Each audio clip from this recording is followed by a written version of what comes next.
guys, happy Thursday. Makes mistakes, welcome in. Synthcat over on the YouTube, welcome in as well. Good to see both of y'all. Y'all's first in. High five. Right. Working and lurking here. Hey, no worries. Makes mistakes. Thank you for choosing us as your background distraction and entertainment. An entertaining distraction. Pardon me. Right before I started streaming, I started smoking and, you know, get a little bit of the cough. The cough! Fix this camera. It's all crooked. Well, welcome in, guys. Good to see you. Happy Thursday. I hope everything is going well out on y'all's end. Not very much here. So no, I really did. I just got stuff prepped. I just did social media stuff, like made videos and funny clips and stuff like that for them internets. Just waiting for TikTok to take me out. For those who are not aware, we have a TikTok channel, and I've started I have a nice stack of little clips, little memes, and so I have them so piled up. I'm like, all right, I'll just put one out once a day, and until we're out, and then I'll figure out what to do then. But if you ever mess with TikTok, their moderation algorithm is weird. I don't know what the fuck it comes from, but it's just weird. So every now and then I'll get one of my my videos flagged, and it'll say we can't promote this video because you're promoting, and it'll list it'll always be something that doesn't make any sense. Recently there was a joke I did about the gods of solder and praying to the gods of solder, something like that. And they labeled that misinformation. And it was flagged, and so you can appeal it. And so I appealed it, and 4 days later, it's you're right, but it doesn't get pushed into the algorithm, so it's just a waste of my time. I'm starting to feel if it says that, I'm just gonna delete the file, so I don't have videos with only 7 views or something like that.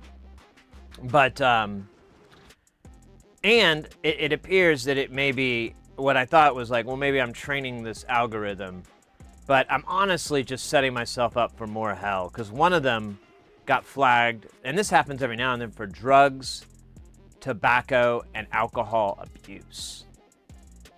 And I'm kind of oblivious a little bit at this point in my life, so I didn't have no idea what they were talking about, so I appealed it.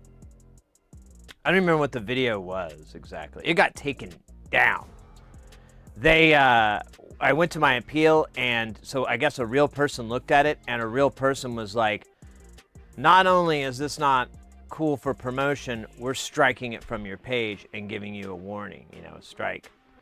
And so I was about to appeal it, because I was what the hell are you talking about? And I look at the video, and I'm watching it over and over, trying to figure out what I'm missing.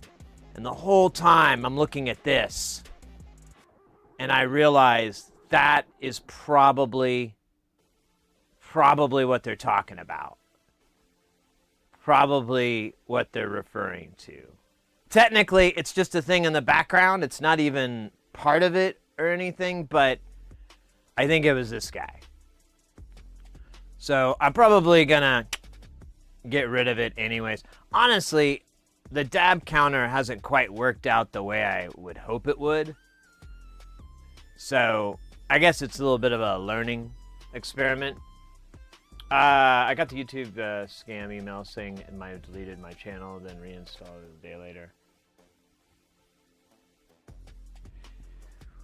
Oh, really, Synthcat, over on YouTube. So, speaking of a good scam, I got one that completely fucking... I was so close until I Googled the phone number. And then I was like, all right, thank God. So I got an email. Return address was Microsoft. No reply at Microsoft. And it wasn't like a fake one or a redirected one. It was actually Microsoft's return email address was in there. Obviously, it didn't come from them. And then, and it said that I bought like a year of Office. And that's like $1,000 or so. It's some ungodly amount of money. And so I'm looking at it, and there's just one hint that I know it's fake, is that it never refers to my name. It doesn't call my name. It doesn't use my username. It doesn't use anything that I have with Microsoft. But it looks so legit. And, oh yeah, and I think, okay, there was another part of the scam that's a little bit scarier. The credit card looked like my credit card. I never did get out, but they got like the first 2 digits right, maybe, and I just like filled in the blanks on the... I don't know. I was like convinced, and I was out of town when this happened. I woke up to it, and I was like, what the hell? And so I copied the phone number, because there was no reply. You had to call them, and I was like, yeah, this is bullshit. And so I put the number in Google, and it just immediately, it comes up as a scam number. And I was like, oh, okay, good. Oh, and then I looked at my email, and I was like, he almost had me there. Good one. Good one. Ha ha. Almost hoisted by my own petard. Ha ha ha. Good one there. So I had to give 1 wit point to the internet scammers, because I was like totally convinced it was real. And I think I deleted it. I should look to see, because I didn't really... Now I'm telling the story, and I'm thinking back like, wait a minute. They had my credit card. They had like the last 4. But again, that's tied to my my Microsoft accounts already. So that, you know, you could just as easily have found an old receipt for that and then did it. But whatever, mate. No reply. Yeah, usually you'll look at the emails and they'll be like USPS dot brr, you know, it'll be some weird collection of letters .com or dot info or what, one of the cheaper TLDs, and then and that'll be your clue. You know, obviously it's not real, but man, they were really good. I was like I said, I tipped my hat to the scammers. I was like, that's got to be making them some money, because I'm not... I mean, I knew I didn't order it. And honestly, before I was even going to call the number, I was going to be like, where's the charge on my card? It's not here. And usually I've done that in the past, where I've had like these weird charges emailed to me, and I just look on my card and I'm like, credit card doesn't seem to think so. Is there a way I can get this product I purchased? Looks like I'm going to win on this one.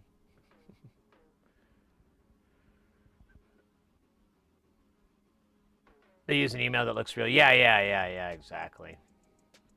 Well, anyways, that was pretty good. It was a pretty good one.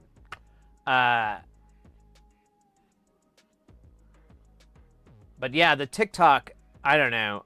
I just feel like I kind of don't care that much. So for you guys to know, like, this is a pretty tried and true thing for people to do in the, you know, in the position that I'm in, or as a content creator.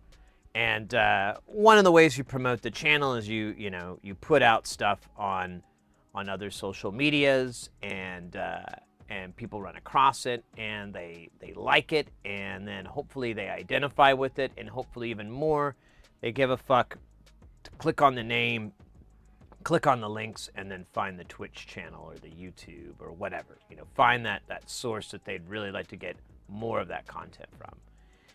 And so,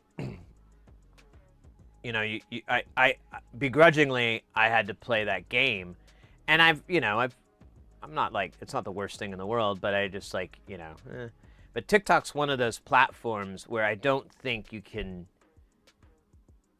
successfully just phone it in.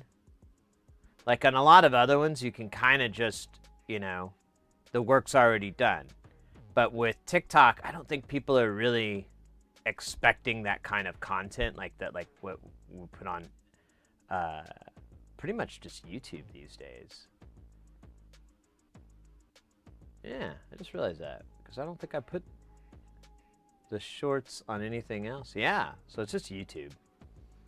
I don't think that works for TikTok as well. And I could be wrong, but I think, like, I don't know. My point is that I think I'm going like the wrong way with it, and I'm gonna keep this up for a while, and hopefully I don't get my channel banned, or the account banned. So I have gone through and gotten rid of all the videos where this is in the shot, which cut out like a good 20% of them, which kind of sucked. And now when I made clips, I make sure that that's not in frame. So yeah, you gotta grow. Otherwise, how are you gonna get taller?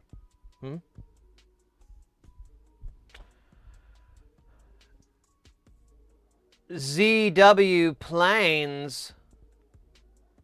That's a sick name. Welcome in. Hey there yourself. Howdy there, partner. Welcome in. So, what was I was thinking, I had something up. Yeah, I don't know. I think I'm just going to I think I need to rethink TikTok. Maybe I'll just put all my sexy dancing videos on there. Oh my God. Wait a minute. Is that what I gotta do? Oh shit. I think that's what I gotta do. Dude, that would be fucking hilarious. I don't think that's another thing. I've noticed my sense of humor and the internet sense of humor, we're starting to skew off a little bit. Like, I'm really, really digging absurd, and the internet, it still likes absurd, but I don't know. My brand of absurdity is taking it to another level.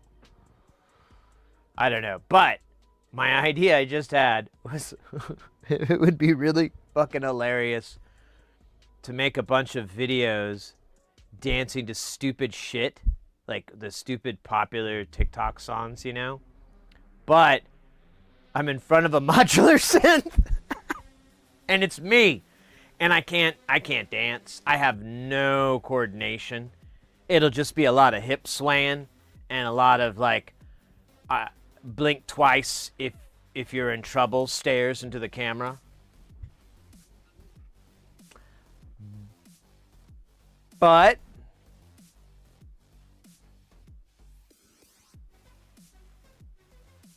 it might be worth it. It might be worth a day to make all those videos and then another day or two to edit them. I might do that. At first it was a stupid idea. Now it's the second smartest idea I've had in my life now. Yeah, I don't know. I just don't think it's gonna work the way I'm doing it. Like, people kind of like it. Some things kind of do well, but really the most popular stuff I've noticed on TikTok is either like really, I don't even know, actually. I don't think the humor really works. Like, I don't think I have TikTok humor, but if I did those videos, maybe I could be like a dad who thinks they have TikTok humor and they make videos. Oh my God, that is kind of what I'm doing. Who cares? Fuck them all. Fuck them bye.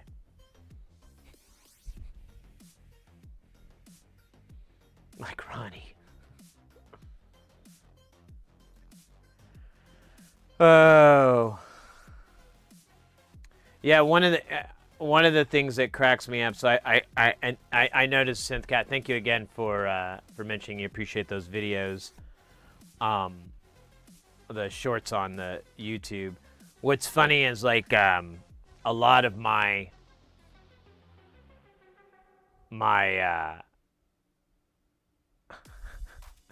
a lot of the shorts that I put out, I notice I put them all in there because I think they're funny, and I'm like, well, maybe everyone else does, you know.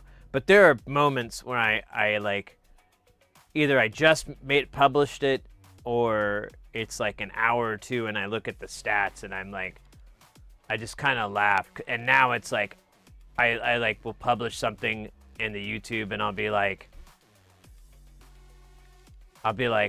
oh man, nobody's gonna think this is funny except me. Save. Because I don't know, at this point I'm kind of like,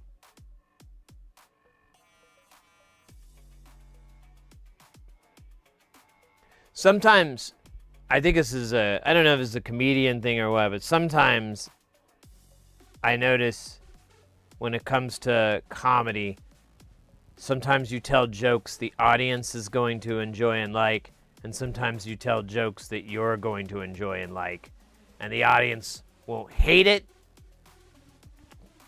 but maybe not. YouTube seems to help me gauge that on how much they like and hate it. I don't know, anyways. Donnie Benet. Oh, Donnie Benet. Yeah, ooh.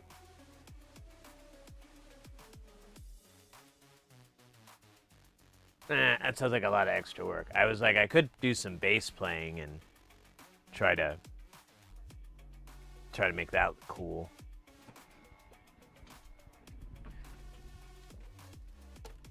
Can we?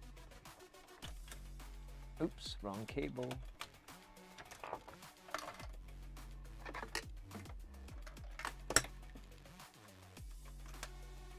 All right.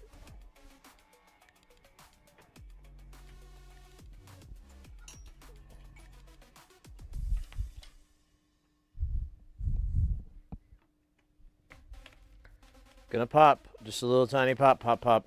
Pop, pop. Pop, pop. Oh, where's the jack? There it is. There it is, a little pop, pop. Oh, shit. Almost fell.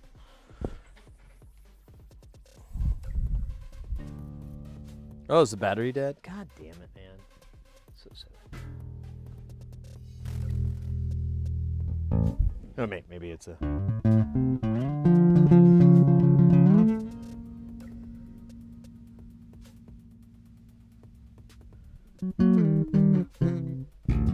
Yeah, I think its battery's dead.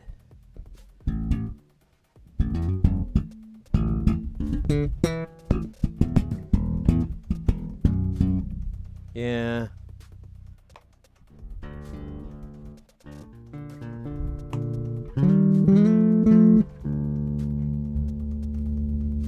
It's all that hiss.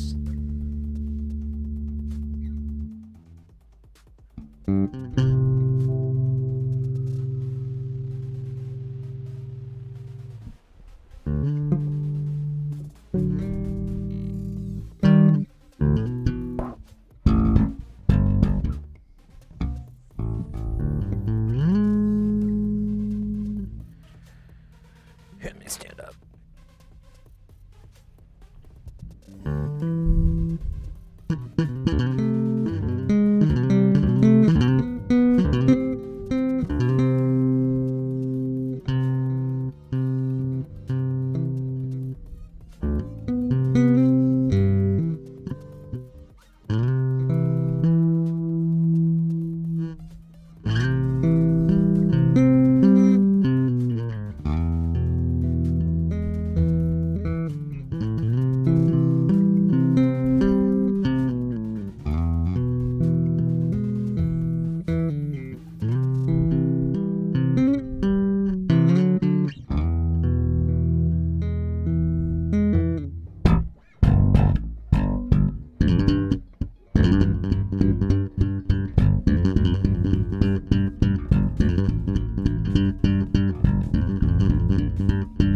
I still think this battery's... I think his battery's still shitty. It doesn't have like... There's like something missing in the tone, and I don't think I can get it from volume. But I don't have a charged battery in front of me. I have one that is charging.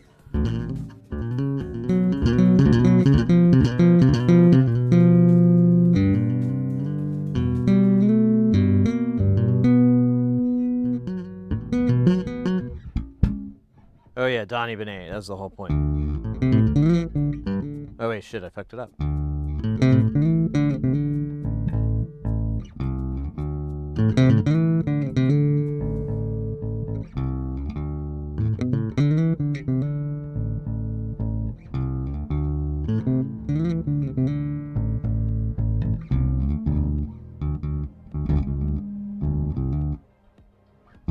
I need to learn the breakdown. I haven't bothered.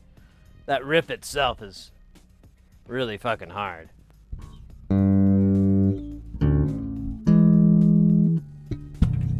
the camera down.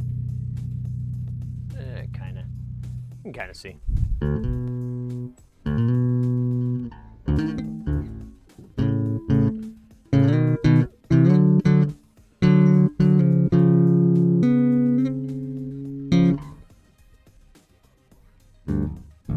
I don't know why I brought out the bass. Oh yeah, just to play that riff. I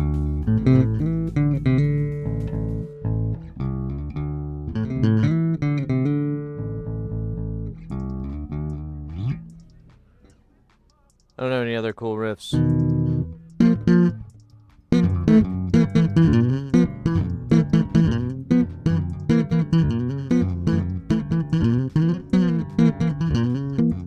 Yeah, I'm pretty bad. Actually, it'd be nice to have something to mute the top of the neck. I haven't bothered. I used some Velcro, but eventually I took it off because it was just fucking like way more work than it was worth. TMK DK, how you doing, mate? Welcome in. We could do. Actually, I've been doing this lately, like in my sleep.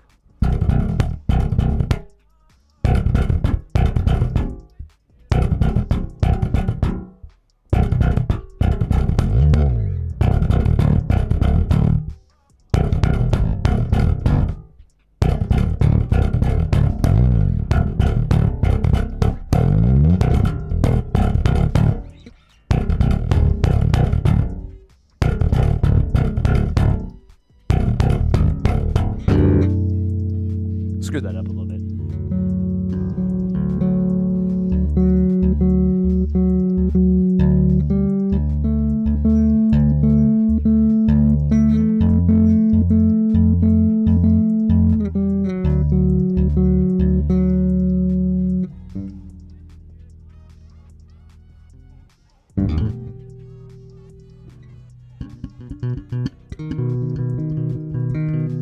Kenny G modular. You never seen this bass synth cat? This is a really cool bass guitar. We'll play it during Jam Town. It's a Michael Kelly. It's they make like kind of boutique guitars and so forth, but they make a bunch of mass-produced ones as well. And this is one of those, and it's honestly probably definitely one of the finest basses I've played. Like just the action, the electronics are just second to none. And the price of this thing is really, really cheap. It's I got mine for $300. I think they sell for about $400 to $500. I think full retail you could pay $600, but that's like MSRP. Out in the wild, you can usually find them for under $500. And yeah, this is a 5-string. They do make 4-string, but not in this style. The wood, I can't remember the name. It's this Asian wood, I believe. I know it's super, super light, but it still has a really nice resonant tone in it that you can get. Like you still Like you can put your head up to it and you can still feel a really nice vibration in it. So it's not bad. And it's funny, when I got it, my friend, I was telling him, I was like, yeah, man, I'd like to get me a bass, a really, really good one. Like, I don't want to be wanting anything.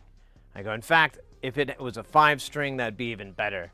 And he's like, I have a 5-string I don't want. And I was like, really? And he's a bassist, and he's like, yeah, I bought it and I don't like it. I don't like 5 strings, so I'll sell it to you. And he sold it to me.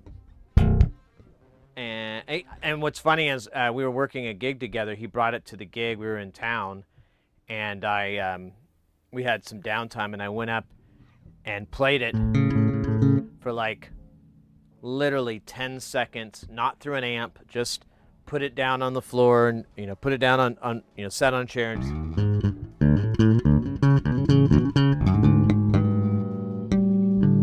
and I was like, this thing is, I'll take it. It's pretty much, that's exactly what happened. I played it for like 10 seconds and I'll be like, I'll take it, dude. You got yourself a sale. And he's like, well, take it home. And Bubba's like, dude, if I change my mind, I'll do it while I'm eating a hat. I go, I promise you, this is exactly what I was looking for. I'm happy. I can't have any complaints with it.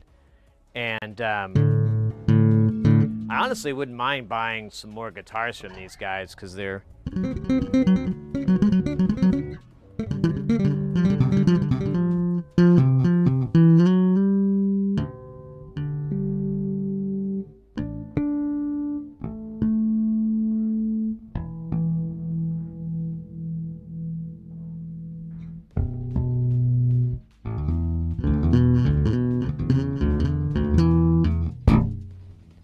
let me catch up on chat. I apologize.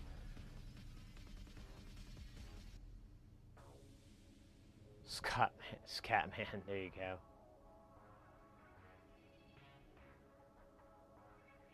Scatman, John.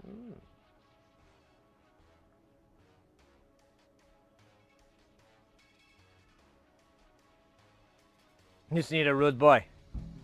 And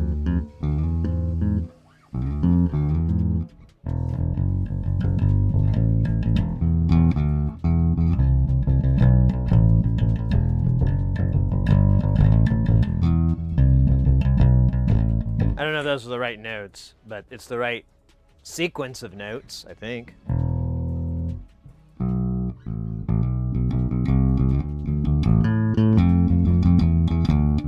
Yeah, like all those sound fine. I don't have the note in my head. I don't think it's E or A though.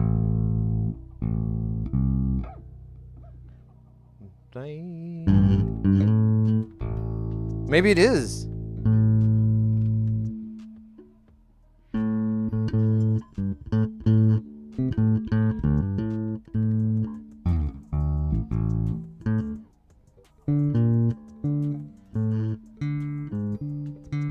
Alright, anyways, we're not going to try to figure out Tom Sawyer without even a source. That would be silly.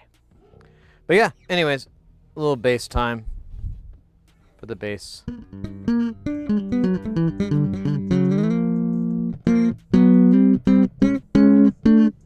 We'll do one more, is my favorite warm-up jam. Oh, shit.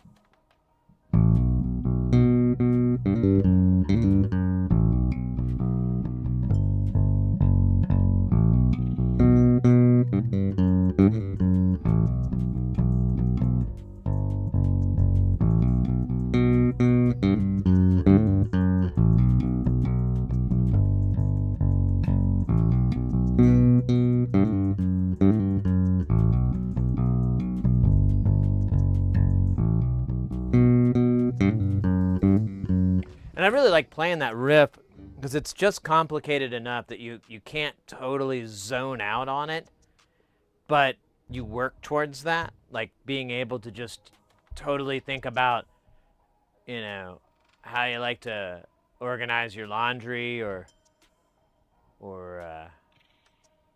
how many times you've kissed or eaten a cheeseburger and you're just like,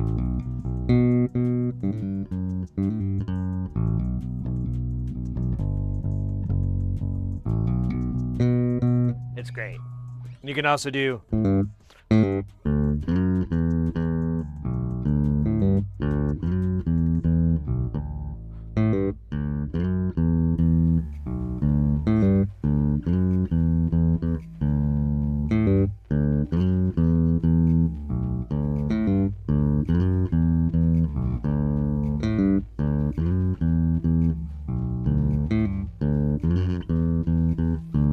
Vortex, welcome in.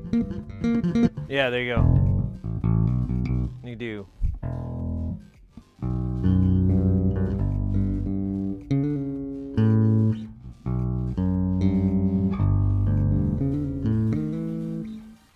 I used to be I have a weird obsession with trying to have guitar lines on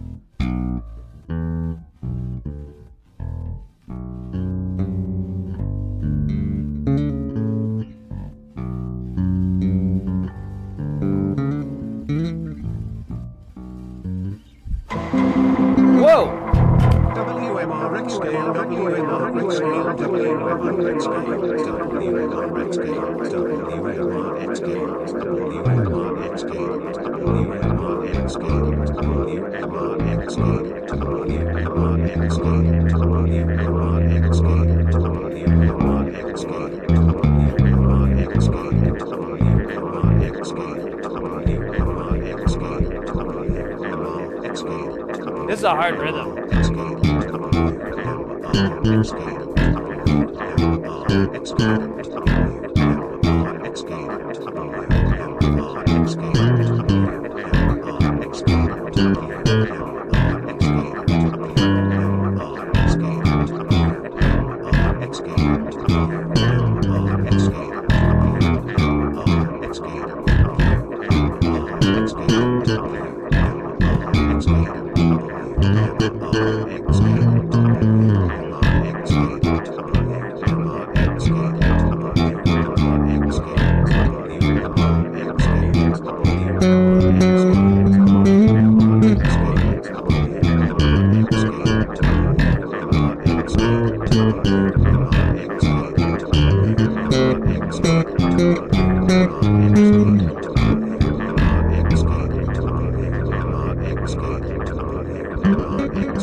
A tool.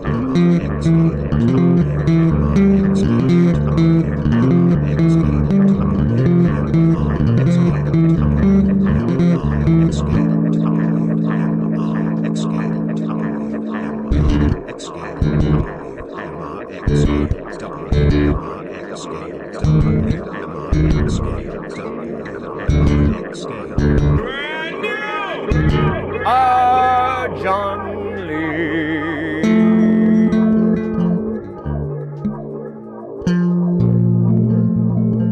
John Lee, thank you for the follow. I didn't see that.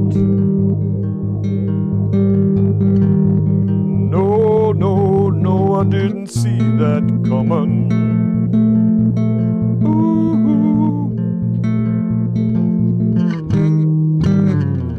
Thank you. Welcome in to the channel. Mr. X with the, oh my God, Lord, Mary, Jane, Jesus Jones, and the Jonesinators. Is that really 46 months? Holy smokes. Holy smokes.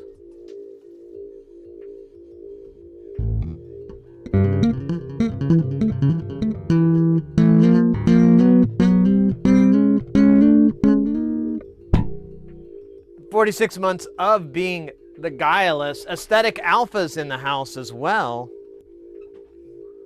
We got all the difficult to pronounce A names. I love it. Ouch.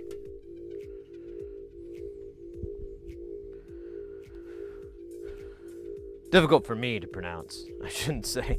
Shouldn't imply that other people have the same challenges. Good to see everybody. I hope you guys are having a fantastic Thursday. I am. Now.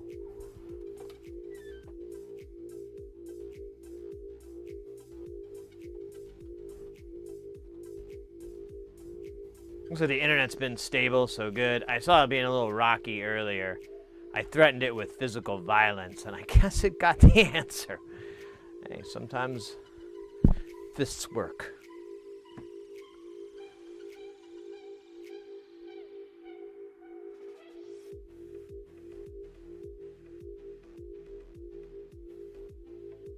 With guitar. Oh yeah, aesthetic. We got the bass guitar. I don't know. I lost a bet or something? No, not really. I didn't lose a bet. No, I just felt like playing it. Oh yeah, actually, Synthcat over on YouTube brought up Donnie Benet, invoked the Don's name, and so I had to do a little bit of the Konnichiwa riff. But the bass guitar, I think the battery in there is, I keep putting in like half-charged batteries, so I'm not going to do it again. So I just kind of struggled through that battery's weak-assness. But give me like a half hour or so, and I think I'll have a fresh 9-volt for it. That Hannibal Lecter bit makes sense. I will travel to Munich tomorrow to meet some friends and eat bratwurst.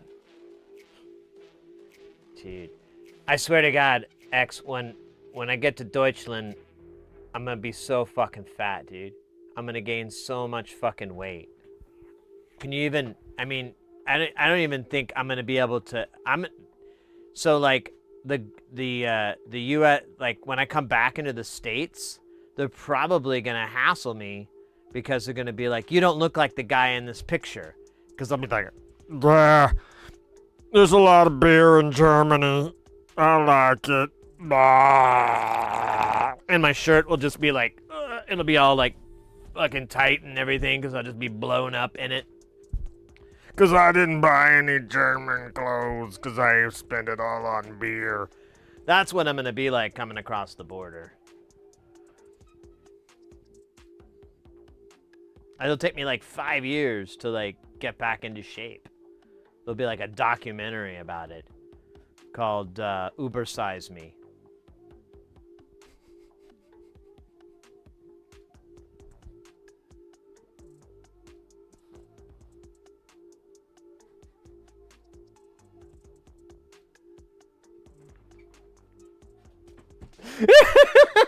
That would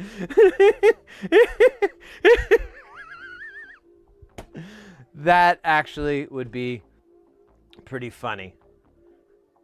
I know that guy died or whatever, but what if you were to do a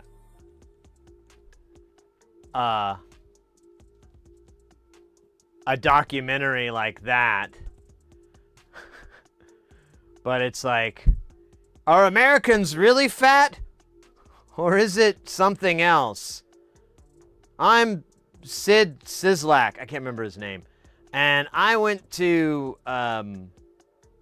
Germany to eat German food and drink German beer. And then every week I will visit a physician and they will rate my health difference over the course of 30 days. And then, yeah, they, like, week 1, they look, you know, look a little heavier. And then, like, 3 days after week 1, they're just, like, enormous and drunk. And there's, like, sausages and a little shirt front pocket. And they're like, what? These are my traveling sausages. Haven't you seen It's Always Sunny in Philadelphia? Frank came up with the idea. I'm just keeping the dream alive, man. And keep them in the pocket so I don't get grease all over my fingers. I can just eat them right out of my pocket. That's great. Saves napkins. Like, you know, people give a shit about the earth and stuff. Now I'm doing that, you know, by putting the sausages in my pocket.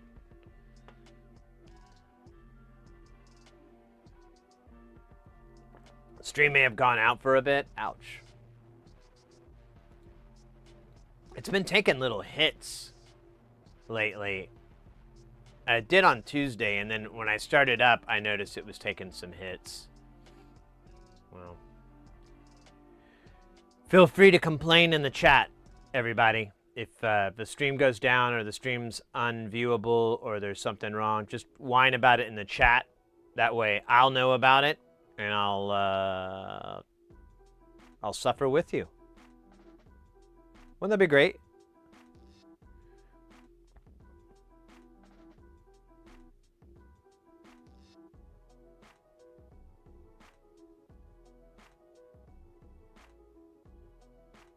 Let me see. Oh, maybe the whole YouTube stream went out?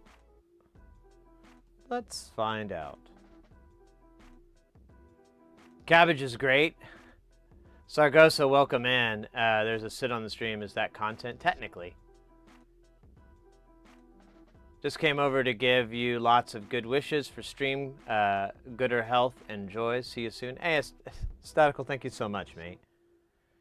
All right, it looks like the stream is... Yeah. Well, let's see. Is it up? Yeah, it's working. Okay. So the YouTube's still working.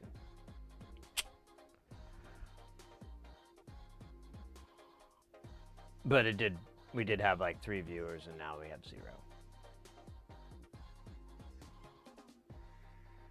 The stream was gone for a few seconds. God damn. All right, well, thanks for letting me know.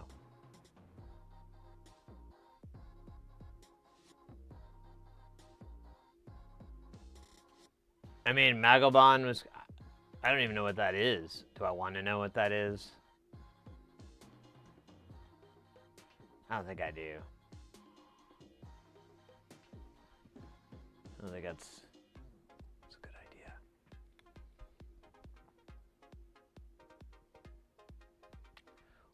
Welcome in, ADDF. Toxic.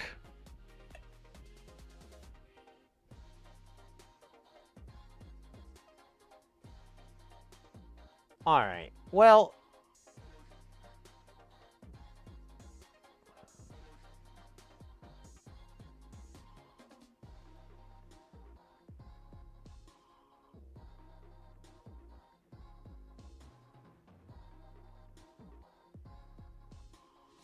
try to see if there's any good music to listen to, but there is not really anybody jamming online right now that's just doing...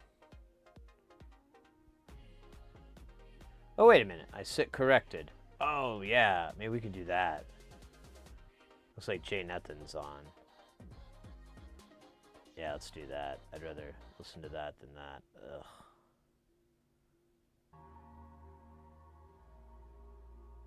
It's a little more spacey, less beaty, but, you know. Early YouTube channel, all she ever did was say hi and stare at the camera. Oh. Yeah, that sounds dumb. Some of that content, you know, it's just like I never understood ASMR, you know, with the gals, and they'd have the microphones, all that.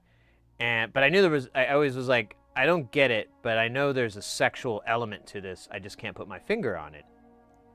And then someone told me, like, have you ever listened to it on headphones? And that was oh, God damn, the internet.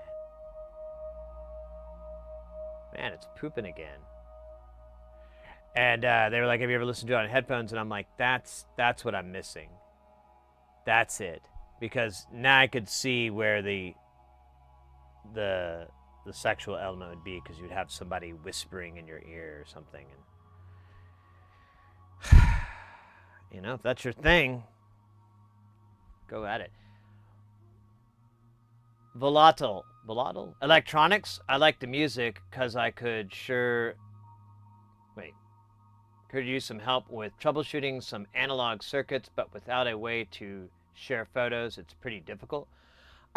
Depends, mate. What kind of problem are you having, and what kind of circuit is it? Because at the very least, I can give you good suggestions Also, if you needed to share photos, you could, our Discord is open. There should be a link on YouTube for it, and you can go in there and share it in troubleshooters. That's one method. But if you explain it to me, sometimes I might be able to give you like a place to look, a different place to go. Mr. X over on YouTube, Zupagail indeed. Willkommen.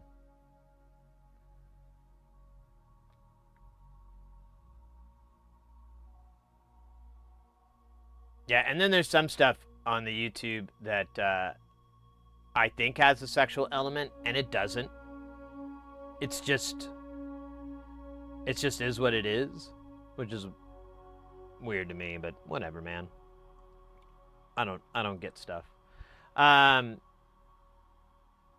Volatile over on YouTube, without being able to share the schematic, it's really hard to describe.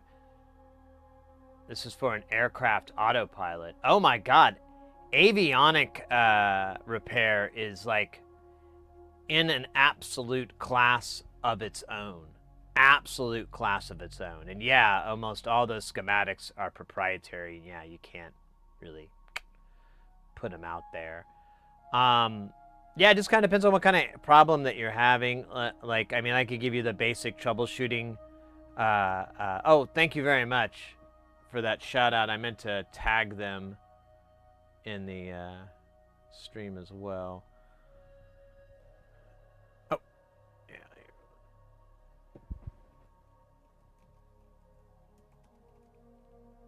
Oh, it's all caps, but that's cool, right? That's what kids are doing these days.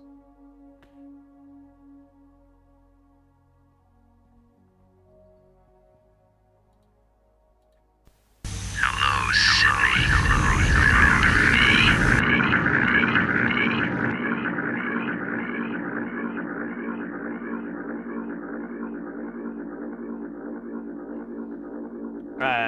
There we go. Oh, did I do it twice? Oh, no, wait, it did it on its own. Whatever. It's there. That's all that matters. ASMR creeps me out unless it's something mechanical like dudes assembling mode. Yeah, the girly and the clapping. Nah, I don't dig on that or any of that stuff. There are certain things though that are very relaxing.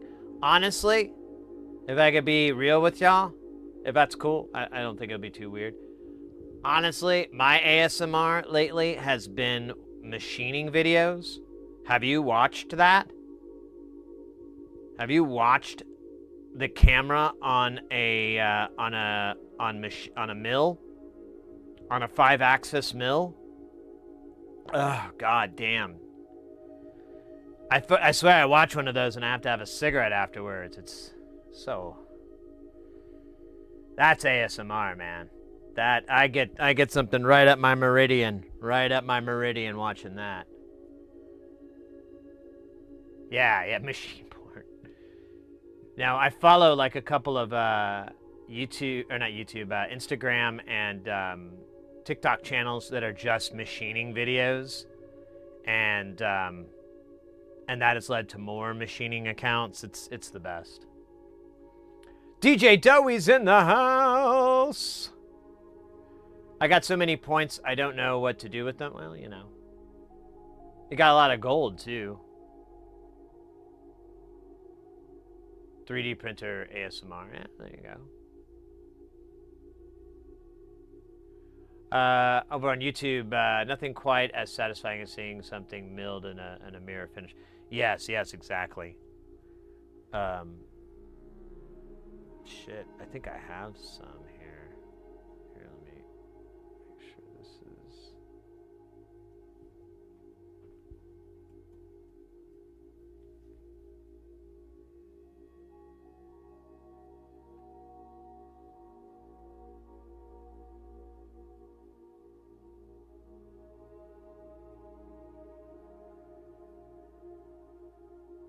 Yeah, in fact, real quick,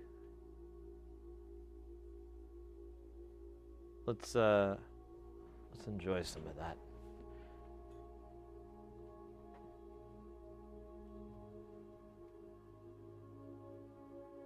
Turn the audio on. I don't know how loud it's gonna be. Oh, right. I muted it. Let me fix this so I can.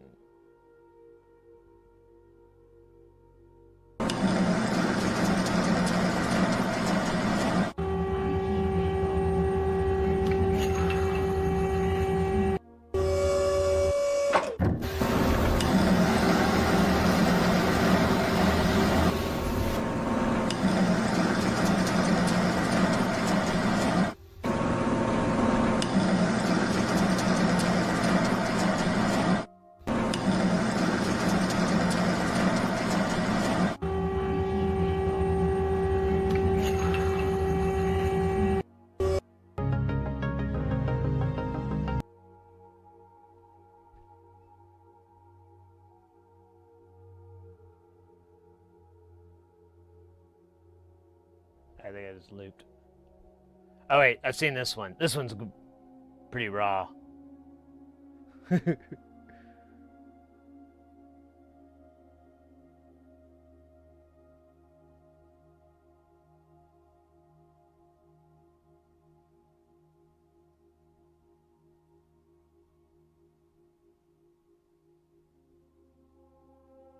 at how this Megan, this rude boy. Oh, look at that. That's an IKEA part. I watched Go Public when I was graduating high school, and I did buy an original public offering. Oh, wow.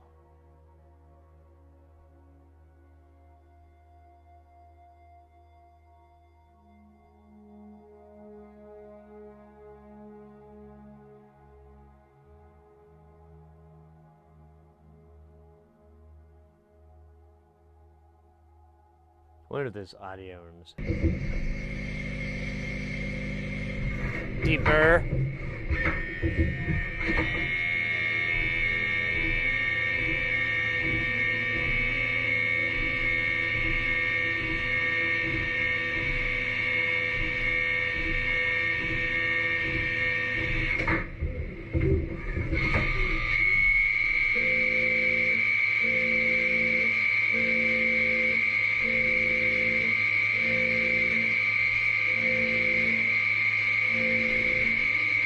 The hexagonal top.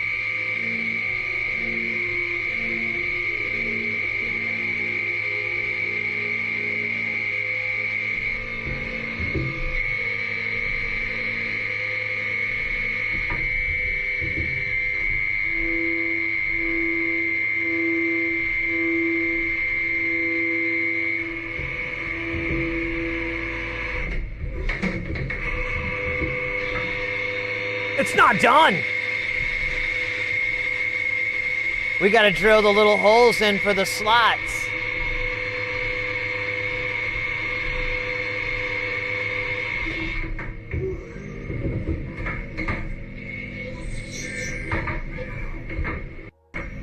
I don't know why it's only coming out one side here. I gotta deal with that. All right, we're gonna watch one more because this is a big chip. Look at them chips. You put those in a bag and sell them and be immediately arrested for trying to pass off unfood safe stuff because that's just razor blades.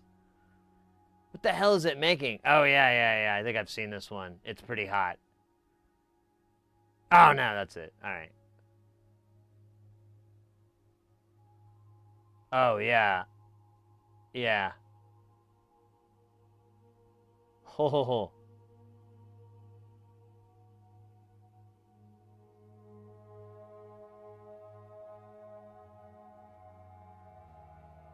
So you can see, like, this is a great channel if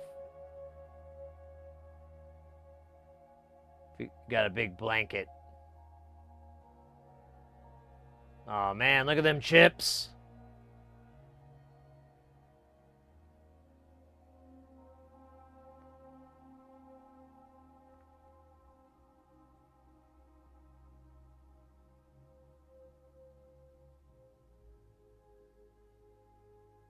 All right. All right.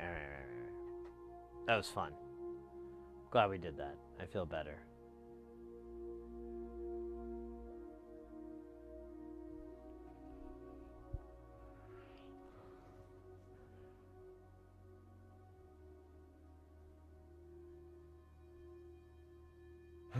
Yeah, machine the best screw. Exactly. I mean, honestly, ooh, wait a minute. Okay, cool. I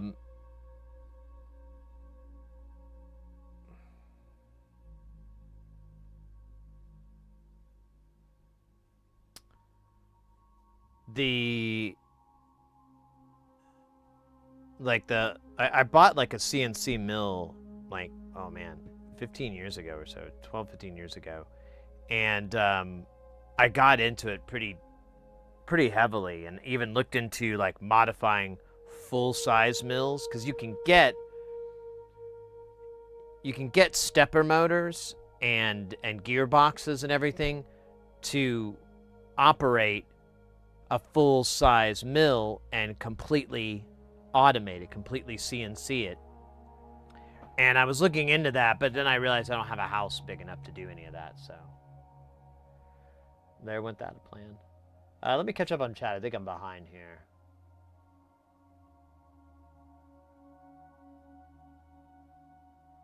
Oh, you lost. Oh, the Battle Royale. That's what was up. Over on YouTube, the hardest part of my job is finding replacements for the now obsolete components.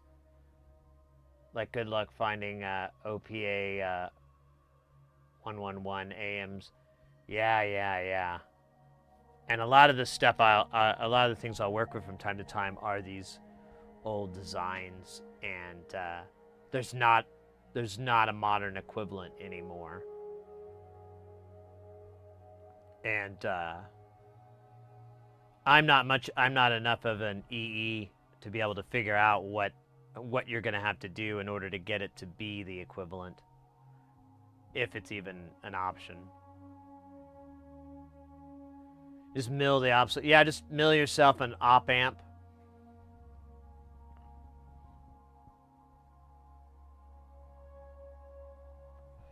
Honestly, and we've talked about this before, how many years off are we from being able to do chip fabrication of our own? Nothing complex. Nothing with a high component count, but like operational amplifiers and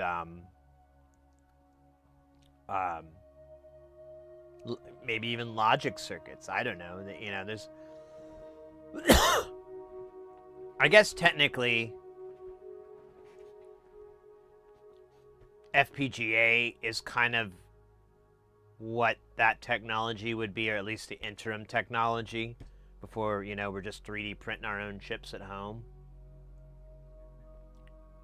But I don't know enough, I guess, about FPGA. I don't know if there's any out there that would be like a programmable 8-pin DIP that, you'd have like extra chips, or you'd have something, there'd be some way to put it in program mode. I don't know, that you could just be a drop-in replacement for, this dual channel op amp or something like that.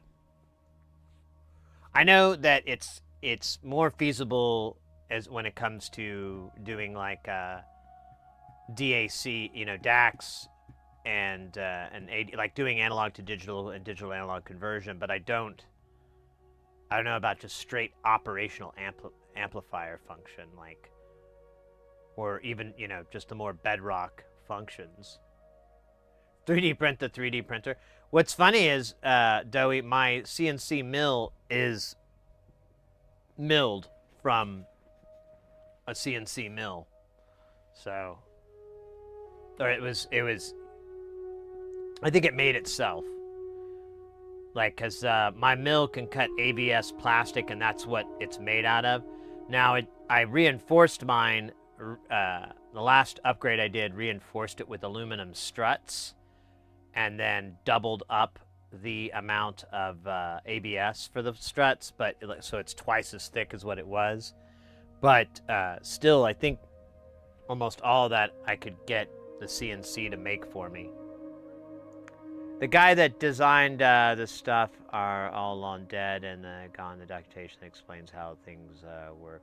Yeah, that's true too. That the issue you're going to run into is not having the design information because it's proprietary, or yeah, it's just lost in time. But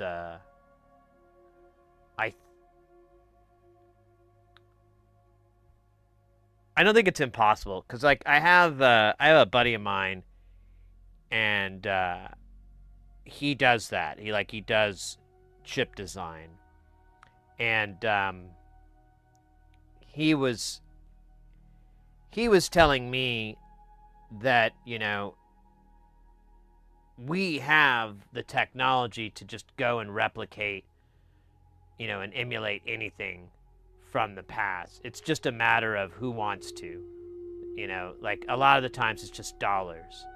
Like there's not enough people looking for that chip for someone to spend the thousands or tens or hundred, you know, whatever the startup cost is going to be to pump out 50,000 of those chips, or 100 or 10, you know, or whatever the deal is. So I think that's part of it. But I think technologically we're getting to the point where we might be able to, but being able to figure it out and reverse engineer and pull that off is more capable now than anything else. Like we're able to the software that that a lot of these companies will use to do circuit emulation is pretty damn good. It always has its limitations. There's always going to be something it's not going to do perfect at. But like most of the time, if they need to figure something out, they can usually just start tweaking values and whatnot. Oh man, I'm so behind on chat. DJ Doey, there's FPGAs that can drop in replacements with daughterboard old Intel and Mac processors. Ooh. CNC mill milling another CNC mill, turning a machine a lot. Yeah, you know, replication. What always confuses me was as tech gets smaller, like 90 nanometers, 45 nanometers, they all like, we can't make chips X anymore. Like, why not? Yeah, I know. But that's an issue I don't understand either, because there's the fab process. There's different sizes and different scales. Like if you're doing microchips, you're doing processors. Yeah, it's a very fine setup. But of course, you're not going to turn around and start bumping out TLO 72s. It's going to be a much... Well, honestly, though, when I think about it, it's not going to be too much different. Oh, it's like I want a MOS chip to come back, 64.5 SID chips, real copper, not emulation.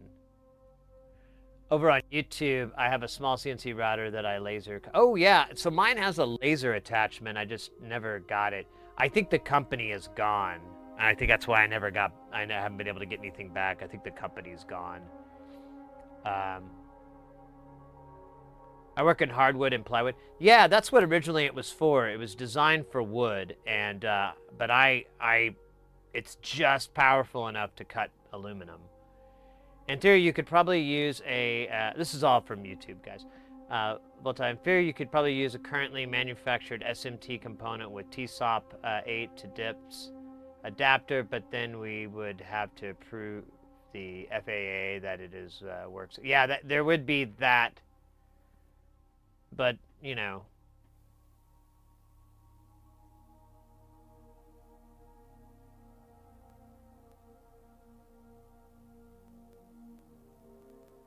it wouldn't be this hard. Yeah, I see what you mean there, too. Yeah, I don't know.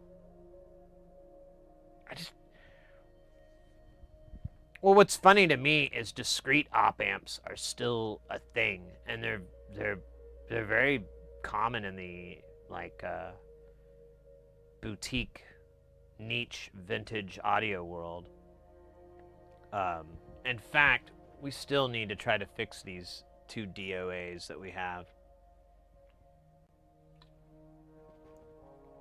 And just to clarify it, so discrete op amps are, they have this specific form factor. I might even have one. But they have a specific form factor. And I think it's like a 1.5 inch square, something like that. And you pop it in, and it has these 5 pins. So you have a 2 power rails, you have a ground, and then you have an inverting in, a non-inverting in, and an output. The little 1.5 by 1.5 square board is the op amp. There's transistors on there, resistors, diodes, all those are on there. And the reason they do this is because you can get a very specific response and so forth if you do that. A lot of people like to do API was a really big company, still I think technically is around, and they have a lot of DOAs that are to this day insanely expensive. I saw a pair of I think they're 2156s is the model number. I don't know why. That can't be it. I whatever. I think it's 21 something. I think it is 56. Anyways, it was a matched pair of op amps. So just let that sink in. And they were from a special production run that everyone favors, and it's written on the top of it. And it's I think it's someplace in New York or something like Buffalo or something like that. And then and these op amps for the pair were actually a really good deal. You could get them for $500 for 2 op amps, 2 single channel op amps that are DOA. They can only fit in DOA footprints. You can't put them in anything else. They wouldn't work in anything else because they're like ridiculous gains and stuff. It's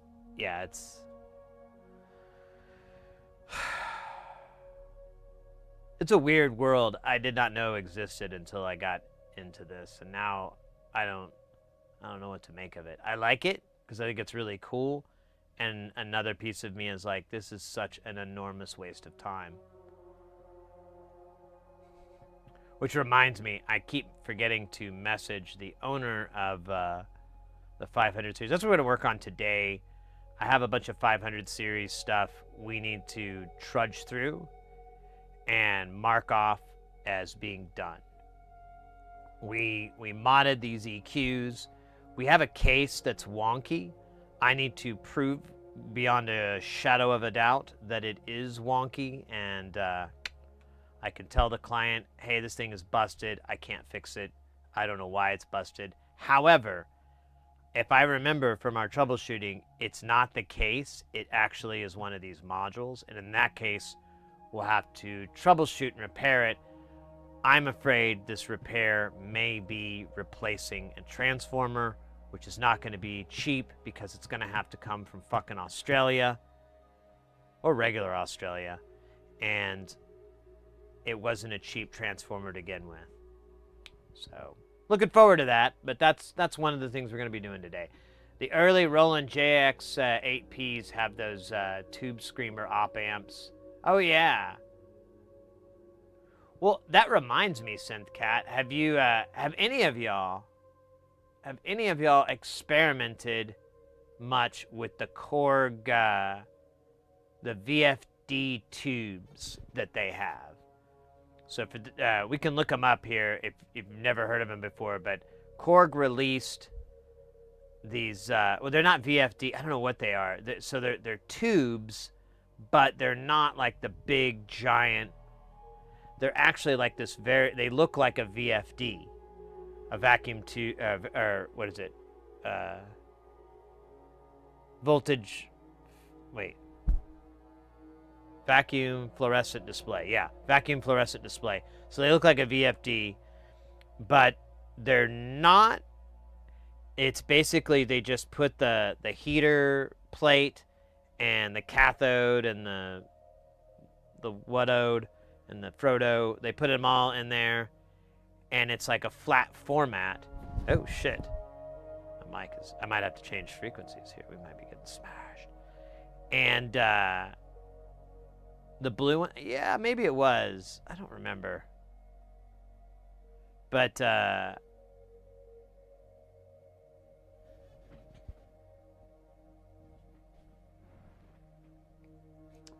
saw them in one design that I think it, shit. Hold on, I gotta deal with this. It keeps taking a hit. Stand by.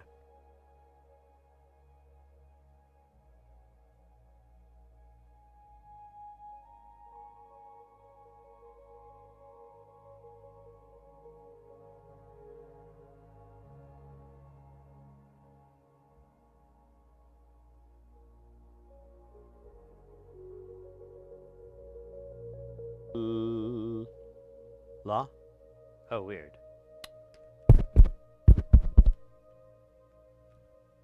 Hey.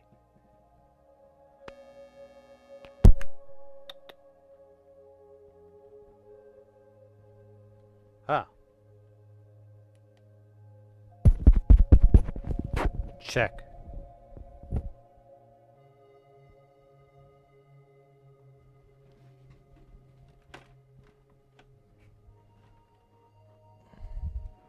Hey, there we go. I'm back. I don't know what that was. It was like the mic couldn't make it all the way through, but it only lasted a minute, and I couldn't even get it to like pop. It was like the transmitter was dying. Now I have more of these transmitters. Let me get one out, so when if this one fails again, I can just quickly swap over to another one, and that will troubleshoot it as being the cause. That was weird, yo. All right, now I gotta remember where the fuck I put the microphones. Yeah, I'm still hearing hits too. Video gear, is it in here? Sí, Capitan. Here, we'll use this guy. This guy looks cool.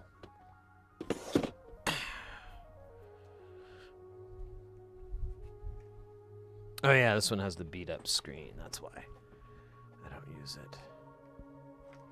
Program it. So anyways, I guess no one has used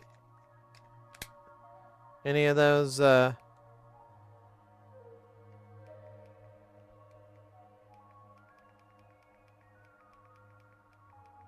tubes.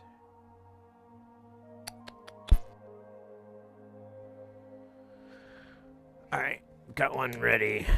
So if we go out again, I'll do it. I'll jump ship.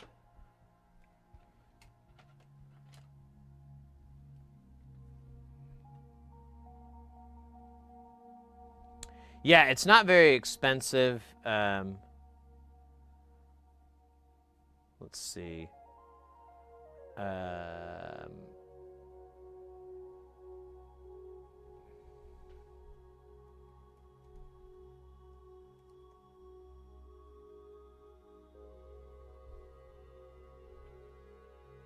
Yeah, the end tubes, that's what they were called.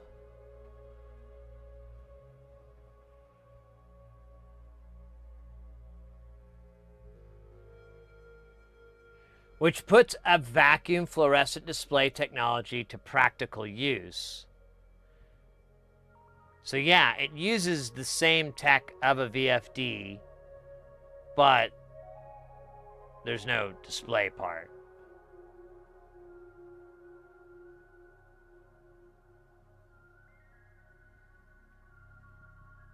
Oh my god, are you kidding me? Alright, I don't want it that bad right now. I have to fill out a goddamn form. It does have Spice models, so you could just throw this in Spice and be able to work through it. Which we were talking about this earlier. That's a great emulator for circuits, but it's a little more intense.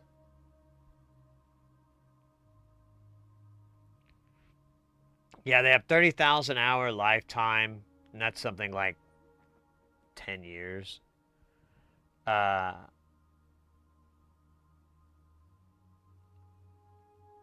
don't know. I'd be interested in what these do saturation-wise, because like the whole reason you get a tube is so you can kind of kiss that saturation point on it. Like if you just go 1-to-1, they're pretty boring. Oh, Hanu, chummy, baby girl. I feel like did I just do some sort of voodoo curse with that username? I think I might have. Oh, yep. It was a voodoo curse, all right. Now I'm pregnant. God damn it. Oh well. N-tube. Welcome into the channel, mate. Baby girl. My baby girl. I like that. My baby girl. Sounds soulful. Hey, my baby girl. I'm gonna squish your cheeks. Talking about the ones on your face. Get your mind out of the gutter. He's a nice, soulful person. He doesn't really get too down and dirty. Stays up top, clean. Whimsical Ravioli. How you doing, mate? In mirror with the dab, too. I like that.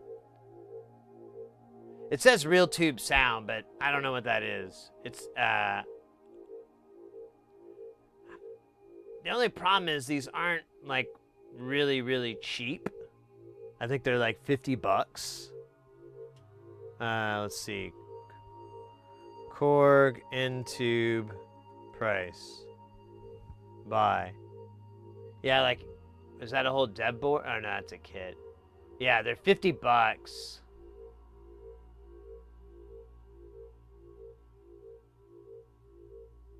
Dual triode. I don't know anything about tubes to know if that's a lot of triodes or not. Sounds like 6, really, when you think about it. 6 odes. If I'm doing my math right. Alright, well anyways, I was just curious if anyone's ever messed with those. Oh yeah, and before I forget, I just saw this earlier. Oh, by the way, hi, in mirrors. Man, I'm like really behind the times on reading right. I just found out there's like a Analog, the company Analog, they've just put out a Nintendo 64 that's an FPGA, which is one of the big things that they do. Where instead of emulation, it's just FPGA, so it's hardware replication. But it's it puts out 4K, and Analog's a pretty cool company. But I kind of teeny tiny kind of want to get it. I don't know. I've been thinking about it because I was like,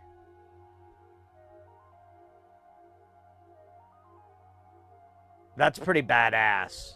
If you could, I don't know how good it is. I'd like to see the quality, but that would be really great to play some N64 on the old telly.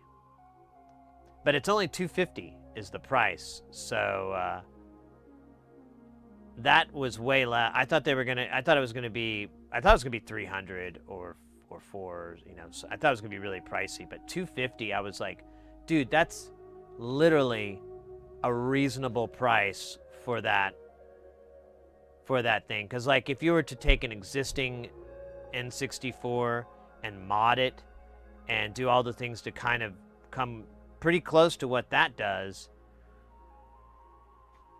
it costs you about $200, $250. And or you could buy like a brand new piece of hardware that's going to have upgrades and improvements and enhancements as time goes on. I don't know, $250. I'm really thinking about it. It might be a really dumb Halloween gift I give myself for Halloween. Oh yes, we celebrate Halloween in this house. Wait, is Halloween on a weekend? No, it's on a Thursday. Womp womp. But wait, next year it'll be on a weekend. We're gonna have to do something pretty cool.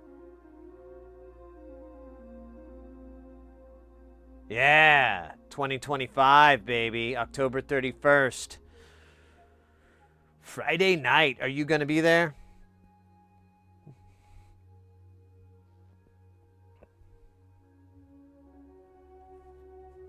I hope so. All right, so we've got a dab from Enmirs. So I've been doing these, like, these guys. These things are great. I think I'm gonna go with that for the dab. I do have another one, but I think we're running low on. Oh no, wait, we have a whole new jar of dab fuel. Let's do this dab, and that'll pre-dab the following dab, so that we can properly precede the dabs with a chain of dab command.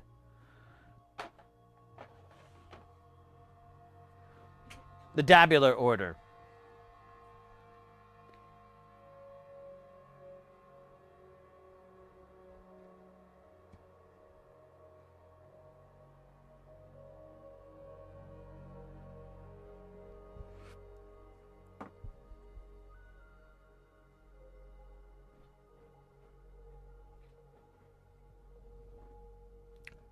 Here I come to save the day. I don't know why. I just had, like, Andy Kaufman in my head.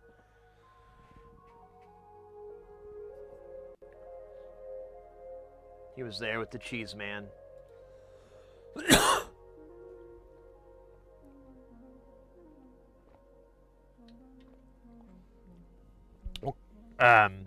Speaking of gaming consoles, one thing I'm planning to do, I just haven't gotten around to, I was talking about it on Discord, is I have a, God, let me see if I can get this right. The Xbox Series S. It's not the latest one. It's the one the gen before. That I think it has a disk drive. Maybe it doesn't have a disk drive, but you can put these. So I had an Xbox Live account, but I finally canceled it because I hadn't used it in a really long time. I kind of kept it around for the free games and stuff, but then I was like, dude, I don't even play those, and it's not that important to me. So I canceled it, but I was like, should I sell this or should I try to repurpose it? And you can put them in dev mode, I believe, although, oh wait, I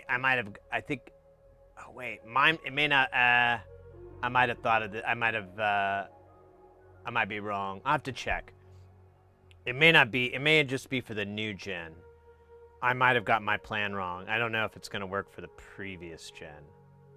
Whatever. It's worth a try. If not, I'll just hack it the old-fashioned way with a. It doesn't have the disk drive. Yeah, I don't think this one either. Can't tell. It doesn't. It does have something the size of one. Oh, it does. So I don't know what I have. I bought it 5 years ago. So this is silly. I bought the Xbox and Xbox Elite controller to just play this one game. Because there was this game, it's still kind of around. I haven't bothered to play it because I don't want it. I don't know. It's a long story. But there was this game or is a game called Titanfall 2. And when that came out, I was on the PlayStation, and I played it religiously. Like, I got my hours in because I was trying to get my KD down. I was like, I had at first I had a SCUF controller, and then I bailed on that and found this really cool little attachment that you could get. So, because I'm a big paddle guy, I like basically play with my thumbs on the sticks the whole time, and then I use the buttons underneath that are mapped to the thumb button on the right. And so I'm basically like that, and I won't bore you with how awesome Titanfall is to me. It's probably, I swear, if Titanfall 3 comes out, I will probably just go right back into that world again, because it was probably it's easily one of the greatest gaming experiences I've ever had in my life. Like, it is.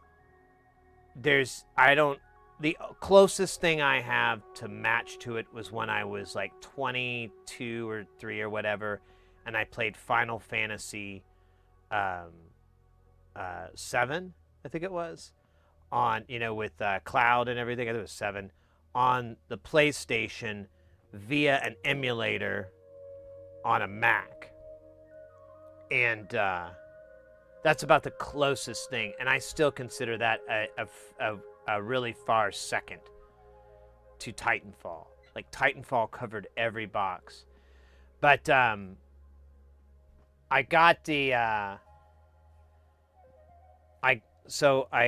I was playing it, and then the whole the game kind of wore out after a while. And they did a really good job, but after like a year or so later, 18 months later, whatever, like, you're just playing, you're getting into lobbies, and it's the same fucking people, and they're all really fucking good at this point. And if you play a wit below perfect, you get blasted. And there was no real skill-based matchmaking that could work for it, because there just wasn't enough people. So you just get these horrible matches, and it got bad. And I read everywhere on Reddit and all these other forums and everything that the Xbox community for this game was like 3 or 4 times the size of what it is on PlayStation. I'm like, yeah, that makes sense. The game originally came out on Xbox. They had a pre-existing deal, and this is already their audience. This is perfect. And so it's my birthday. I'm like, this is my birthday present, so I get an Xbox, and I get an Elite controller, and I buy the game, of course. And I've bought this game for at least a half a dozen times for friends. Like, that's how much I like the game. I would buy it and give it to people. And some people didn't even have internet connections, and they didn't game online. And I could still give it to them, because I would tell them, like, you have to play the campaign. It's about 8 minutes, about 8 hours or so. You can stretch it out if you need to. It is one of the best stories I've ever had in a video game. I've played through it several times, because you can get all these extra completions for it. And I'm like, every time I get to the end, I get dust in my eyes. It's that insane. I already know it's going to happen. I already know what's up. And then still, it hits hard every time. That's some really great storytelling. That's some really great acting. Some just really great writing. Just everything, just all across the board. Really, really good. So anyways, I get the Xbox so I can play it on there. And sure enough, the crowd is huge. It's great.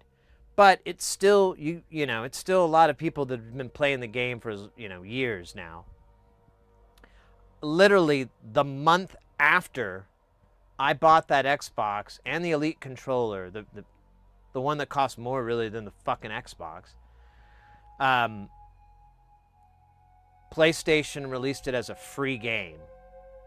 So you could just go and download it from them. So I went back to PlayStation because the player base. So the player base was like 1,000 when it was low. 4,000 wasn't too bad, and sometimes you'd see 5 and 6 on Xbox, which is excellent. You know, like on a Saturday night or whatever, you're like, fuck yeah, I'm gonna play some of this. You know, and then you go to PlayStation, it was at 25,000. Like when the game launched, I think it broke like 12K or maybe 17, something like that. But this was like 25,000. Sometimes I think I saw 32. It was just an insane player base. And it was super fun because the matchmaking worked up. So you actually were playing with people that had similar KDs to you and, you know, had similar stats. And these were people that were still kind of new to the game. So there was that challenge level of them working their way through the ranks. And it was really fun. I enjoyed that. And that lasted for like 3 or 4 months. And then it kind of petered out. And then I was kind of right back to square one. And then, I don't know, I think I got into something else, or I don't know. I kind of decided I might have wasted all that money. But, oh no, the music stopped. No, is it on?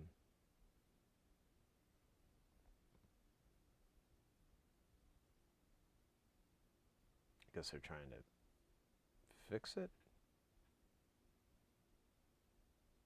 Or is it just really quiet? No, they just don't have it up. Here, I'll play something in the background just so we have.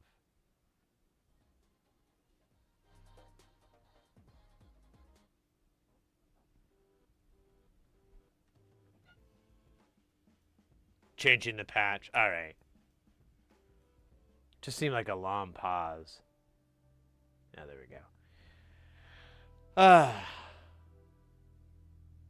So that I guess that's the story. That's why I have the Xbox in the first place. Is all because of Titanfall 2. God.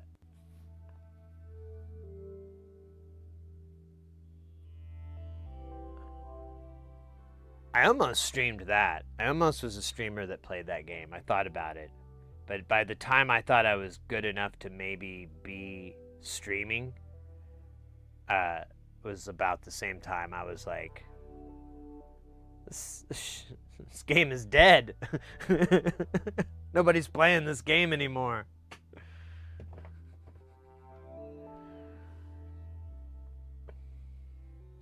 But definitely something to check out. You can usually, it's free in almost all these different libraries, so it's pretty easy to grab for nothing. And no, it's too loud.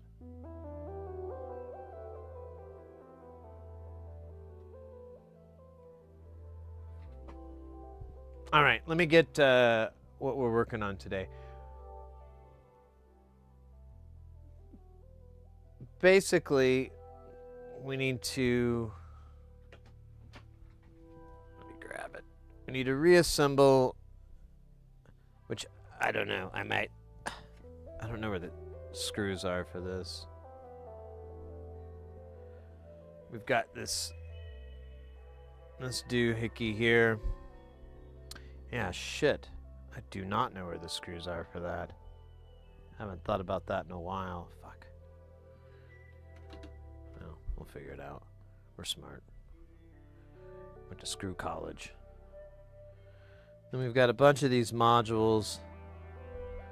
We've got a working unit.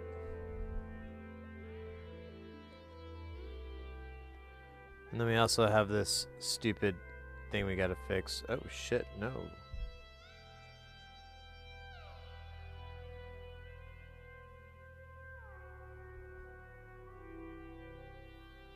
Huh. Alright, no, we don't need this guy right now.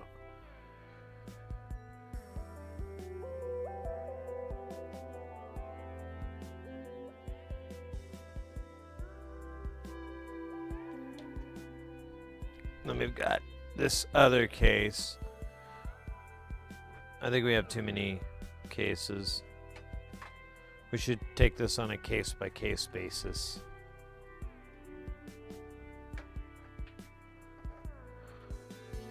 I'm very surprised by the reuniting of Oasis.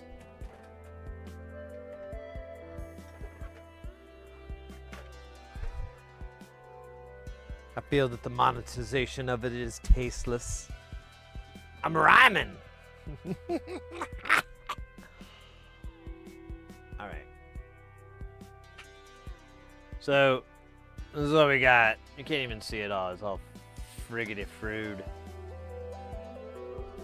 So we've got some modules here. We've got a case that has modules in it. The case makes noise. We need to figure out we have to figure out who's on first.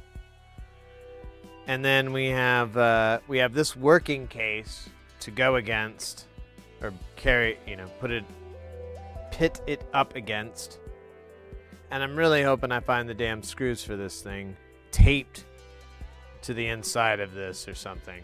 But we'll find out, won't we?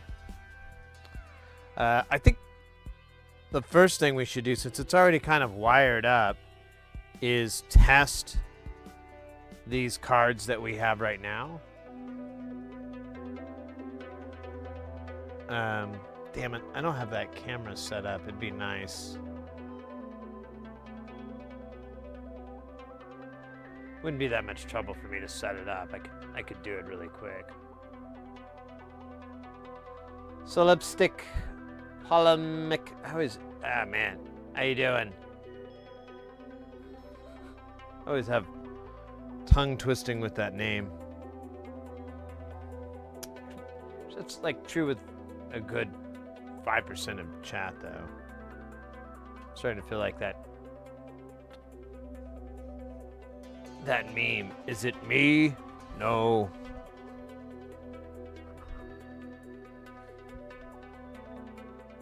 Yeah, I don't have any screws taped in here, so I'm not sure.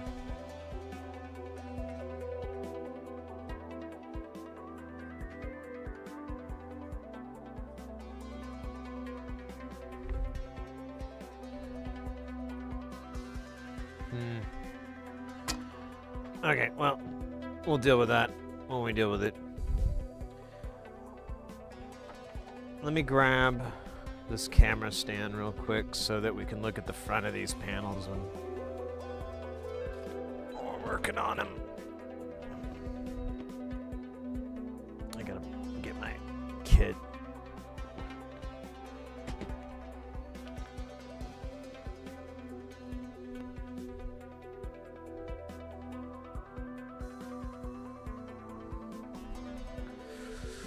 Alright, just a second here, mates. I must crack open my patch kit here that I haven't bothered to open since I got home. So it still has its airline crap all over it. There's that piece, there's the other. Okay, we're good. So this monstrosity back up. Nope. It's gonna be a dick, isn't it? Alright. Oops. Alright. I gotta put this camera together. Or this stand together so that I can give you an angle beyond your wildest dreams. An angle not meant for mortals.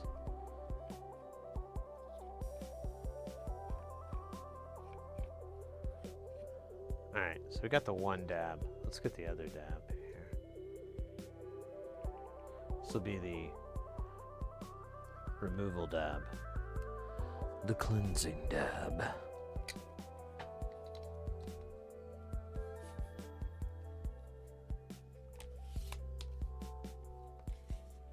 Oh shit, don't do that, dog. Dog.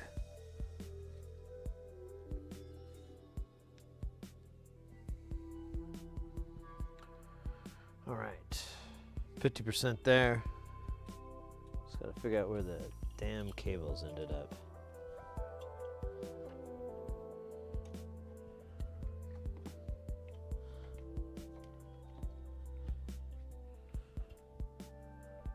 Dude. Ended up in tangles. Oh no, they're right here. Okay.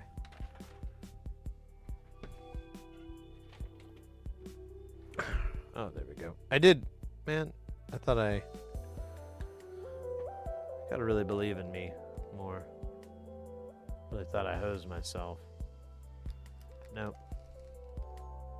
I gently rinsed myself. Very different from a hosing. Let's see if it works. Ooh, that's not too bad. Take her down just a little bit. Oh yeah, look at that. So poorly lit. It's incredible. That reminds me, coming in November, the stream should have some changes. I'm gonna implement Plan 2020-2020. The lucky plan now. One of them is probably going to be the green screen coming back, because the weather's nice in here. I mean, I know you look down here and you're like 83 degrees. That's insane, but that's actually, it's very nice. It's very comfortable here in desert temperatures. It's quite lovely, honestly. Desert temperatures. So we're going to measure this with the computer, because it's not subjective. We're looking for really hard to hear noises and stuff like that. So the computer's going to be our best bet for finding it. Or more specifically, our measuring equipment, our measuring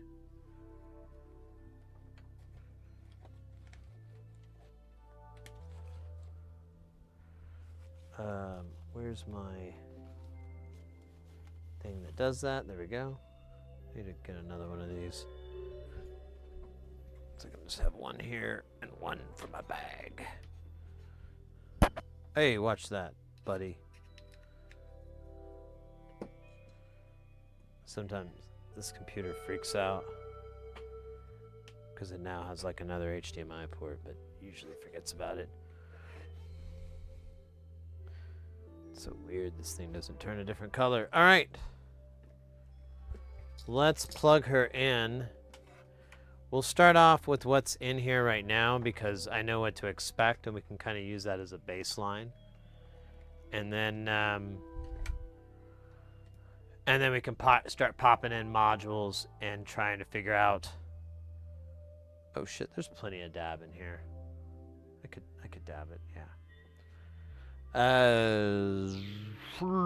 Baby. Let me launch the software to do this with. There it is.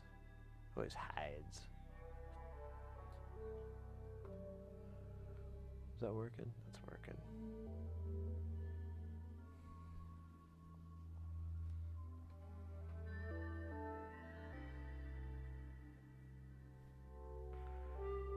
Oh wait. It's gonna give me this, yeah. Continue current configuration. Oh, there's an update. What is the update fix? Fixes bugs. Yeah, I don't want to I'll mess with it later. I think I know what it's talking about too, but I don't want to fuck with it right now. So, are we on? Yeah, we're on USB audio.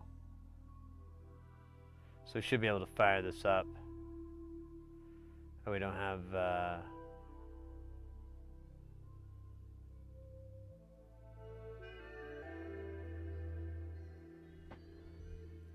Hey, Hayes, how's it going, mate?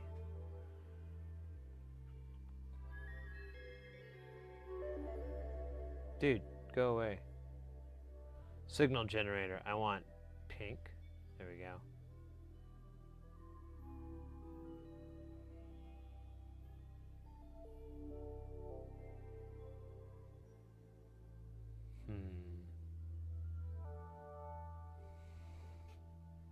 Oh, it's not on.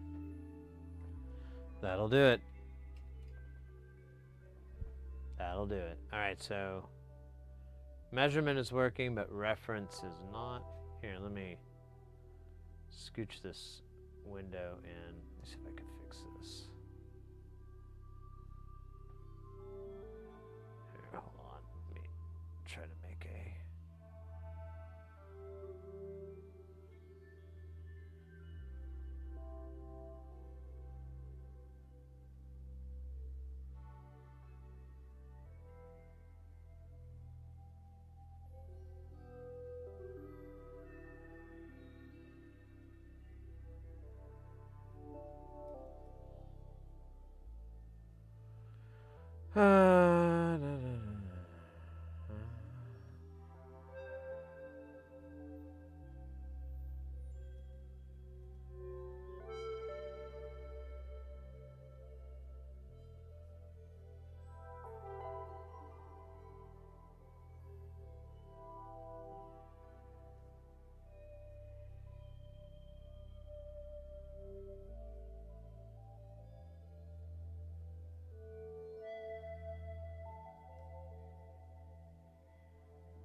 Trying to get this set up so it's easier.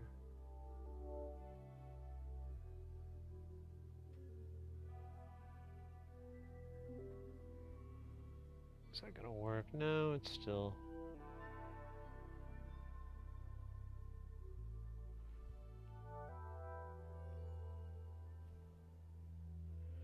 Well, it's kind of dumb, but we'll go with it for now. So our ref signal, oh, is not connected. Oh, that's right, because I use this cable that I think I dropped. And it fell on the floor. It did. I remember. All right, that's why we weren't getting anything earlier. We're going to go into the other signal here. We've connected these points. So what we're doing here is this produces pink noise out of both outputs, the exact same thing.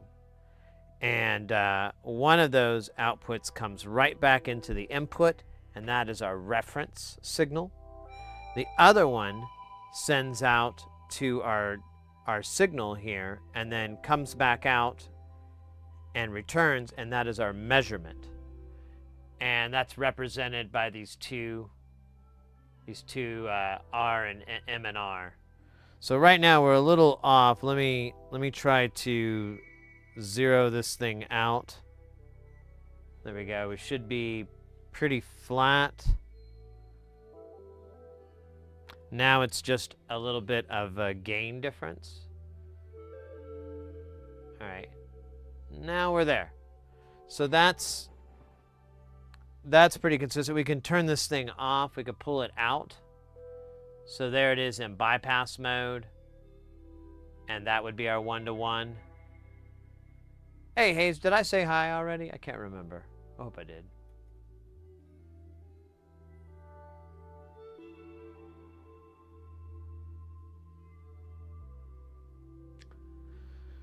But if we change one of, here, let me get a better shot. If we go and change one of these knobs, like we'll change this bandpass, it has a range of 250 to 5.4K. So we can go like that. We can roll it around here and get it to sweep. We can have it cut, do the same thing. And the whole point with these kind of EQs is that you can create some pretty wild shapes here.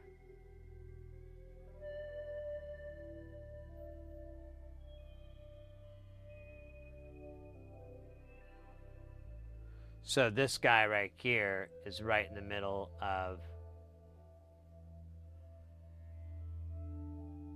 500. A lot of good stuff sits down here.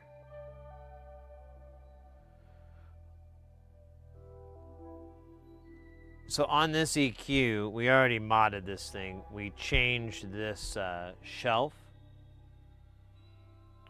so that it's different. It really didn't change it that much. Is the data bar still there, or did it break? Oh shit, is it gonna crash? It did have an update, so.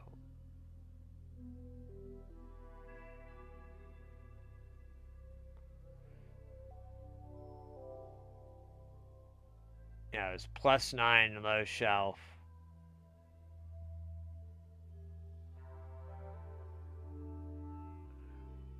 Oops, that's after the mod. Where's the pre-mod? There it is.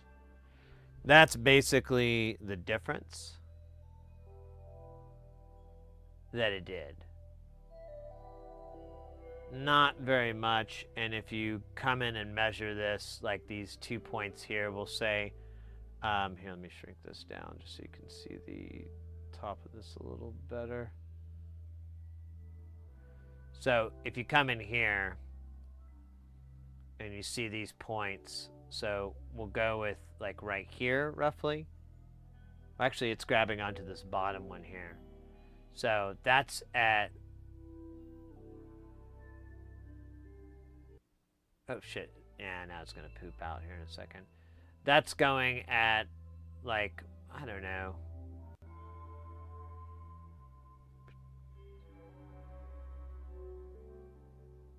can't really make it over there, but I believe that's roughly 10, 20 dB. It's not a big jump. If we turn this off and we just throw the 2 measurements up. So these are other captures. You can see we're getting, here, let's full screen this so it'll be a little bit easier. So you can see we're getting right here. It's saying, it's hard to read because it's fucking blue on blue, but it says 410 hertz, 4.7 dB. We're kind of in that range. And then, oh, it won't let me jump to the other one. Let me get rid of the top here.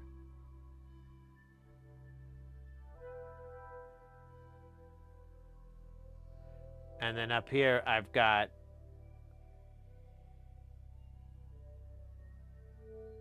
.410 at 5.88. So what were we at before? I forgot already.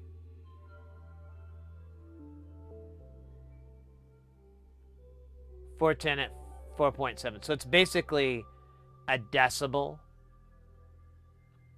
of gain that's kind of shifted over. It's not substantial. I really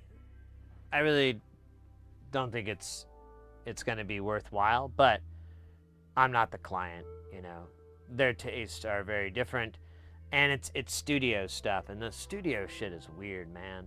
Studio people are, I just can't jive with that, man. But anyways, those are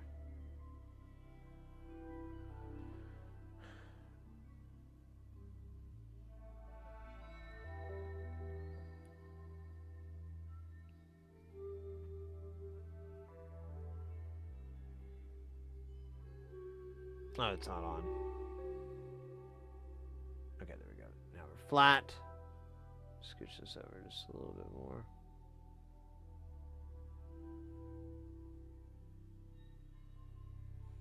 So now we'll go ahead and power this guy off. And we'll take one of these out and we'll put one of these fancy EQs in. Oh, yeah, I should look at it when it doesn't have a signal. It goes crazy. Doesn't know what to do. It's like, what the hell have you done to me? I have not been but loyal to you. as a frequency response. You just kind of laugh in its face and go, bow down to me. Like, oh, Emperor Palpatine. But, like, really, really make it scary. Like, don't just do that. Like, you got dark side. No, don't. Like, make it your own. I do the weird dwarf version. Bow down.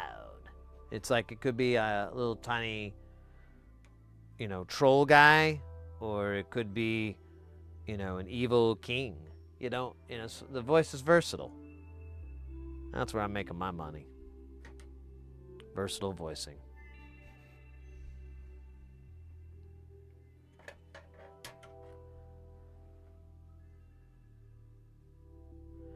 All right. So this guy's cool. But is he even kind of as cool as this? Here, we should do an overhead of this motherfucker. Look at this. Look at this thing. Like, it weighs so much. It is so bloody heavy. Compared to this, like, it's insane. This is, for those who haven't seen this before, so this particular module is a Pultec EQ. It emulates it without the tubes by doing an inductor. And it has a ton of functionality on it, as you can see. We've got different high cuts that we can do. We have bandwidth, boost control. These overlap, so you can stack them to do some pretty wild stuff. Just realized this part is loose. I don't like that. What the hell's... Why is it loose? Why is this loose? Is it these parts? Alright, we're gonna have to tighten some nuts here, but not right now. Let's just get this guy. Let's get this pizza in the oven, huh? Get it all hot and fresh. Oh, there we go. It lightly pushed in. It's the only problem with these edge connectors. Like, I need that to be an affirmative snap. A yes. You have correctly placed the item inside the bagging area. I think that's in there, right? Yeah. I just had to put my back into it. And a little bit of my heart. Heart back. Heart back, I'm out. So if you guys have never seen, you've definitely seen a Pultec EQ if you don't know what it is, because they're like the famous EQ. These chicken head knobs here are kind of one UI holdover from the original. But let's see if this thing smokes when we turn on. Okay, cool. We've got lights. And we've got EQ enabled. We have the high cut at 5, 10, and 20. Oops. My belt pack just fell off. Oh, completely fell off. God, this thing is dying inside. I feel bad for it.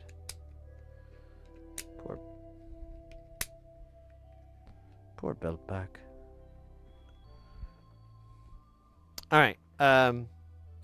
So let's look at it on the big screen, and we'll try to zero it out. So I'm already looking at it, and we're gonna have to do that.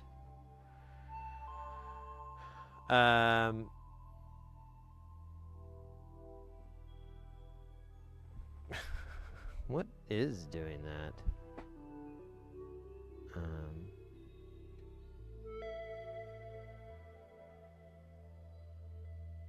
Is that supposed to be flat? So I've got this turned all the way clockwise and this turned counterclockwise. If I move this switch, that's not right. That's not supposed to happen.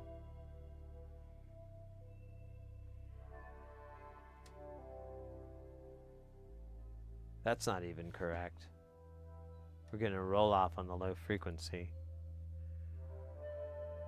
Why is that boosted like that? Okay, if I turn it all the way down... Oops, let me give you a better... My bad. So I turn this all the way down. Now I have something that kind of looks like disengage. So this is EQ out, EQ in. So, okay, so maybe there was... Maybe this switch was a little... Let me give him a little love. Okay, so now we're flat.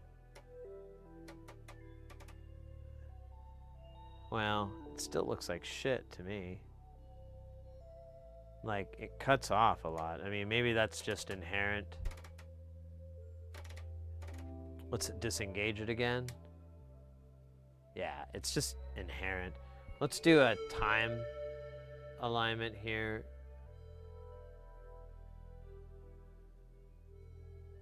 Alright, I don't think I found any, so whatever.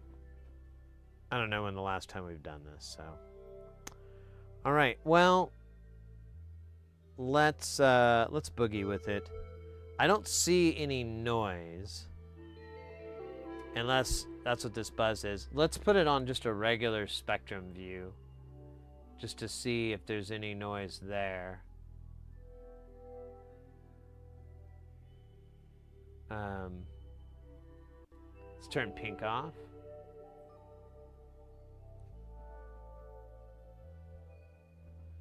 So there is. Yeah, we're getting noise. That's why it's got that curve. So there's... This thing is buzzing, I believe. Now, to verify that and make sure it's not just noise that's there, we're going to swap it out with this guy again, and we'll look at the spectrum measurement to see. Because now, I'm kind of mad I didn't do that to begin with. I could just move the... Yeah, let's do that. It's not definitive. No, it's not. Never mind. Let's do this right. Because I may be missing something else. But this, I think this is our issue. This guy buzzes. And it's not...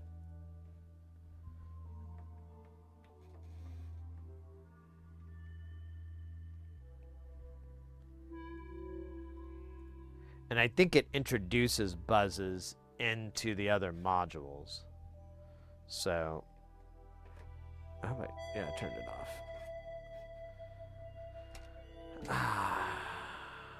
Let's see.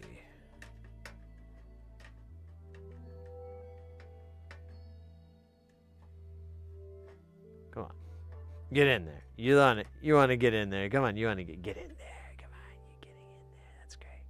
That's great. All right.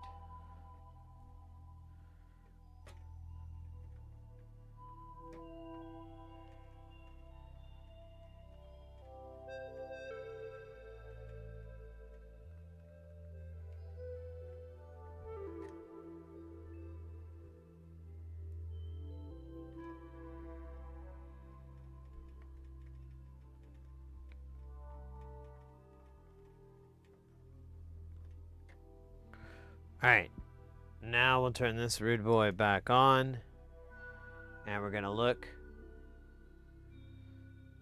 So, it's honestly a little bit noisier. Let's disengage it. Okay, so I guess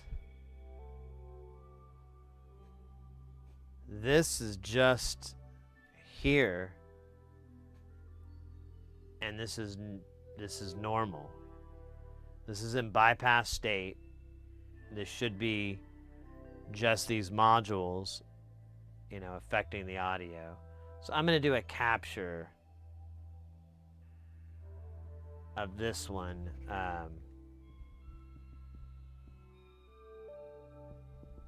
Clean baseline. I don't know what this case is called, but I think we can remember because I just need one of these measurements. What? Why did it do that?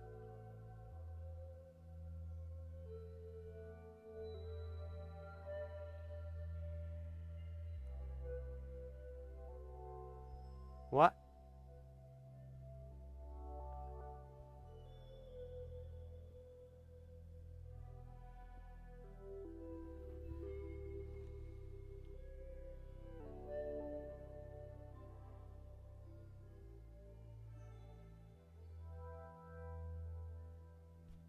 Why did it move?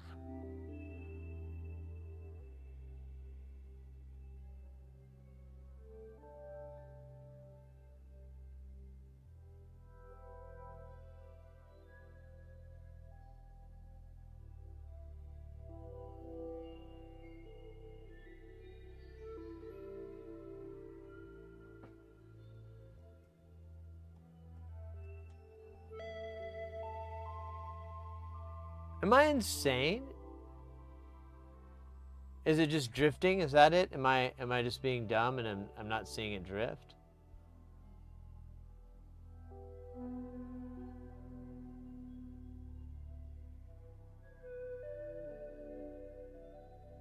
It is.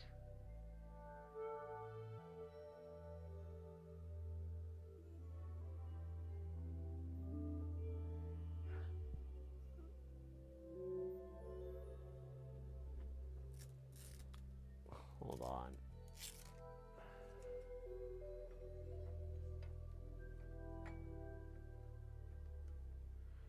I was wondering if maybe untangling the DC supply might help, or moving it away from these data lines.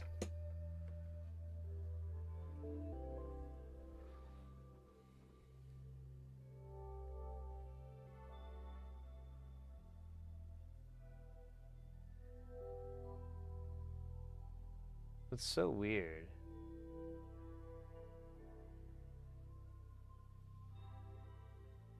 But it is pretty low, but it is there. At like 80 dB. Negative 80.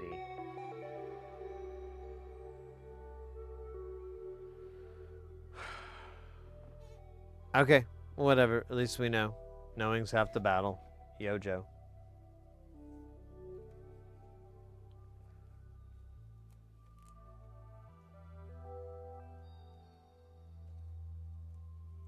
Dude, it moves all around. Doesn't even... It looks like if you leave it on long enough, it's gonna work its way out of the circuit. Let's see if we could do that. Maybe that's it. We just have to let it cook.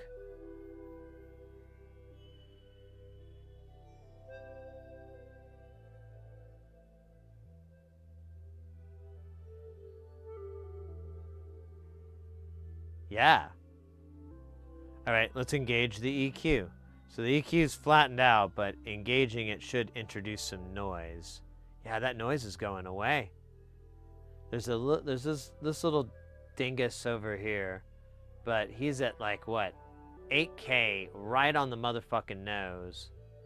What are you, 16? Oh, is that our noise from over here?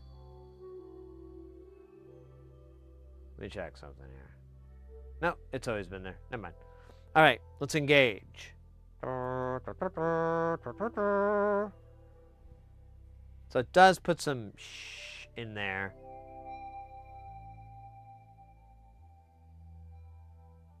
But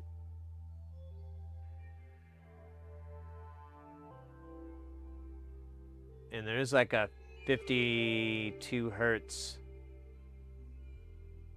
60 hertz-ish rolling room. But I wonder if you just leave it on long enough, it'll just kind of work itself out. Okay.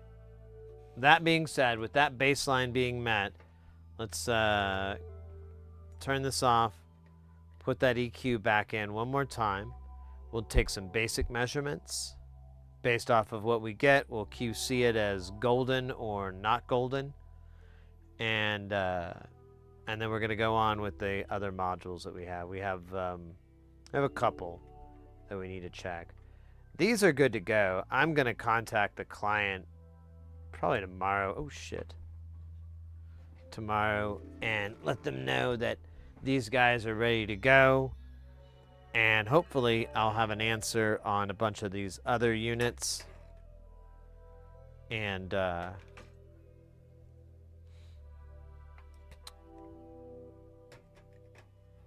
in that case, I'd like to get that thing out of here. I'd like to get one, though. I'm really thinking, I mean, it's an expensive purchase, especially if you don't have anything to put in it. But I was hoping to DIY something, you know? There's not much of a 500 series DIY scene. There is one, but it's not...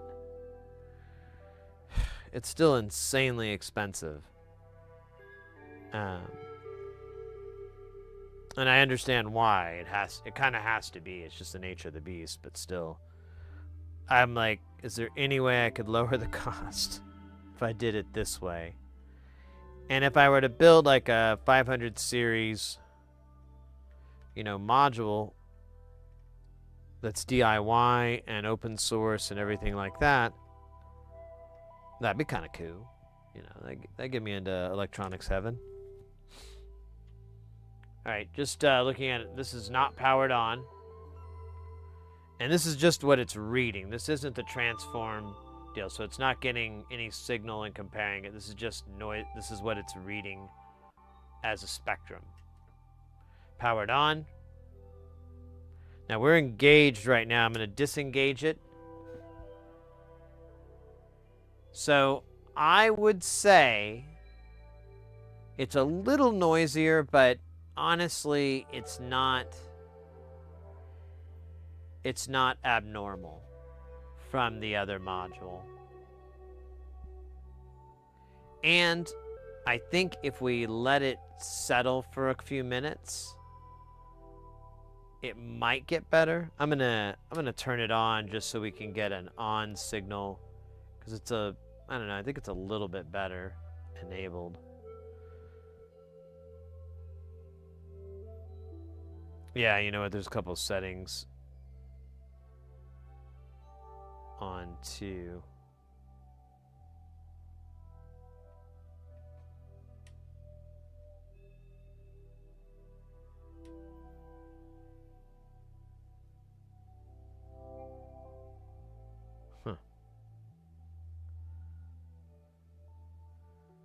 So I'm engaging the high cut here, and I've got it at 20K, and I'm going to turn it up, and you see it kind of squashes it a little bit. Now granted, these are really, really quiet, and we're at really pretty high frequencies. Like most people that have, worked in, with music and so forth, usually you'll see it in, like, everything kind of lives in this world up to about 1K, and then it starts to roll off. But in this world is where your ears work the best. That's where everything sounds yummy, is in this very limited range of about 1,000 hertz. Now, without these, you lose a lot of other, like, very, what would you call it? A lot of subtle things, like valve sounds, syllables. That's where, you start losing this, start losing your hearing, you start having a hard time understanding people. That does live up in here, and there's a lot of those that occur that you kind of don't even notice. And if you're looking at them a lot, you'll kind of see it. But when it comes to just mixing audio and making music and stuff like that, you generally give a crap about this area here. And then this is an area that's a very fine-tuned area. And most of the time you're just doing treatments up in here. Some people like to boost rather than scoop. So yeah, if we leave this thing on, I mean, that's saying 58 hertz at 95 dB. That's on par with what we had before. So let's go ahead and kill this guy and move over to transform mode. Oh yeah, we don't have any pink. Oh yeah, we have that. So there's that scoop from the high pass, or from the high cut. But that's very interesting. So out of the box, this thing starts to scoop out pretty soon. Let me make sure it's not a bunky, a bad switch or anything like that. But no, that's how it looks. And we could adjust our levels a little bit to compensate. But see, we do get a boost over here. And here, let me pull this back down so we can kind of see better. So in here we have a boost of about a dB. But if we go back down, we're already getting a cut of a whole decibel at 250 hertz. If we bump up, 250 hertz is actually a little high. So I don't know if we could split the diff.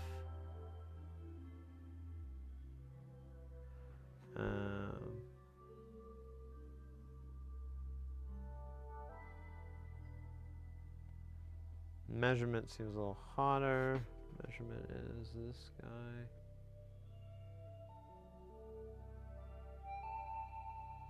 Yeah, it's like this slight variance, so we're kind of stuck with it being a little bit high or a little bit low.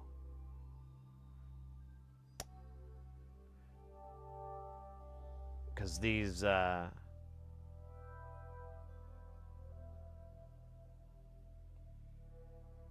two inputs are always going to be they're just going to be a 0.5 off from each other. Yeah, literally. Oh well. So, we've got the EQ in right now. Let's do some fun. We're going to crank up the this is our level, this is our bandwidth, and this is our frequency select. So we'll crank up the bandwidth here. I'm going to go full bore, and we're going to crank up the bandwidth. Wait, I'm sorry. That is totally incorrect. I forgot this is a pull tech. So let me back up. This is a boost, and then this knob next to it is a cut. When you increase it, it increases the cut. Observe. That is the cut. That is the boost. Now, boost doesn't seem to be doing much, so I'm not sure what that's about. Now we'll change the frequency. That was at 10 hertz. Let me increase the boost. Yeah, it does seem kind of weak there. I don't know if that's fixable. There we go. I think it's just the nature of the EQ, but we'll compare it. Oh, it's blowing out. Stand by. I gotta...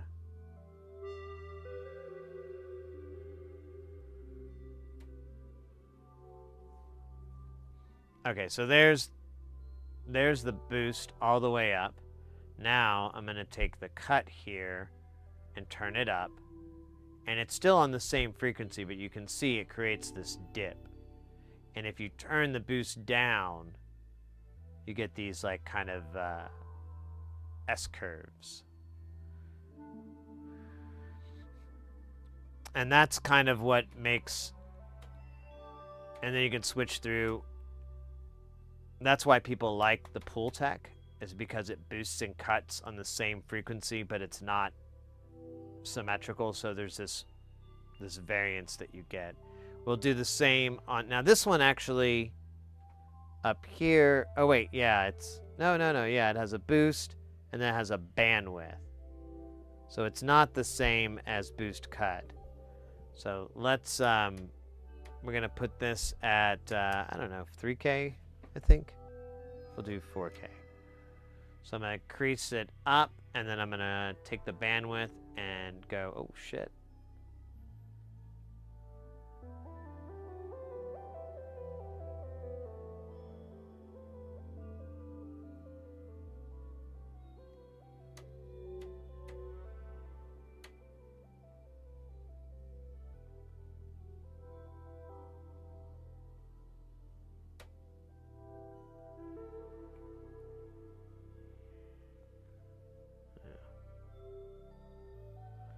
And then we could take the high cut, which is designed to kind of trim this thing down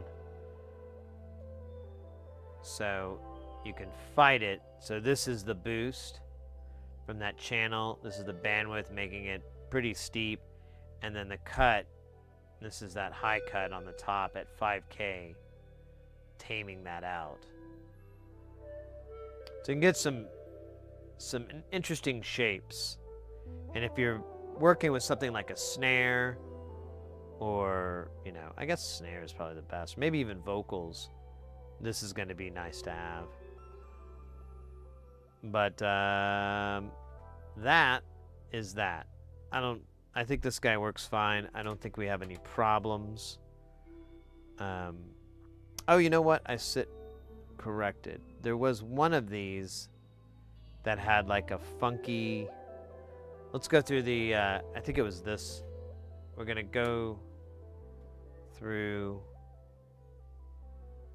the levels here.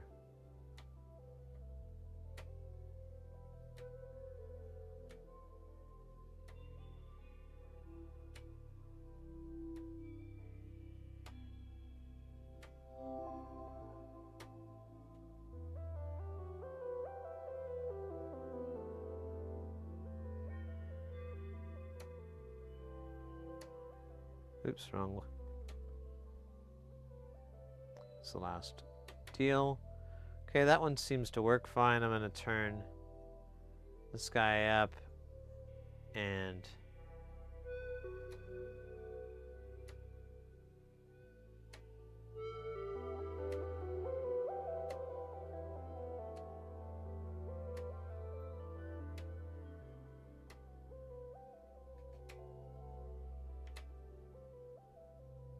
okay, that sweeps through fine. This cut works good. Yeah, I don't see any issues with this. So let's call this guy DUN.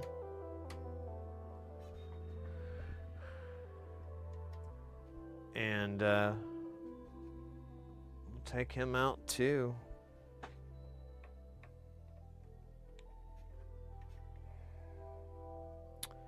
Let's see, we have this other EQ here, but it is missing an op amp. It needs an op amp in it. Now, I don't know which ones we can get away with.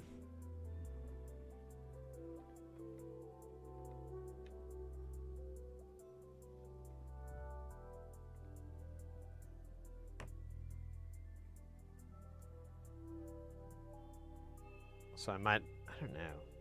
I'm trying to think if so this one here, it needs an op amp. We could just bypass the transformer for now. I think we add it. Yeah, we'll just bypass the transformer for now and make sure this works.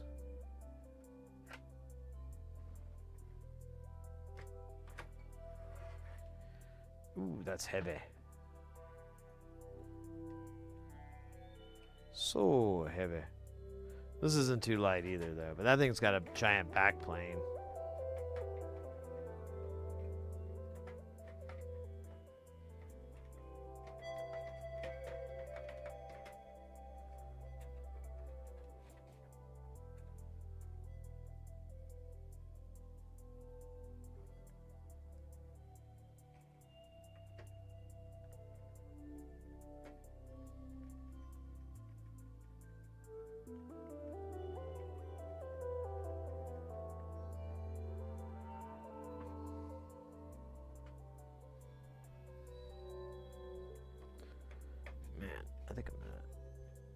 Take a beverage break. I'm thirsty as hell.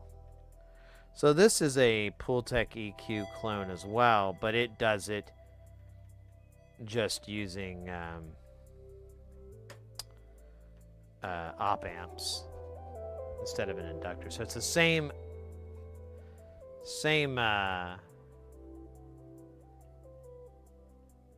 outcome, but a different approach on how it accomplishes it. So here, let me turn these all down. We'll disengage it for now. Now we did mod this, but I can't remember. Whoa. Hold on a minute here. That looks wrong.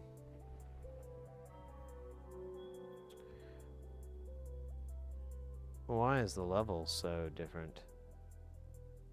Do we need to set that? I think there is like a level meter. Let's enable it. Oh. What the fuck is wrong here? It's still really low on the other side of this, but it shouldn't be that bad.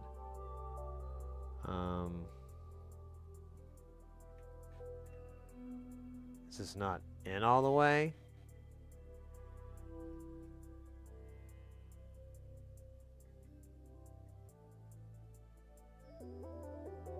Dude, yeah, it's all fucking weird.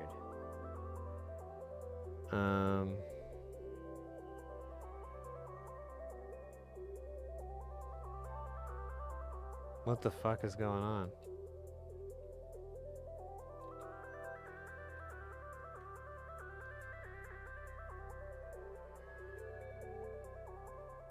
So this is in bypass mode. It just fucking eats it. It doesn't have enough signal, and then when I enable it, it gives me this dog shit. What's it doing? What's it doing on the spectrum? It's a ton of noise. And if we turn it off, it's like a different ton of noise. So, yeah, I think I don't got this in right.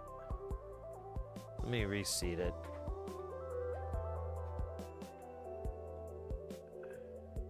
Hey, Booze, how you doing, mate?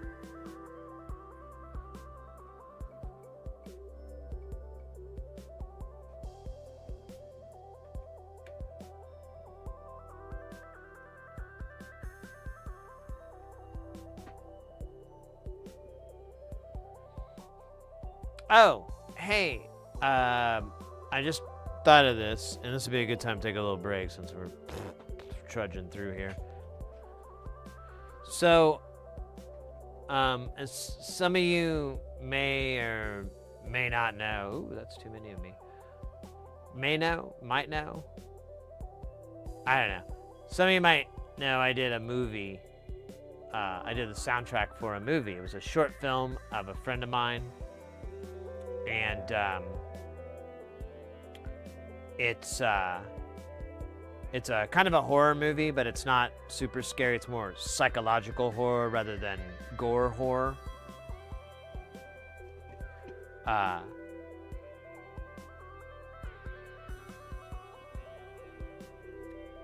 But I was thinking about having a screening of it with you guys.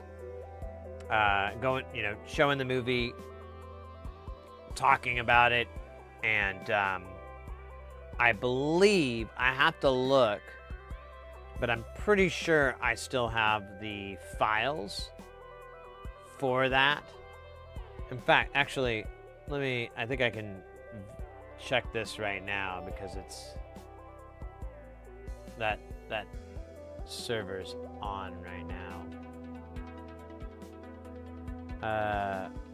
What did I call it? I think it's...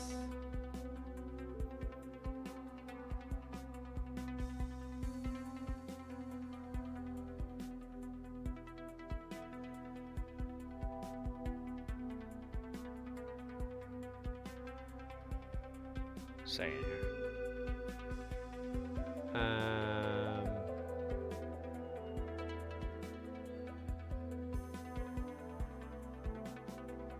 No, it's not there. I'll have to look for it. I'm pretty damn sure.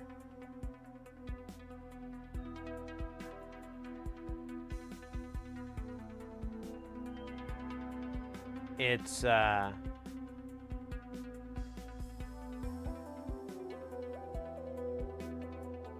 somewhere around here, man.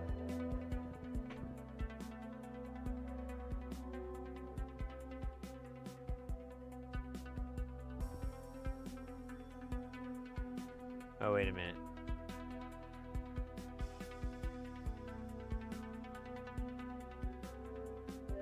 Yeah, I might have to do a search and just try to find it on the NAS itself, because I don't see it. Well, anyways, I'm pretty damn sure I have the files for it, and it's honestly a mixture of some a little bit of modular, very little modular, but then there's a lot of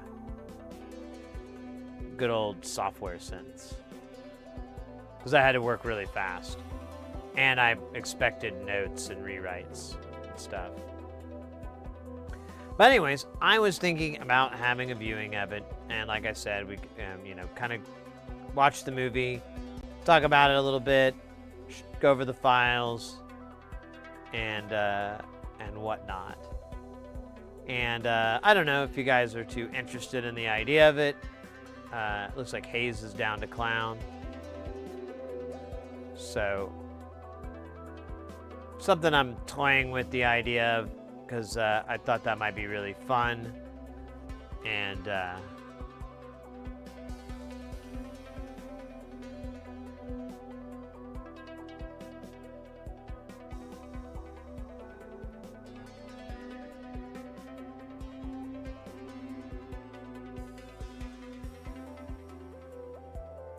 dude, these things are so weird.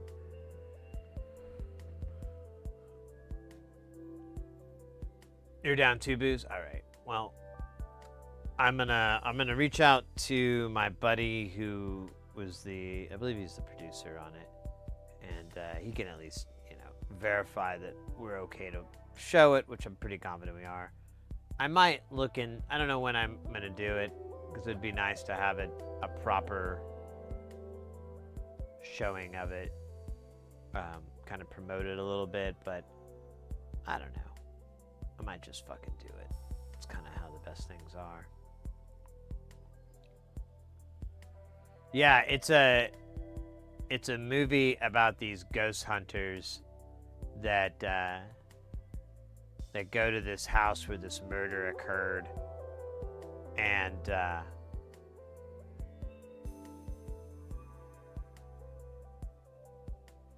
I'll leave it there.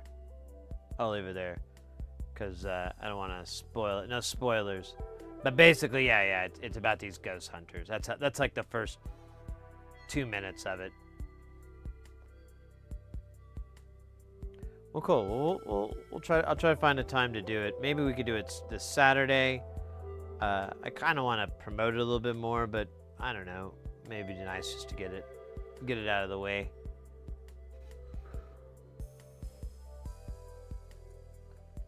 Oh yeah, we're gonna do a dab. Let's go from Dabzilla, because it's like filled with dabs, and I want to try to cleanse it.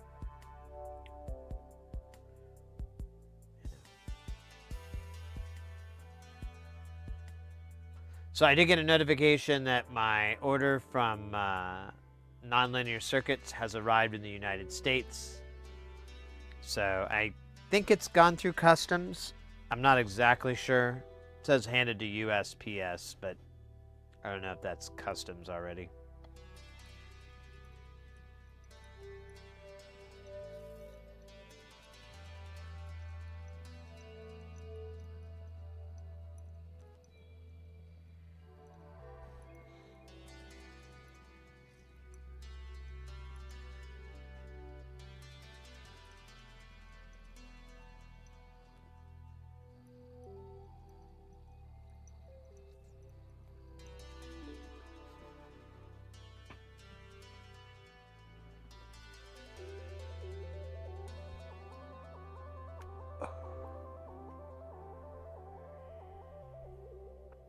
Keep yawning.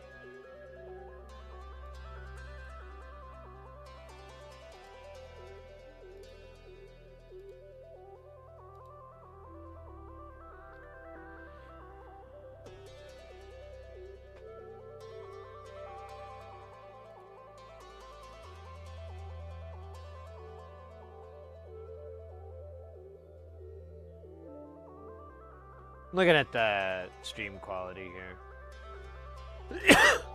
On my sweet hairdo.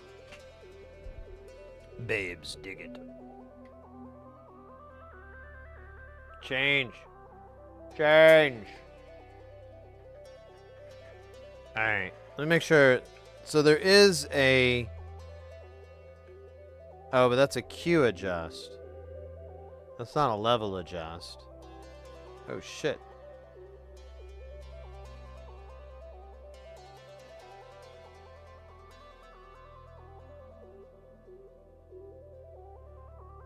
Yeah, this is all good. We're switched over to this side instead of using this as the preamp. So I don't know why it's acting weird. Let's try putting it back in, eh?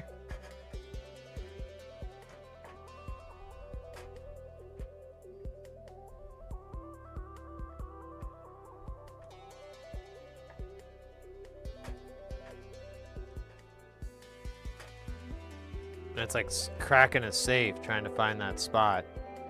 Alright, that felt pretty good. I don't know if it's gonna work.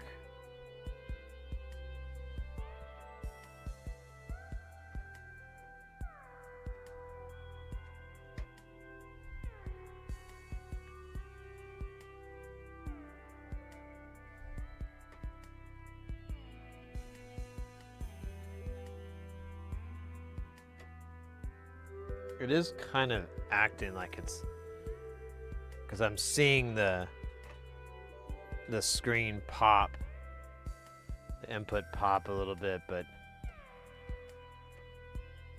I think it's from me popping out.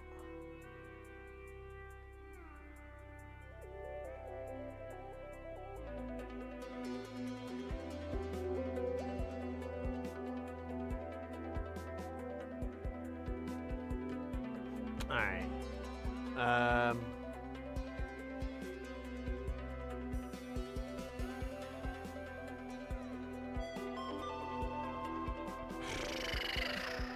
Alright, let's turn it on. Okay, there's Jesus Christ.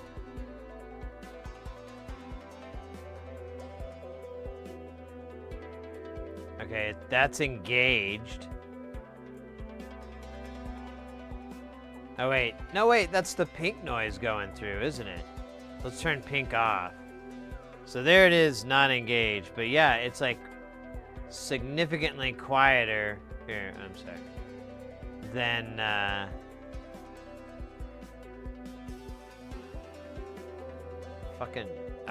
me turn this off. So if we look at these two inputs here, yeah. Now, I can turn the gain up, but I don't know why it's so soft. That doesn't make any sense. Yeah, I'm gonna go ahead and just turn the volume up so I can try to get things to even out. Yeah, but it's, yeah, you can see the high frequencies are all wonky. I'm gonna engage this. Yeah, and now we have a fucking dumb curve that doesn't make any fucking sense. How the hell did that happen? This thing is not... These are all turned off, I thought. Maybe I'm dumb. Maybe it's operator error.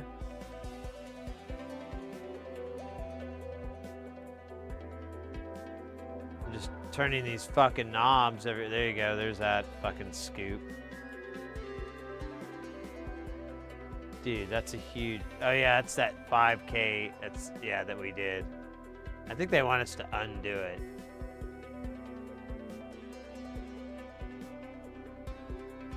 But yeah, I can't get it to flatten out now. I don't know what I'm doing wrong here. There's not a whole lot you can do here. It's a...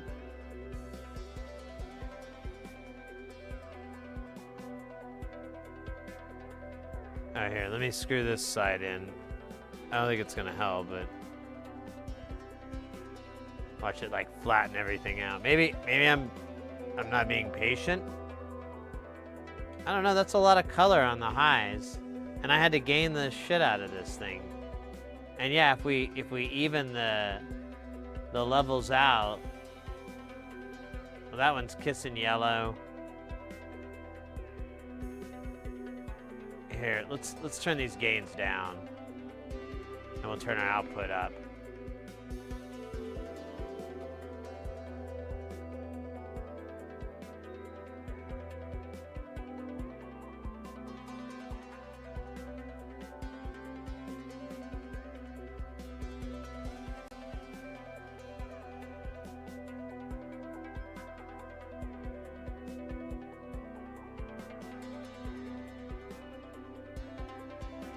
That's pretty close. They're still slightly dumb, but whatever.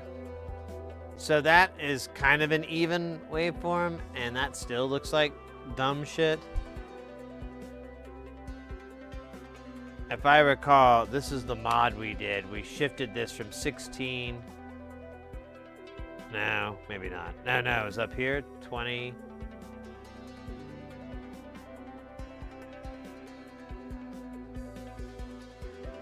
That's the cut, that's right. No, we did do this frequency, but it was...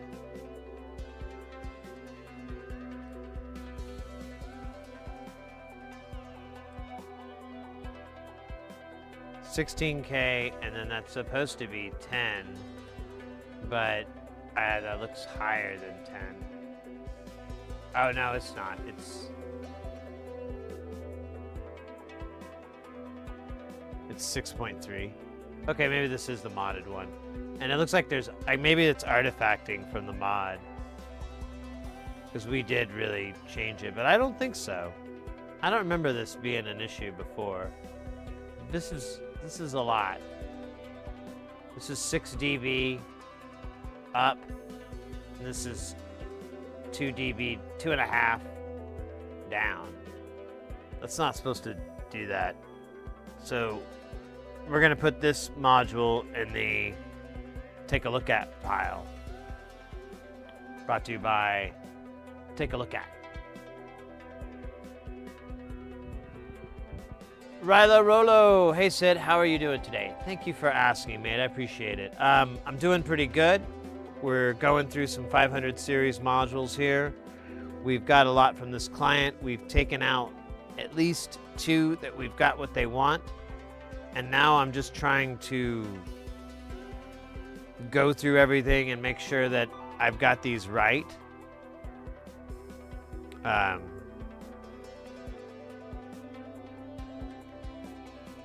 It's pretty wild shite.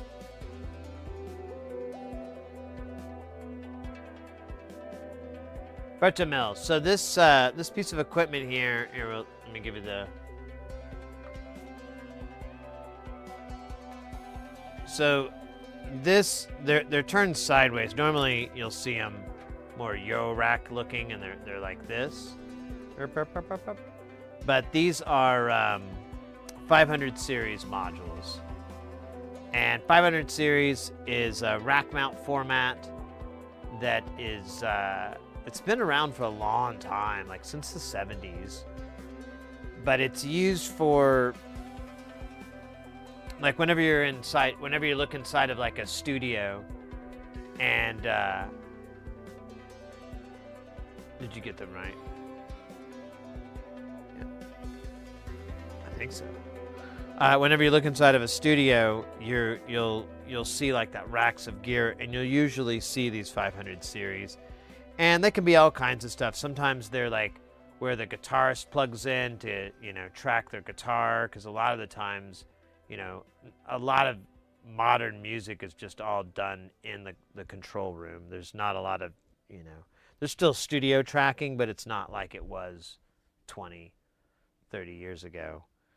And, or 40 years ago. But,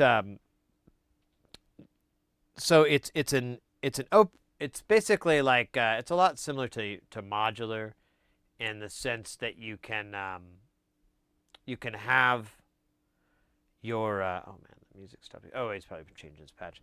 So you can have a case that can have I've seen 2 spaces. That's what we have right here. I've seen some that go up to 10 and 12. And on the back of them, they're either like a DB25 or some sort of multi-connect that you would connect to a patch bay. But they do have internal patching. So you can have a microphone preamp, a tube-based EQ, and then you could have maybe an opto cup, an opto compressor of some sort, and maybe like a line, a transformer just to sweeten it up, to boost it up a little bit. So you could have a signal chain like that. You could have it all route straight through internally. So you just have to plug in an input and an output. And sometimes you'll see producers, they'll like, I have it, I don't want to go grab it because it's a pain to get, but they'll have it. We can look at it online though. That's easier to do than get up and walk out of a chair. Let's see. So if we go to Sweetwater here, we can go to, where is it? Studio recording. And then we'll go to signal processing 500 series. And then if you go down to 500 here, they have chassis. So chassis is a good place to start to get the idea of the cost scenario with it. Now these are really nice. And I believe these have audio interfaces and optical I/O. But Neve makes some that are very nice, and they're also super expensive.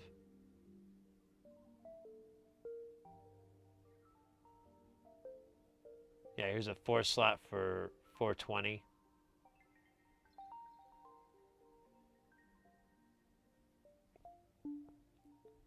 But some of these you can see they have little handles on the side, and you can literally just like I said, you have a producer that has a signal chain, and they go, I drop this on all my bass guitars, I drop this on all the kicks, I drop this on the vocals, whatever.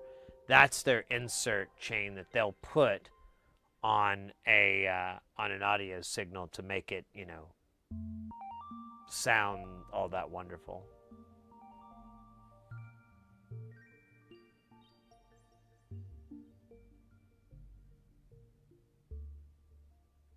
Nightfall. I have a second house. It's from the 1800s. When I was 15, I wanted to make it my studio.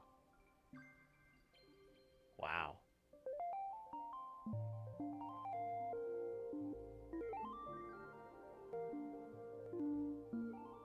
Yeah, I've been very interested in 500 series once this client started bringing stuff to me. I kind of noticed like, oh shit, we had a big network drop there.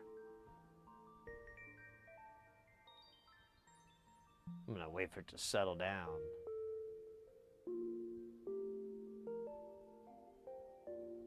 Looks like it's getting better. Man, I wonder what's up.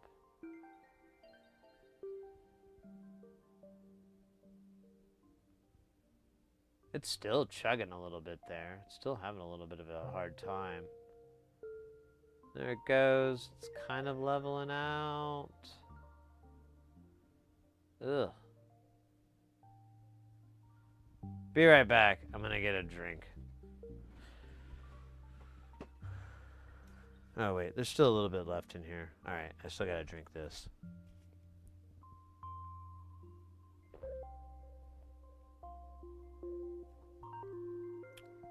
That's pretty good, actually.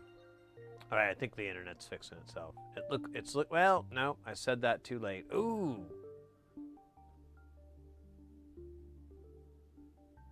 Ouch. It's got low numbers there. It looks like it's not unbearable. System 500 is great. I love it. Yeah, so I think think it's getting back to normal. So I'm very interested in making some DIY, like GitHub level available kind of scenario with some 500 series stuff. I get some people want to make the money off of it and whatever, and I'm not going to reverse engineer anybody's designs or anything like that.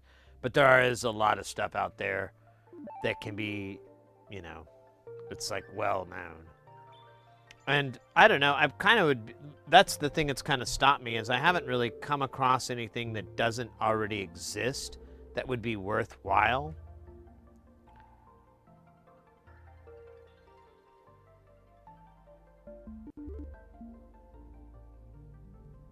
Wait a minute.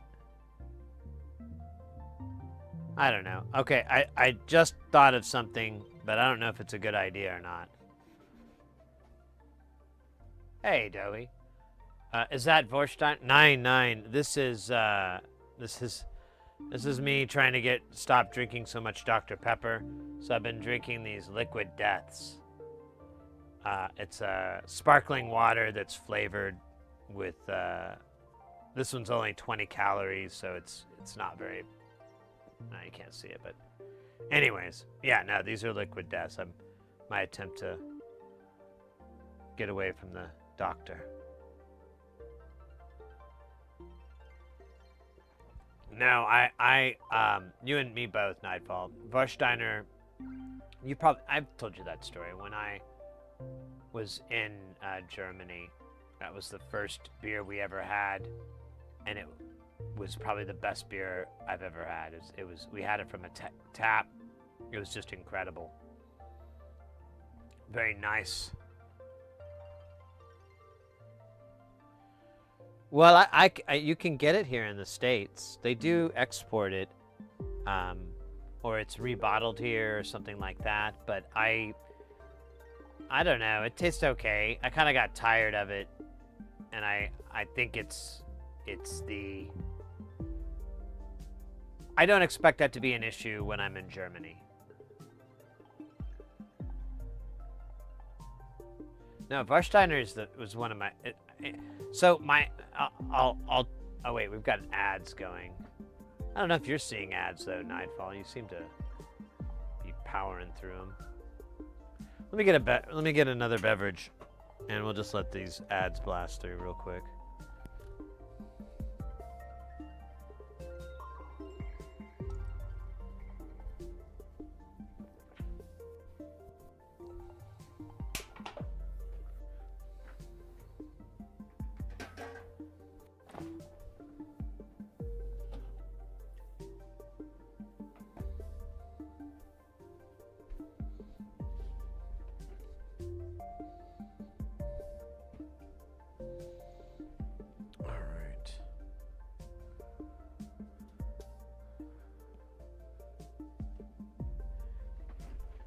All right.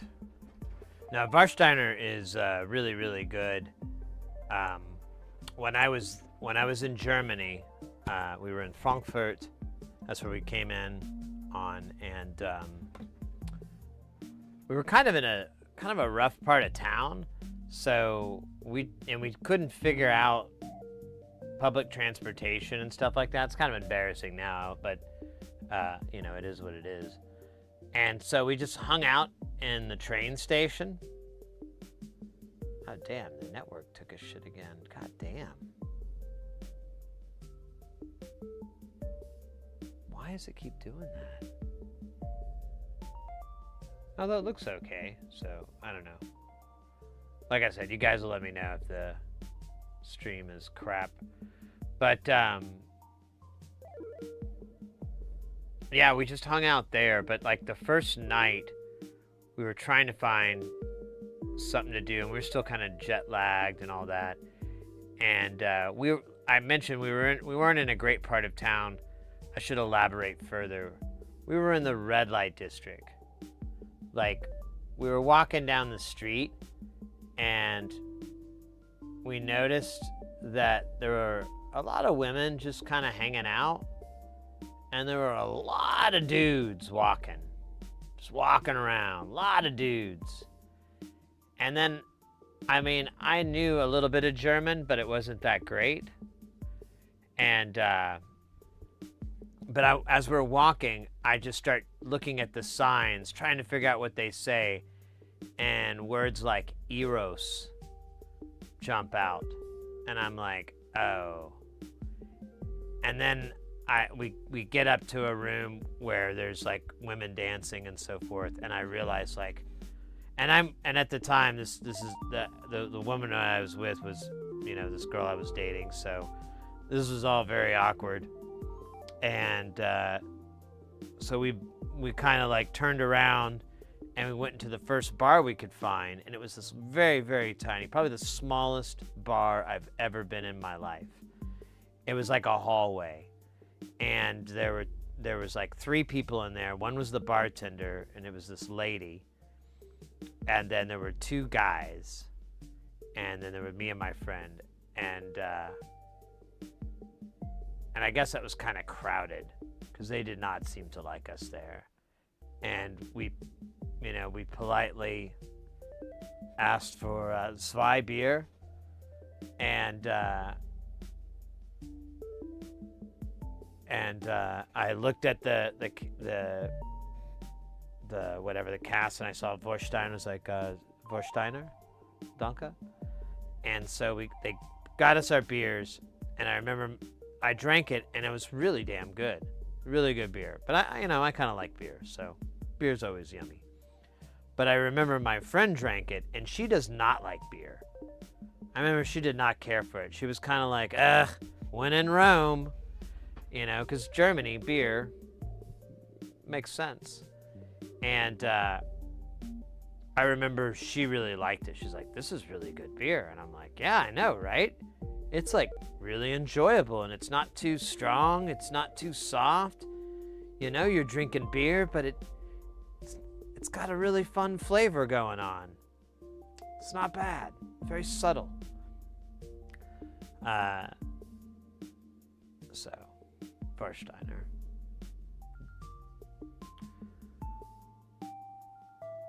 Mein Lieber. That's how I met your mother. Hey, Dowie.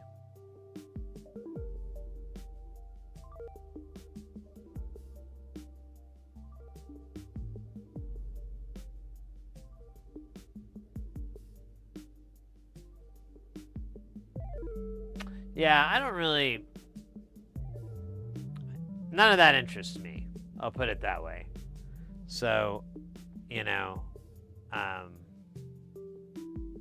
just going to avoid that stuff.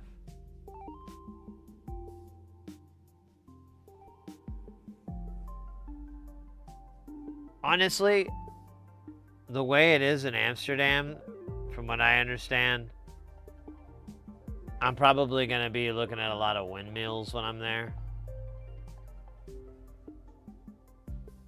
And eating a lot of bread. And pastries and stuff. Just like regular pastries, not, you know, special ones. I feel like that role in the universe of being able to provide tourists has been taken over by America. So, you know, I live in one of the states where that's the case. So it's like, it'd be like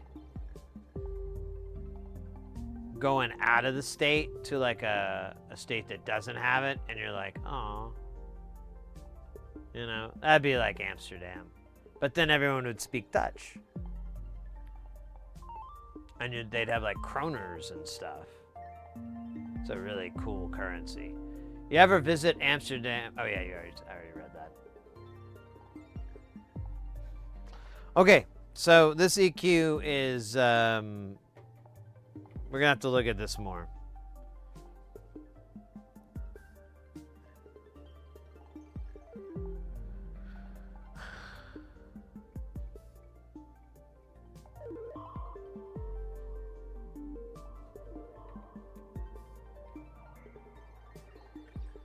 So I'm really weirded out. I've been looking at this EQ, and you see how R2 has a resistor, and then R1 is open. And normally when you put a resistor like that in that area, that size, you're typically doing it as a protection circuit. There is a diode there, and maybe everything's going through the diode, or no, that's not a diode, that's a ferrite bead. So maybe everything's going through that. I don't know, man. I don't trust it.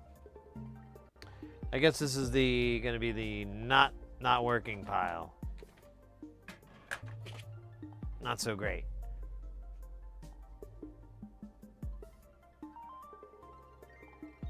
Man, the network is still poo-poo.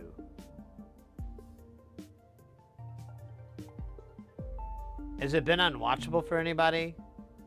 Like just solid spinning discs in the center? Right now it's saying it's bad.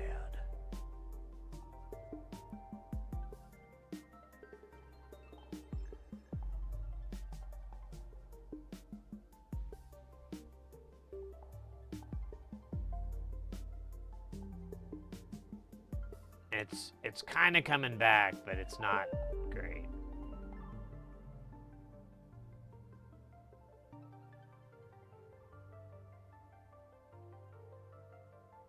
Yeah, it's back to shit. Yeah, it looks kind of crummy on my end.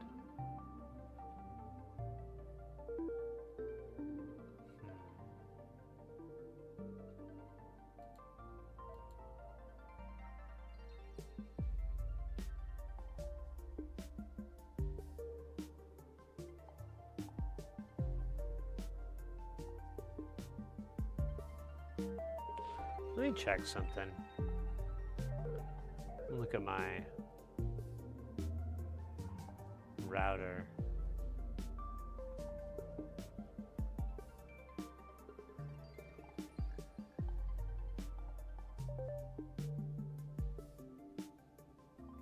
Dropouts, yeah. That's what I'm noticing. Let me check something.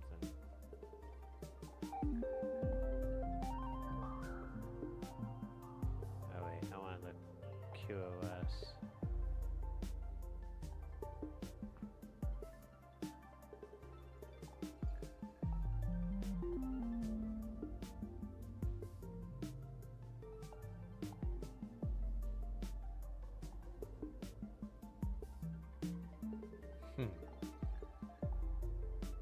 What the fuck is this? Okay, that's me.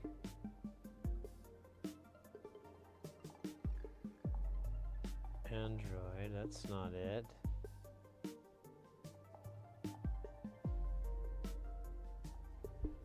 Let me make sure this is my device, because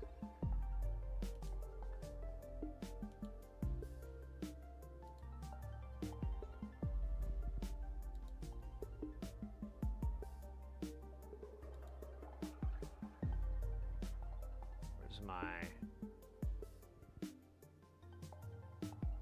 MAC address. Oh, it doesn't show it? That's annoying. Does show the IP address. Do I have that? No, I don't.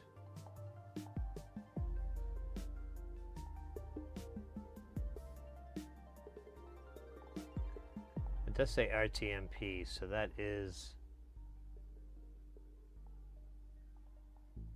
I do see Twitch, so I think that's me. Huh.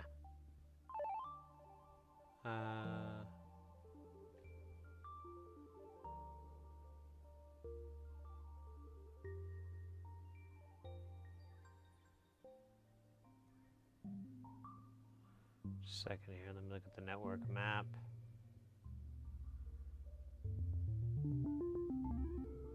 It looks like it's working, but I'd like to... Yes. Okay, so that is that computer. That's the stream machine. Okay. So it's okay. I don't know what it was. I don't know what's causing the drops.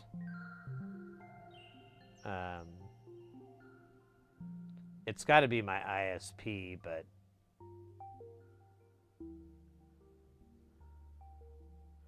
I was looking at the traffic map to see if there's anything like really hosing it, and I think we're okay.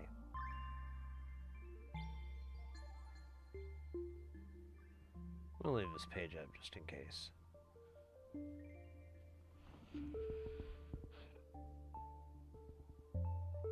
I gotta unplug this and plug this back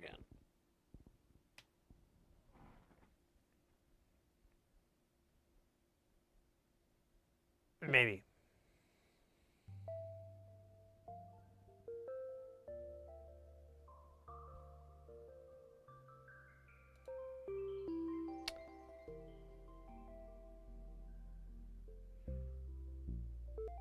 Okay, it looks like it's pretty solid on the connection there, I hope.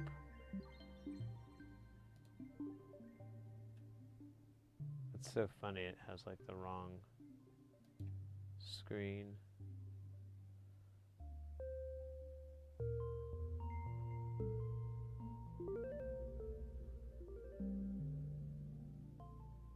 Yeah, it's still going kind of low to YouTube. I don't know. I could change the channel down to 30 frames. That might help.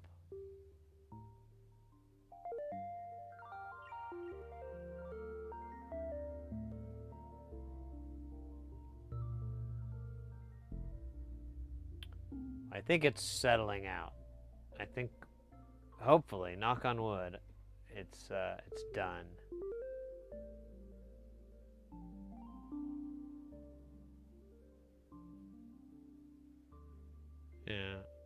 Yeah, I'm pretty sure it's an ISP thing, but we are using a lot of bandwidth the way that we're doing things, so can happen.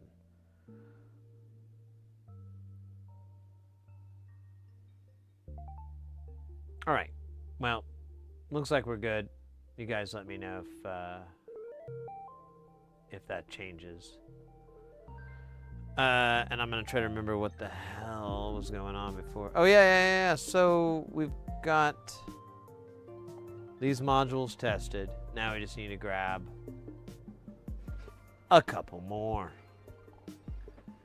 Actually, so we have the ones in this case that may or may not be bad.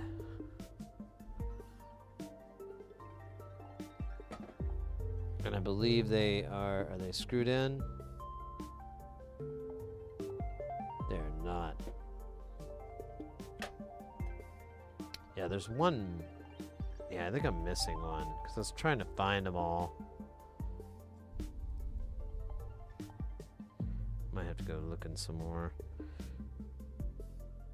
Was this one?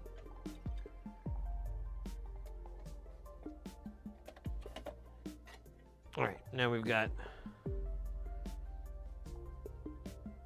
this graphic EQ and another one of these guys.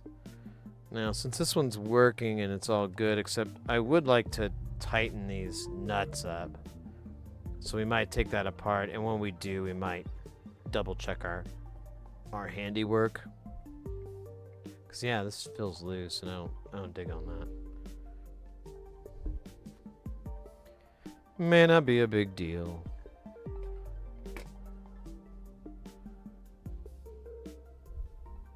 Dude, that's weird. I thought there were... Yeah, whatever.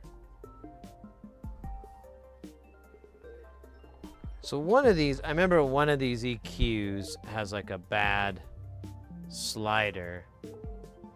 And I'm pretty sure we replaced it. But we'll definitely find out. Oh, shit. Maybe. This thing is so much fun to try to get in here. Dude, it will not fit this space. Oh, wow. It's too big.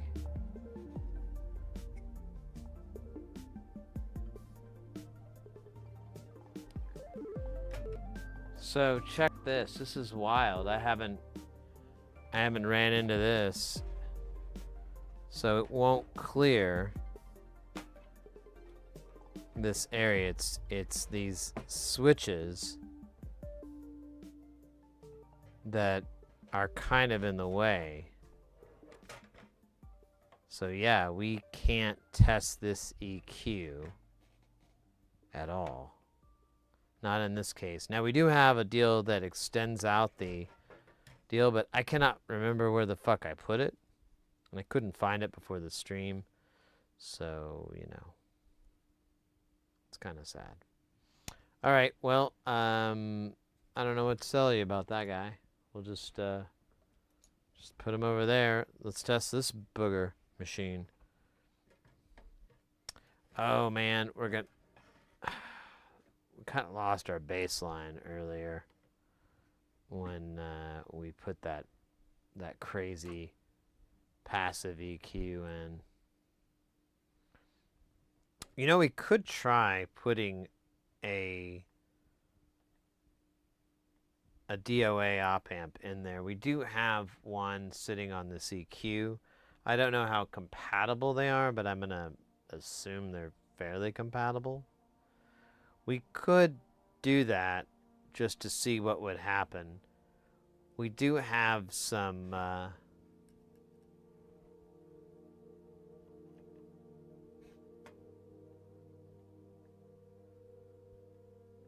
DOAs that need to get repaired. I think we just have the broken ones. I don't think we have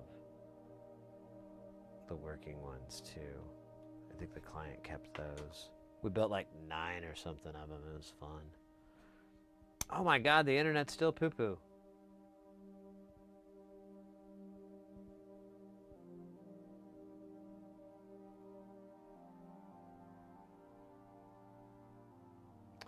Let me check this again.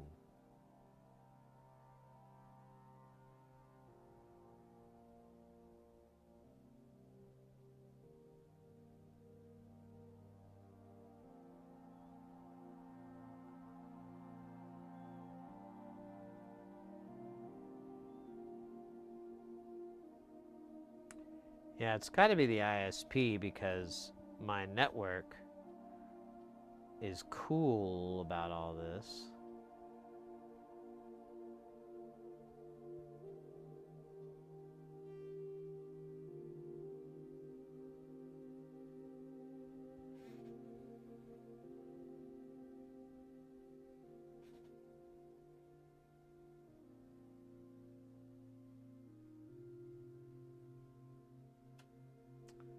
Yeah.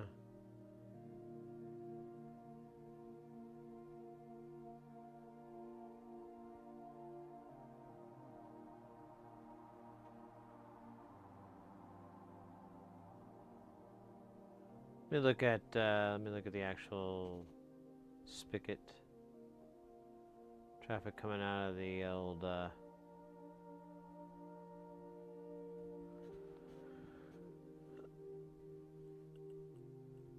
yeah, because there it goes again. It's all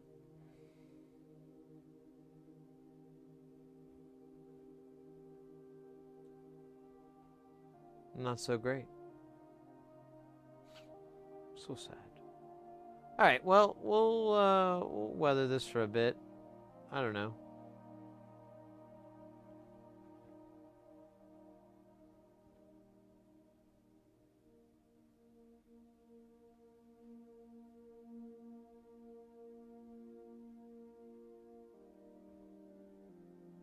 It is kind of a low amount for out.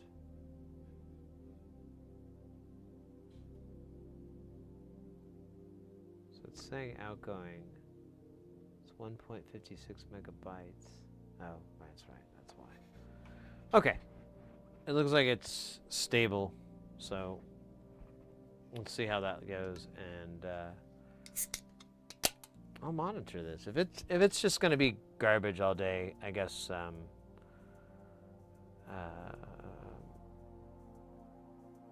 don't know. Guess we'll come up with something.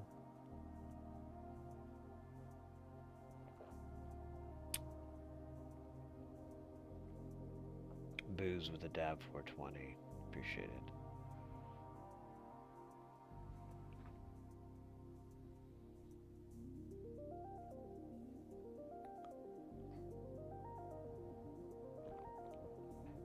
Actually, it's looking really nice and stable now.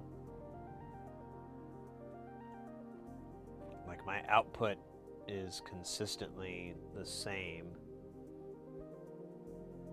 but I'm still showing like problems on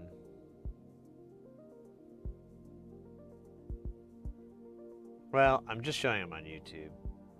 So, I don't know, maybe I just need to refresh it.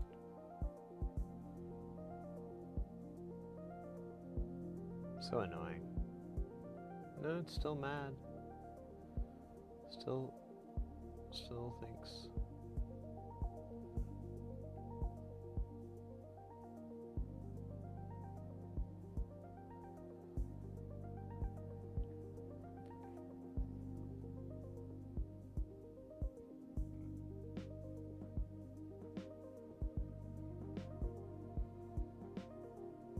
Yeah, I don't get it because it's coming out just fine. I'm not getting staggered or I don't know, whatever. We'll see how it goes. Hopefully it'll clear up. Feel free to chime in, of course, if it is unwatchable. And we got a wonderful dab here from our good buddy Booze. Let's go. Let's go.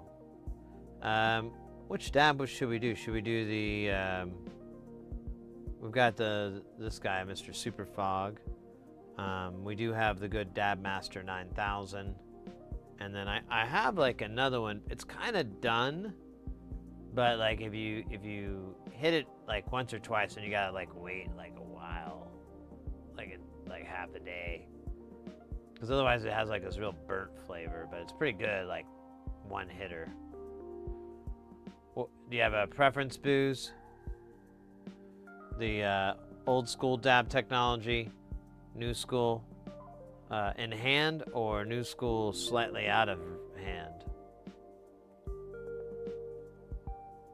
It's like a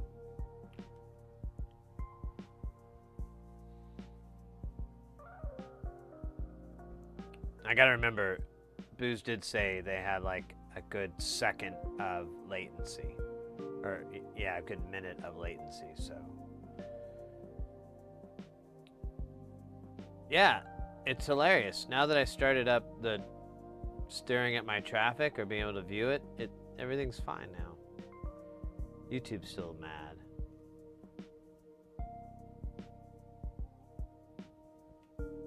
Old school it is.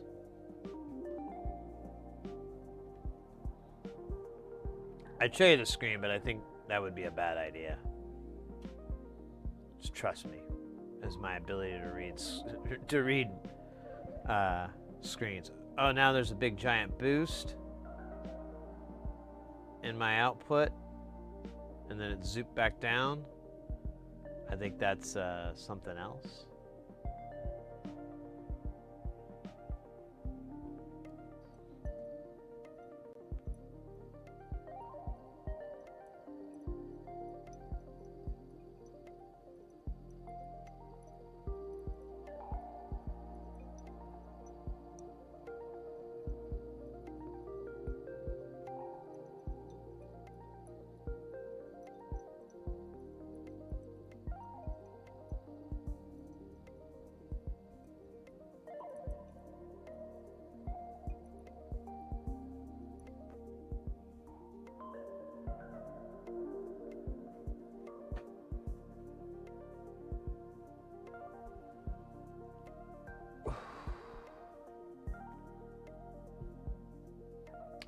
Yeah, and they kind of integrated that into the deal because you can click on view details in inspector. Here, I'll do it real quick.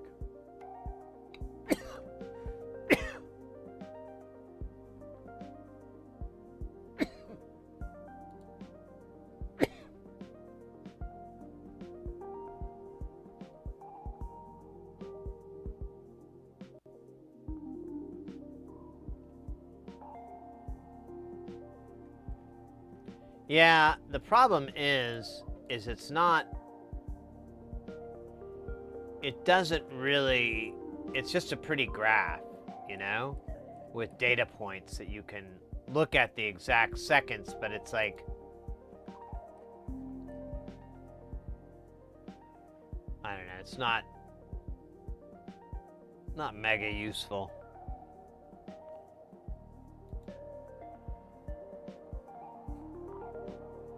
Yeah, it's literally a link in my Twitch panel, because if you still have the stream health panel up, at the bottom of it there's a link that says view details on Twitch Inspector, and so yeah, just click on that and it brings it up. And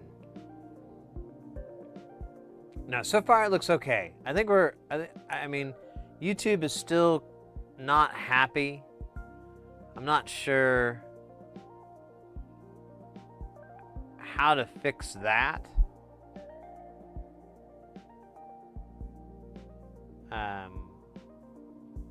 I'll give it a little bit more time. Hopefully it's just a stability thing, because I am seeing the numbers kind of fluctuate around for the YouTube feed, so it still might be a little wonky wonk.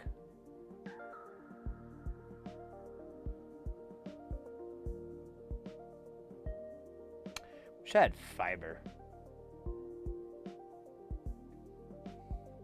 They're supposed to be getting it. Maybe. I don't know. Probably won't be in my neighborhood because of how weird my neighborhood is.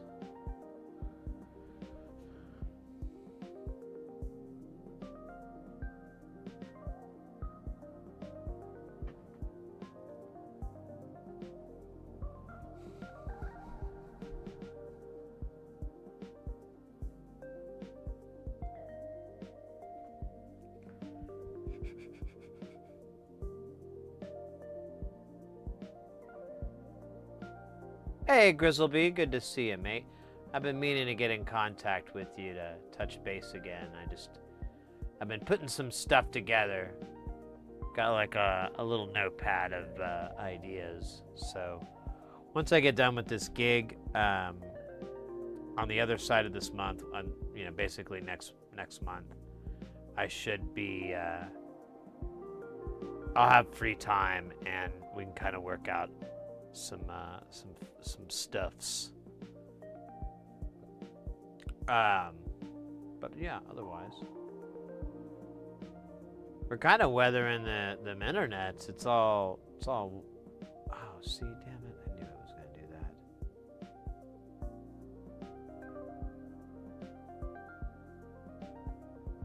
The worst part about this software is it like fucking loses all its history if you go away from the screen too long.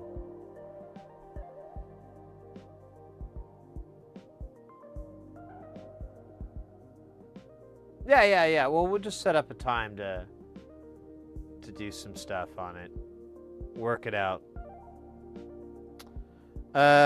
Anyways, what are we doing again? I forgot. Oh yeah, so we've got one of these EQs won't fit because it's too physically large, which is hilarious to me. It fits in the other cases, but this one, the lip comes in too far.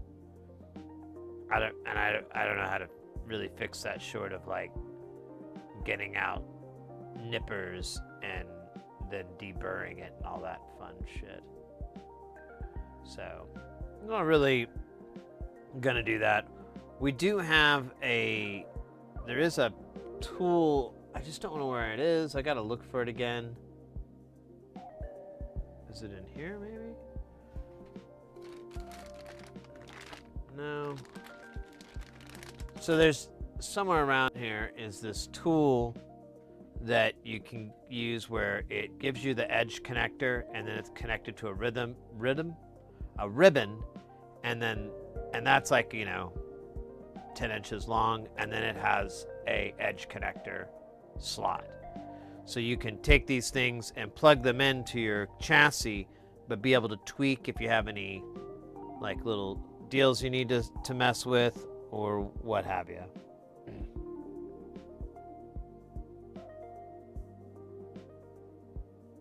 Do you have a Dremel tool? Yeah, this isn't mine. I'm not going to do it. Ultimately, I'd like to figure out if the other case that we have here is exhibiting the same behavior as this, and in that case, we can just write it off as is working fine. Unsalted butter. Man, I just recently got some cooking butter.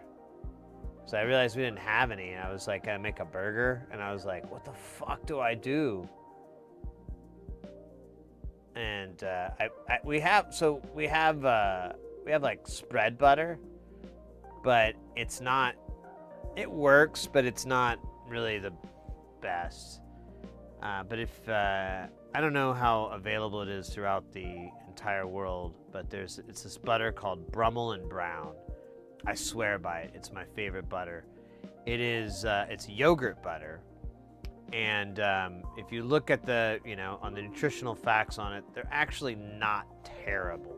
It's much better than just regular butter or margarine, and it tastes really, really good. Like, it's so yummy. You fight every one of your intrusive thoughts to just take a big spoonful of that butter and eat it. Like, it's a struggle, and it's very real. Everyone that has purchased it has expressed that exact same desire to me. It's an intrusive thought. You don't know what to do. Please stop. I don't want to eat the butter. I'll put it on some bread. There. We hid it. We hid it in the bread. It's okay.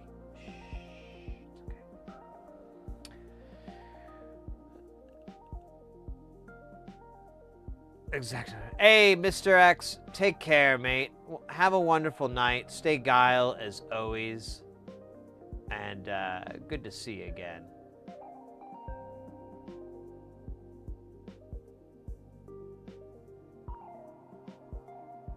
Brummel and Brown, Brummel and Brown. Get down with Brummel and Brown. Get down with Brummel and Brown. No, it's good stuff. I not sponsored by them.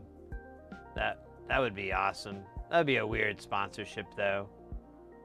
Welcome to Sid Heresy DIY, sponsored by Brummel and Brown butter. 'Cause there's a connection somehow. There isn't. There is no connection.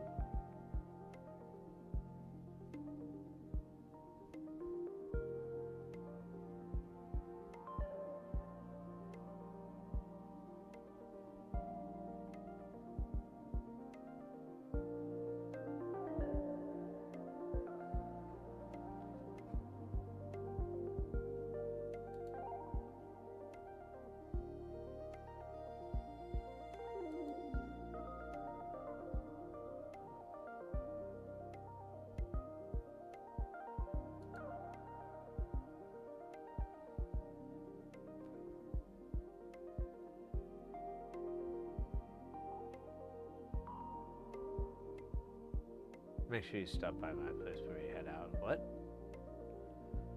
What are you talking about? Yeah, Brummel and Brown is really good. It's good butter. I don't know what we would do with a sponsor. I'd rather get the Liquid Death sponsorship, because that stuff is really expensive, and I kind of tear through it. I found like a kind of a cheap way to get it, but it's not exactly...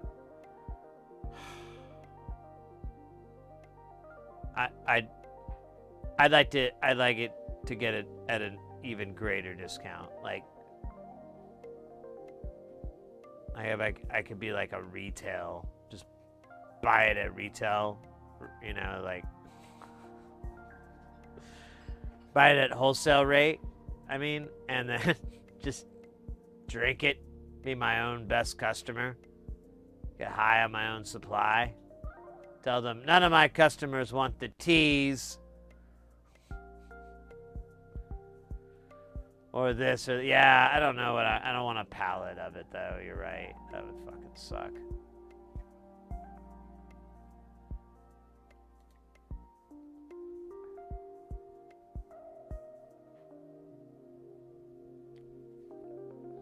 No, I mean, I guess if I could find a place to store them, but then, you know, that's gotta be annoying, like driving to go get the water in a can.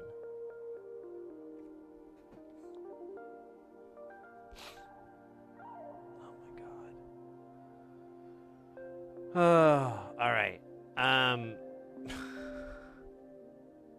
Did we fulfill all the dab requirements? I believe we did. I have this guy in my hand still, so I don't even know what he's about. If you got a sponsorship, would you build a pallet? Would you get a pallet and build a throne? Oh.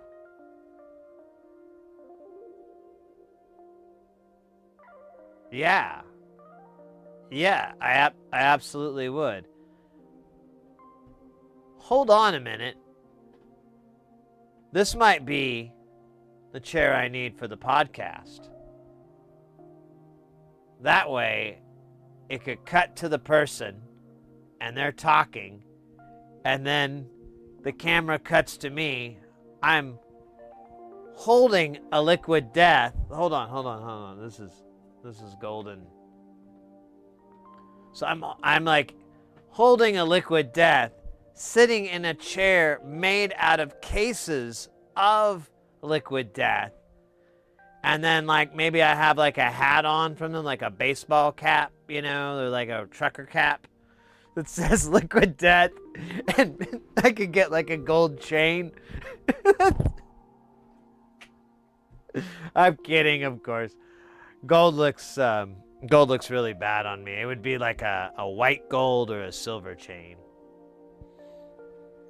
Damn it. Oh, there goes the internet again for a second.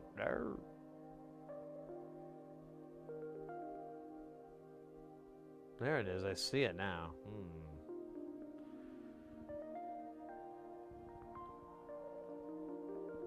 Yeah, so they're just like, you know, they all the clips would just be so funny to me. It'd be like the person going, well, yeah, so I started selling records, and at the beginning I just sold them out of the back of their car. And then it's just me like,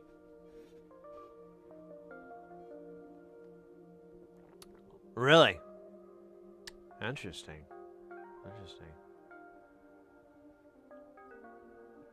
And is that when you knew that you might have a hit record in your hands? And just imagine me with a Liquid Death trucker hat. They do make a cool trucker hat. They do have some cool apparel. Yeah, I would absolutely love to get a sponsorship with them just so I could get the drinks cheaper. And because they're so damn expensive that it's absolutely asinine. I feel like such a butthole for paying so much for fucking flavored carbonated water. But what are you going to do? It's not even cheaper than soda. It's more expensive than soda. But I'm trying to watch my tummy. Stetson? Fuck yeah.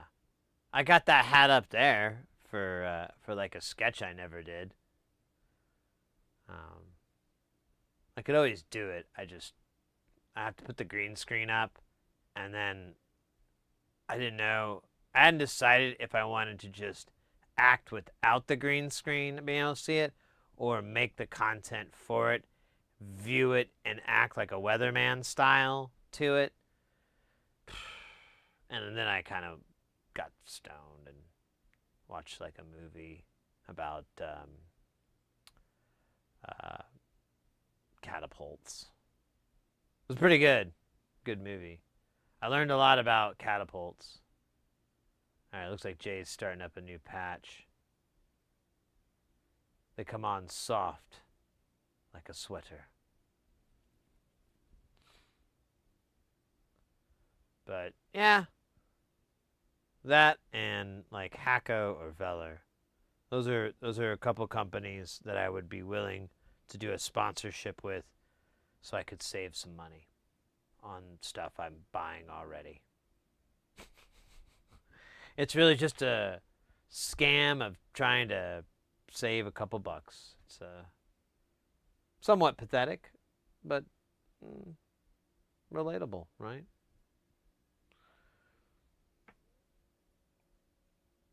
All right, let me see here.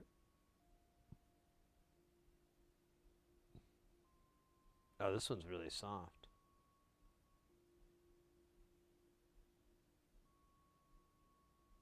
Okay, I'm going to turn it up a little bit.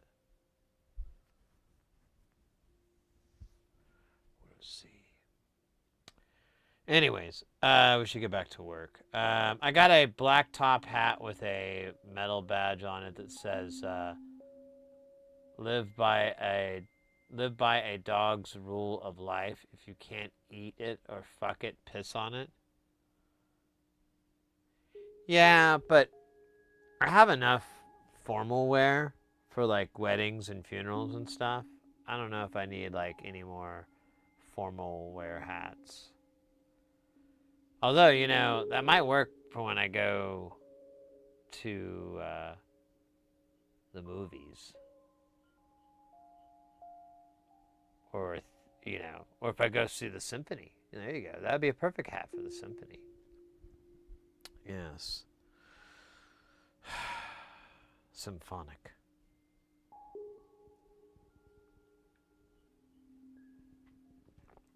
All right. Let's see what we got here on, there it is, on the Hell TV. The Hell TV brought to you by Snakebite Venom.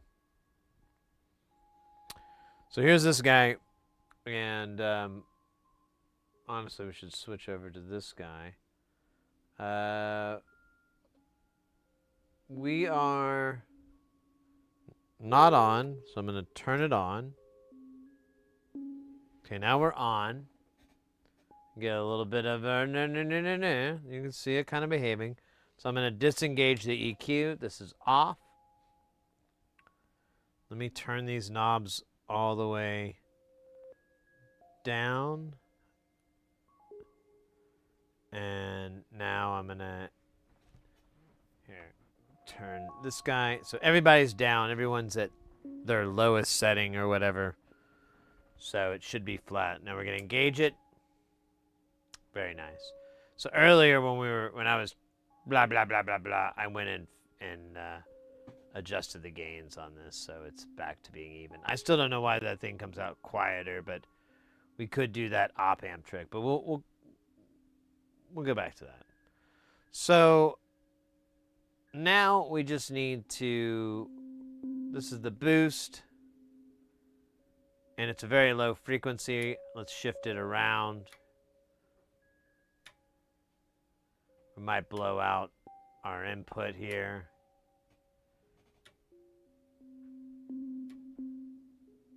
Okay, we're really close. We're at 120. Here's 160. Yeah, it's starting to blow it out, so I'm going to turn the volume down just ever so slightly. This is the output to both of them, so it should be good. Now, I'm going to increase the cut on this at the same time, and we've got that crazy S-curve.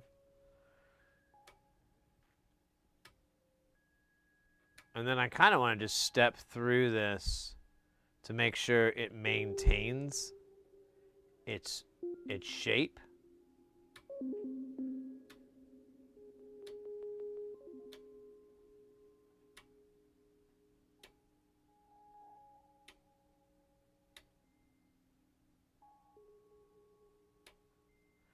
It's kind of hard to do low frequencies on this, so low frequencies get a little weirder.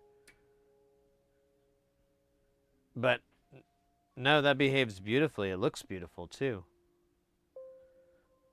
We could do a noise check on it. We didn't do that. Oh, this was turned all the way up. So this one doesn't have the cut, and the deal it has this and then like the Q. So we have, or what is it? How does this market this? This is boost and this is bandwidth. That's how it enables it. Oh, and I forgot we do have a shelf. I forgot we did that shelf mod. Let's do, so this is turned up and this is with the bandwidth, and of course it peaks out. So I have to turn bandwidth down. I've already got the volume pretty low. So it's like more than, I think we measured it out and it's like 18 decibels or something of gain that it gives you. So it's really, really insane.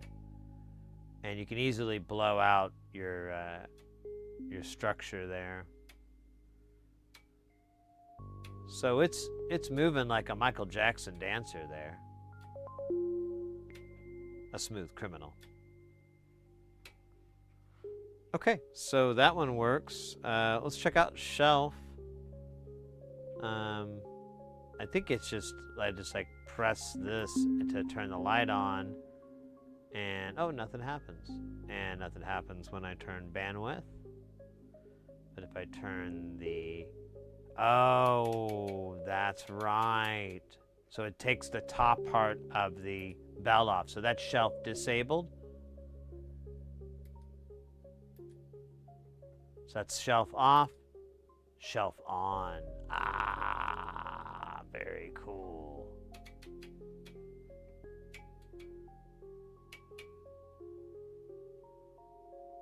And then of course we still have our high cut to tame the craziness. So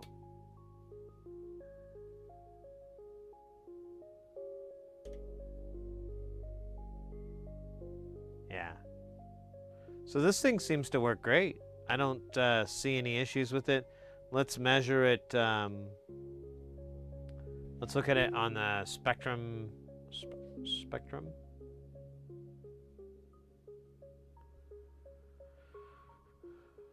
Oh yeah, we gotta turn the pink off. Really?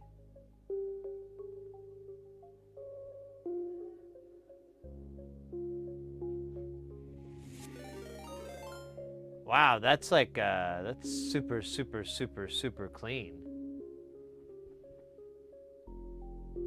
Like, I don't even believe that.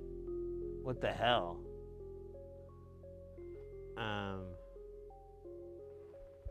Yeah, I guess so. What if I turn this thing, if I disengage the EQ? So maybe I had my gain levels up a little high here beforehand. I don't know.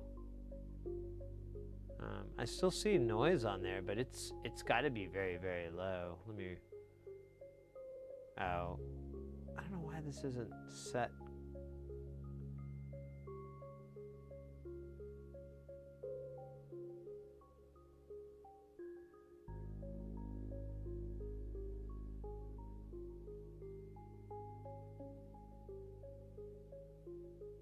Is it not gonna work?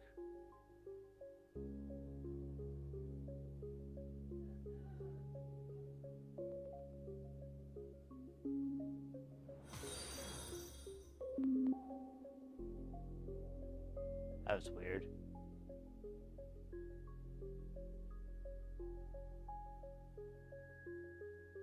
This is the music, right?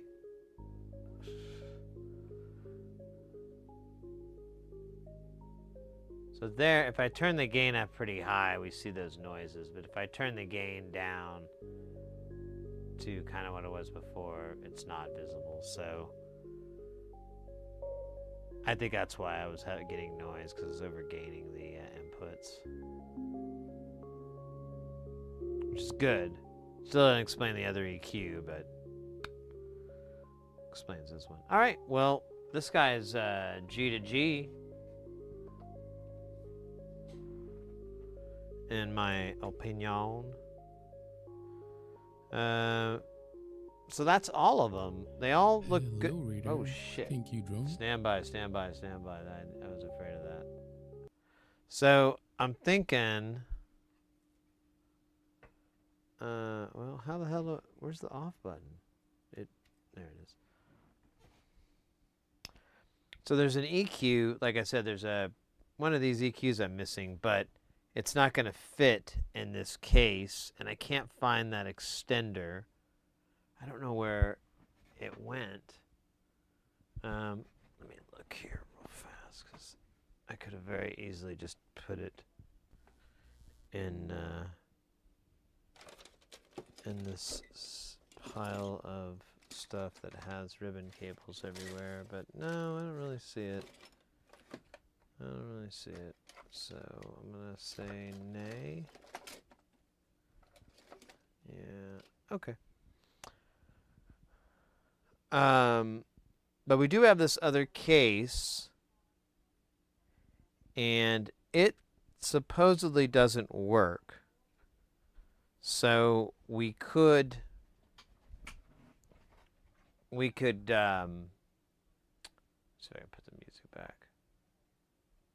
You just do it.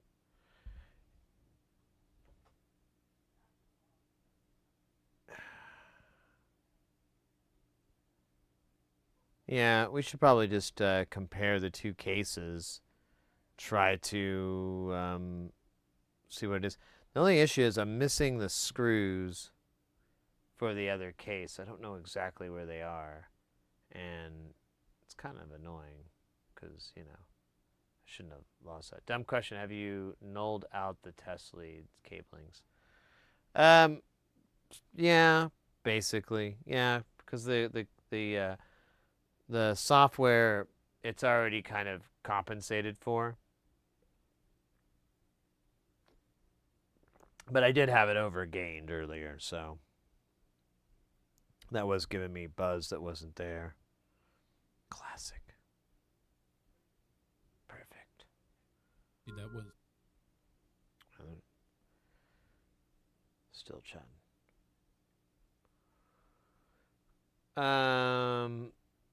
Let's see here.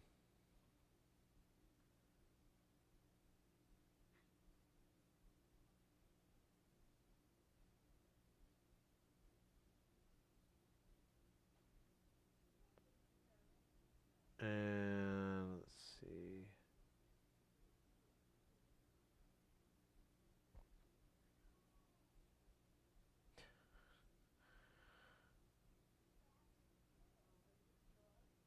active goes. All right, let me put some. I'll just put some jams on here. I hate this song though. Slightly better.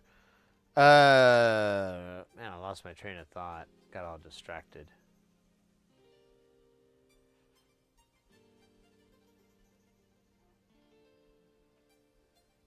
Hey, so you know, Doey, that in your link, you could take off. Let me see if I'm right though.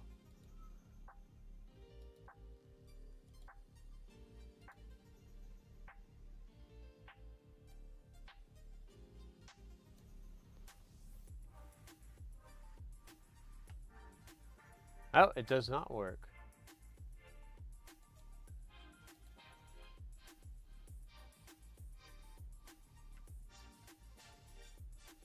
I'll be done. All right, whatever.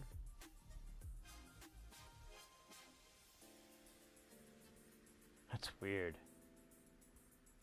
It terrifies me.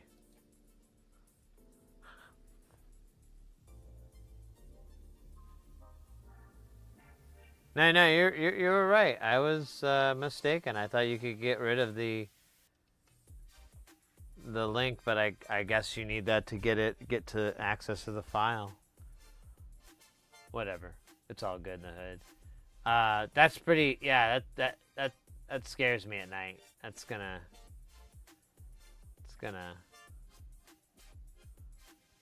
nightmare fuel, my friend. Nightmare Fuel Plus, now with extra nightmare and extra fuel.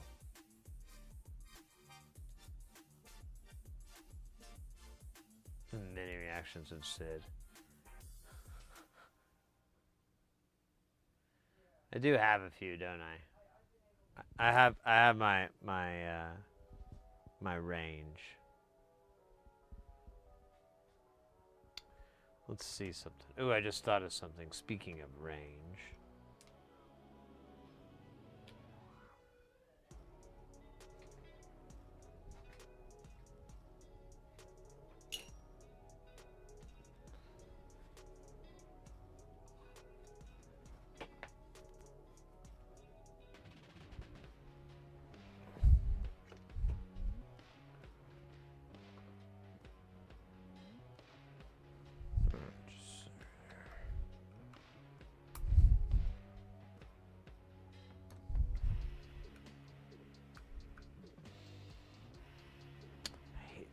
This thing comes out.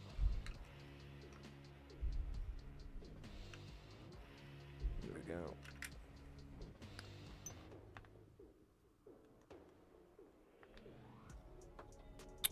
All right. See.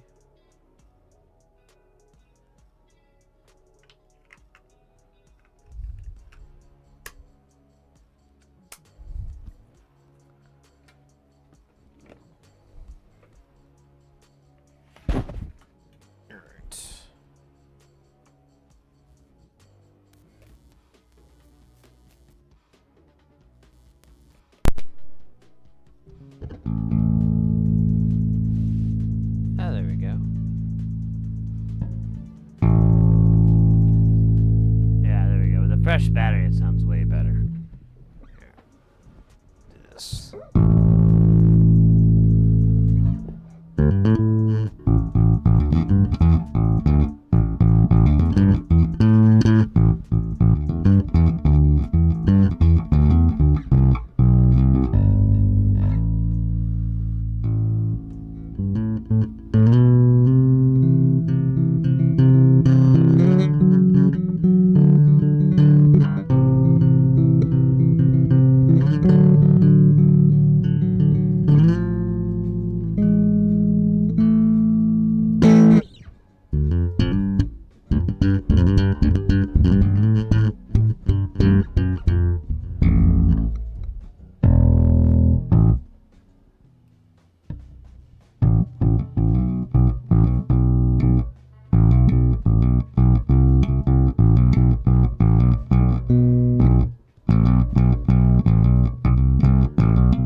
I don't know why we're doing this. I just wanted to make sure the battery thing was taken care of.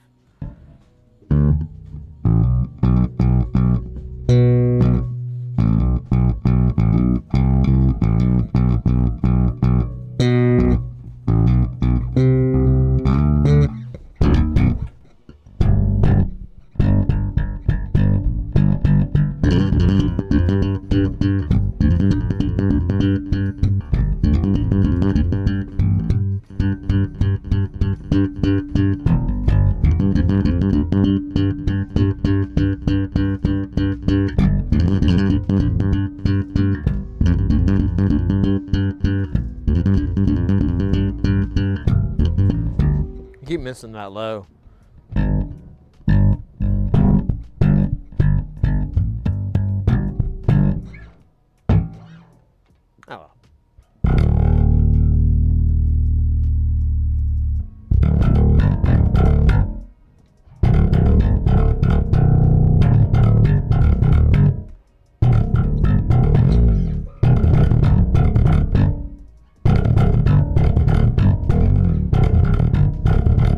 Probably playing it wrong. I think I've seen it played up on the top of the deck. But never, the notes don't sound right to me when I do it that way.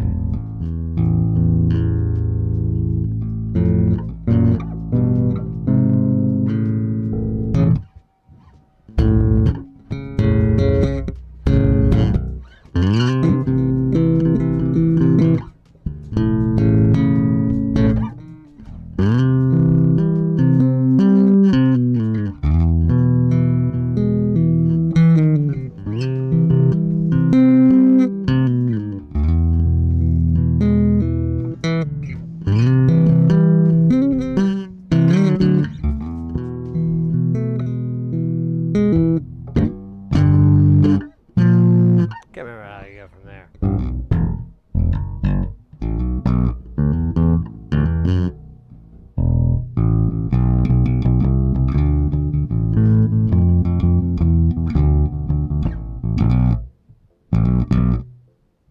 I'm trying to think of some.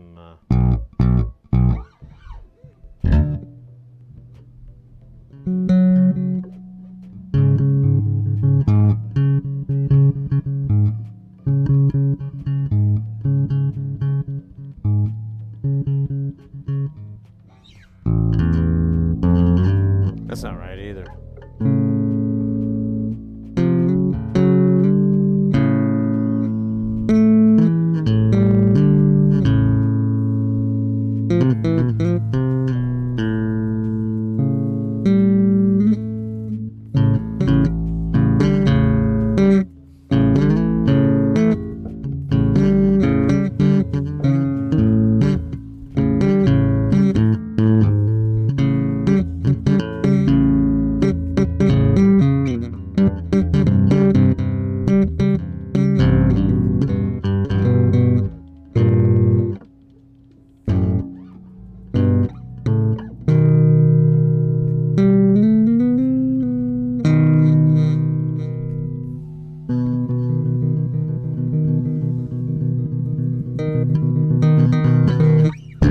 All right, enough of this. For now. Later, there will be more. No. It's just nice to play the bass. Crazy Goose subdued. He found. Oh no.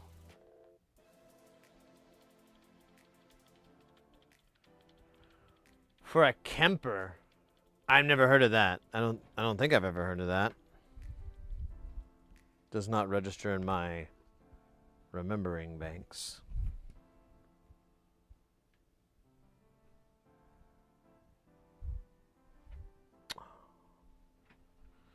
Here, I need to put this stuff away. Actually, this makes a great bass line. And then this guy's busted, so we gotta work on this guy. He's like the only one. Oh, shit. And then this is a mystery. Okay, we're doing good here.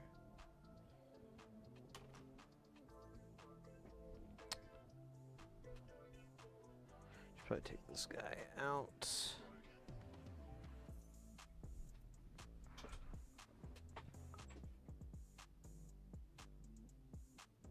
Hey, shit, Wolf, how you doing? I think Jay is back.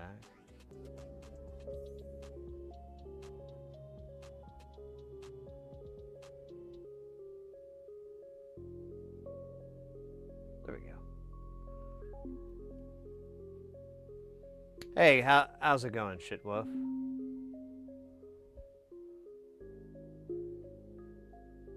Kemper makes amps. Oh. Okay, that sounds a little more familiar. It's kind of jogging in the old brain jogger. Joggy McQueen. The brain jogger. Alright, how do I want to do this? I was asking John. Ah, damn it. Stream 2, Poke. They are still chatting. Alright, well, we might have to bail on their stream. Normally they don't talk. Sounds so rude, but you know, I just wanted some jams that were original.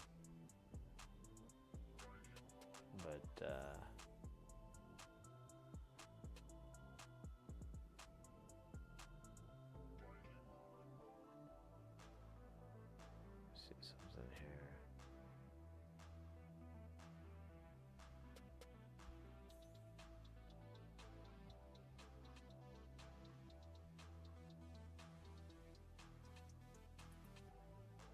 Let's see if they have like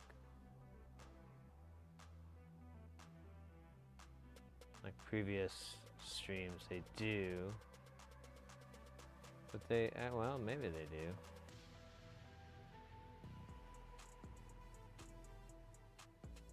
This looks like a good idea. All right.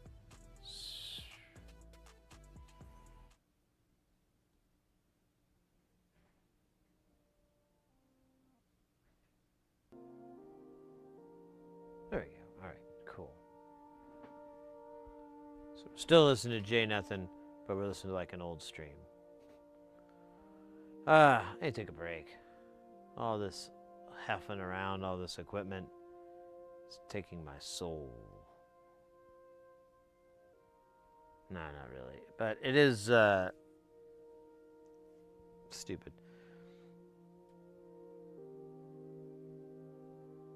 I just want to take a quick break, and then we'll get back into it. Looks like YouTube finally cleared up. I'm so proud of it. I knew it would.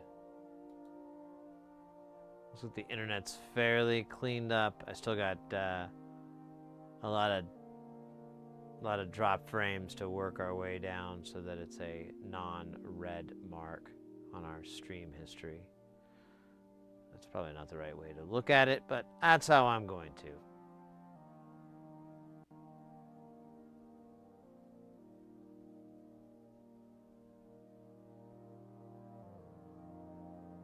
Wait, what? 800. Wait, doing all right. Class D, rare 800 amp hour, LiFo. Oh, cool. Oh, nice.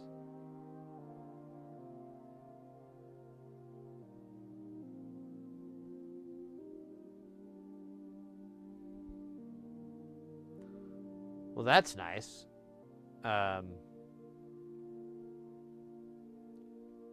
Overcast is kind of bad timing if you're hoping to charge it with some solar.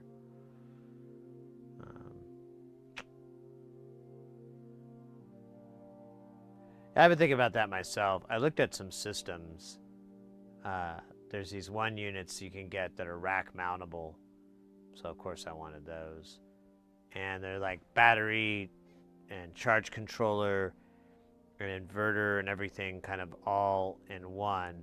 They're serviceable. The battery parts are serviceable, so you can change out the cells, but they're the same type, the lifopose or whatever, lithium iron, potassium, whatever it is, poison remedy.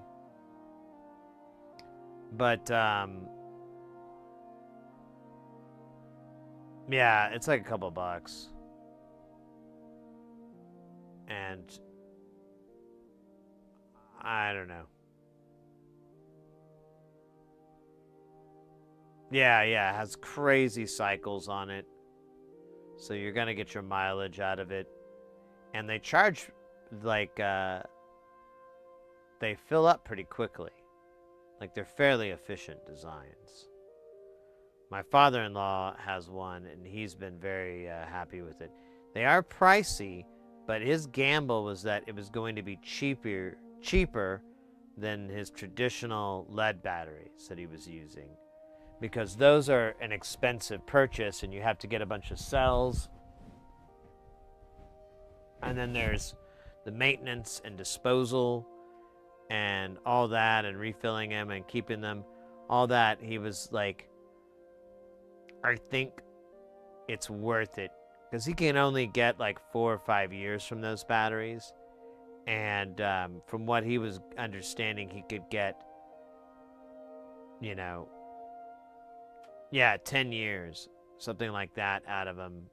He doesn't really, real world's going to be a little bit different, but because it is hot, where he's at, and it's always going to be in a bit of heat. But he said even if it did half as good, he'd still break even on the cost. Yeah, lead batteries are really good, but they do have limitations. He would use these Deep Mariner batteries, and which are really like they have the densest, or not the densest, but whatever it is, they can really hold a charge, and they have a really long cycle life, and you can get them in 12 and 24 fairly easily. But he decided to change it over to the battery, and what once was like a big shelf that took up 6 or 8 of these batteries was just a single unit that was probably, man, it was a good size, but I would say it was probably about 2.5 times the size of a regular car battery, like in depth and length and everything. Like if you were to take maybe 2.5 of them and put it all together, it was roughly that size. It wasn't very big by comparison. And Mariner batteries are like really, really, or Mariner or whatever, they're really, really big, and they're really fucking heavy. And so it was an awesome trade-off for him, because he's getting older, and like hauling these giant batteries is just, one day it's gonna bite him in the butt. Weird question. When you solder water pipes today, does the solder still have lead in it? I have to fix. I don't know about sweating pipes. I don't know how to do that at all. I know that you have to flush it, because there is going to be like gunk in the line or nastiness in the line. So you just flush it by running like a sink or something to pull that stuff clear. But I don't know what the material is used for doing that, for welding pipes, plumbing pipes.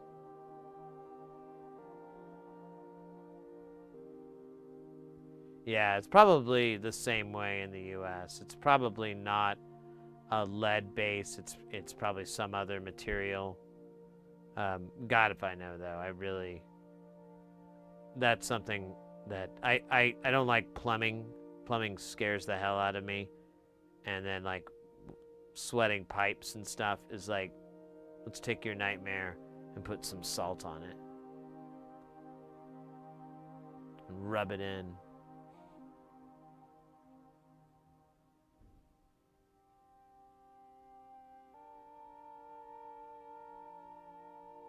Slap a bunch of, yeah, there you go, Flux. I've been kind of low-key dabbling in the idea of welding, but the issue is, like, honestly, if you want to do welding at home, you need like a really powerful service to do it. You can't like come out of the fucking wall and expect to have a decent welder when it's running under 15 amps. So but I do know people that weld, and there is some tool share places around that do it. But I don't know, it's something I've always been kind of interested in, but it's like a skill I know is not easy. It's just like soldering, it's just one of those things you got to do and do and do and do until you learn it the right way. I will not weld. I have environment for it. 220 for some. Yeah, exactly.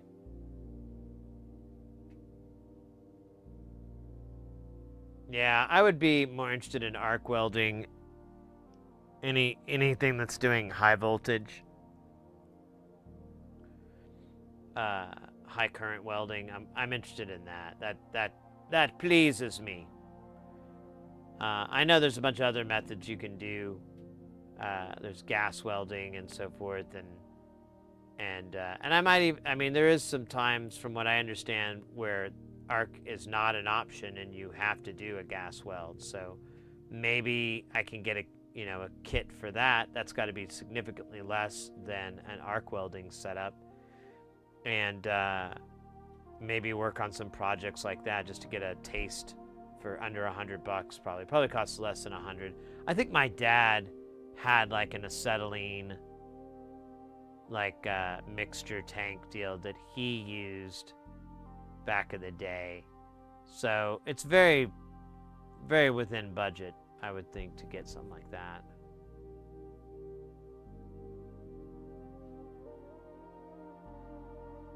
Getting a weld on this winter. Nice. Blacksmithing. I knew someone that used to do that. That's really cool. It would be nice to be able to do it in the cold, so you don't have to like die of the heat. There's people that blow glass here, and they're in like warehouses that just have like fucking swamp coolers, and they've got these big fucking hot furnaces, and it's just hot as hell, and they're like next to these glowing hot things, and I'm just like, y'all gonna die. I'm just gonna tell you right now, y'all gonna die. Y'all gonna be dead. I'm gonna go to your funeral. I'm gonna politely say, "I told you so," to your coffin or gravestone, whatever I can get it close to. I know the family won't be happy because I warned him. But anyways, yeah. I just don't want to. That kind of is a big turnoff. But, man, if I could go up north, get like a nice fucking hot crucible, start making some fucking swords, yo. Oh, man.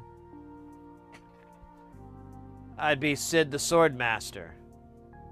Come down to Sid's Swords. Some say they're the best swords in this part of the USA. Some say, suck off, you sucker. I say, suck you. Ha ha, that's a little soak. Anyways, here at Sid's Swords, man, you could make a whole script for everything's an S word. Maybe.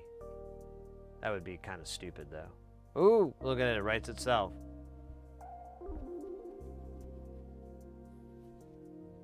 Yeah, when COVID started, I did find like a couple of streamers that did like glass blowing and metal work and stuff like that, like metal smithing, and now they're gone. I don't think I see them anymore. I'll take Saber for 200.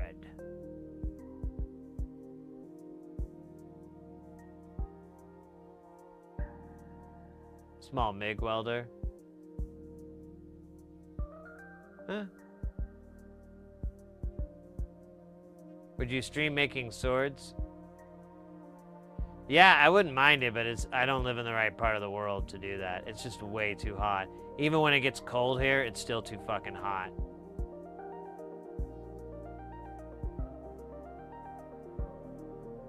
I'm sick of the tech industry going multifaceted with my life. Yeah, man, take a break. Chill out. I mean, you're a freelancer, like I, so you kind of just live and die by the gig and how much it paid and how long that's gonna last till you gotta do another one of those things, And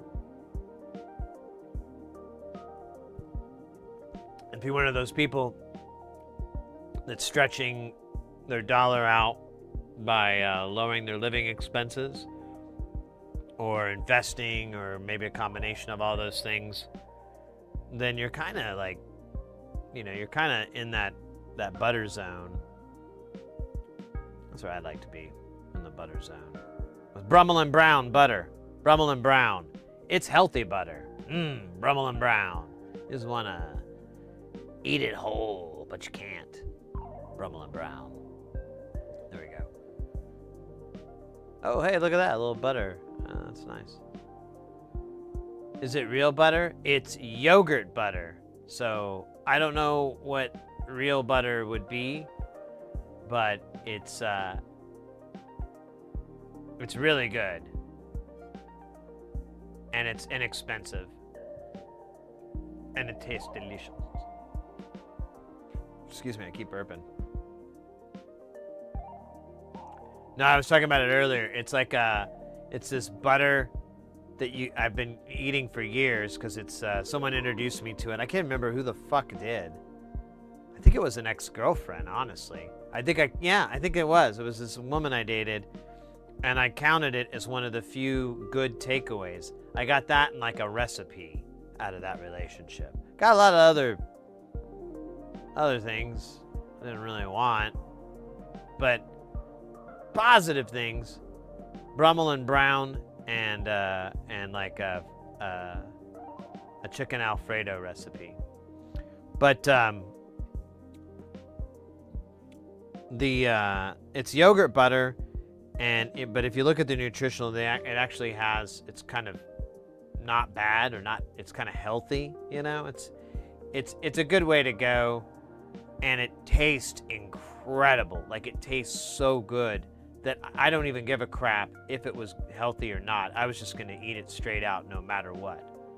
And then my buddy, he's like looking at the side, he's like, oh no, this is actually kind of good for you. It's good as butter could be.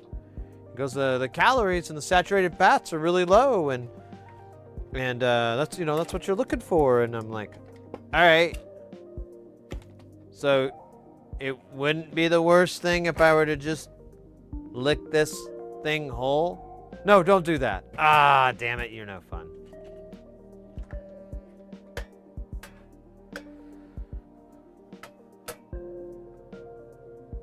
Well, it's technically from a cow. It's just a different pasteurization or whatever, because it's turned into yogurt, then it's turned into butter. It's pretty good, man. It's I don't know how internationally available it is, or even how nationally available it is. I know I've found it all the way in Oklahoma.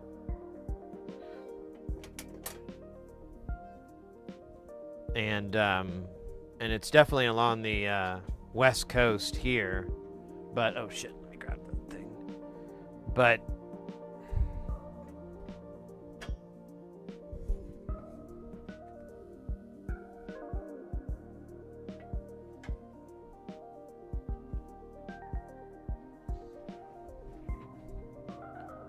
so we have one marked here, 6K. I don't know what that's about. I'm just gonna leave that on there. It's probably a clue.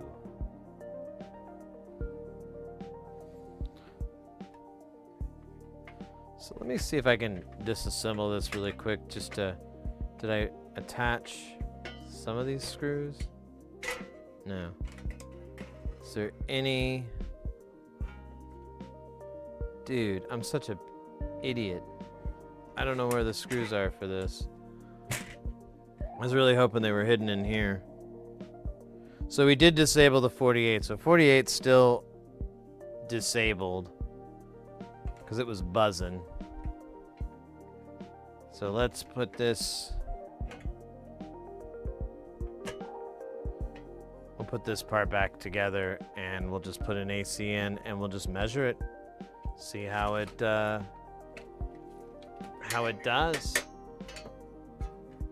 Oh shit, that's right. This thing is going to be very wonky.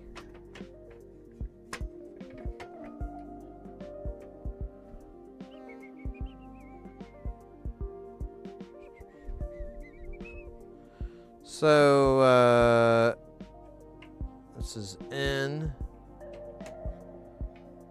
and this is out. As you can see, well, you can't really see shit because I didn't frame this right. And it's really dark, but if you look here, so you've got these two inputs. These are actually auxiliary IOs. Some modules will have the ability for you to do that, where it'll have like an insert that you can insert into the insert. but not here. All right. Let me make sure this is off. Can't remember which way that was. The other way. So this should be off. This should be on. I do have the 48 volt light lit. Let's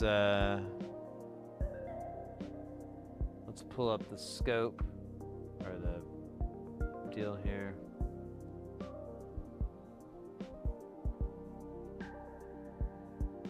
So it's really clean. I'm gonna turn up the gain.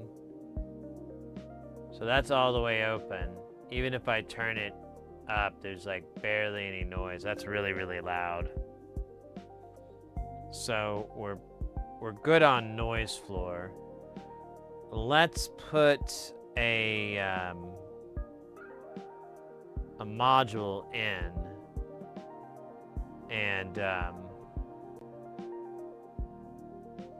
see how it handles it. So we're just in channel 1, so I'm just gonna put it in channel 1. Well, maybe. Easier said than done. Dude, I thought it would be easier.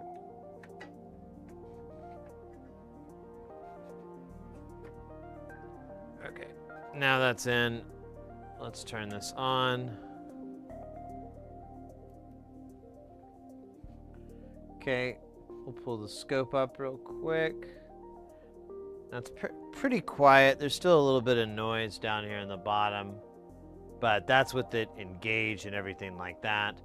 Let's do a transform on it, and we'll get a more accurate reading here. Send in pink. So we could actually boost our reference here. Okay, so now we're getting a nice clean signal there.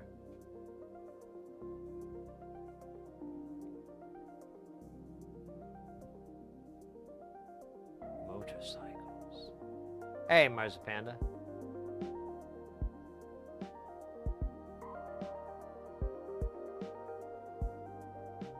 What do you have planned for the swarm of bees? Man, I don't really know. I didn't know it was going to sound like that.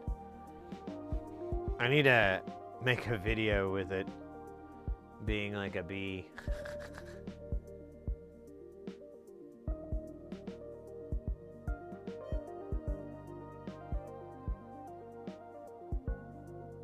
Yeah, this thing is looking good. I wonder if I keep putting modules in it, it'll, because maybe that was the issue. I don't know. Could be operator error. But that's fairly clean.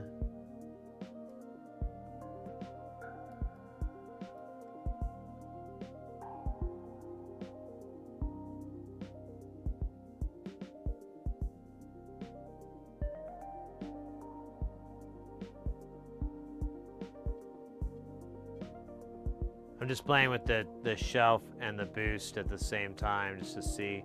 That's cool. So you could create a nice little scoop there. But it doesn't have that on the top.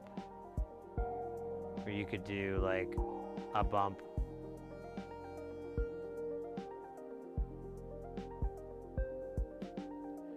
Marzipanda, thanks for dropping by. Oh, you bet, mate. It was good jams. I wish it would have gone longer. That was my that's my complaint. If I could see the manager about it. I'm like, why come so short? Do you know who I am? Me neither. Could you help me figure it out? Dude, that's pretty cool.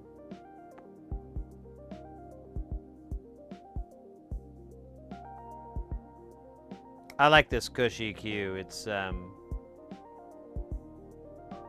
pretty nice.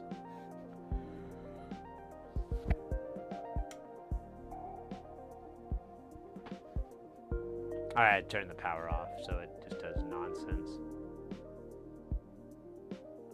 Said I would send you it into VCA filters and matrix mixers.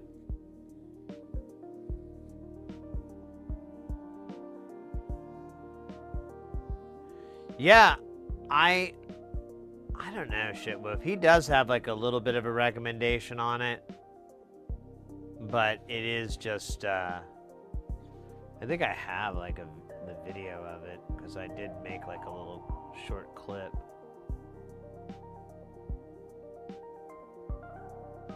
Let's see.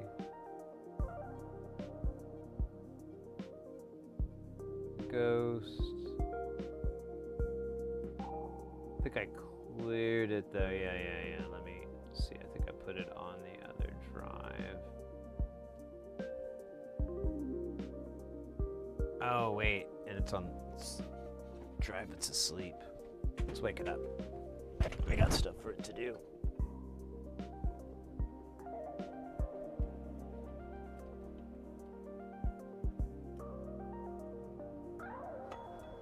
Okay, there it goes.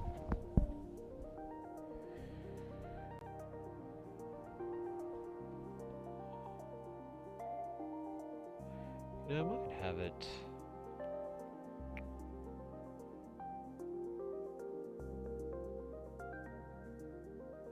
Wait a minute, I might have it on.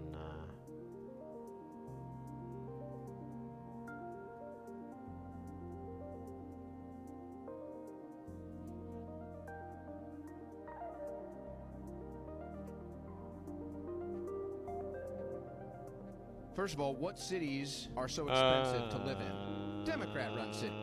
There we go.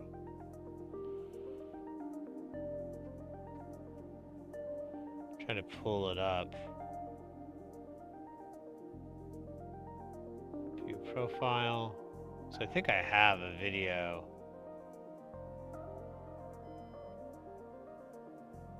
I think I have a video of it. Yes, I do.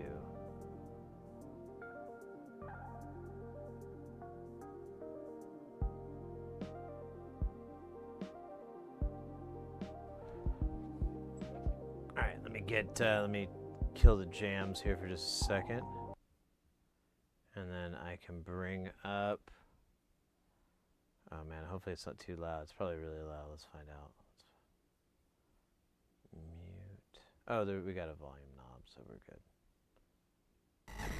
Yeah, so this is what it sounds like.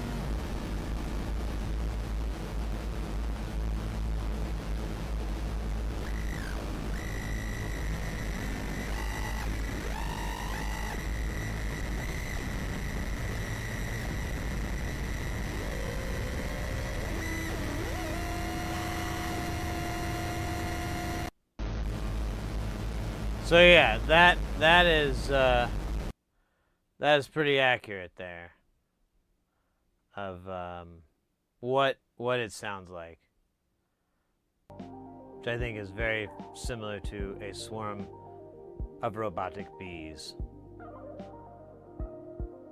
Yeah, it is not very sine wavy at all. It's very much a glitched out waveform. Alright. Let me grab another module here and we'll throw one in and we'll measure the existing one, then we'll measure the new one, and then we'll just have to keep doing that until we find out who killed Roger Rabbit. Oh wait, we can put this EQ in because we don't know if it's working. So far, I believe this case is working. So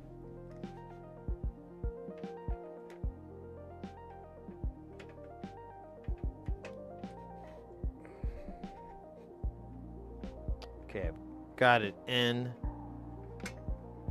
nice and tight. Still a little wobbly, which is terrifying, but what can you do? Going hot. So the existing EQ, which is this guy here, still works. There's really no noise. Let me look at the.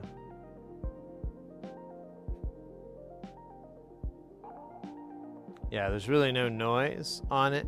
So I'm gonna move the reading from this to the next channel.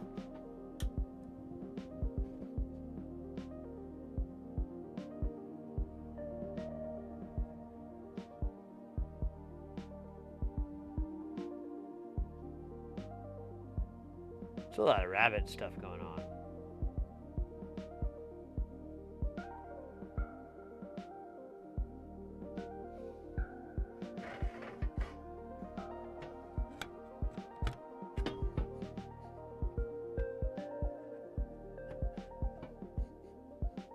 Trying to just do the old reach around.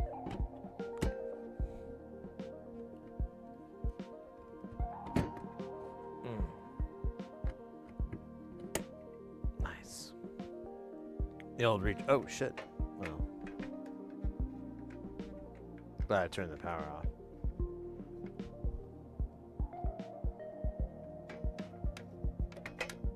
Dude, these guys are such a pain in the ass to get into their slots.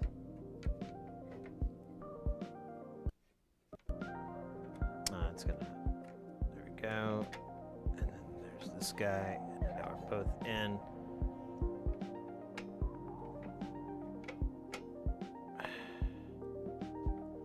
Alright. Okay, we've got lights. I'm not seeing any noise on the scope. I gotta unplug and plug this back in to get the video back. It's a weird glitch. Never quite figured out what it was.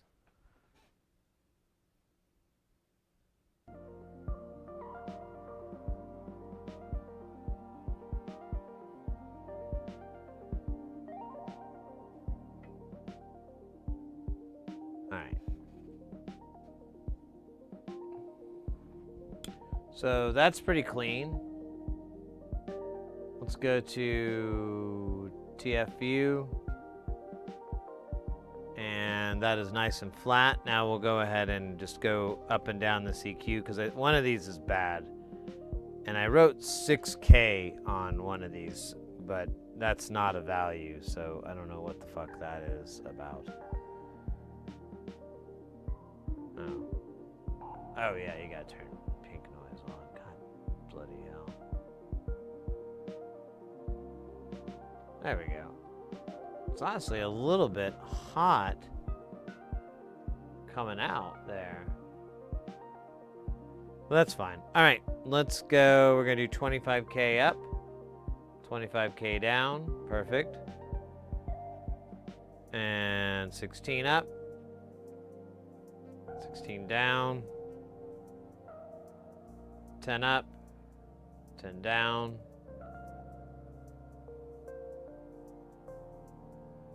6.3. You see how this is gonna go. 4K.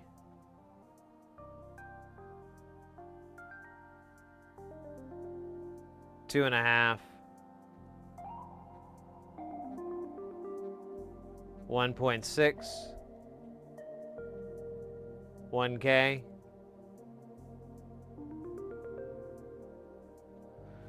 630. 400. 250. 160.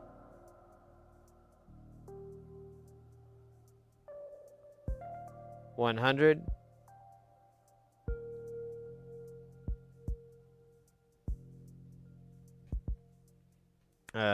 63.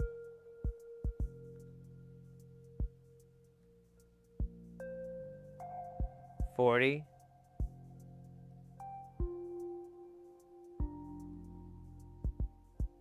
And then 25. So this EQ looks fine. I don't see any differences in the heights. Like they all look pretty uniform. Let me keep going down. Yeah, it's kind of blown out, the audio. Let me turn the volume down. You know what I could actually do is just change this from 12 dB to 6 dB. There we go. That's more usable there. Yeah. Looks about the same. Are these the same height? This is 6 3/4.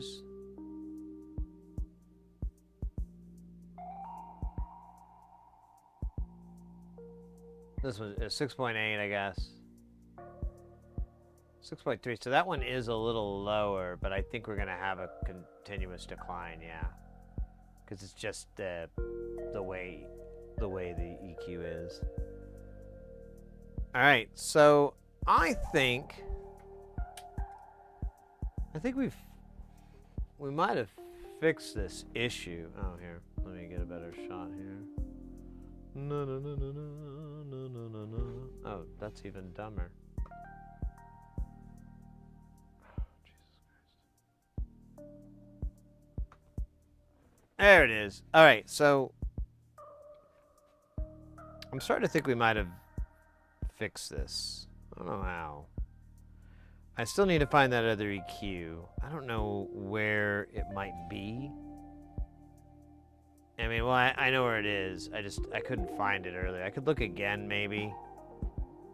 I don't know. Part of me is not really interested in that whole idea.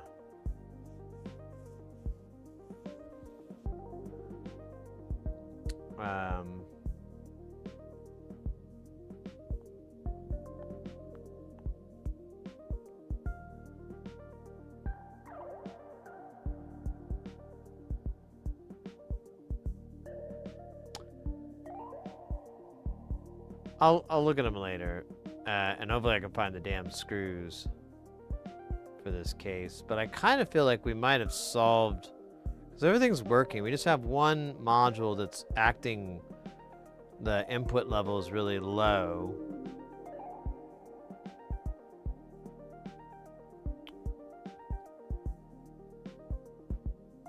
But I'm not 100% that's something we can fix. It's kind of like the way that damn thing is made. They might have wanted us to mod it back to what it originally was, so we may have to do that. So, yeah, we'll keep that one module behind. But we should be able to give them back the bento box, and which is what it's called, oddly enough. And all the other modules except for just one of those, so we can kind of compare it. Yeah, because I mean, we can keep chucking things in here and measure them.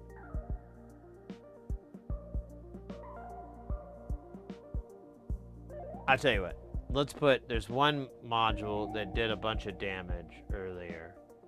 And I'm kind of wondering, it would be stupid not to test this one too. So I might have to take it out of, I'm gonna have to take it out of that other one because it's in there. But we'll put one of these guys in now. This is one of those big heavy-duty parametric Pultec.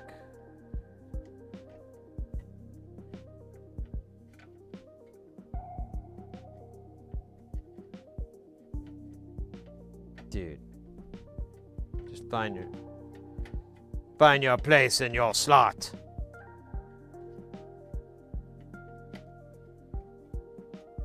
I beseech thee. Dude, this is dumb.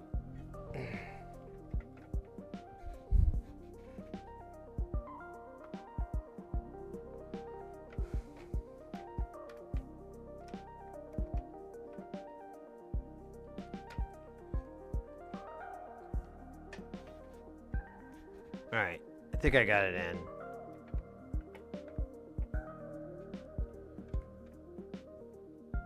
Alright, let's just see if it makes a buzz.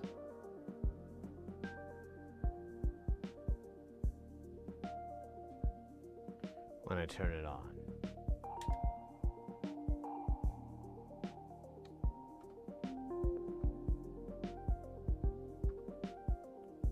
That is noise free. That's on our EQ, buddy. Wait. Oh yeah, he's on.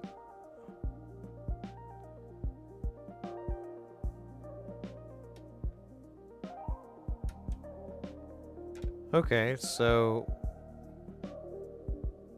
we're still good. Let's take out that other one from that case, and then I'll pop that in there, and then we'll that'll be the last one we'll check, because after that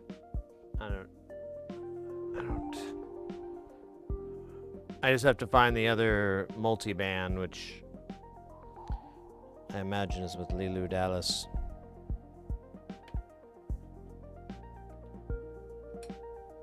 God, this thing is so awkward to get to.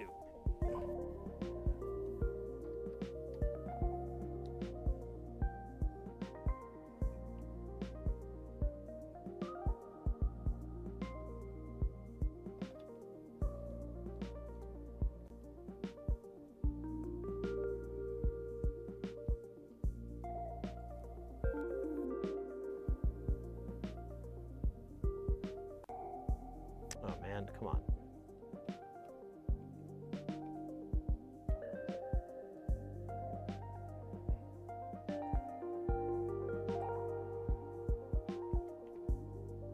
Oh, come on. Screws are longer than pick a thing. All right, now I'm gonna pull this module out, but I'm gonna put these screws back in so I don't lose them. Something I should have done before.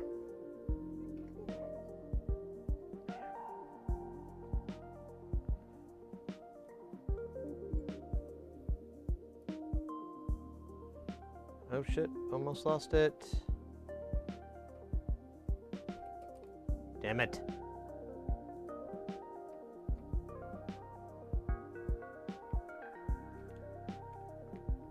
Alright. Good enough.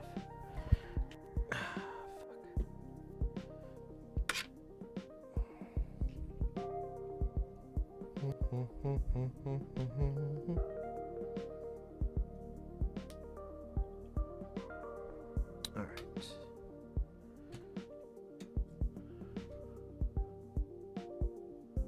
Well, let's see.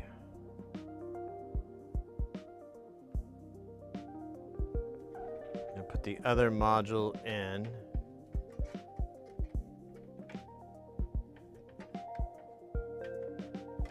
Should probably be as equally as fun.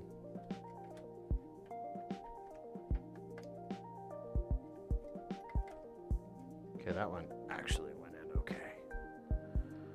All right, so we've got 4 modules in.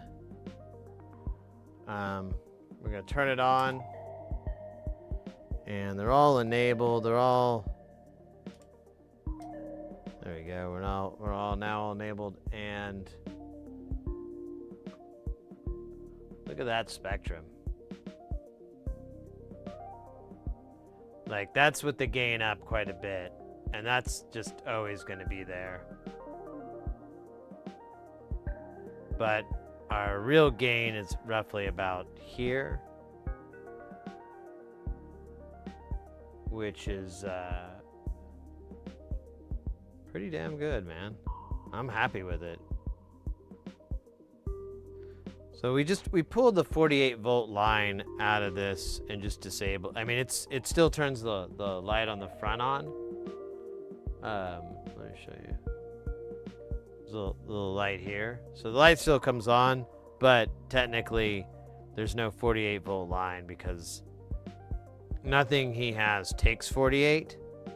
And I warned him about that, and he's like, that's fine. I don't have anything that does that, and if I do, I'll just put it in a different case. I was like, that is awesome.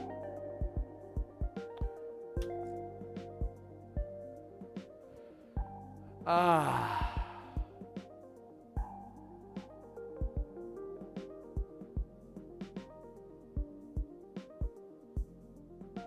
going to design a shirt for the flood victims for my school. Okay. It was a lot for me to take in, I'll be honest with you. Alright, I think that's all we're going to measure for today. We'll go ahead and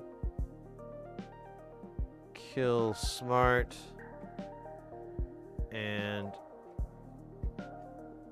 take this guy and put him on this little spot. And I'm going to look for the screws for this soonish. Oh,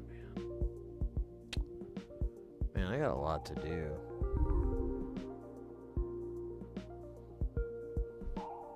Oh, I forgot. Well.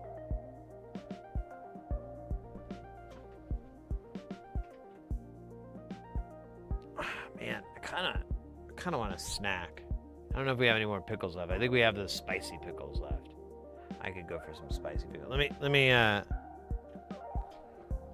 know what? I'm going to do two things. I'm going to go to the restroom, too. So let me be right back. I'm going to hit the restroom, come back with a spicy pickle. That's not a euphemism. It's a literality. And then, let me see. Can I? And I'll be right back, guys.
All right, mates.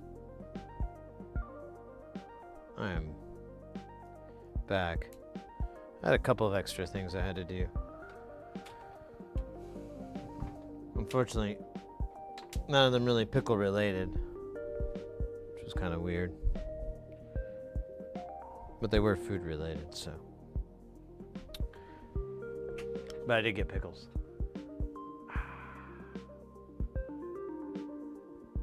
Oh shit. Connection's been all crappy this whole damn time.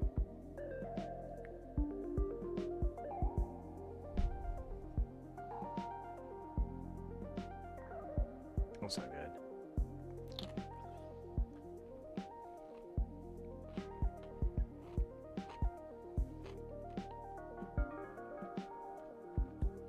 So,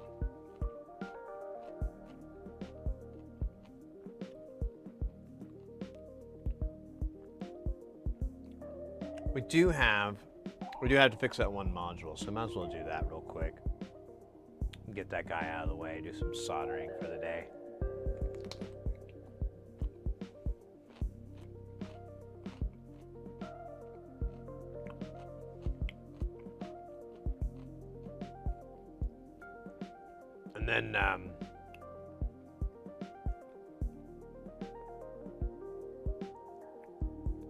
And then we'll probably end the day with working on some more KiCad stuff.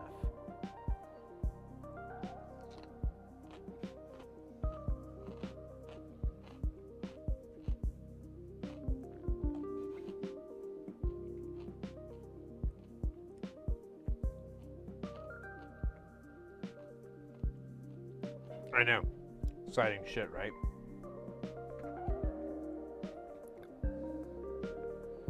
Almost exciting as watching a grown-ass man eat pickles. Almost.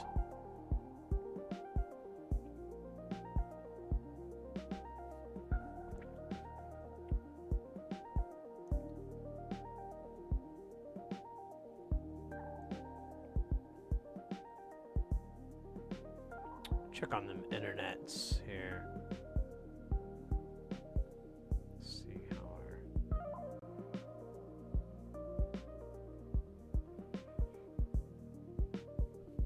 not too bad.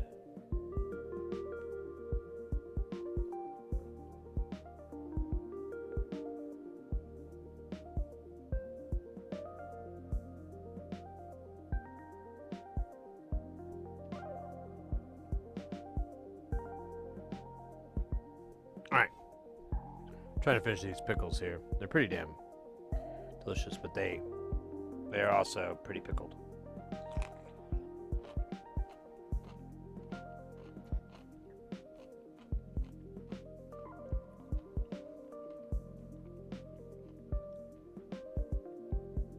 Damn, these are good. They're spicy. It's a little bit of heat. But you can't stop because it's so crunchy. You want that crunchy heat.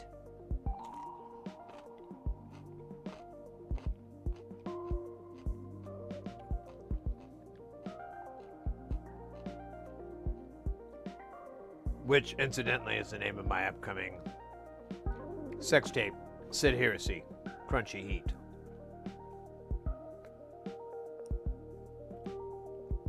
I got a couple of famous people to be in it, so it should be a hit.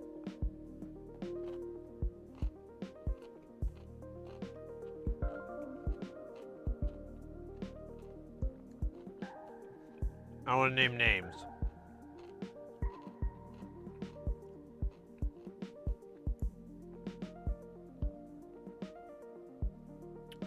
But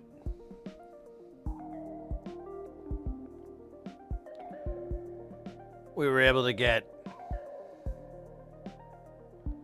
the ghost of Johnny Carson. Yep. A lot of people didn't think we could get it, and they are eating crow right now.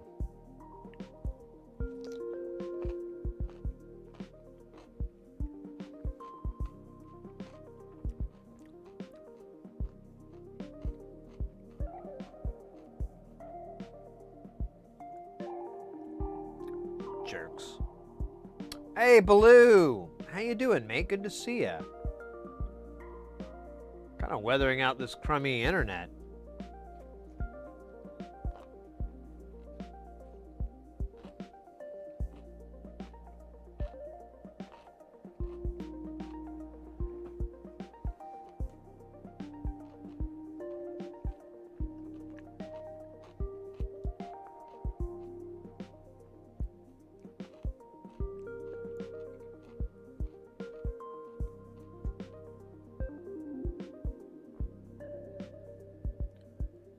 See here. I'm looking at the old meter Reno.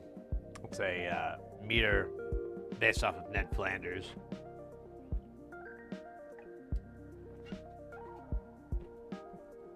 Everything's measured in Oakley Dokley units. Oh, shit. Right now we're at 1.6 Oakley Dokleys.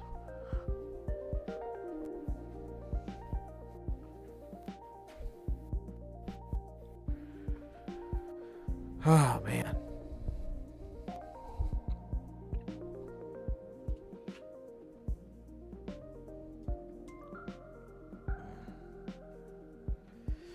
Oh, man, that's good pickles. Kind of want to eat something monstrously large tonight.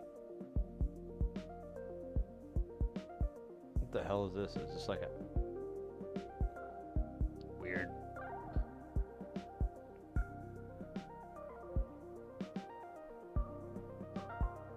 Stuff. I'm modding a kids chat room over the weekend. We'll have over 5,000 kids on. Oh, good. Well, good luck to you. They're the worst. They're the worst.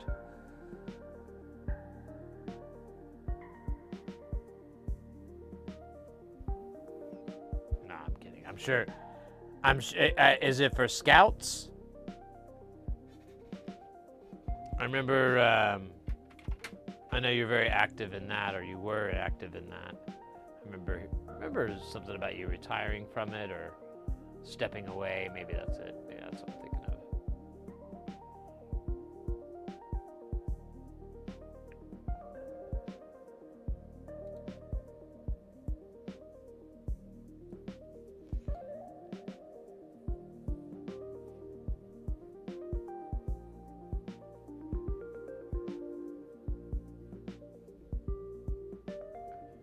Scouts,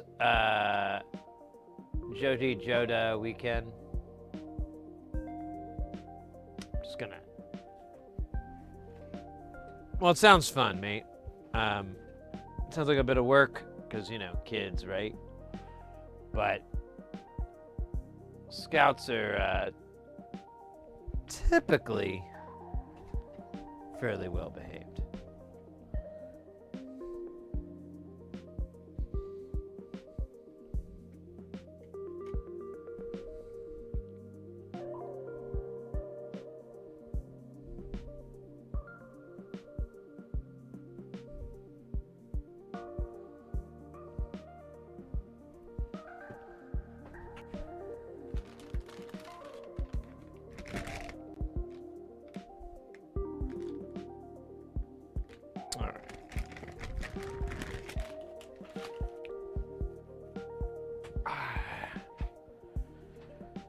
Oh my gosh.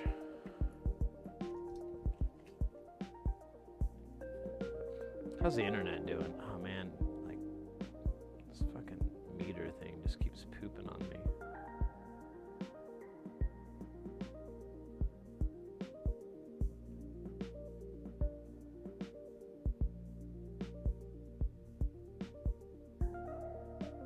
A bot does most of the work. Well, that's good.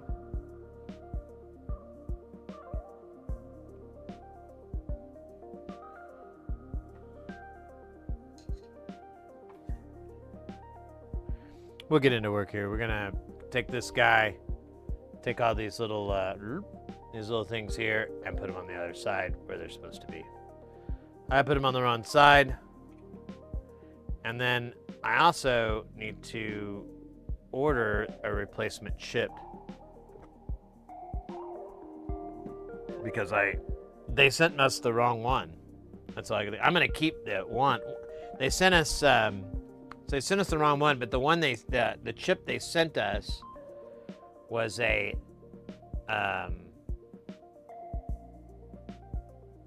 well, oh wait. So either they sent us that 20 here, I'll just look. Because I do need to figure out which one I need to order.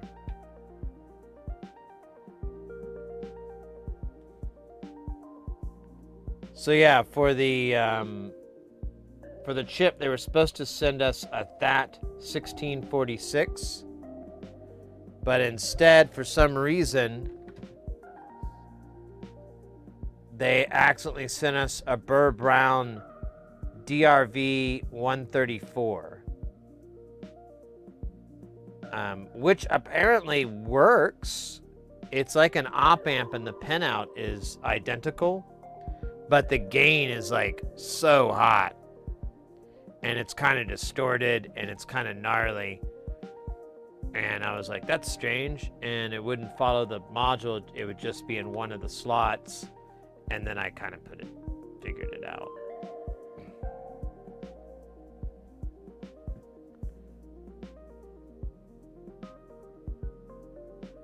But it's kind of funny to me. Like I said, I'm gonna keep that chip. I don't know if I'm ever gonna do anything with it. Maybe I could wait until the great apocalypse and sell it on Black Oak, which will be what they call eBay in the future.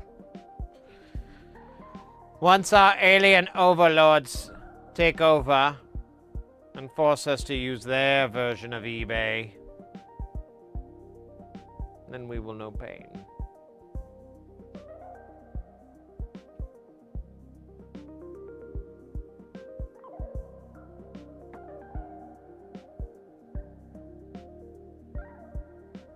I like this jam.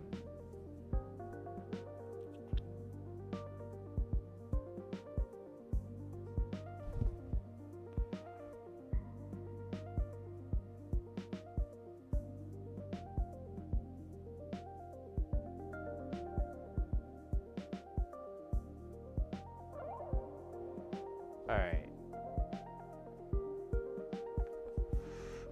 What I think I should do now rather than later is turn on the soldering iron. I know.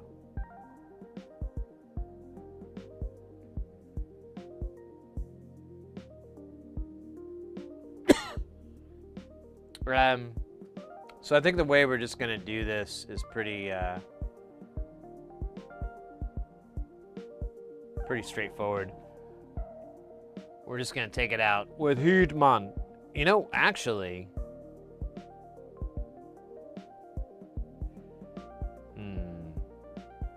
we could maybe, oh man, would that be a good idea? So here's what I'm thinking here. So we've got to take these three things out and put them on the other side. But I was thinking, like, what if I could hit the board with heat and just let them all drop out? And that would reduce my clean time because I wouldn't have to remove the low melt and, you know, all that. But then a part of me is like, yeah, I'm pretty sure you'll melt something. There are tiny holes where the pins come through on this, and they do connect with this plastic. I don't know what this plastic's rated for. Now I could put some Captain tape over the holes, and that should stop it, and because we're just basically trying to heat up the board.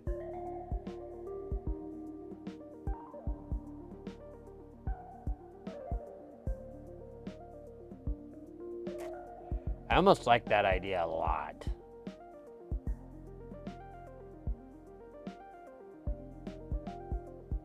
Like a whole, I kind of want to do that one. Jesus Christ, poor internet.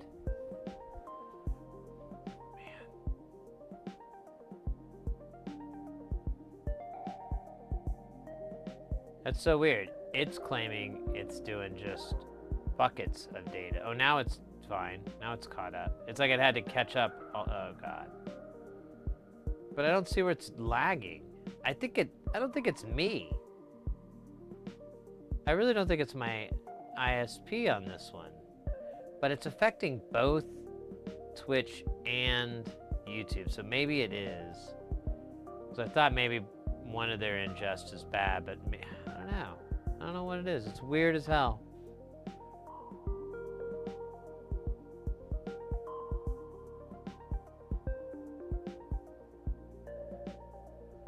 Well, it looks like it's fine now, so I don't know, man.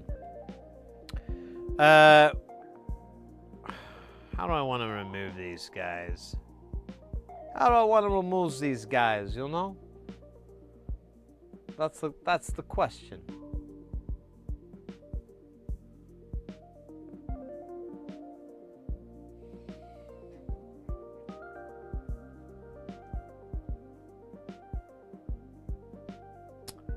Low mount would be the easiest way. Hot air would be the funnest way.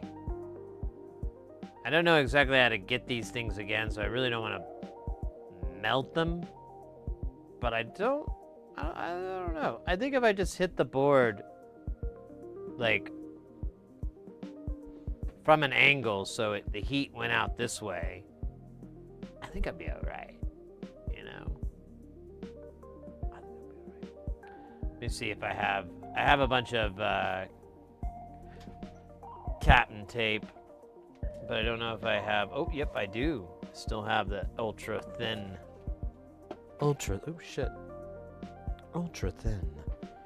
Captain tape. Whoa! Whoa! Blue Scorer gifted a tier 1 sub to DR Dead Click. Blue! Mate! Scorer gifted a tier 1 sub to Timothy. Thank you so much, Big Heart! Thank you, thank you, thank you. Blue underscorer gifted a tier 1 sub to Zizzy.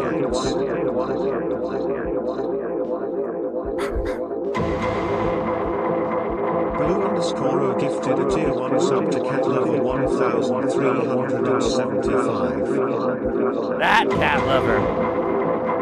Blue underscorer gifted a tier 1 sub to DJ underscore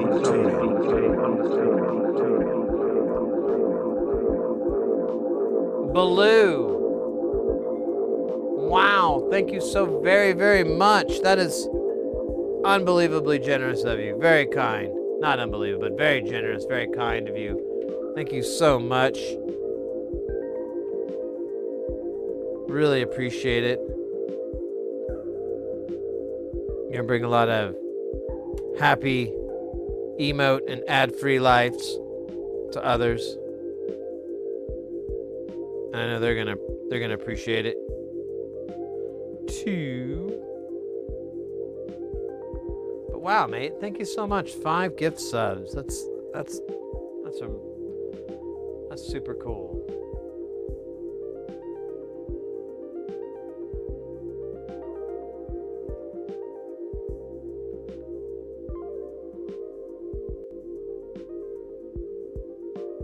Celebratory damage. You know, I was kind of thinking about it. I haven't lately, since I got back. So when I was in California, it's so boring there. But like the first day, I found this bar, and they actually had some really like tequilas that I had, and but I didn't see any sniffer glasses or tasting glasses, so I didn't really go for it because I was like, I think this will be boring and a bad idea. But when I got back home, I was like, well, I should just, have a little bit when I get home. But I just didn't feel like it. And today I kind of did, but I was like, well, it's still early in the day. Let's Let's wait a little bit into the later hours of the stream, which is weird when you start at 11 a.m. local time. It's like, where does that land?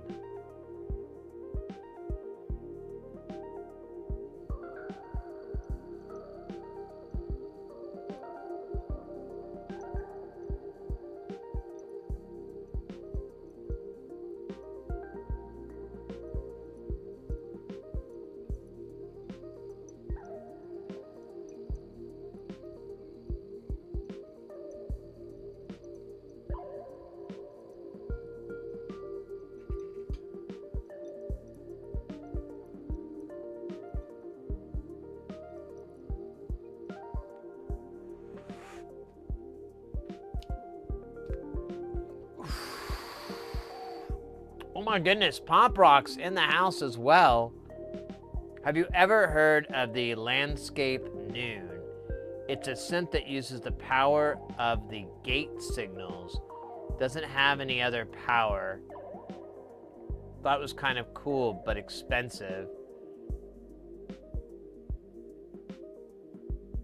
That sounds kind of familiar, but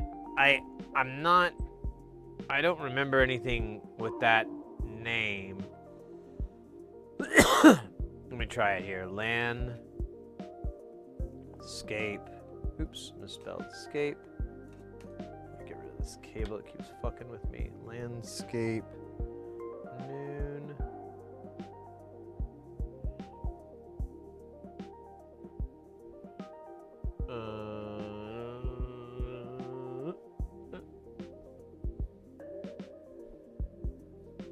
Oh, yeah, like it took its power from the CV, and all the components are passive.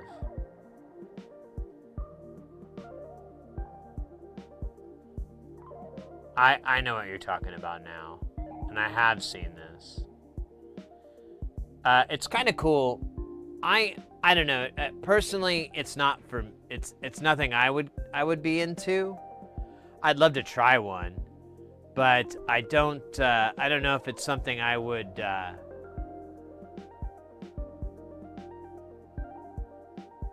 use. However, that all being said, I can see why a lot of other people would be really into it, because it does have some really cool functionality, and the idea behind it is very novel and very clever. But just for what I like to do and stuff, I don't know if it would work for me. I think I'd need to play with it to get a real, like this is great or this is dumb, kind of idea behind it. Yeah, if you're exactly Pomrocks, if you're into things that are, unique and unusual, and you kind of thrive on that, then yeah, I could totally see why this would be wonderful.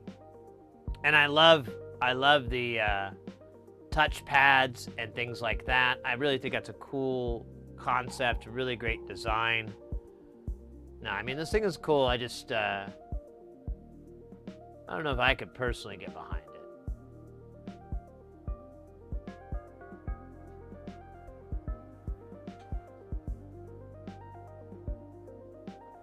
Baloo, thank you again, mate, for the gifted subs. You are the super guile one. I hope you stay well, and all the goodness. Live long and prosper. There we go. Look at the old Vulcan action there. Live long and prosper. There we go. And I hope to see you again soon.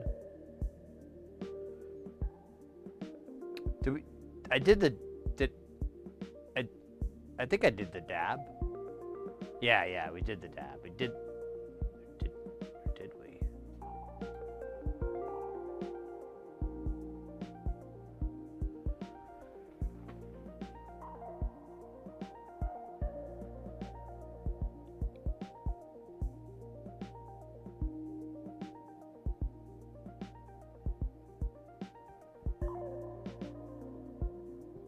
I did order a bunch of modules from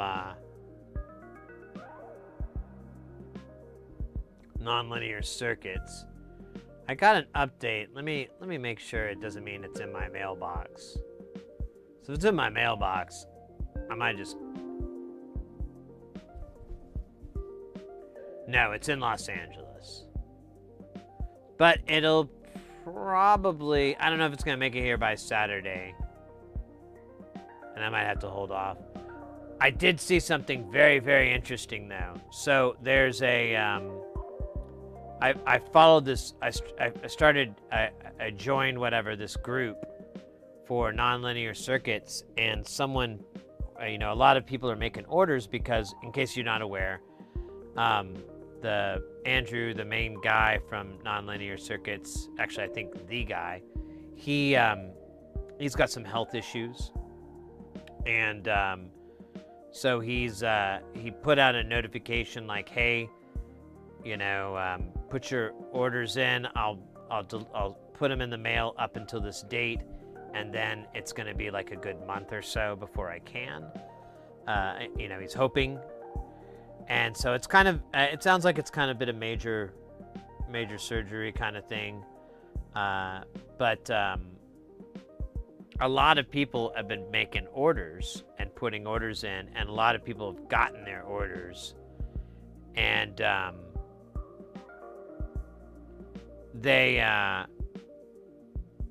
one person had a module that I've never seen before. In fact, we should probably, now that I think about it, I should probably check the website to see if it's up. Maybe today is Thursday. That's usually how it goes. No, he did put up the new stuff, but this module that someone got is not on the site. It's a 2-channel EQ. It was called like columns or something. I totally forgot. Have you guys gone to NLC's page though and checked out the new Cell Fs?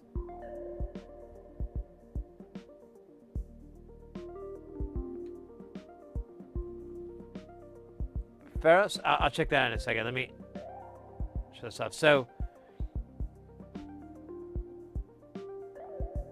this is where things get weird.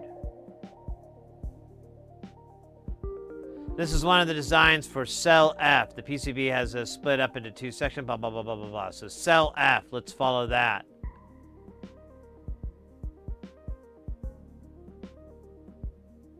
Cell F is the world's first neural synthesizer.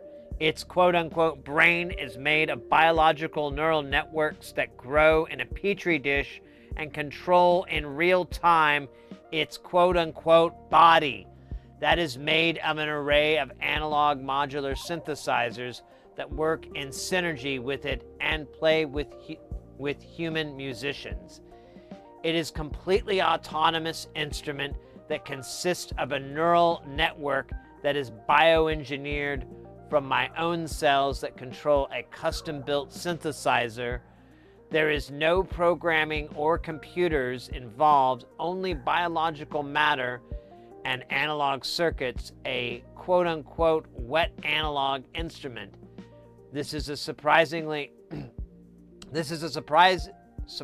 similarity in the neural network and analog modular synthesizer functions, in that for both voltages are passed through components to produce data or sound. The neural interface we developed juxtaposed these two networks and in a sense create a continuum that creates one unified network. With Cell F, the musician and music instrument become one entity to create a cybernetic funk musician, a rock star in a petri dish. And this just goes on and on. I'm not going to read this whole damn thing. I'll be out of it. But you get the idea. That was the new thing that he released. And if you go to these panels here,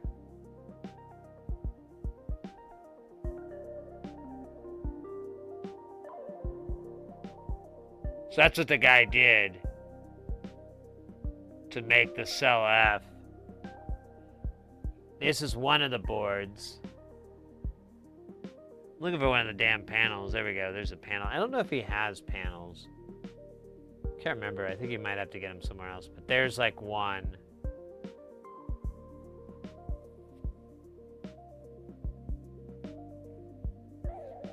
It's kind of reminiscent of like a Surge, sort of.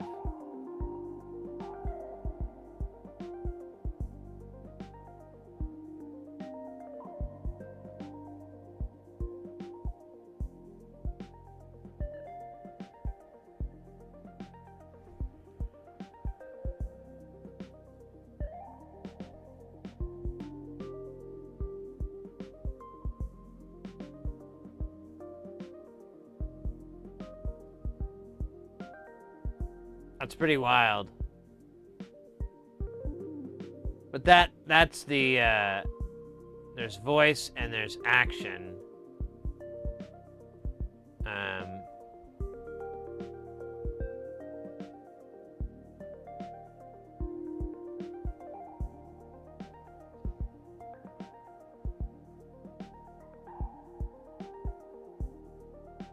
That's funny. I didn't realize it.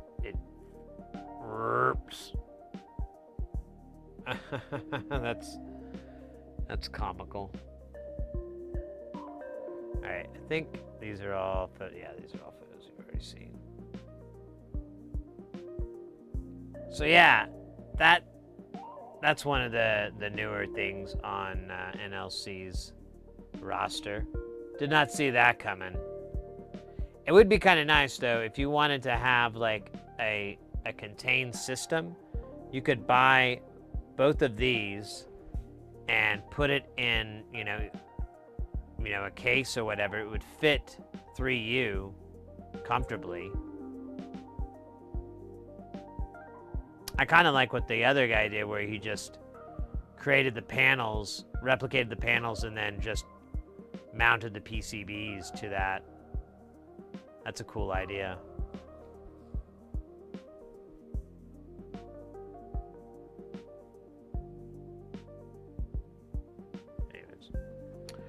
But now there's some other module, but it's not on here, that I saw someone build, but it's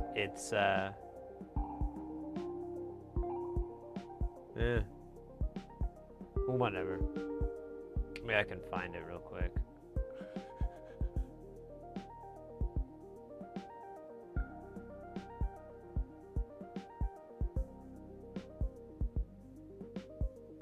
Let me see, can I open a new tab? There we go, that kind of obfuscates it. So here you go. This thing's called Isolate, and it's a 3-band, 2-channel EQ, which I guess it also separates those bands, so you can just have the low band or the mid or the high, hence the name Isolate. But oops, still, I'm very, very curious about that. I'm hoping that maybe I get one in my stocking as well.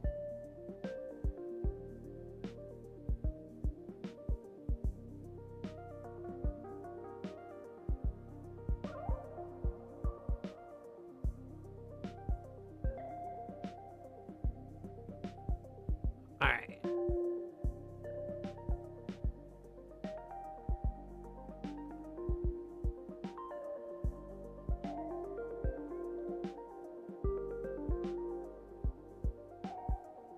But yeah, I ordered a bunch. I ordered like 9 different modules, and I ordered like a pair of one, which is the Valmorification, because it's a slope generator, and I wanted a dual.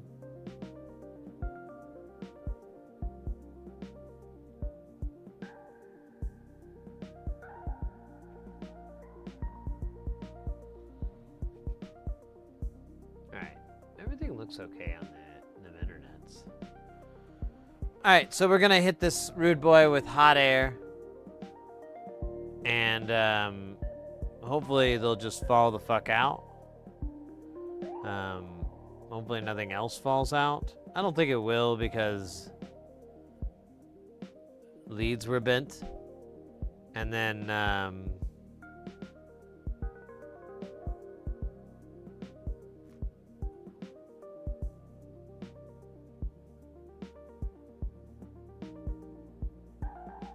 wait a minute.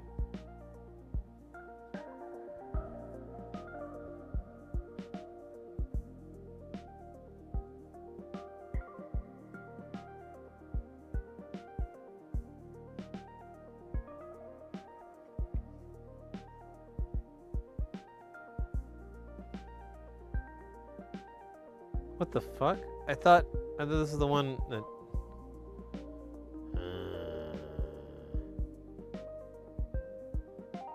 I thought this is the one that we just built, but the date written on the back is from 2021.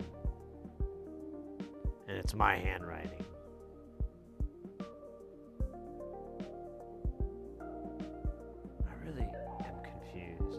Hold on a second. Hold on. Do I have more of these than I know what to do with? Is that what's wrong? Or I just...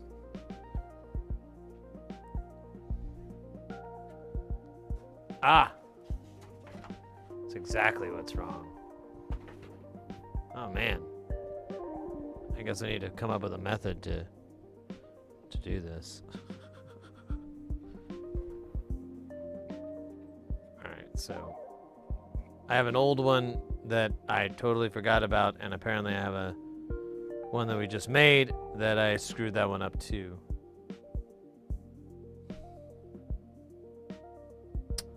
So annoying. So annoying.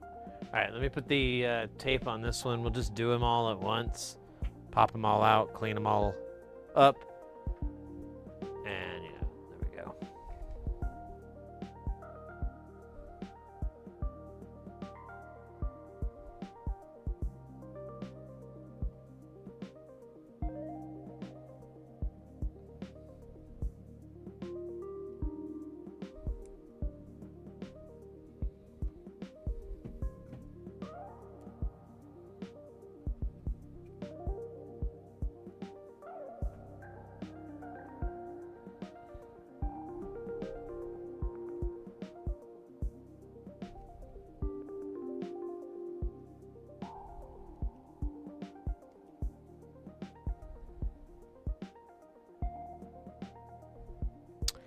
You know, I can't get this out of my head. I was thinking about this earlier.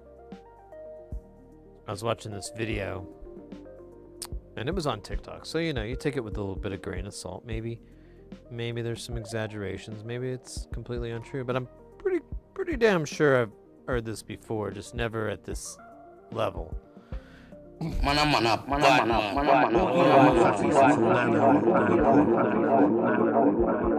Abal, thank you so much for those 100 bits. Very, very much appreciated. Very, very cool of you.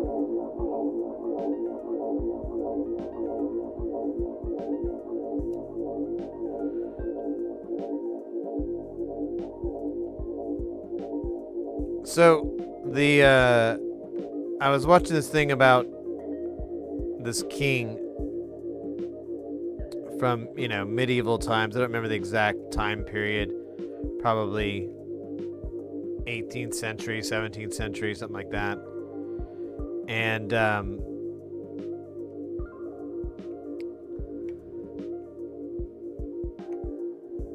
they had all these attendants that would attend to them when they would wake up in the morning. And you know, the people that were the closest would be the ones that would dress him and see him, the king, naked and stuff like that. And like I remember one of the statistics was that, like, at one point the castle had over 200 of these like kind of servants or whatever. And it was a very prestigious role to have. And depending on where you were, you know, that was some bragging rights. So it went on to get pretty gross pretty fast. And apparently part of these duties were the king's morning constitutional. And part of that job was to clean their backside. There you go, backside. I haven't heard that one in a while. That's very mild. And that was like a job, like you had to wipe the king's ass. There you go, that's more like it. And then the highest honor was the person who, I'm pretty sure they were food taster too, but I think when you combine the two, you're kind of just always getting poisoned all the time. You're getting a lot of false positives. But they would taste, I'm not going to say it, and that was very, and, you know, that they would rather to know how healthy the king was. And I was thinking about that a lot. Like, it lived in my brain for a bit about, like, wow, what a bunch of fucking idiots. How fucking stupid are you, you fucking morons? That's disgusting. How the fuck wrong with you? But then you kind of, I don't know, sometimes you see that kind of manifest itself in a different function. But the thing that I thought about is how prestigious all this was and how high up it was. And at that time, that was a big deal. Like, oh, what do you do? Oh, I wipe the king's butt. Oh my gosh. Wow, I bet your family is very comfortable. We live all right in the castle, you know. But it really brings home perspective. Because, like, to those people, that's a big deal. That's really awesome. But to you and I, that's absolutely fucking disgusting. You know? And not anything to be, you know, like my goals are much higher up, I would say, than to wipe a wealthy person's ass or anything like that, or feed them, you know, here comes a helicopter, you know, all that kind of stuff, move their jaw up and down so they can chew. Those aren't, I mean, that's not really my aspirations. Now, I understand there is a wonderful world in customer service. I have been there myself, but I'm feeling like that's a no from me, dog. But, you know, I hope everyone has that same thought, honestly. I don't know, it's just kind of weird. Like what if what we think is really great and important now, 200, 300 years ago, is just tasting the king's shit to them, right? What's going to be like 200-300 years from now where they'll be like, yes, and they actually thought this was prestigious. It's probably going to be like, it's probably going to be clout, actually. I feel like that's a pretty easy one to call out, but I don't even know if that's going to take a couple 100 years. I think that's going to take a couple 100 weeks before that retrospect kicks in. All right, mates, we're going to hit this thing with the fire of Hades, aka the hot air medallion.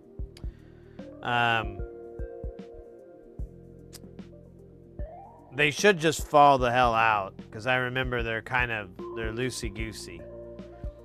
But I do have tweezers in case they are jerks. We're going to flow the heat this way so we can keep these components not getting too affected. They're going to change because the whole board's got to get really hot. But whatever, man. It's quicker than whatever else we do. This is it. This is a terrible temperature. I'm gonna do 394 because I meant to stop at 380. I wonder if we can. Oh shit, dog. I wonder if we can see.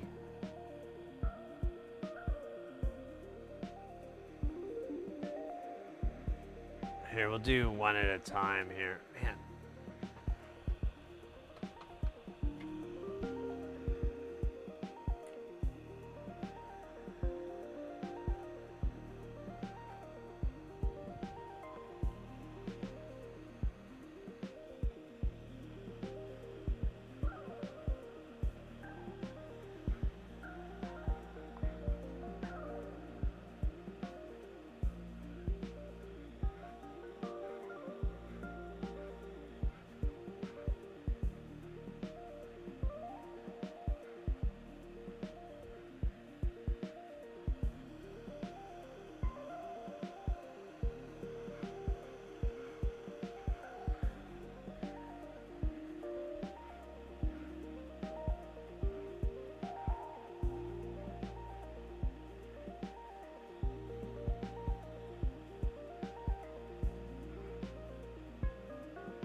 We can see the flux, but the solder isn't quite.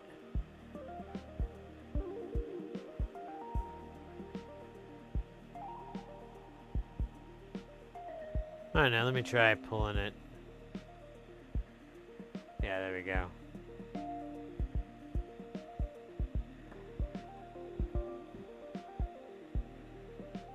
Yeah, it's out.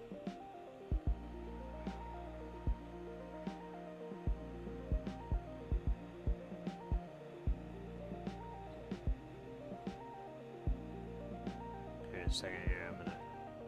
Okay, good.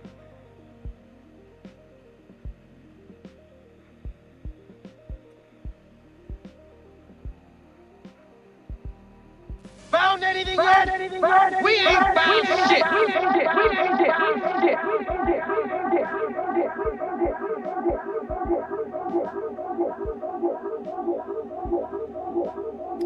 Future archaeologists, historians will probably be horrified with many of the things. Yeah, I know, right?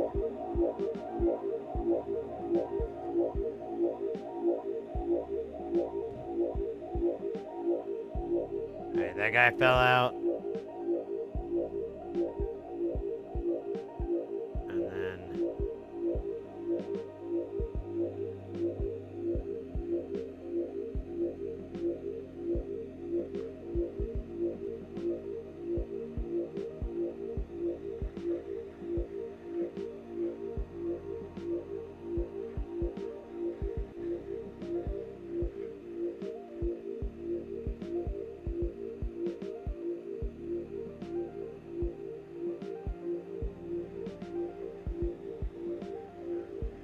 Yeah, Booze. I don't know if you ever heard of this guy named Jacques Fresco.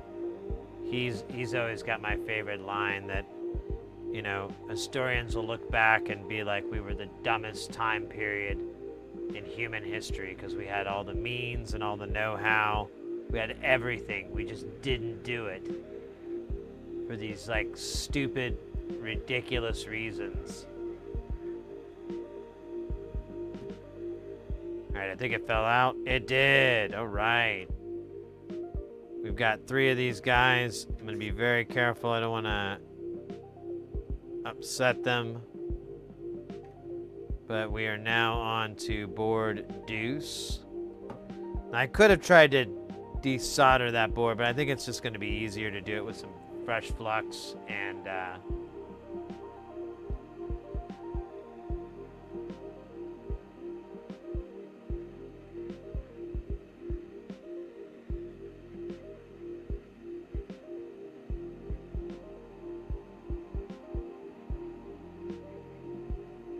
oh, oddball, you missed it. We were watching some machining video porn, CNC porn. We were watching like there's a an Instagram channel I follow, or maybe it's TikTok, I can't remember. It's one of those, and it's just like nothing but, well, not nothing, but mostly videos of machines functioning. Man, that works like a champion. Just bumping it.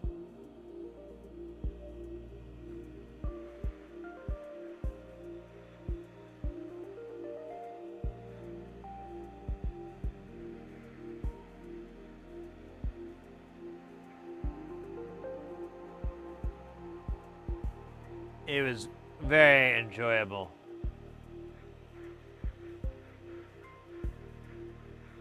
Honestly, I had to stop myself because I was like, well, that's not what this channel's about.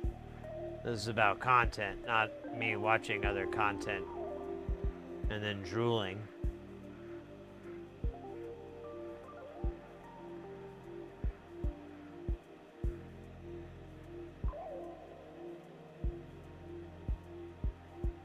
Alright, I think we're at that temperature. Stuff doesn't have any flux left. And we're out. I don't even have to look, but I'll look anyways. And popcorn.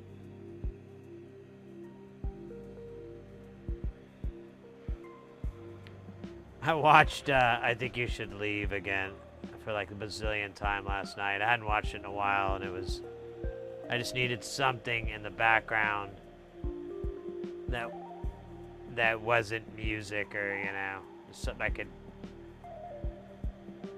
tune in and out of very easily, and went with that.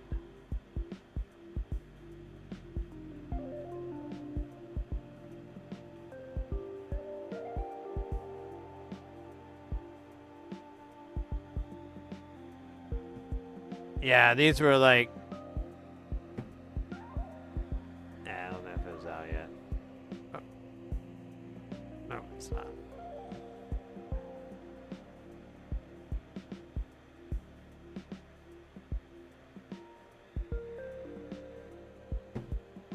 There we go. All right. We are good.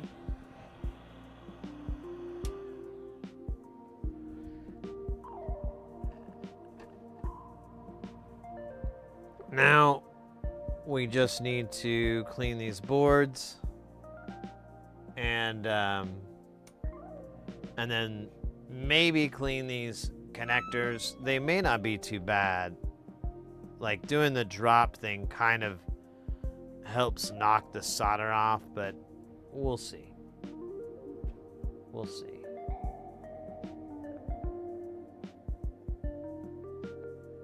Yeah, I don't know, Oddball.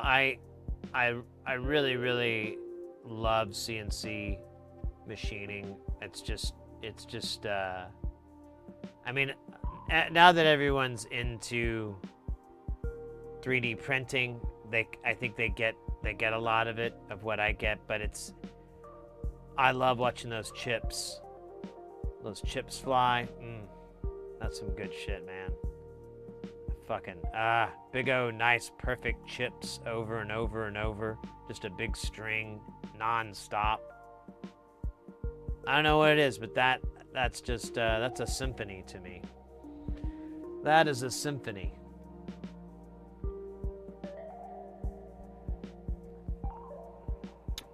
Played by some of our finest robots.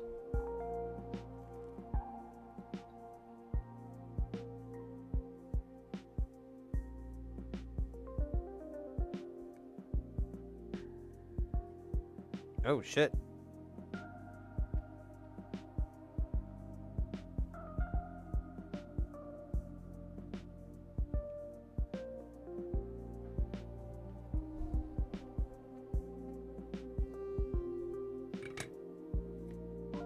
Thought I could knock this solder off, and I bent this pen. Yeah, we'll have to do a little bit of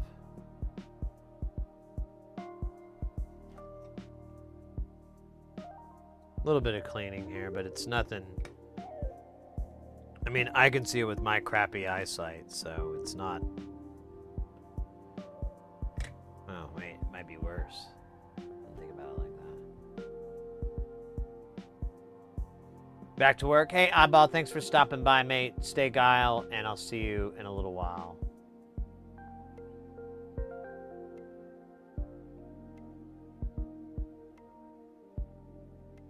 All right. We've got those bits out. Let's desolder. Honestly, I'm going to keep desoldering on this side with the tape because when I peel it off, it's going to be like stupid easy to clean because there's not going to be crap there. It'll be a crap-free zone. Wow. Never thought I'd be able to say those words. It's been too long. Too long that we've been in a crap-filled zone.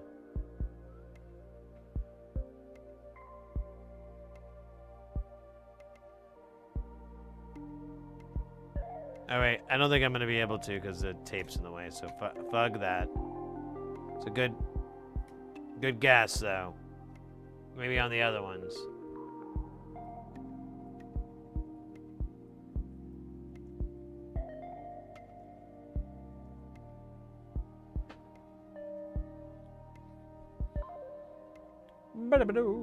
Skilly bop, billy billy bop, skilly billy bop bop. Do we want to do the good stuff or the okay-ish stuff?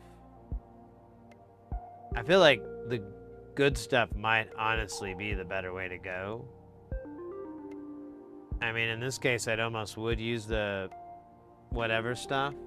I don't know, let's try a little bit of whatever. We can do a little bit on. We can do both. No one's limiting our abilities yet. Let's put Mr. Snuffleupagus up here because it's gonna get stanky. All right, I got the iron at Hades level. This is equivalent to the temperature of Hades.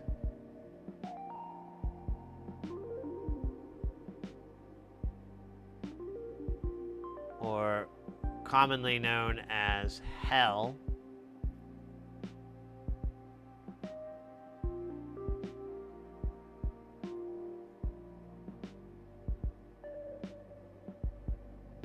Known for its warm temporal climate, lack of vegetation, and overall misery, Hades is pretty low on people's hotspot destinations.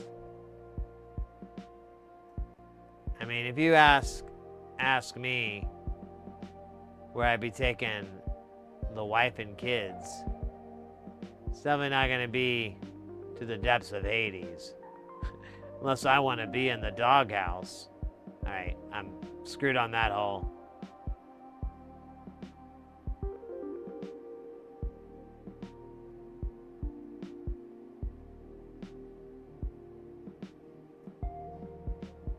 These are all screwed, aren't they? All right, let's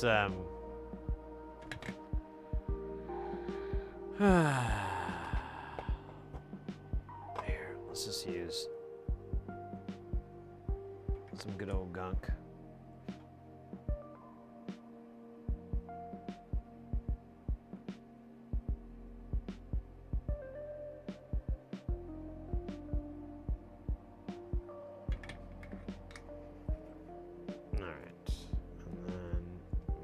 This guy, oh, I could cut him off.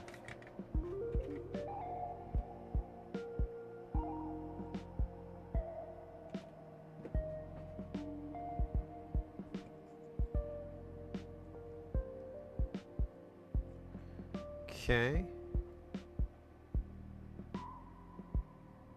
This looks pretty fresh, pretty new. Should be good.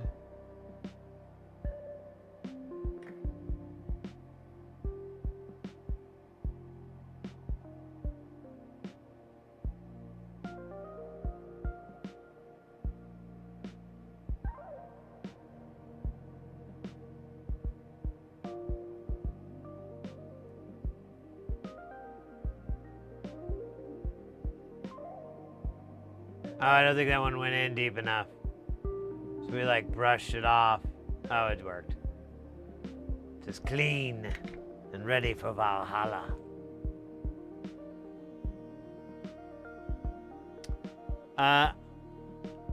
Yeah, I gotta take this tape off too because I see it covering up one of those holes. It's just gonna melt. It's gonna be a big messy mess. So far, this cheap stuff is working all right.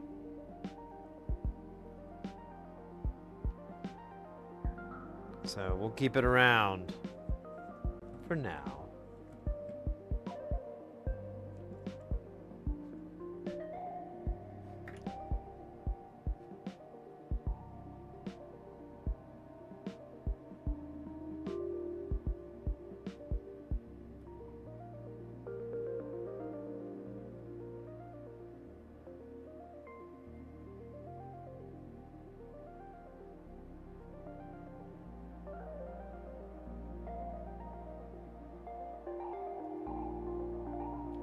Alright, might need some fresh solder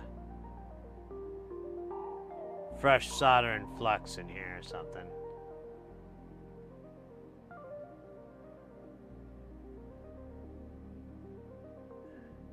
Yeah, this might be faster to do it this way.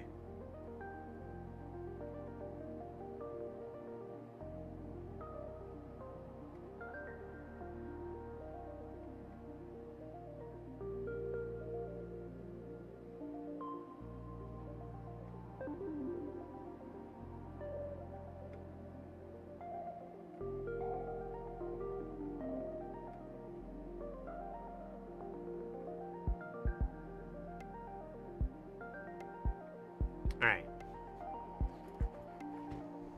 That should be really good. We'll snip off this little bit here. We'll start nice and fresh again.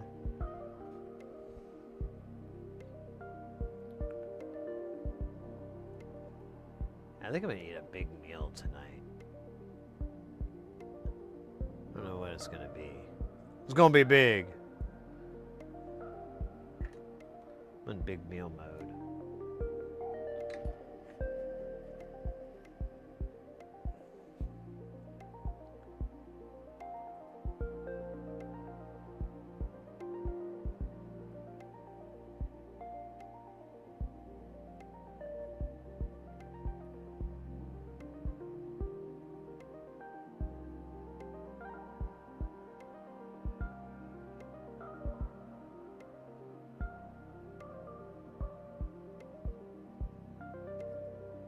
That one's being a little bit of an ass.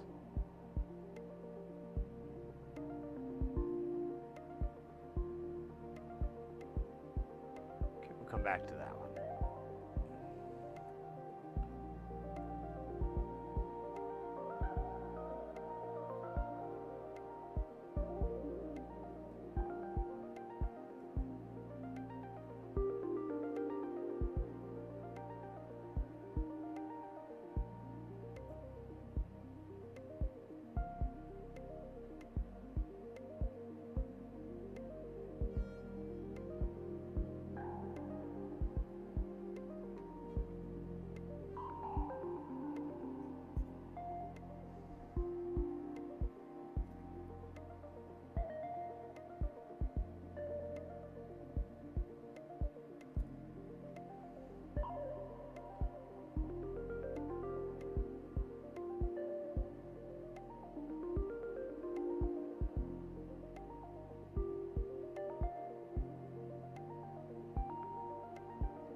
There we go.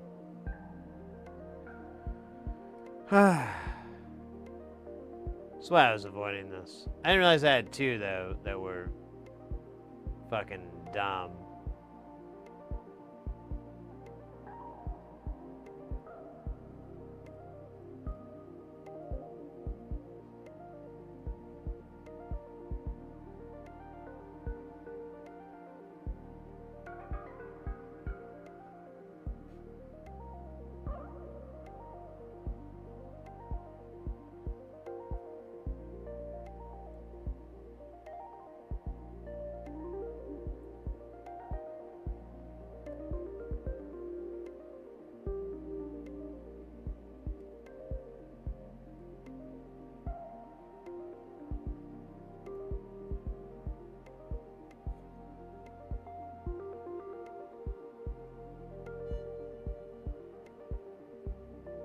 I think that one's too low. We're gonna have to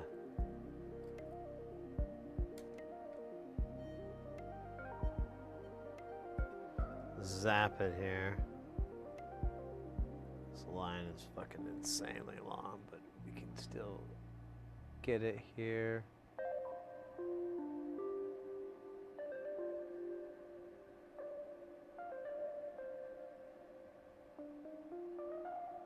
There we go.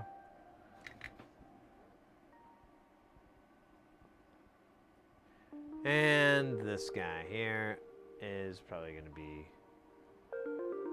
We'll just peel the... Wait, why is the fucking... Oh man, my camera isn't changing. Stand by.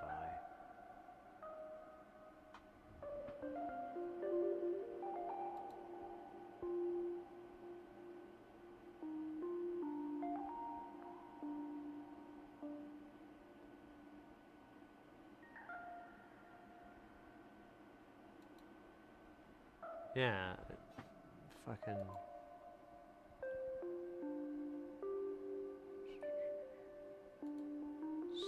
Steam Deck.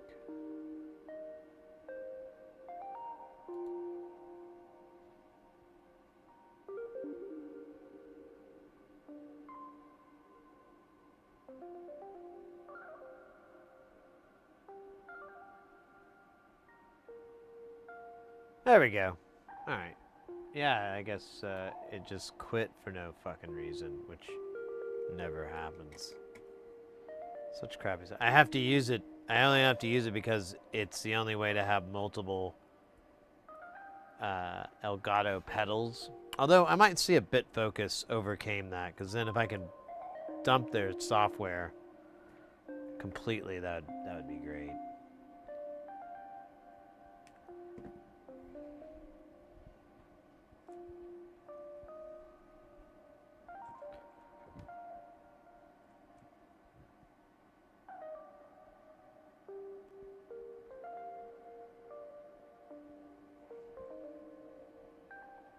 All right, let's see if we can suck this up. Off. Nope. Nope.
All right. That is one down. One to go. We'll clean these up and then we'll wipe them down with you know, cleaning supplies. I'm just gonna take this tape off now because none of those worked before. And I think I'm gonna keep this desolder braid. Desander desolder.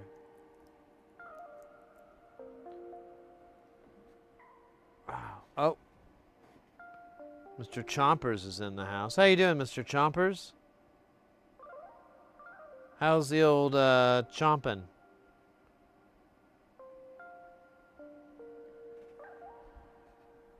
Would you like to go on camera? It looks like a yes. I feel like it's a no, but... Oh, you're getting away from me? Well, I kind of tried. I didn't really try very hard, though. Mild try. He is a very private kitty cat.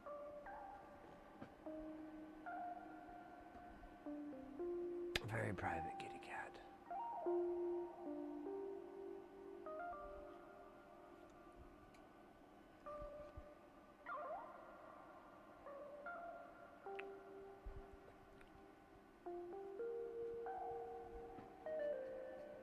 It's jumping time. Yeah, there you go. Oh, man. I don't know why I'm so tired. Maybe it's the music. Maybe the music's making me sleepy. This goddamn crummy internet.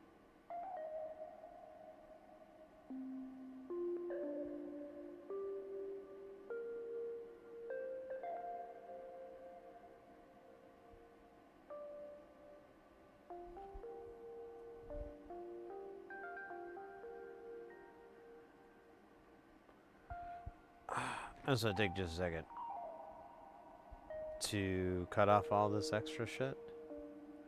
Well, and also, just chill, man. I don't know. Yeah, I'll have plenty of time soon because just got this gig coming up. Oh, I found out I gotta like take a shuttle or some shit to this. Oh man, I'm so annoyed.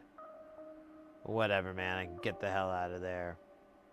Get to Chicago and be able to hang out in Chicago. Got some friends to visit, so I'll get some good yummy dinners in me. And then and it's a really easy gig. It's just babysitting breakouts. It's babysitting meetings, basically. It would be a more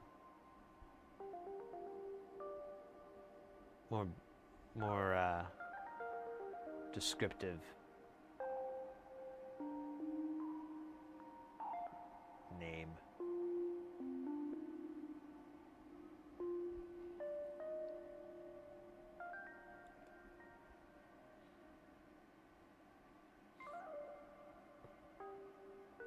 All right.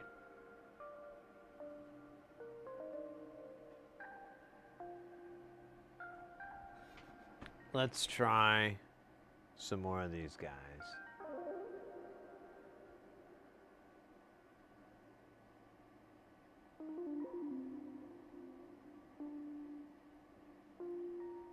I feel like I'm gonna have to put solder in this. Yeah, let's just start this off with a little bit of heat.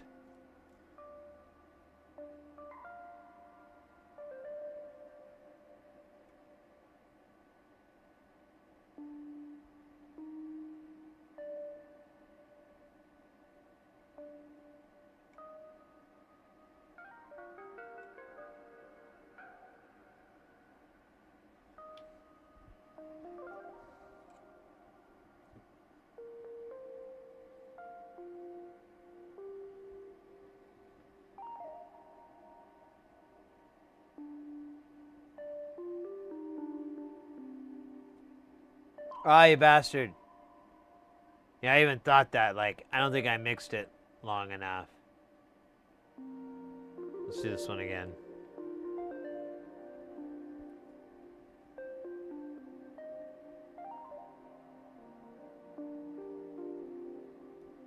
Now, if that one fails, we all fails the fail. Nah, just me.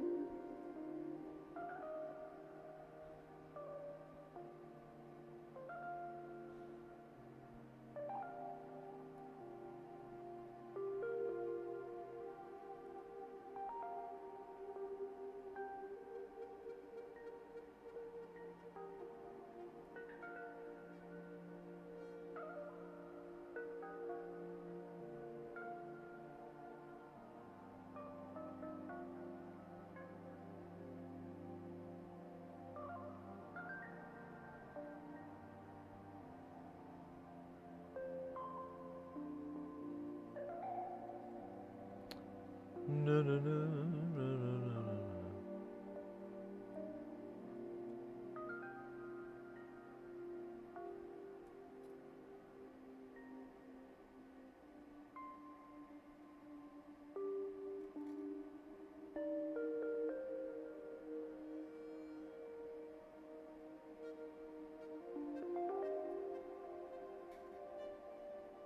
Yeah, I think this one I didn't mix long enough either.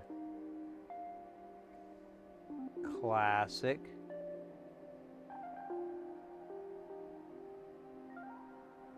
Alright. That one should work. This is where solder maybe. I don't know. I always suck with those things. No pun. Well, a little bit of a pun intended, but also very real.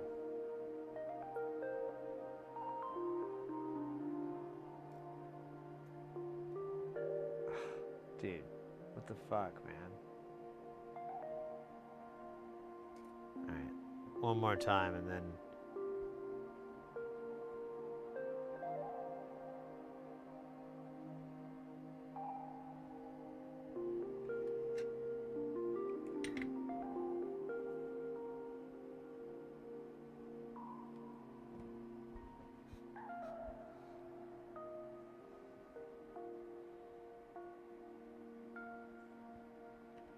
Okay, there's a lot of solder there, so I might have overdid it. Just there we go. Oops, lost my hole.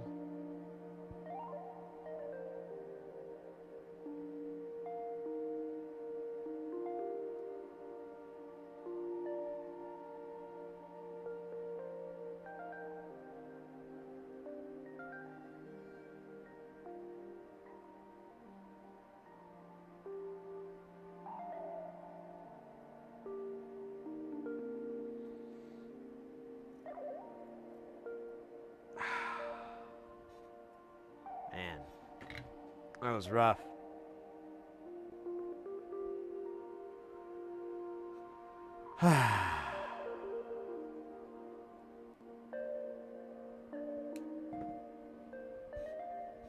All right, 2 more left, and then I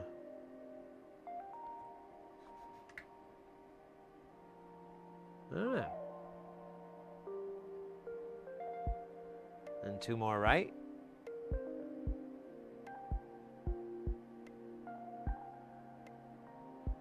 I feel like the very limited flux on here is gonna get in the way of this really working.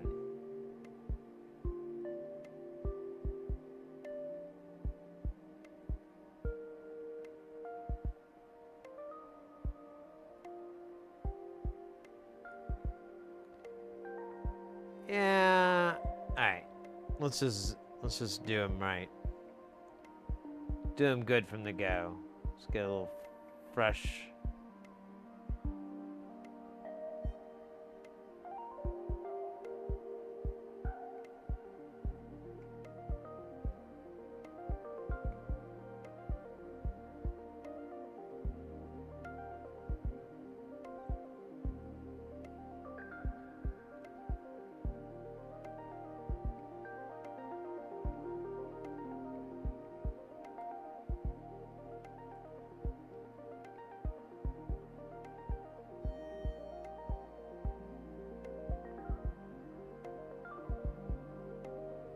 All right.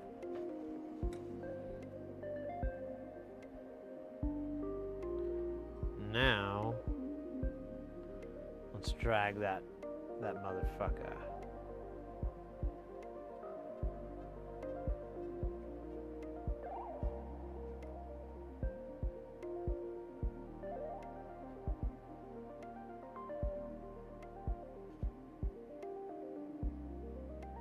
Oh, you bastard. Alright, I'll come back to you. You're on my shit list. This one's probably on my shit list too.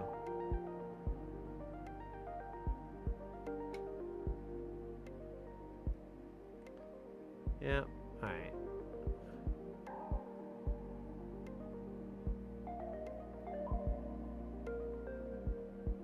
Feel like I didn't mix the other side too. Oh, I did. Okay, so that one worked. That one probably worked.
Alright. So we've got 3. God damn it.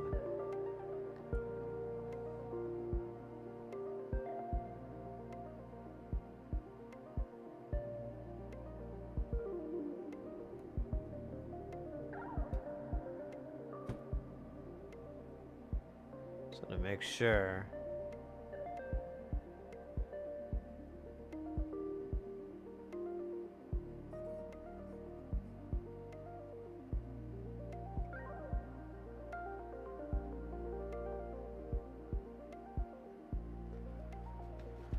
Alright. Try getting these guys again.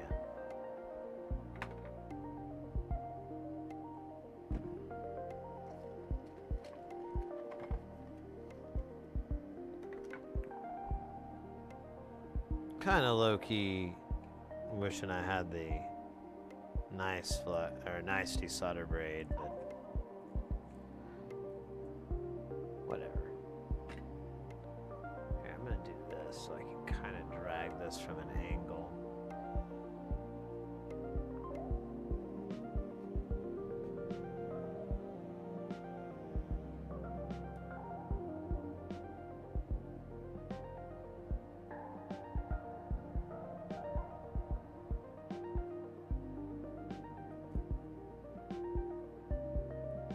Alright, let's try that guy. Oh, that guy, he was gonna.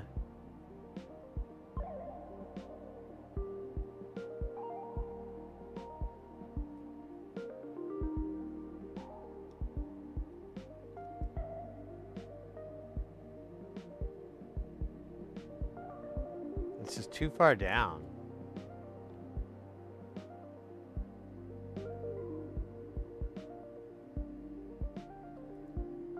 And then, like, every time I try to slurp it up.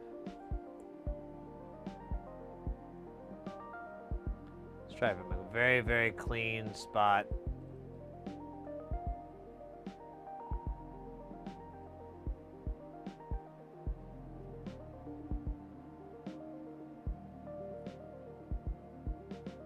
Yeah, still there. Alright, we might have to go on the other side to get it. I don't know. Let's get this guy out.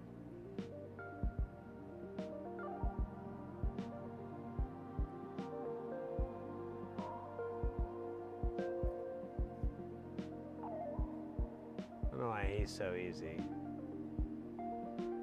Alright, now we got these kids. These actually don't look too difficult, and there's kind of a little bit of flux laying around, but... Oh, you know what? I forgot, we have fresh flux.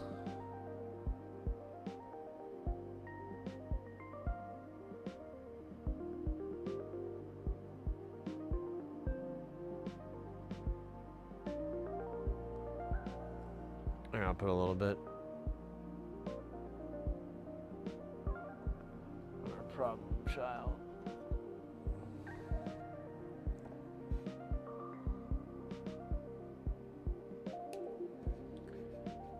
Coffee time, gonna raid the kitchen. Man, that doesn't sound like a bad idea. Having some coffee.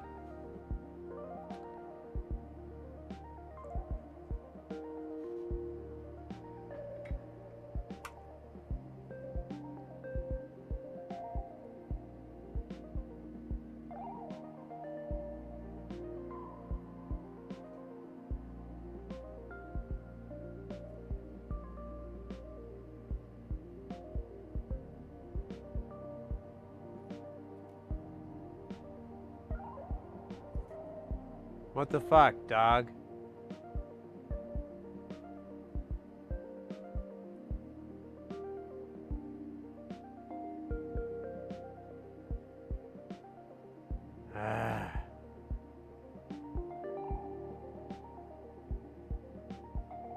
That one, I think, cleared. Yeah.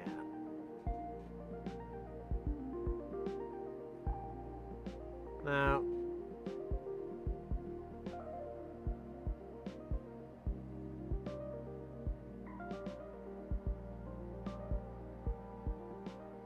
That one still doesn't look so hot.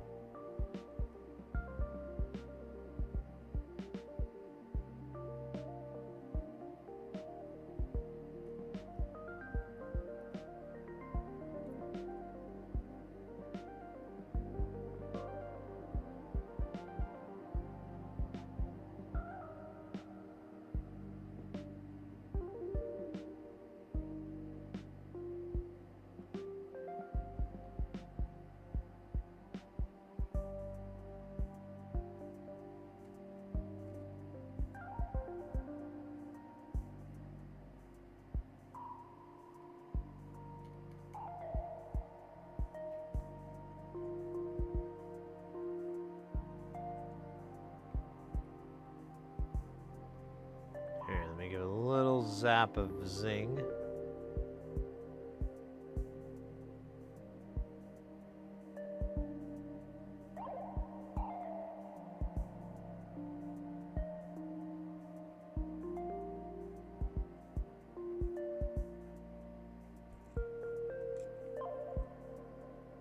We'll see. I don't know if this is gonna work.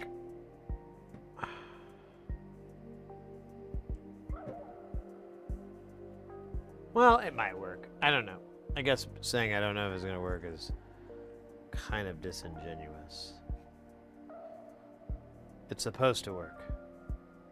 There you go. It's worked for me in the past. Let's do this guy first.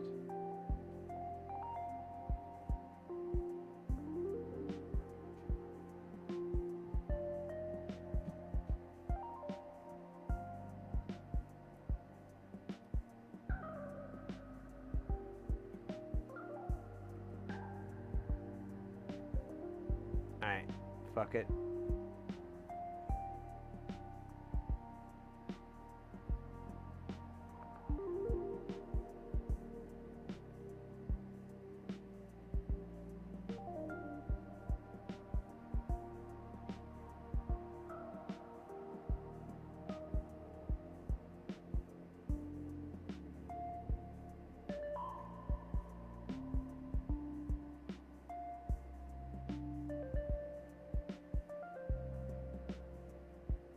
Alright, so those guys are all stupid. Let's go over here. Let's try this guy out. He's got a bunch of flux in him.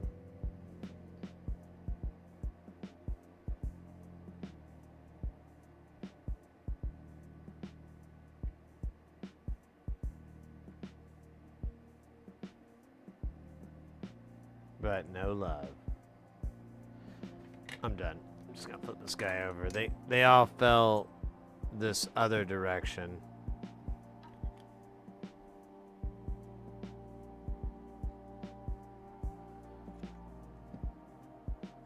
Oh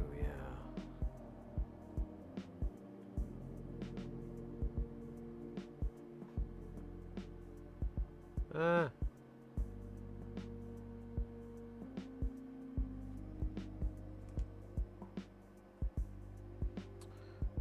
Okay, I might get the might want to locate the nicer let's do the nicer desoldering braid for this because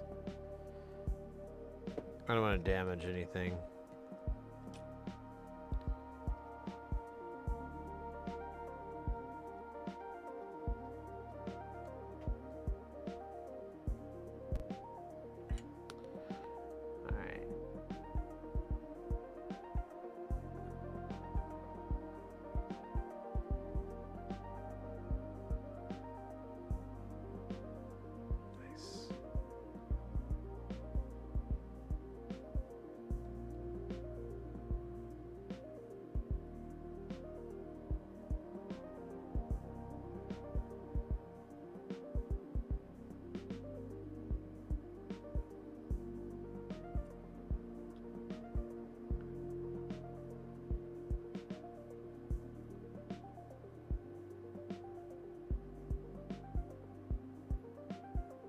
Oh man, I pulled it too soon.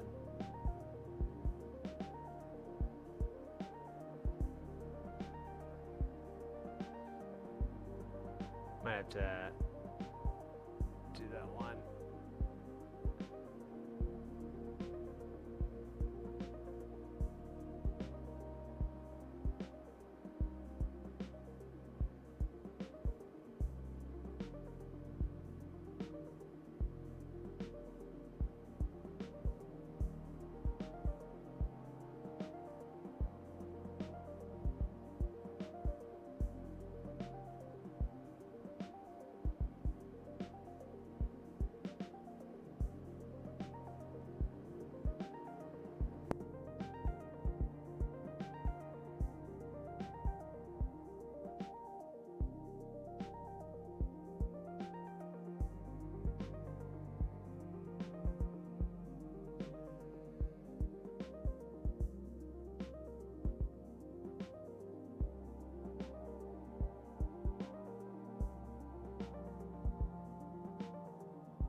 Alright, so we just need this one hole cleaned.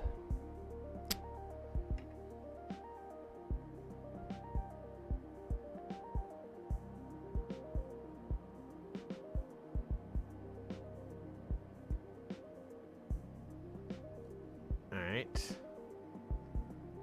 Ultra Mega Flux ready, or Flux. The soldering braid ready.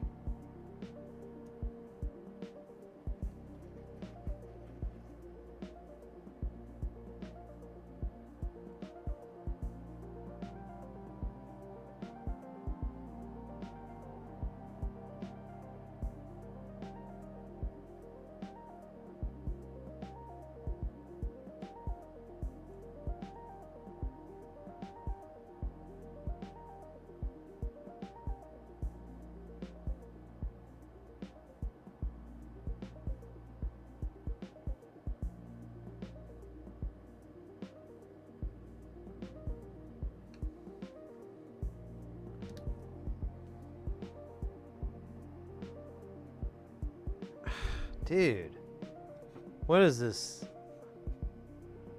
What is this guy doing to me? Dude, I've already beat up like half the trace on the other side.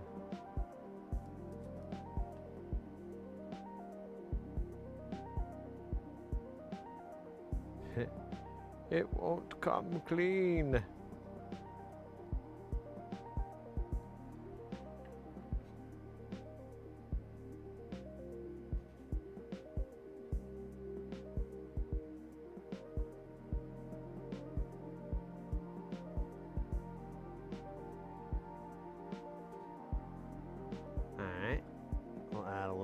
Snotter.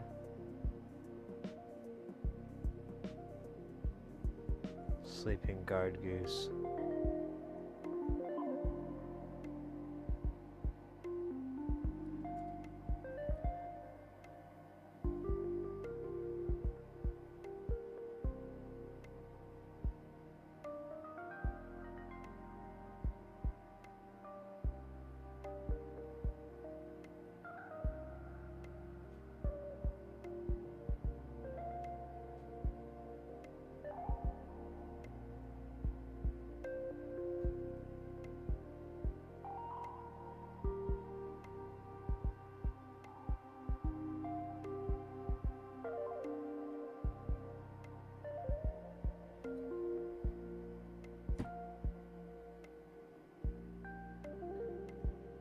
Dude. Alright. I'm gonna do the old wire method.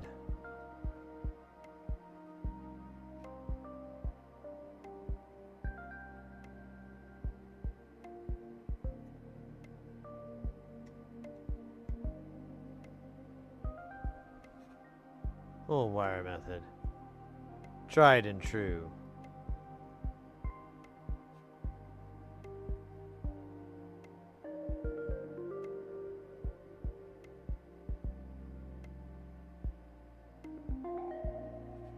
Now we are super clean.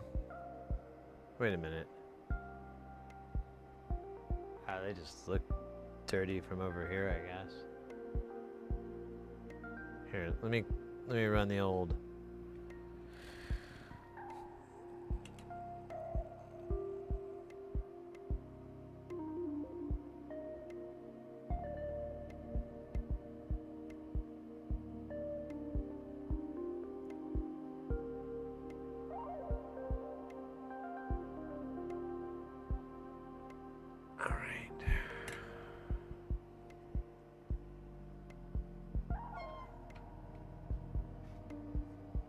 Go.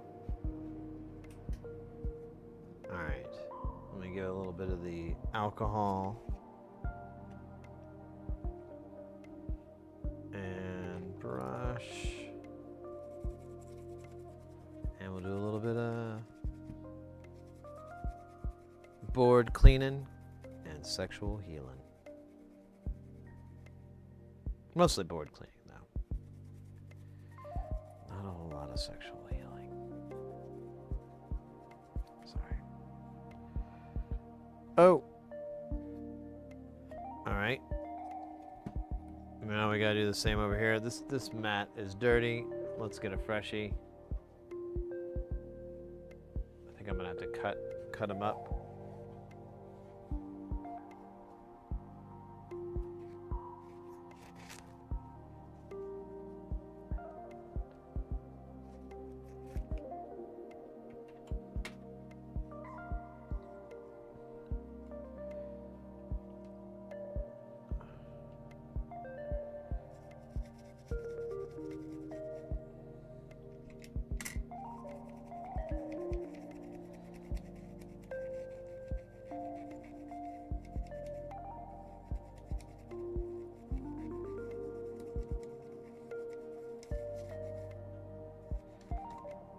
Let's do some more.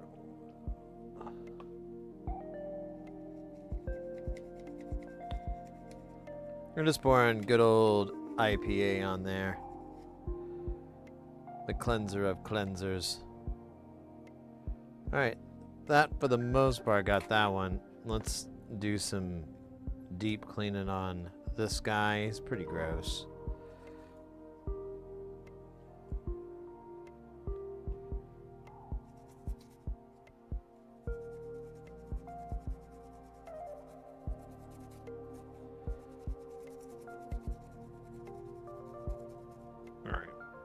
Fresh one here. We're almost. Jesus Christ, fucking internet today.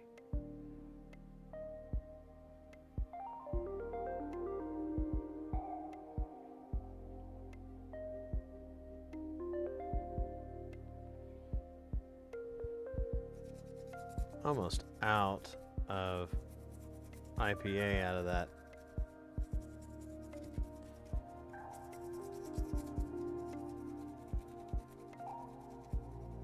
What do you call it?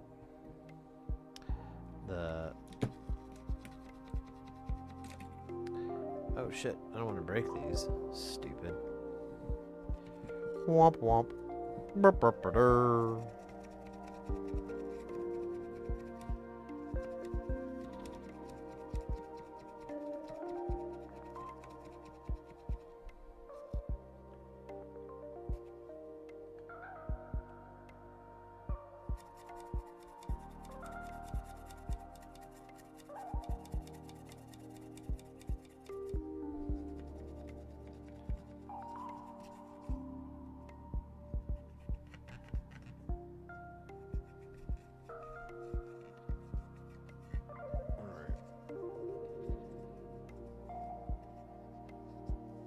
All right, this is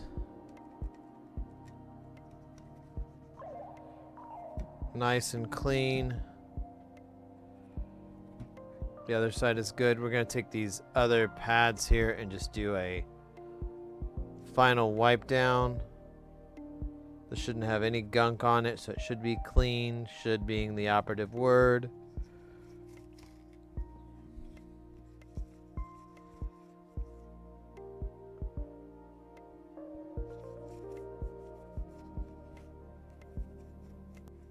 Alright, nice.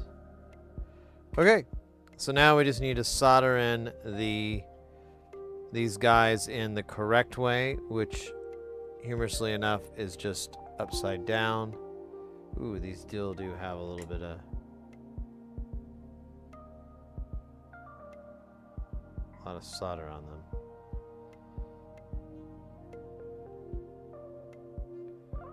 See if we can get one of these guys to fit in here, okay? Oh yeah, like a champion. Honestly, all my worries are going away. I was kind of worried this wasn't gonna sit in here right. Oh, you know, maybe I should put. Let me put a module in here to make sure that the pins are aligned and all that good stuff. This feels light.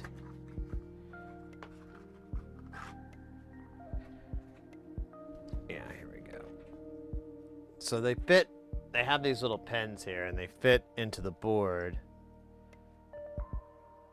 And they're supposed to just snap in to these little plastic bits, which I can't wait to try to get out later. Dude, what the fug? These are going to be a nightmare to get in and out. Let me make sure it's not the pins themselves. No. So, I don't know if I want to do this guy, because he feels like he's going to be a real pain.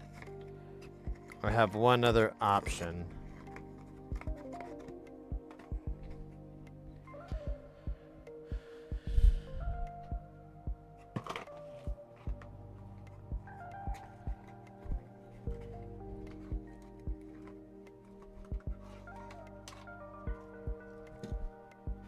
I think it's going to be the same issue, but who knows?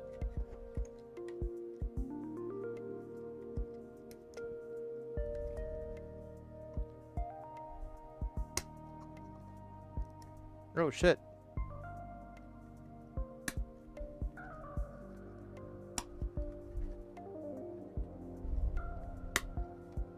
That actually snaps in great. Let's make sure these pins connect all. Brand new! Oh, look at that. We got a follow from Ajdo. Was that 133? Thank you so much for the follow. Welcome into the channel. Let me try a different one of these, because that one's been rode hard, put away wet. Yeah, this one fits like a champion. This one fits great. So let's solder this in the way it is. And top down. Because it'll be fine.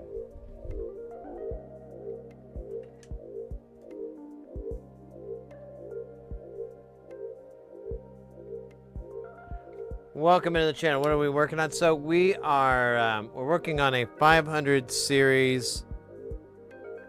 I don't know what you call this thing. It's basically a module for the 500 series, but it's from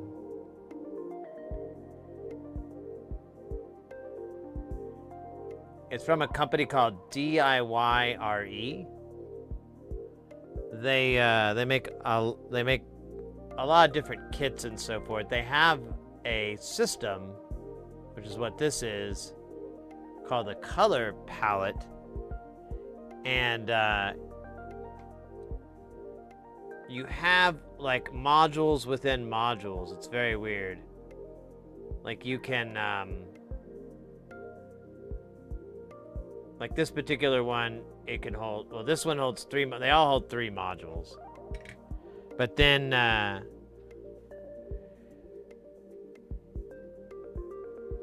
you have them, and then you basically can turn up the level of each one into the mix, and then it runs it through and colors the sound.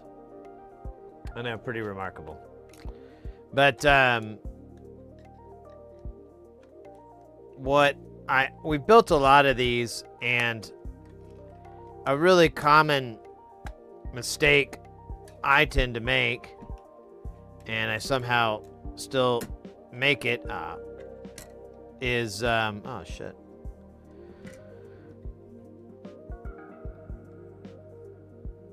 Oh wait, maybe that'd be easier.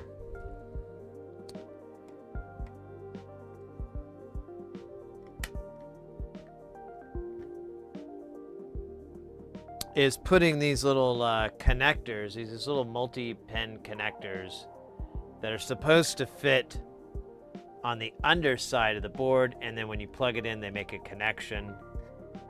Here's the one that we just did. But I wasn't paying attention, and I put them on the wrong side, and now here we are. Flipping them around, putting them on the right side, the correct side. Man, this guy is still a little messed up. I wonder if I could do this. Yep, I lost a leg. Shit. There it is. That's not good.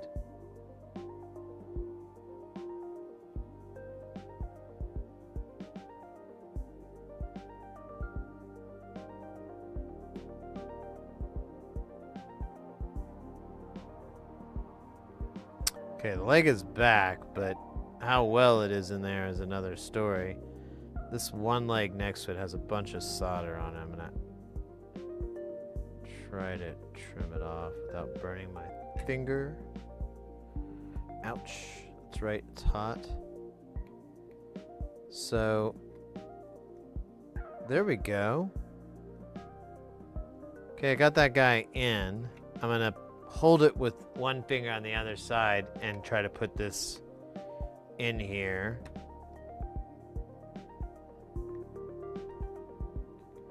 Feels like I made a good connection. It's a little weird, but I think we're good. Let's solder it on. Where the hell am I? But yeah, mate, welcome into the channel. We are, I'll give it the spiel here. We are an electronics channel. We focus on mostly audio equipment. We try to get people into soldering, into making, into building.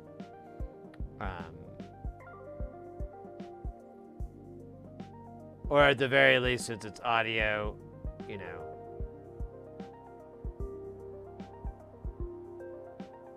Maybe enhance one's synthesis skills and knowledge.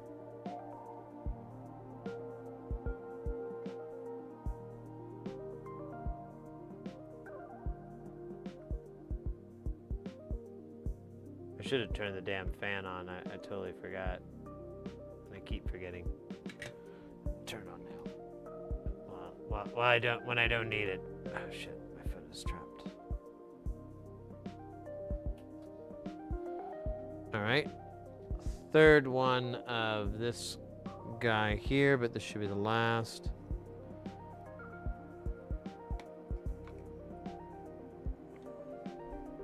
Let me see if I can get one of these like little pegs out here.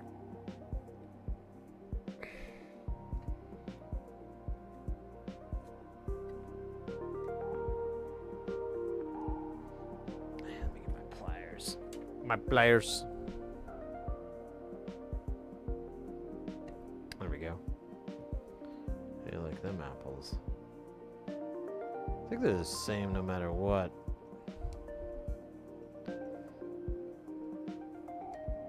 But whatever. Okay, so we've got this connector here. Now he slides right up. So we should be able to make our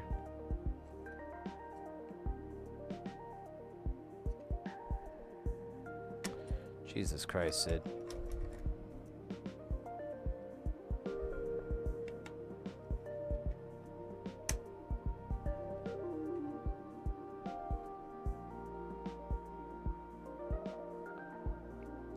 All right.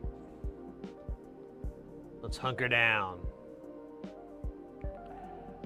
Cool. Always like that kind of work, but I never knew how to get into it. Well, if you want to rekindle that, feel free to ask any questions if you're curious about anything that we're doing or using or any of that. This is totally the kind of channel for that.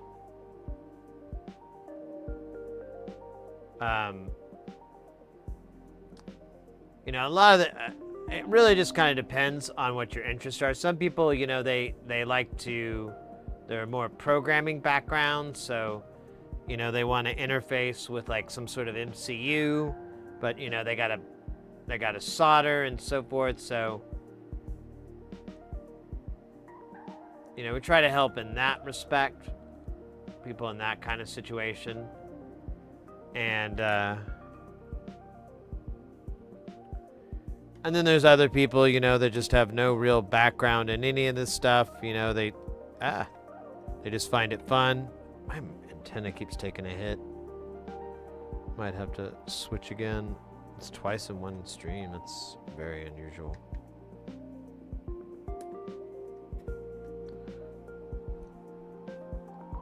All right, this guy's fixed. Let's do this guy. Good. Oh man. Oh, one of these legs is really.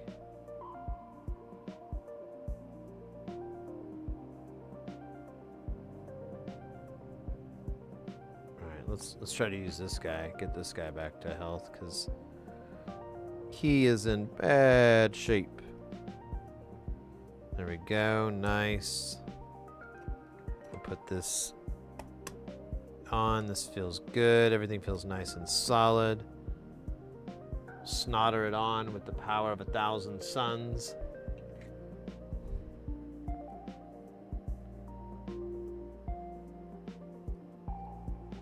I'm going to push on this just to make sure we're in there nice and snug.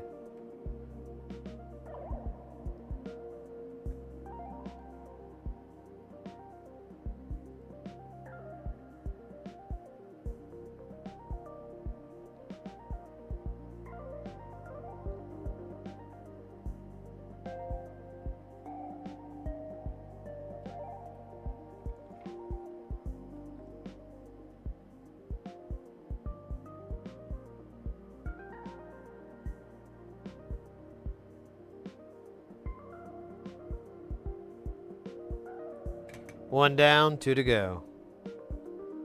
Yo, Joe.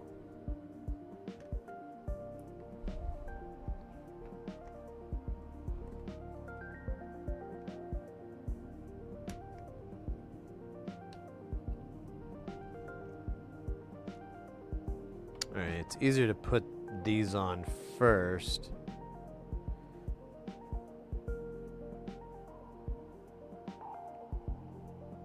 Now I'm curious because I have these sitting up kind of high.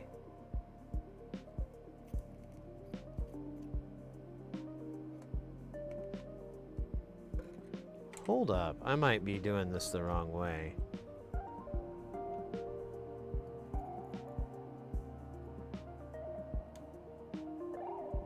Okay.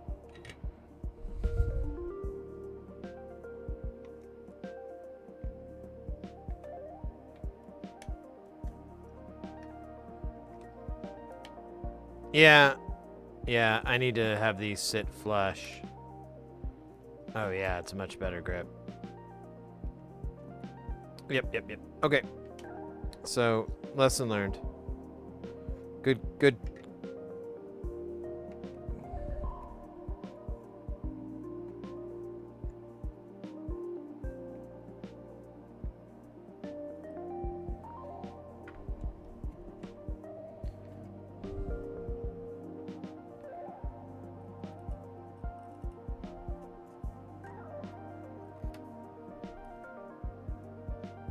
Yeah, these weren't sitting flush to the board because I guess the pins get pushed out a little bit.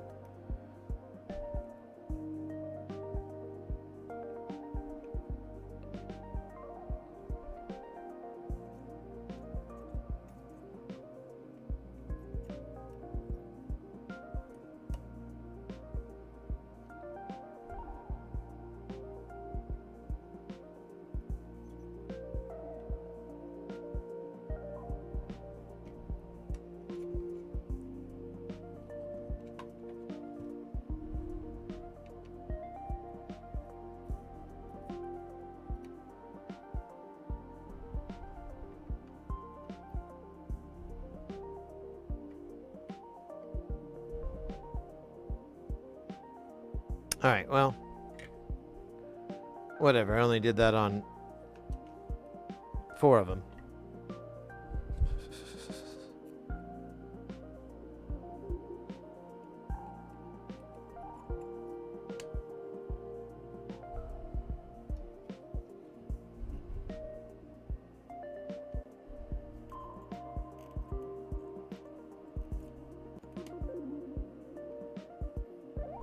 All right.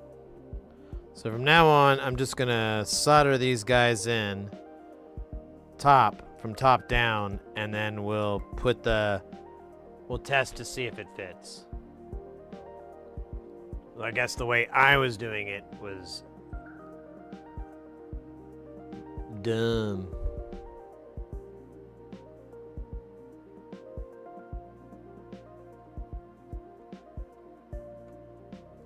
Kind of out of focus too.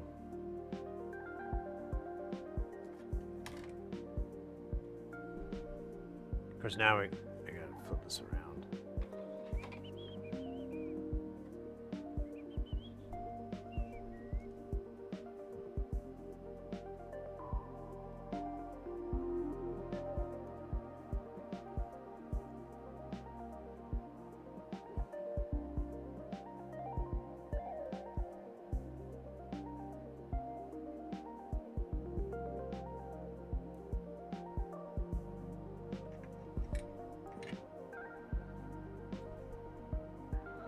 Wait, it looks like this side is lifted up. Hold up. Damn it. Am I just sucking butt all across it?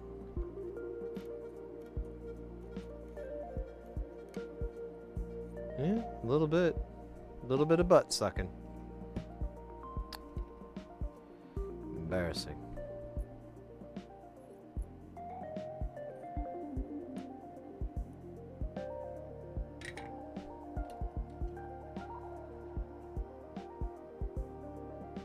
Alright, I'm gonna try this last one, and hopefully I don't screw it up, but honestly, it doesn't sit down. I think I know what's going on now.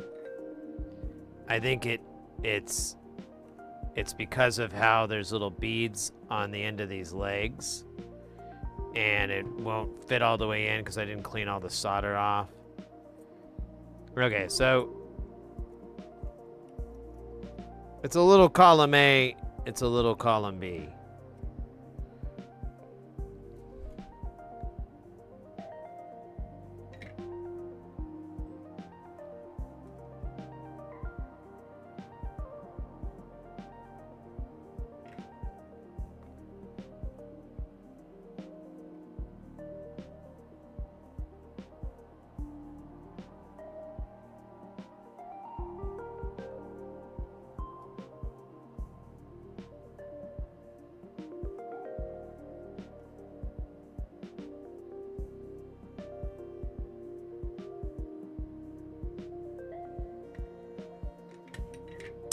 All right, now we'll test these and make sure that they all clamp. Just have to go through them all real quick.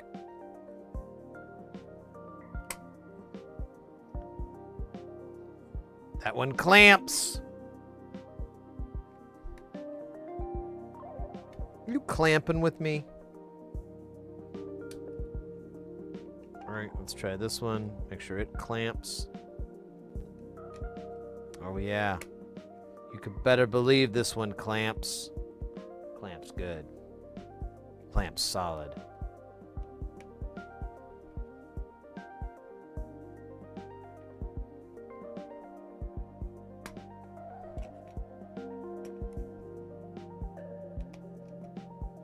Alright, now this one, it clamps. Alright. So that one's good. We're gonna double down on this guy. Oh yeah. We'll do this one first, then we'll do that one last. Yep. That one clamps.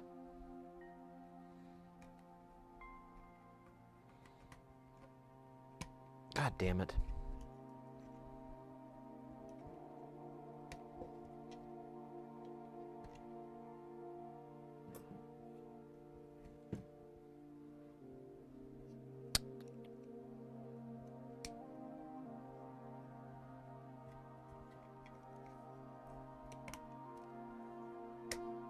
Perfect. Perfect, perfect, perfect. And this one's gonna pop out again. I think I destroyed it emotionally. Whatever, man. Where did it end? Did I end up? The internet die? Did the music die? Mrs. American Pie? Or I took my Chevy to the levee? I did. It's dry.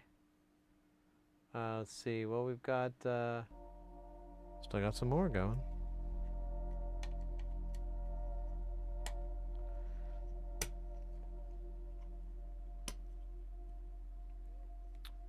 All right. So we did it, mates. We got all 3 of these good. I still have to change out this bad part, which is still a mystery to me, even though I realize now I have more of these than I thought.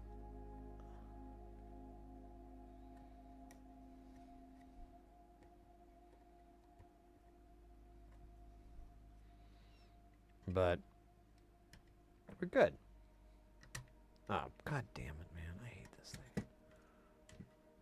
I'm going to roll out another 10 days here in New Zealand before heading back to Portland. Jesus, Mr. Jet Setter.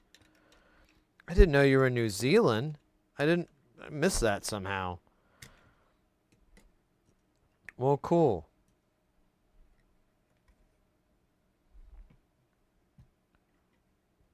Take care, be safe, and stay guile, my friend. Stay guile. As always.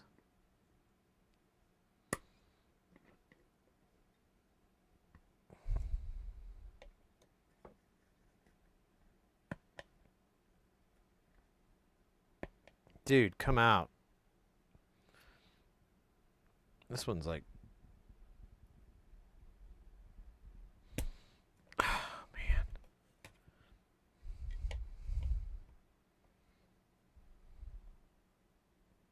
There we go.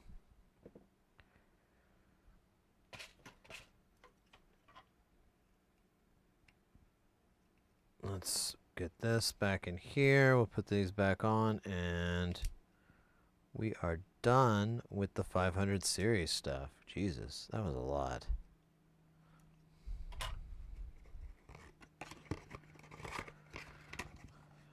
Oh, man. I think I'm waiting for this patch to start up.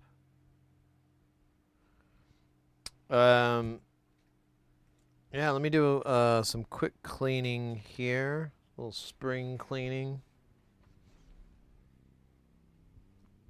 Boing.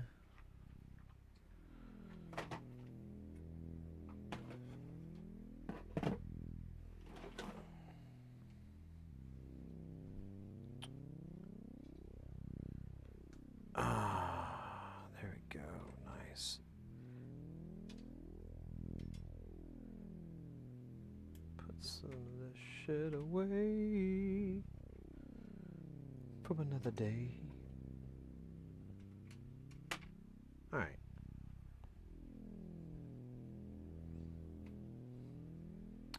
I'll be right back.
All right.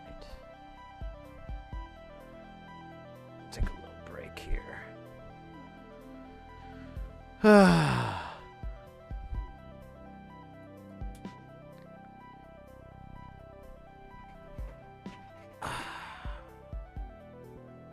So we've got here, this is some tequila. This is Cascawen, I think is okay. This is a Blanco.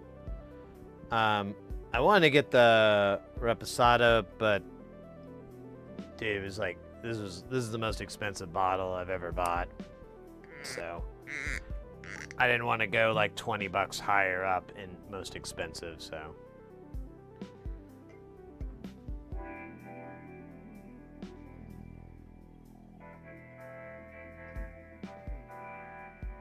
It's pretty good.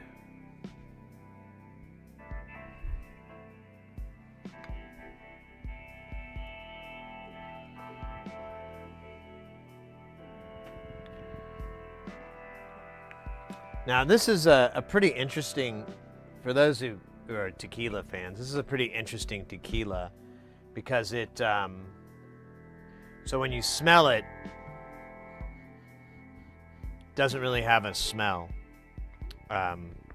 Like a full bottle, it almost smells like water. It's very strange.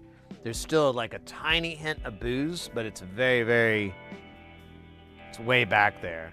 And so when you sniff it, there really isn't anything. It's very deceptive. You get a little bit of, little tiny, no, not really. There's like maybe a little bit of a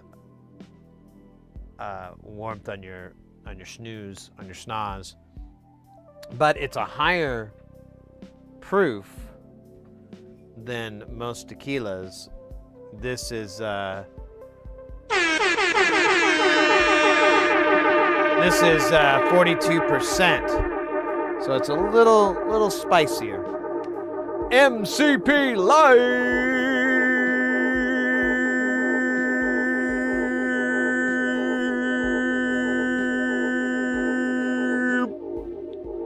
How you doing, mate? Happy Thursday to you, or Thurstober if you observe the date, if you observe the holiday of Thurstober. And how you doing, mate? We just worked on a bunch of 500 series stuff. I think we got it all done. We have one module that's wonky. I think he wants me to change it, like mod it back. So we may have to mod it, and the weird gain issue may go away. We also have an op amp that's possibly why the gain is so lopsided. Not sure. Don't care. We got a bunch of, we figured out and fixed the case. So that case is golden. All the other stuff is golden. The problems that I was having, I'm pretty sure was just bad readings on my part. I think I had my shit gained up too high. But yeah, here's to it. Everything looking good and testing good. Hopefully we can get all this 500 stuff out of here, and I can buy my own damn 500 case. Start getting sexy with it.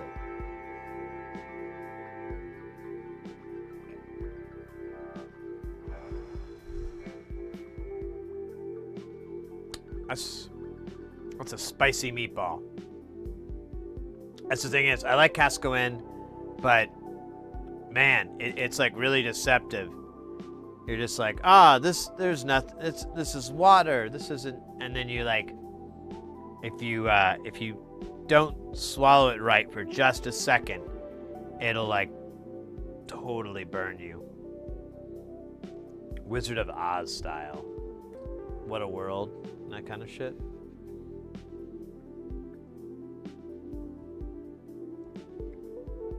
So I'm thinking about this Saturday. I'm going to float it past you guys. I talked about it earlier. I'm going to talk about it again. Get y'all's vibe on it. But check the vibe, as it were. But oh shit, I need to put this in the box. So for some of you may or may not know, I did the soundtrack for a movie.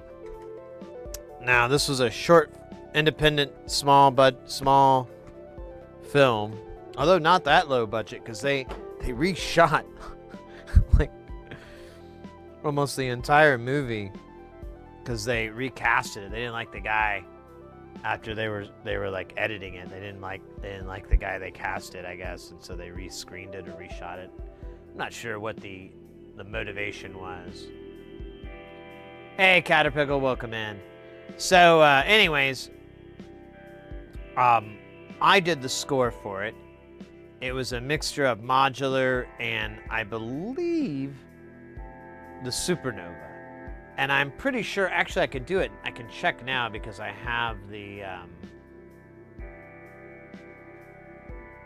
server up. Let me see if I've got it. Let's see.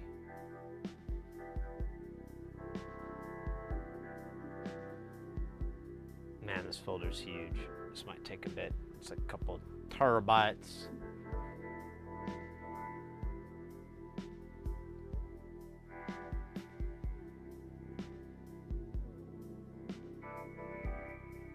Huh, no, I don't see it here.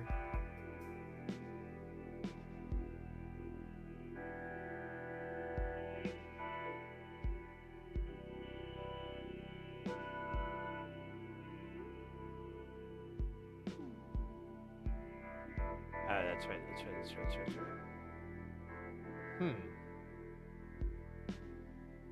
I'm gonna have to look around for it. I can't remember where I put it. It's on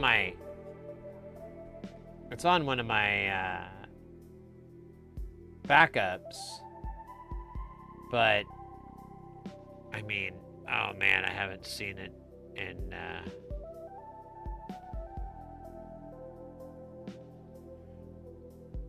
really, really, really long time.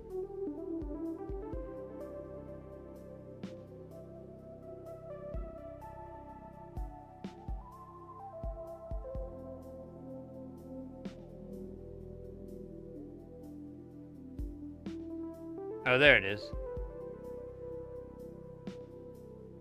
Okay, yeah, here's the movie. And, yeah, here's the Logic files. Wonder if it would... Can I launch Logic from here? Oh my god, it's gonna let me. Complete mode. I don't care, let's just do it.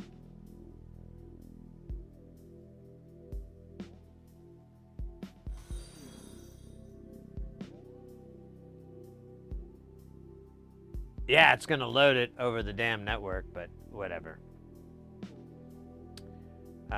So anyways, the whole idea that I had was we could have a screening of the movie.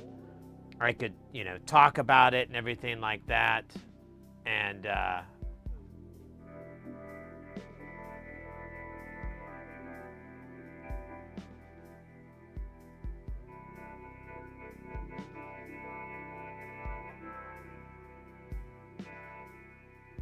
yeah, here's the whole file. Oh, cool.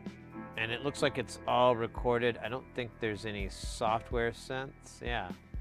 So cool. This should work. So we could have a stream or a section of a stream or whatever where we watch the movie.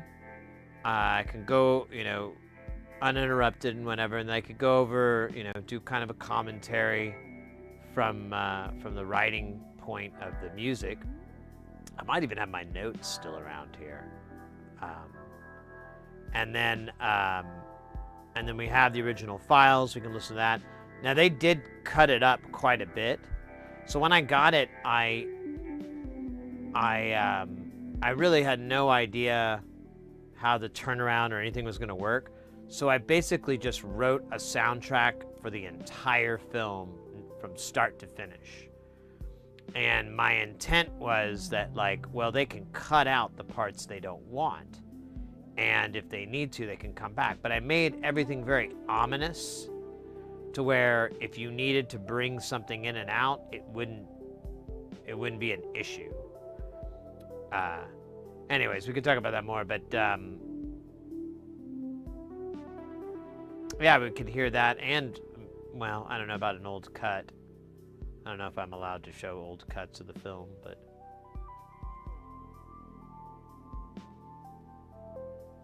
Either way, I will, I'll contact the guy and see. Maybe we can have something like that on Saturday. Might be fun. I don't know how we could fill, like, a whole stream with it, though. That's a lot of potatoes.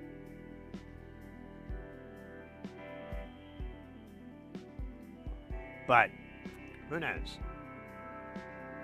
Maybe a piece of a stream. And Saturday's stream's going to be a little bit short. I can't go until really late at night because I've got this gig that starts on Sunday. Is that correct? Let me double bubble on that. Yeah, starts on Sunday. And so I kind of have to do that.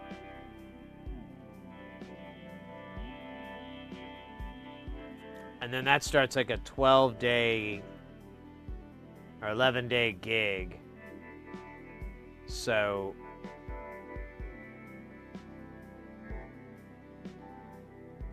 let me see, is there a schedule?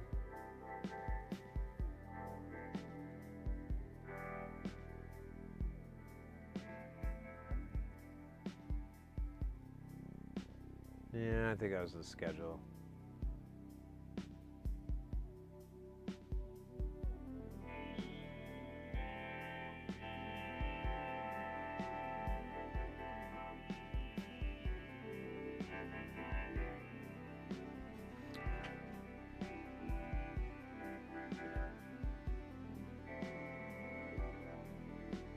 Yeah, it starts on Sunday, so.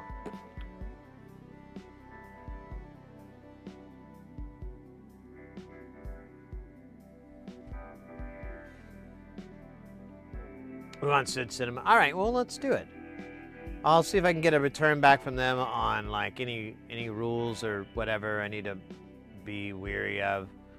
It's an independent movie, so everyone's really fucking chill, but you know, like a work print cut may not be something they want people to view or be out there, you know, something that can be viewed. So I'll check with them and see. And let's low key plan for it for Saturday, and we'll mess with it then. I think it'll be fun.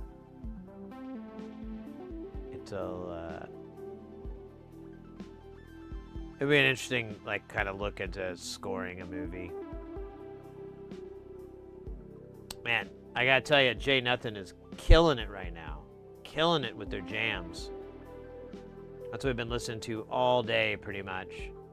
And it is awesome. Good stuff. Oh, let's see. So I think the rest of the day, or the rest of the night, we should maybe work on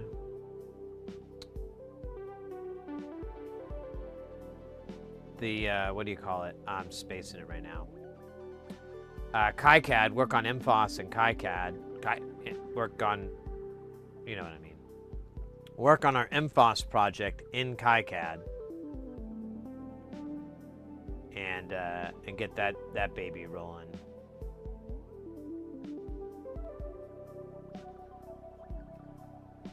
Check something here.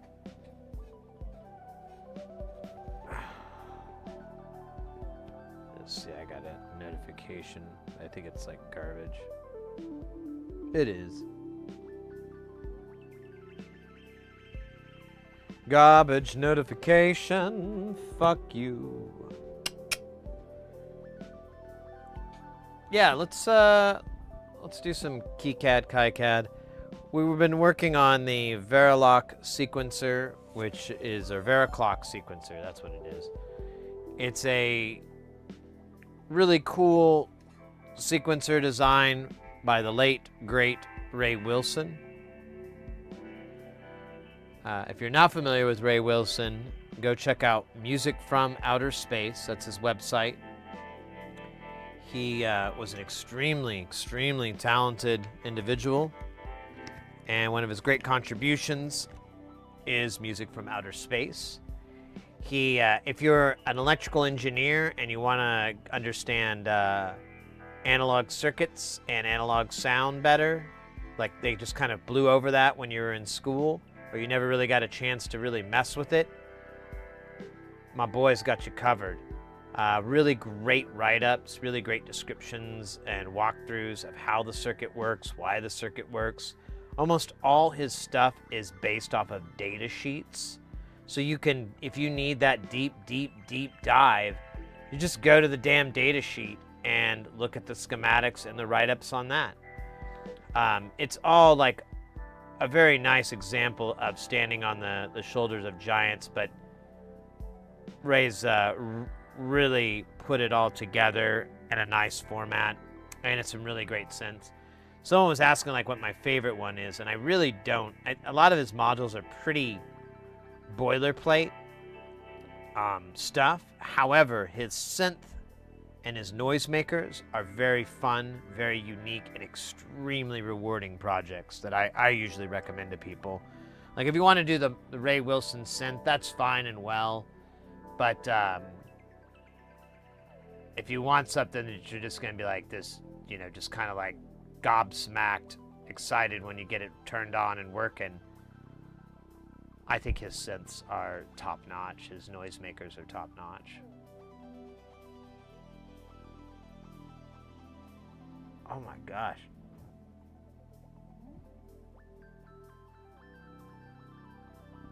We got a dab from the Booze Meister.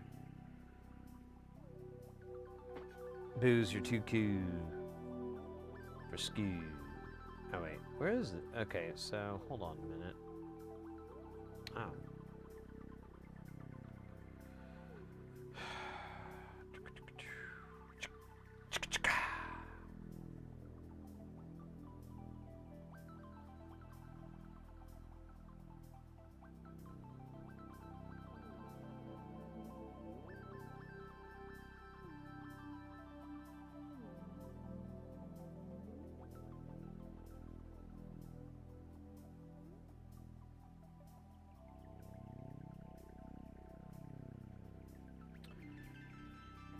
I'm just setting up good old KiCad.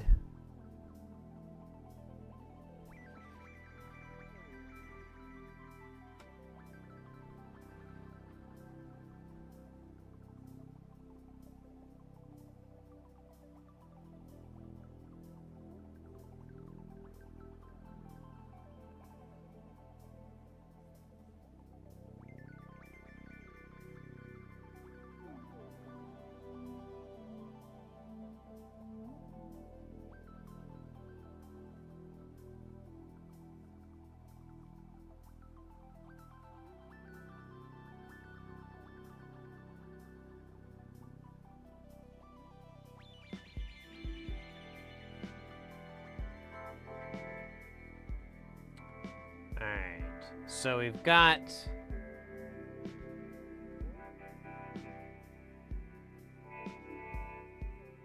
our stuff here.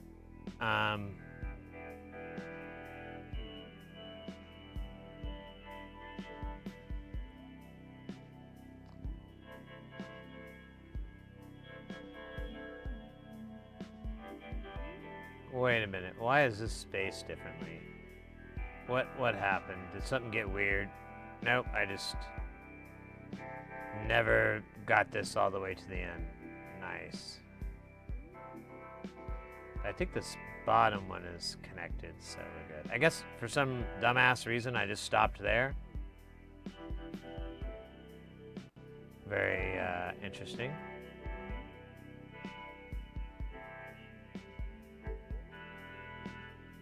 Dude.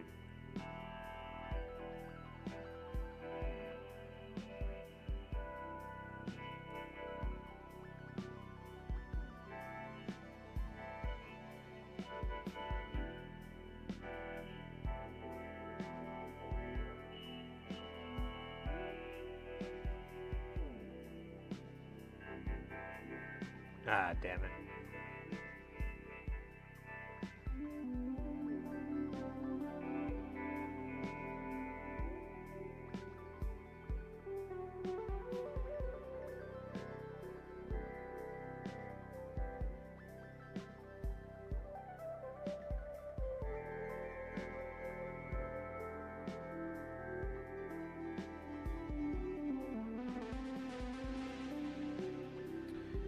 Yeah, I don't know if I want to. Maybe I'll do this. I might have to do this off. So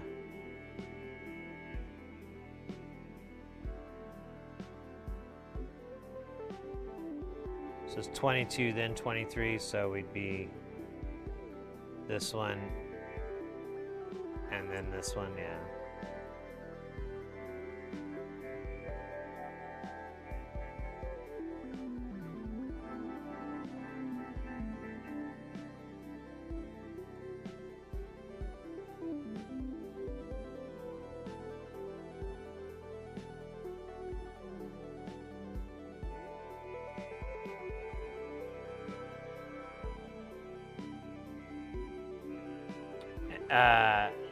Boost. MPOS circuits are excellent. Many people.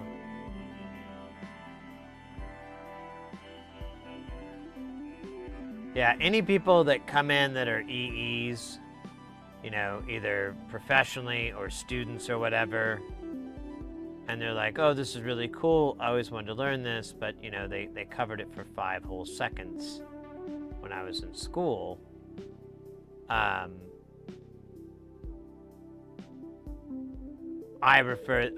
I usually defer them to Ray, because I'm like, well, you know, all that stuff is explained very well, and I think it's a good jumping off spot.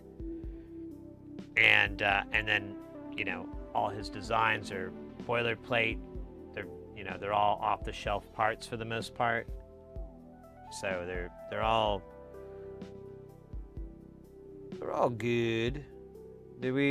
I think I straightened this. I don't think I did, actually. It doesn't look very straight.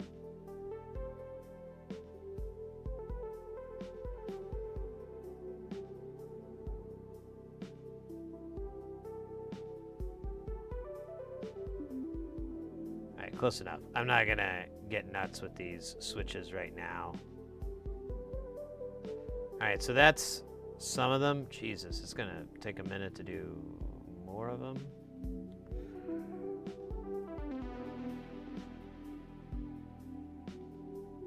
And this is, oh shit, is this the right?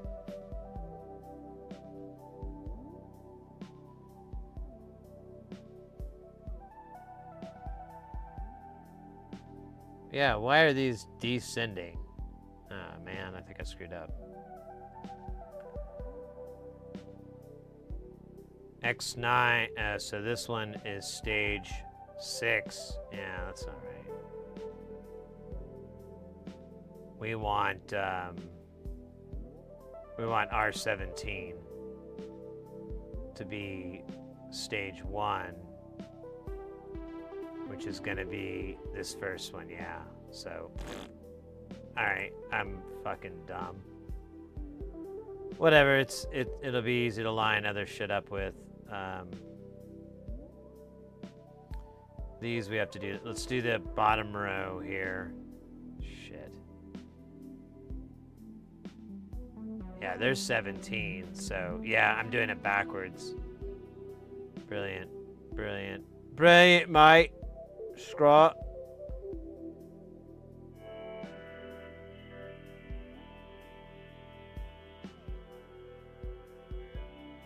But then, if this is 2, then yeah, this is the last stage. So these aren't even in the right spot.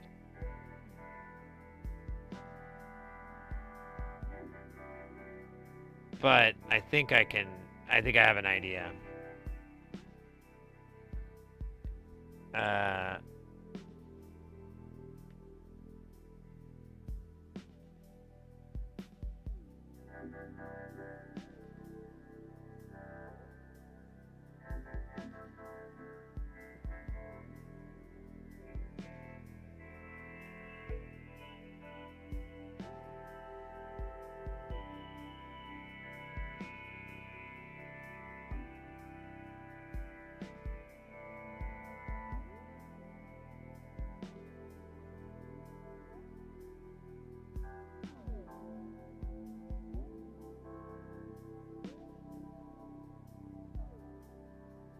Good enough.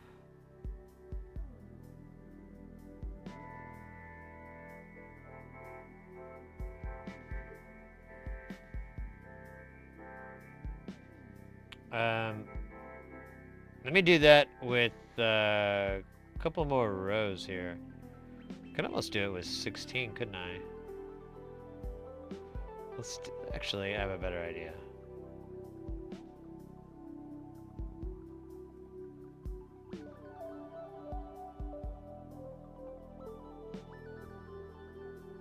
So now I'm gonna take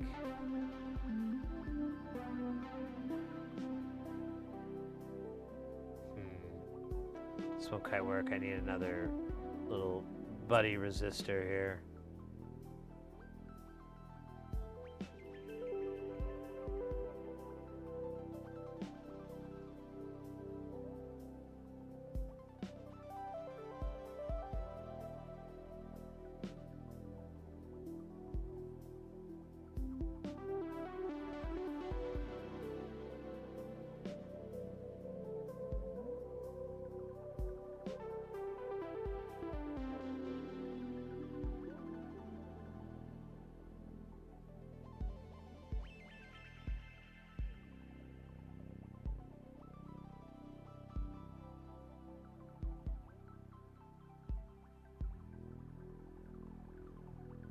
Alright.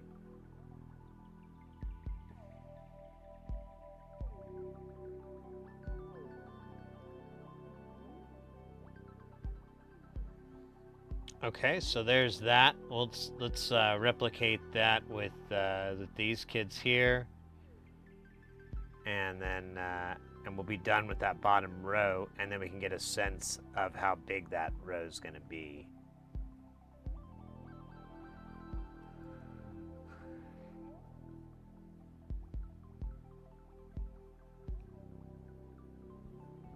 This actually isn't too bad.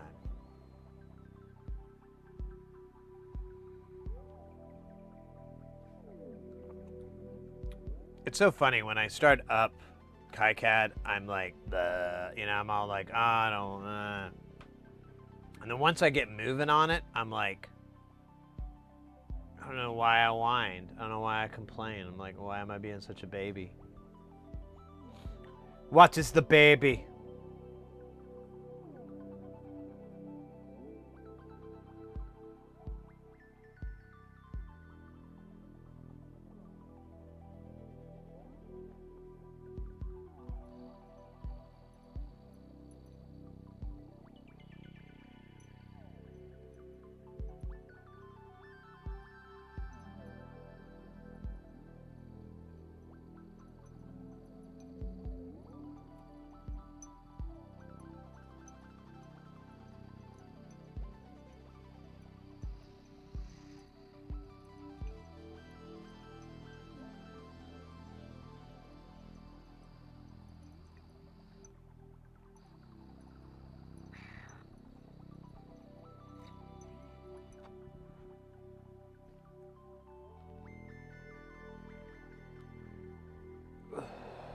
I think we got one more big boy dab, and then I'll be able to clean that thing out, and then we can put fresh dab juice in there, the way it was intended.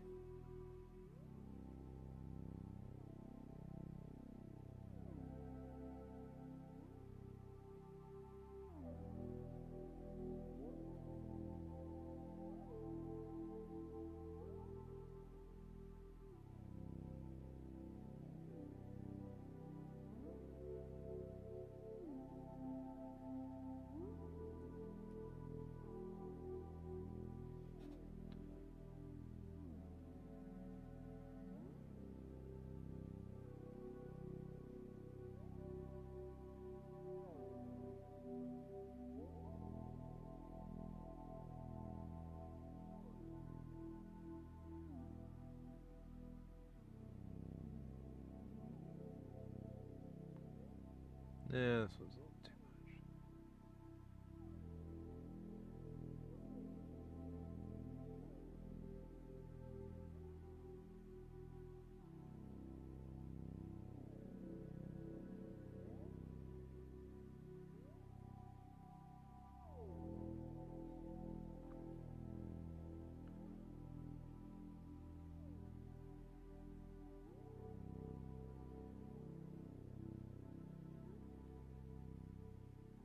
And then it'll be a lot easier to do all the other rows instead of doing the whole resistor bullshit. I mean, we'll still use the resistor a little bit because it's so cute. But, oh shit, that's right. We still have to run it down. God, so annoying. So how do,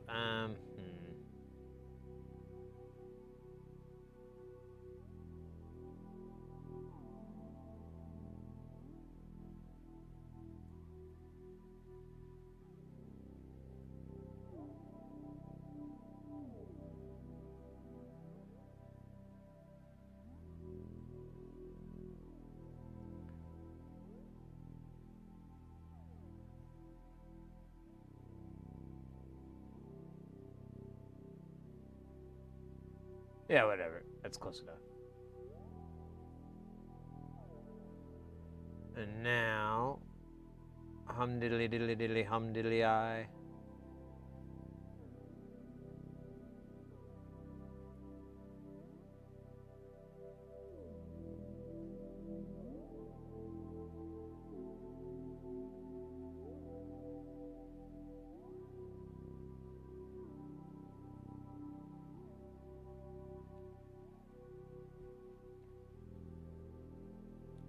One, two, three, four. So it should be right here. It'd be cool if I eyeballed it dead on. I didn't even try though, so probably not. Not bad.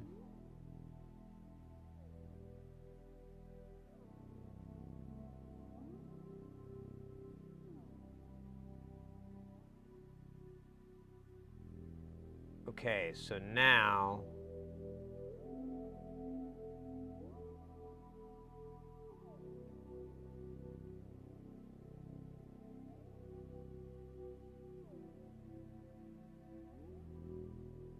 we have the placement of the pots, and then we can just do the rows for all the other layers later. So let me make sure this is the beginning, or did I just, oh shit. Yeah, I just did it backwards. It's very confusing. I think we can fix it though. I think it's just a key command away.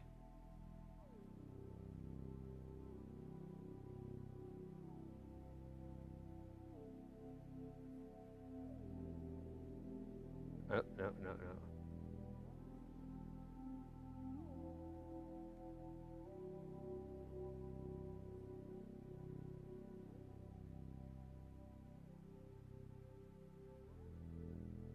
Ah, damn it. I don't want the box.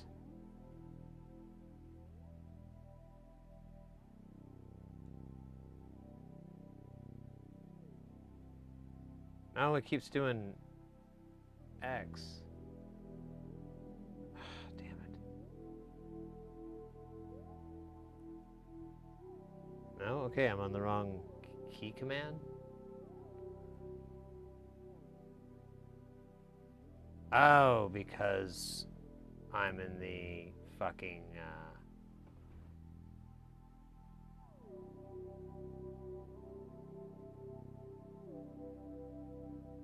That's right, I'm not in a schematic. I'm in, that's so dumb.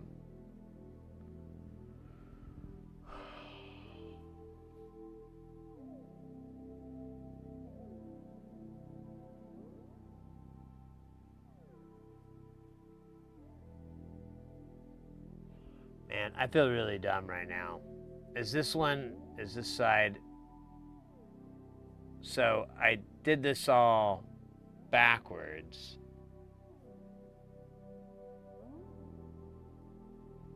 Yeah. Oh, God.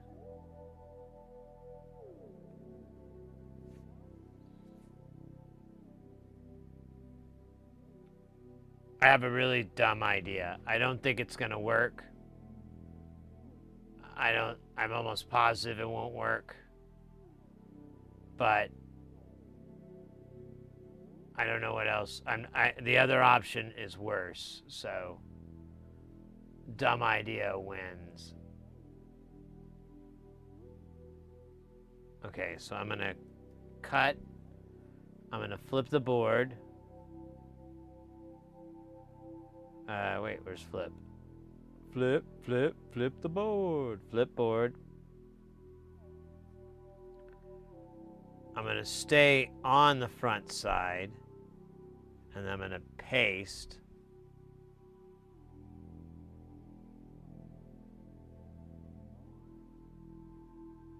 Shit, it still won't do it. It just pastes it it pastes it backwards. It's still the same orientation.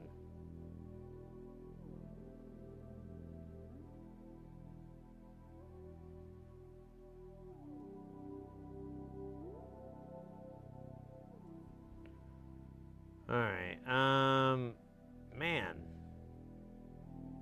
There is, I thought I could get out of this with the key command. I don't think I can. Ah, that stinks. I don't want to reorder all these. I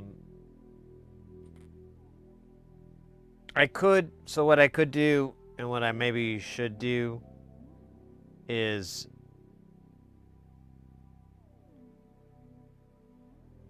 yeah, let's just do that. That'll save us a little bit. It's going to be confusing, though.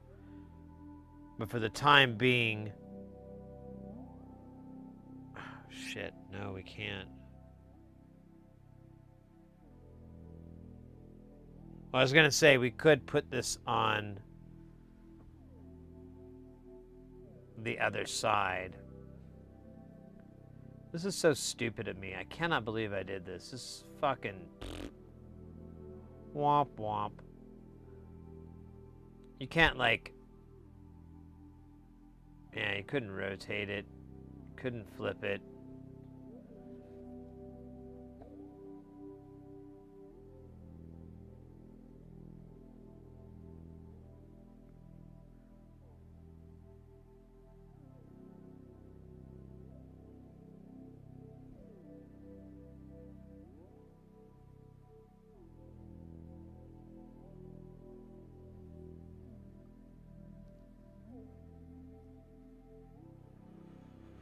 All right, well,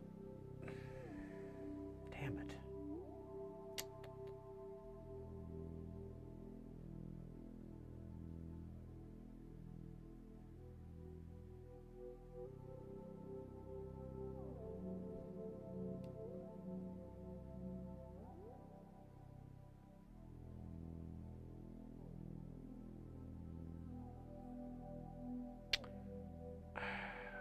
What's a switch? What is even this switch? Is this stage 1? How many things are on stage 1? Dude, that switch isn't even fucking... It's just random. What kind of coked out crack is this? That's the first switch, is what the one I chose? What the hell, man? Alright, so this is all jacked. We could literally do it any way we want. It kinda is easier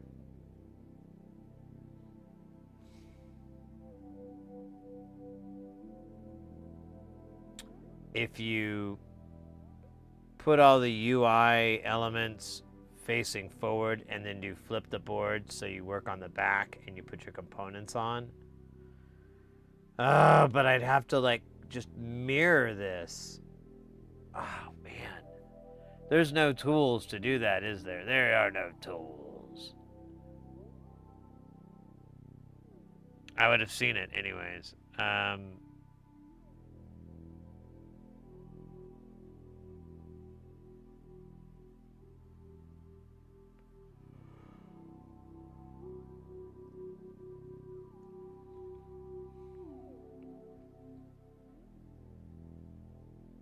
Man, it's everything too, even their order.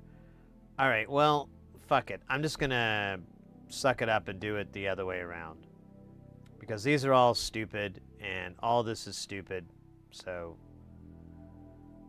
I say forget about it. See, this is even... What the fuck stage is this? This is stage 2.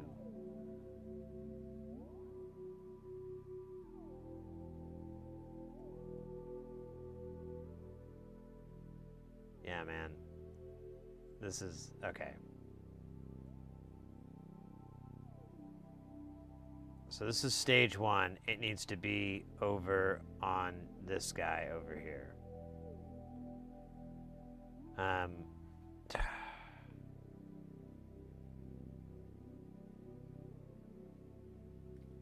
me flip the board so I don't get confused anymore.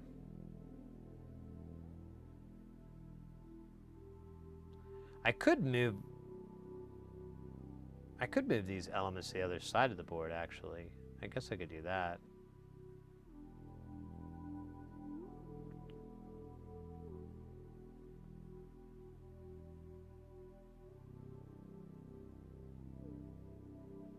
Like put these all on the back instead of the front.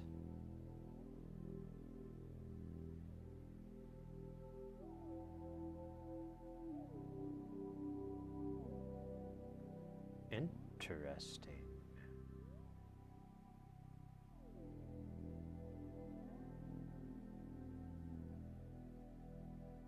Yeah. Let's do it this way. Flip. Love it. Okay, so we'll start with stage uno, or is this stage 17? This is the last stage. Stage 16, I mean. But it's... Oh! Wait, what?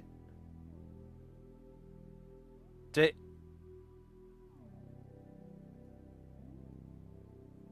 I have this right the first time? I did. I did. Wait, that doesn't make any sense. Why are these not sequentially numbered? So, 17, 15, 13, what the dick? Why are they odd numbers and the even ones are at the bottom? Oh my god, this is a fucking nightmare. Oh man. Oh man. Yeah, the even ones are over here. What a stupid...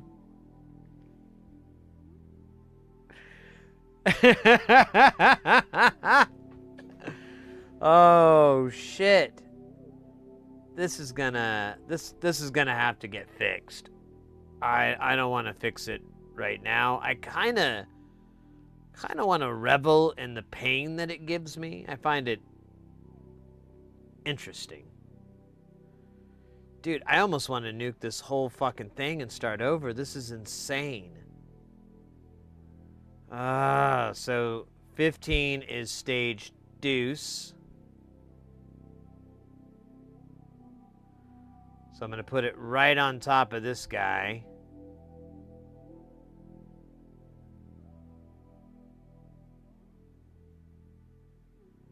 And then I'm going to take 16 and move him like that. Because the next value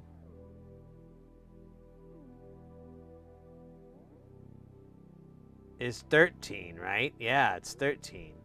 So I'm going to keep robbing Paul to pay Peter. I don't know if I feel comfortable with this Paul Peter robbing thing. Oh my god, this is ridiculous. This is the...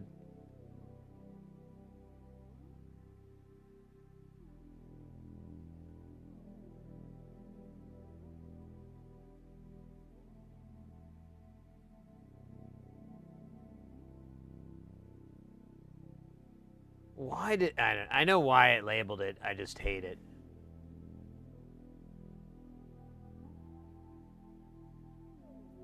So I can flip it to the other side, but it's more systemic than that.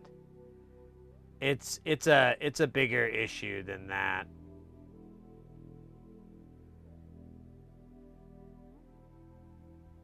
So 11 is going to be 1, 2, 3. It's going to be stage 4.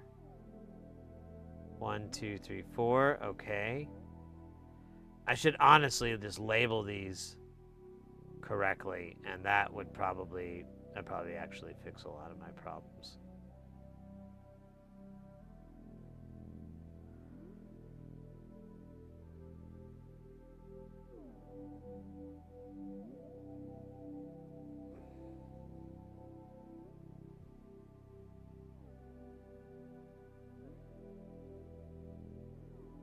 I tried to do that. It didn't work for me.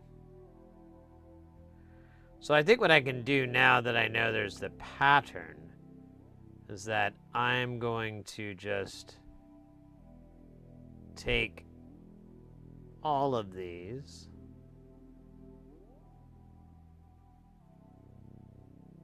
and move them right here. Oh, you know what? Let me undo that. Well, you know what? Let me redo it.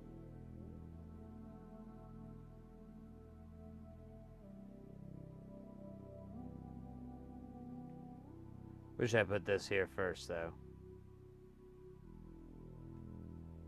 Would have made this whole thing way easier.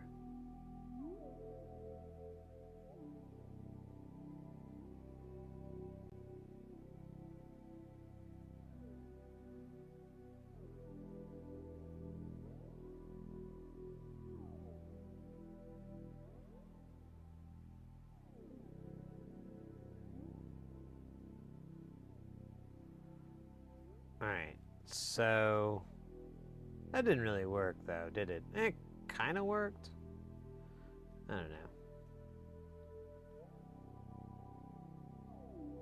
And I can move this right here.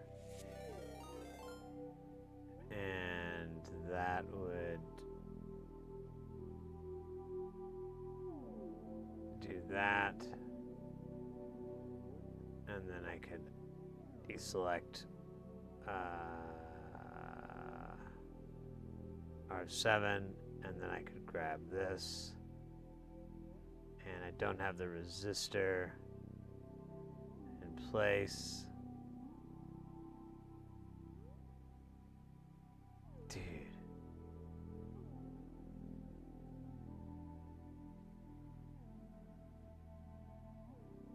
I think it was right here, right? Yeah, this isn't fitting right.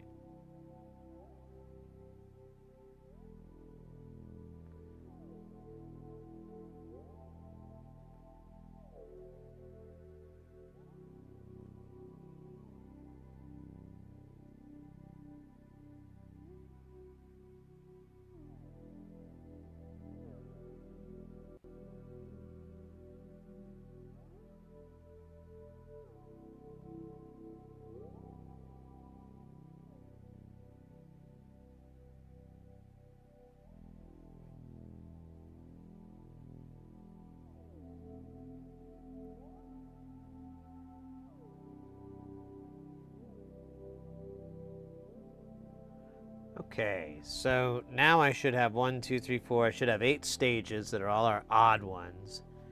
And then I need the even ones, which are going to start with this, which is going to be stage 9. Which is going to be all fucking stupid, isn't it? Oh, God. Whatever, man. It is what it is.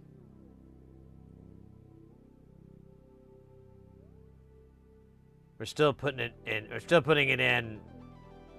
Or actually, putting it in the right order. Never mind.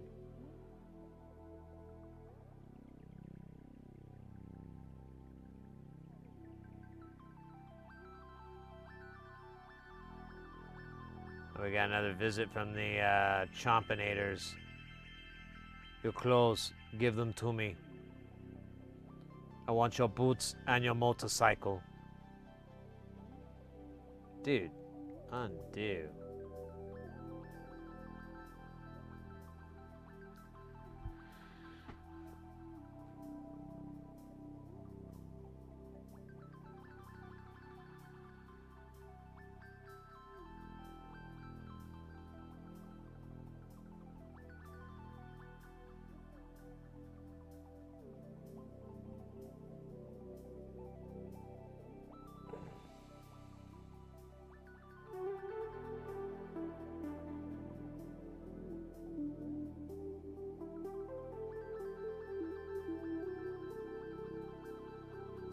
You know, I could actually take from my own lessons here. Let's do this. Let me take this guy, put him right here, and then we'll just build the pieces from the side here. So we're at 14, so we need all the other numbers here. We've got 12. We've got, oops, we got shit here. Then got 10. 8 should be here. And then we should have these, oh, fuck you, man. I hate how this interface is sometimes. Alright, so we have an order. So we'll line this guy right up here. Put a nice little bead between them. Same with this guy here.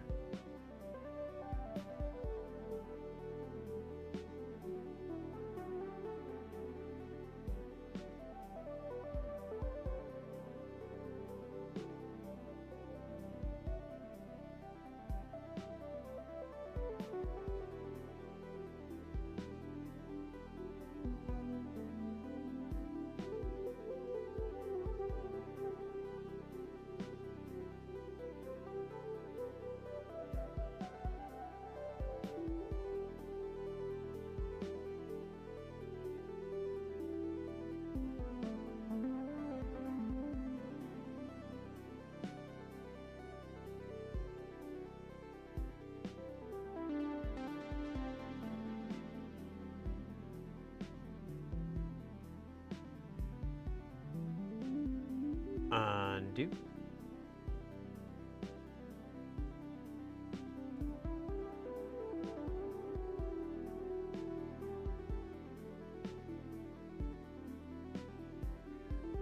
Meow. What's up, chomps?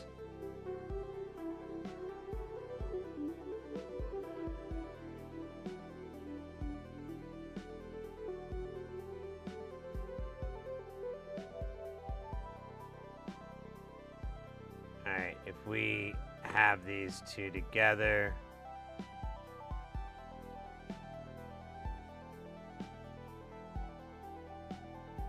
should be able to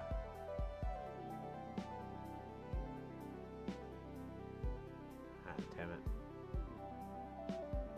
Here.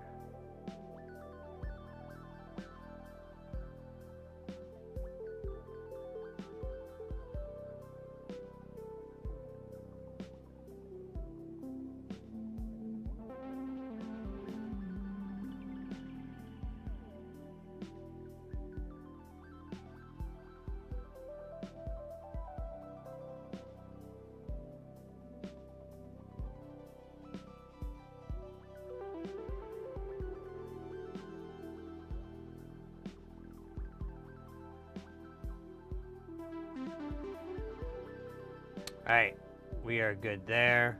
Problem solved.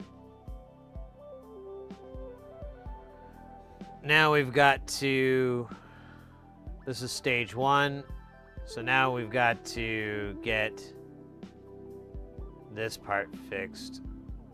I might just half this screen for a bit so I can figure out what the hell's going on. So this is stage 1. This is not stage... God damn it, dude. It does not put them in fucking any sequential order that makes any goddamn sense.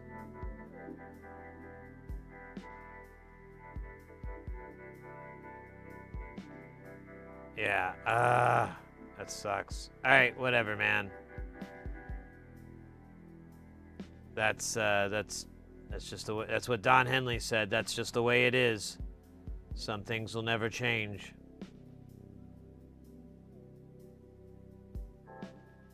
So that's stage 5. We got right here.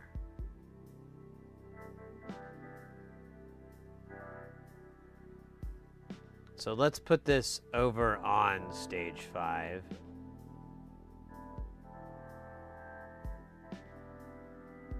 honestly, well,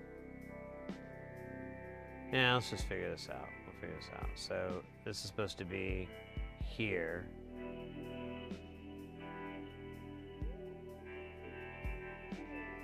We use our little resistor.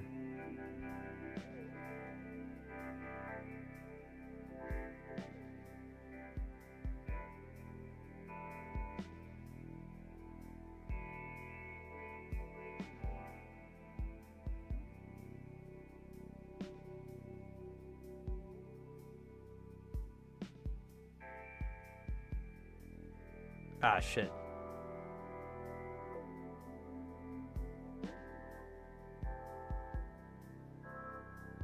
Forgot, I gotta grab both of these goobers.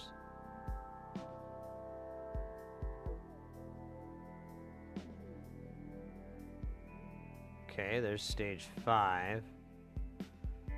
What is this stage? Which stage is this? This one and this one are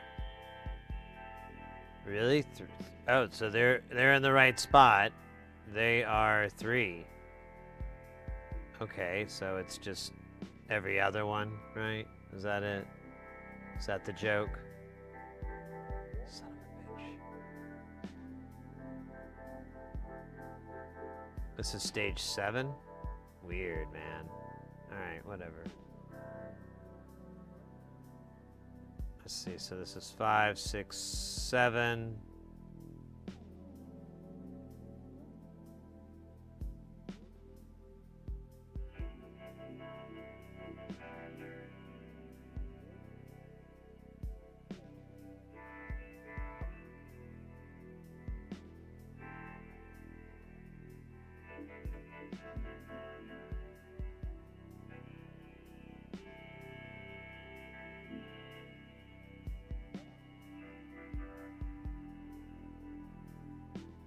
Alright.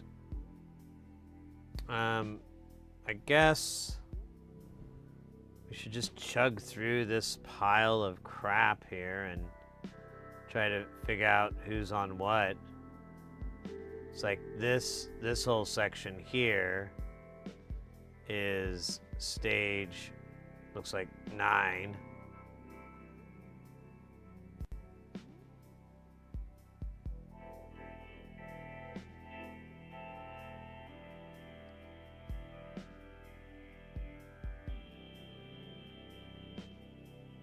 I guess that 2, 3, 4, 5, 6, 7, 8, 9, yeah.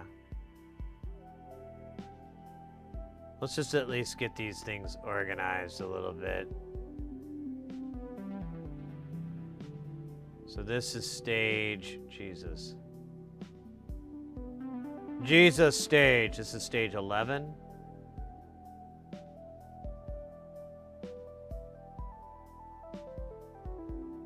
I'm gonna guess this is stage 13. Just a wild guess, if you ask me, but an educated one. Yep. Alright. I think I've got the pattern.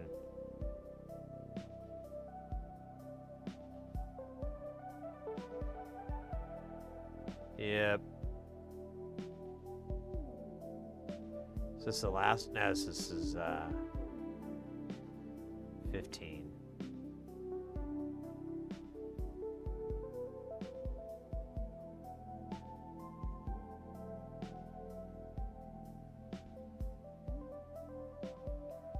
And then these are all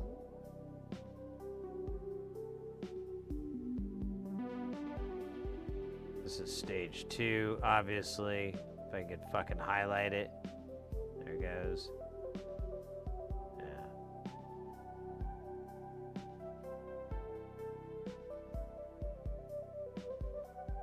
Fucking.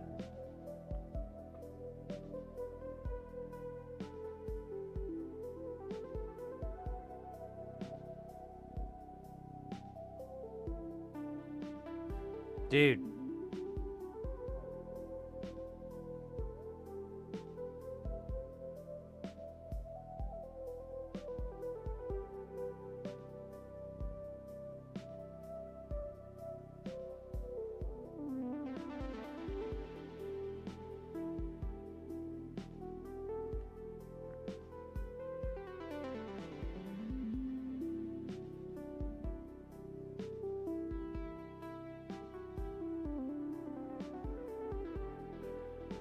Dude, I keep hitting the wrong guy here.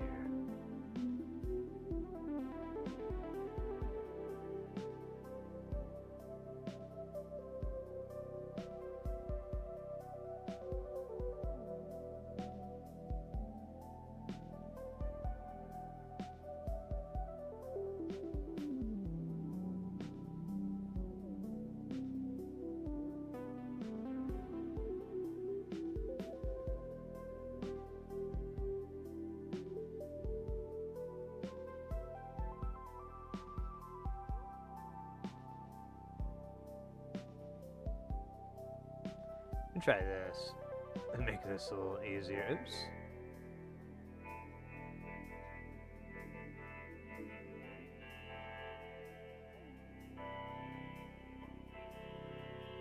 There we go. That's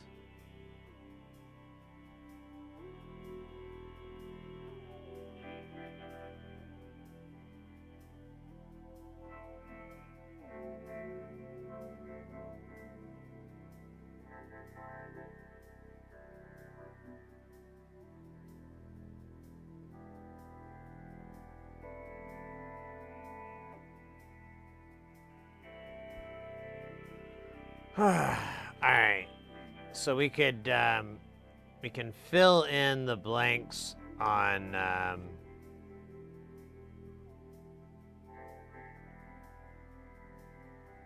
this side, and then I guess build a line and just derp it for the lines. Oh my gosh. Oh. Man, my shoulders are on fire.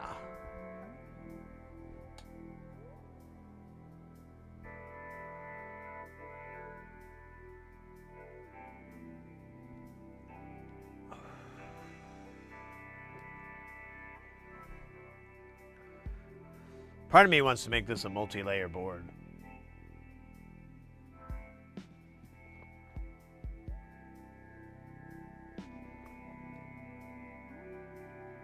Lapta, I apologize. I didn't see your post there. I kind of zoned out there for a second. If you're still in chat, welcome in, by the way. And yeah, it's a big O sequencer is what we're working on.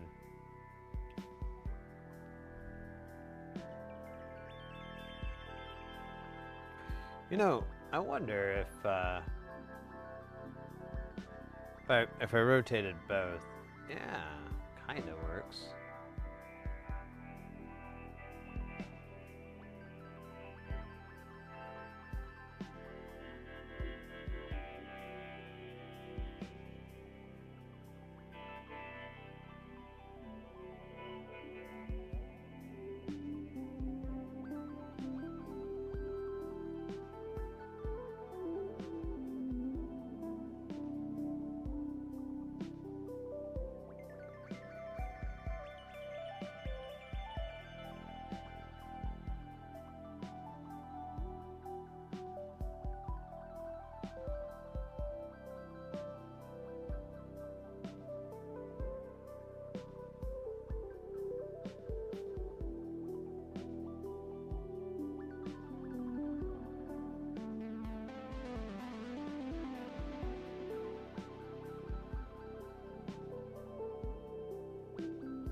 All right.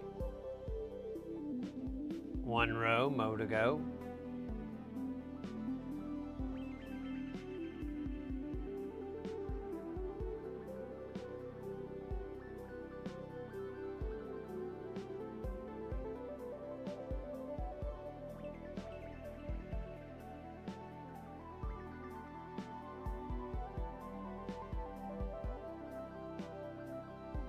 Wait a minute, I do it backwards. Ah, I did. God damn it.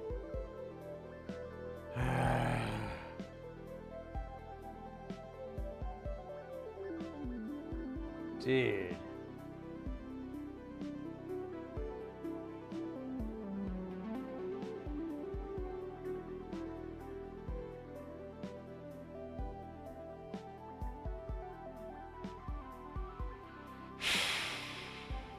Mama said there'd be days like this.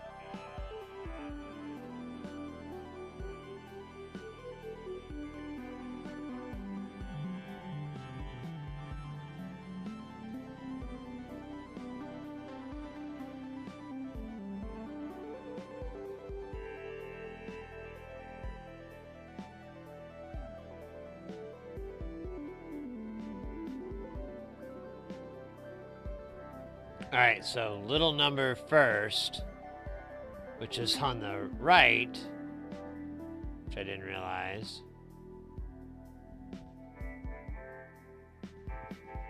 And then large value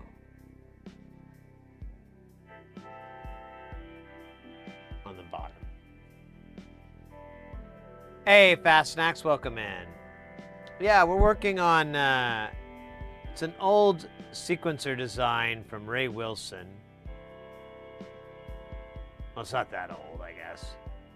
And we're basically, we've moved it over to a modern, we translated over into KiCad, KiCad, and it's such a big project that I'm actually trying to find holes and problems in it by kind of building the PCB and the panel, because there's a lot of stuff I don't quite get what the hell's going on. So I'm like, well, I'll figure it out when I get through this noise.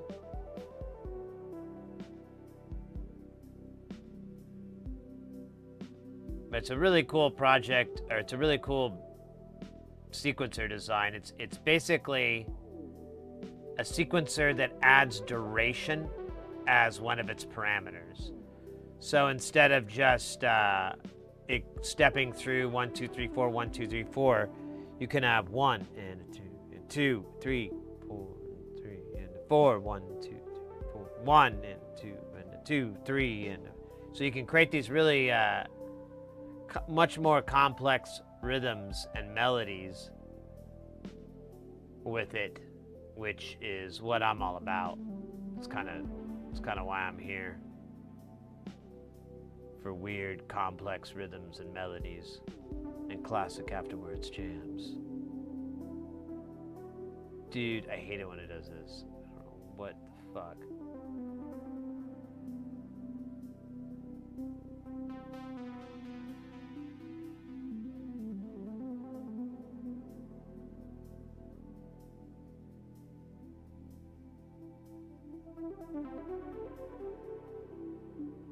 Alright, that's fine.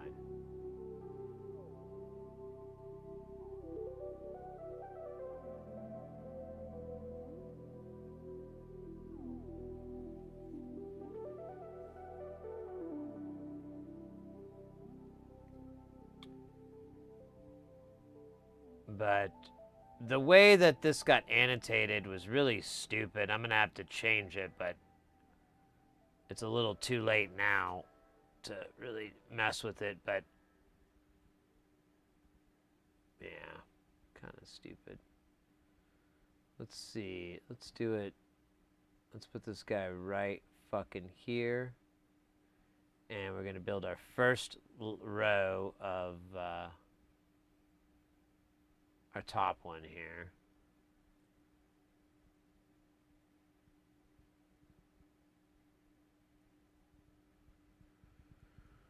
No, no, no, no, no, no, no, no.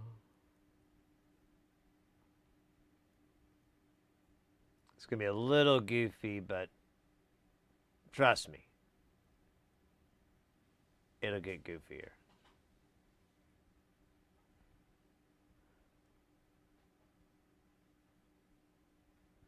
All right, so let's see. I wonder if the music's done. Usually they change patches and it takes like a couple seconds to get the patch changed.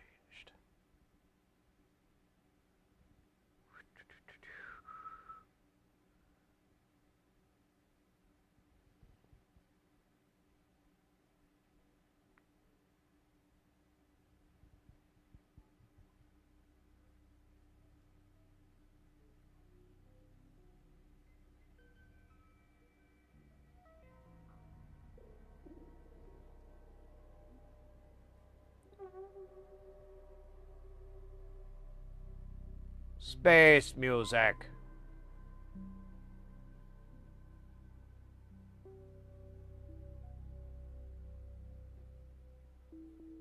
Let me fix this guy.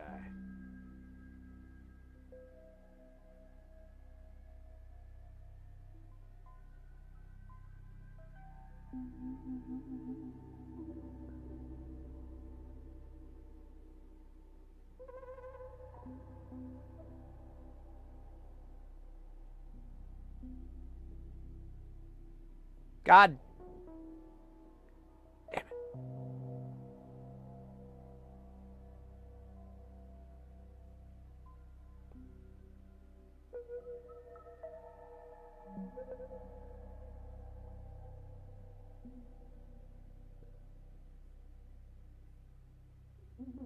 I saw KMFDM is going on tour again.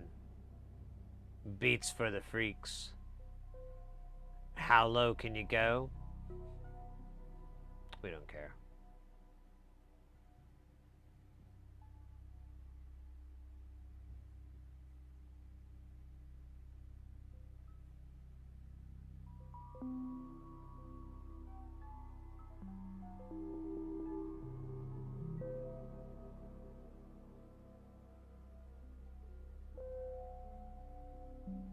Alright, so that should be this row. Let's see if this works. It did not.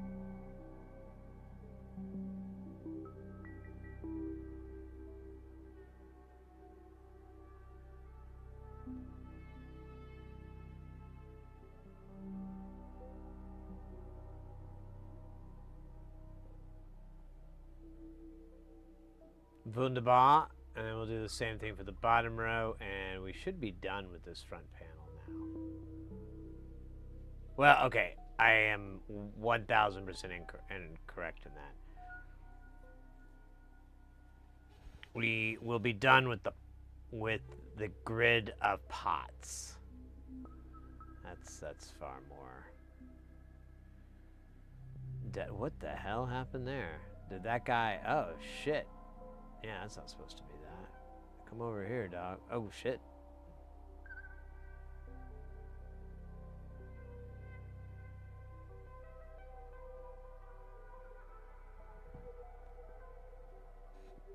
That guy got messed up. Oops.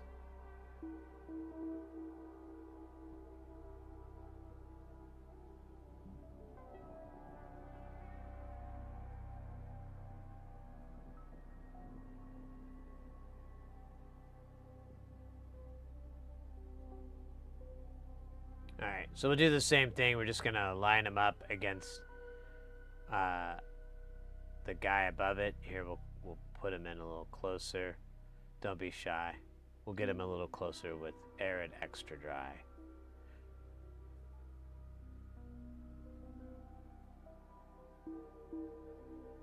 Wait, was the deodorant named Arid? Why would you name... That's like a climate. I guess. I don't know.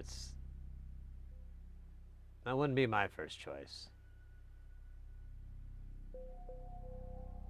Or my 18th.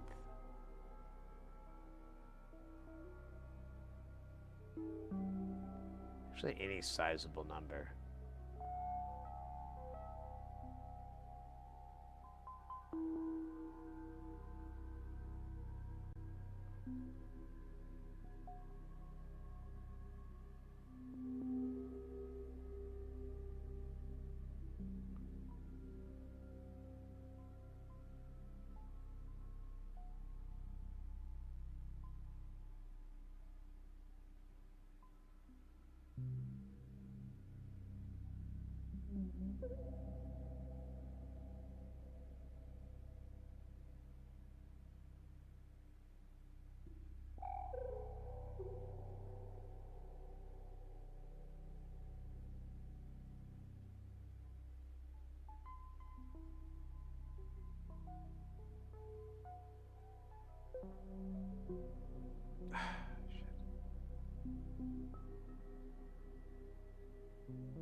Blah, blah, blah, blah.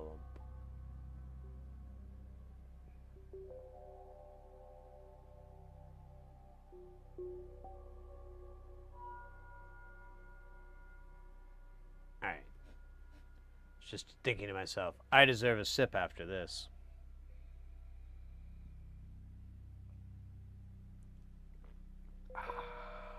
Damn.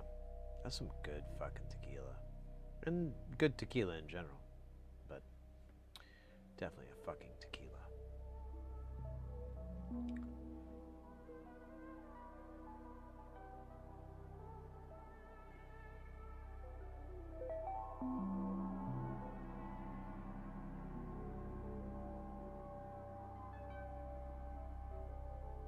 Yes! There we go.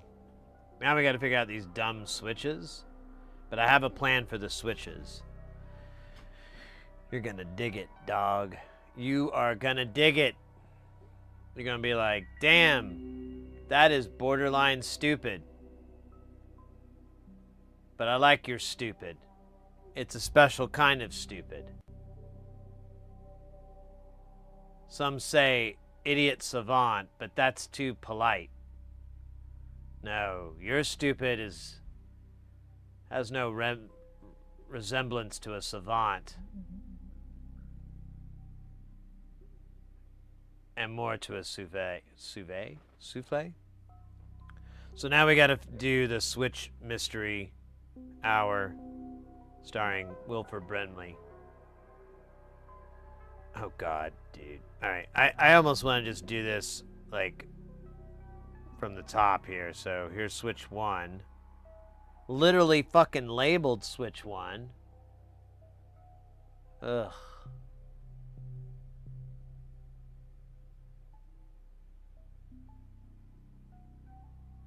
Oh, it says Switch 2.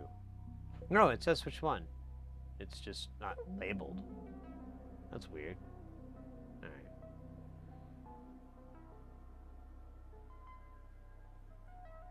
Alright, next up we're gonna go to Switch Deuce.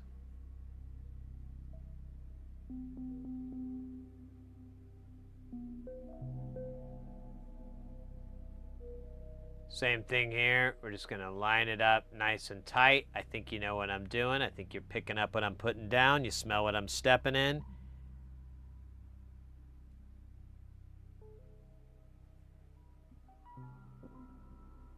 Yeah, these are like just... I don't know how I got these sequences. I don't know what the hell. Hold on a second.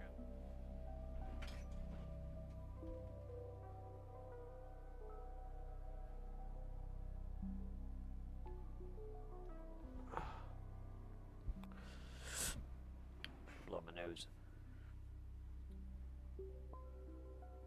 King... Oh, shit. It's going to poop out again. Here, let me bop out and I'll do it. King Yambite, welcome in, mate. What are we working on? We're working on a...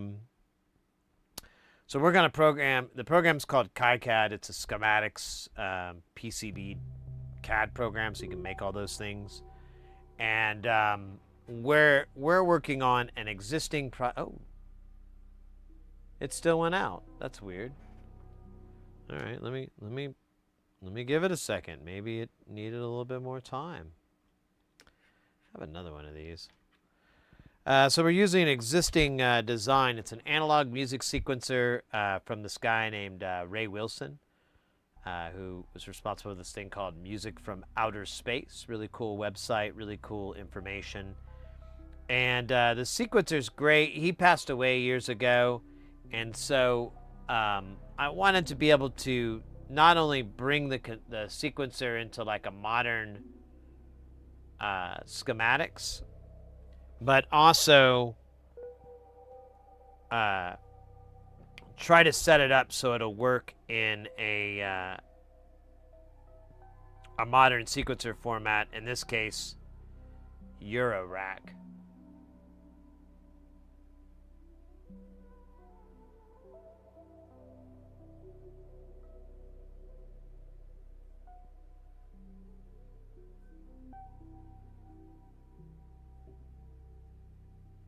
There's switch 5. Dude, I keep pushing away from the wrong ones.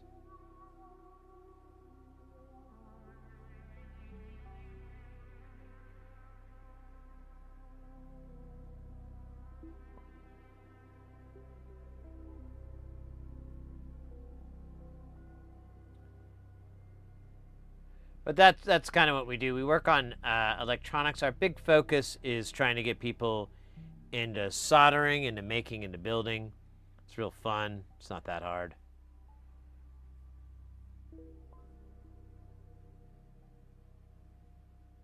Sanitation worker on the dock. Now that's hard.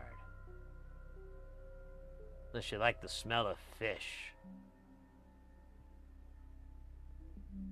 It's like a pretty sweet gig, really. You're like you're doing what you love and letting the money follow you.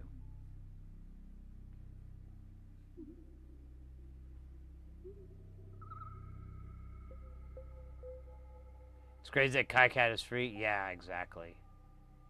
And the development on it is really top notch. Like, they are constantly adding features and capabilities and so forth that kind of blow my mind.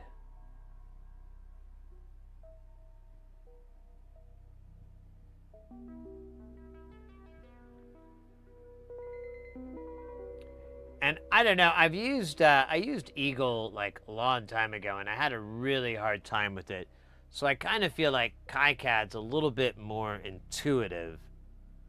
But of course, I kind of learned, you know, through scrapes and bruises. So maybe that's why. There's switch 9. 999. This is the switch, yeah. Yeah, das ist good.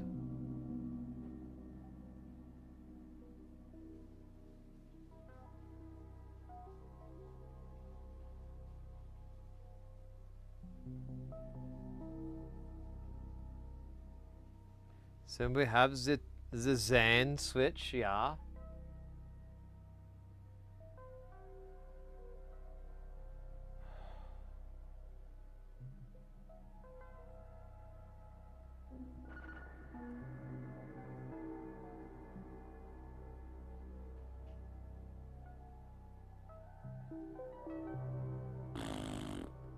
Hate it when it does this. It's like, come on, bro. So let me do that. That really, really close-up shit.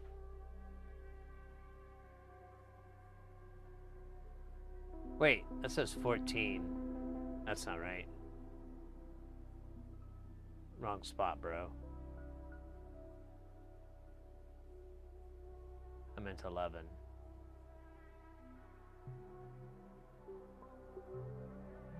Yeah, that's where we're at, right? This is switch 9. Oh. Well, where's 10 then? Oh, man. Really screwed that pooch there. I'm glad there are checks and balances in my stupid system.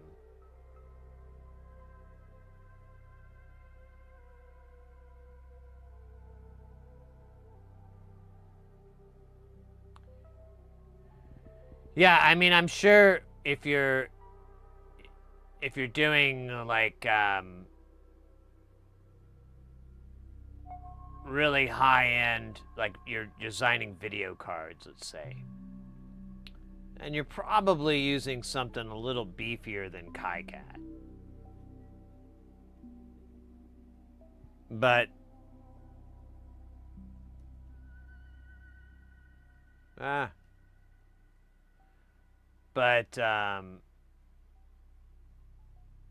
like you said, for 95% of really majority of projects, I would argue, are totally gonna work. And even if let's say you get into it, you know, you're in school and you're like, man, I really like PCB design, then when you go to migrate over to, you know, Eagles One, but I don't know how industry standard that is. I don't think it is a big industry standard anymore. I know, oh shit, what's their names? They own it now, but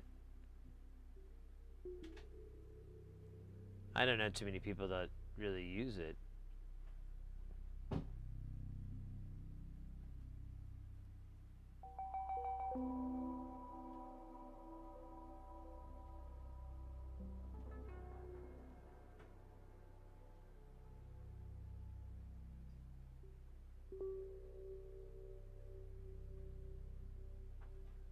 This is 12, this is 13. Okay, I just wanted to make sure I was...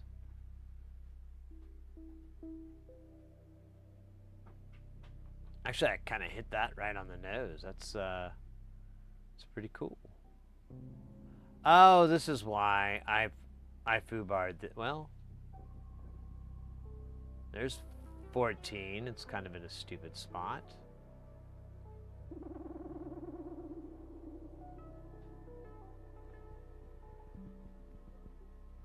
Oh shit, I'm way behind on chat, my bad.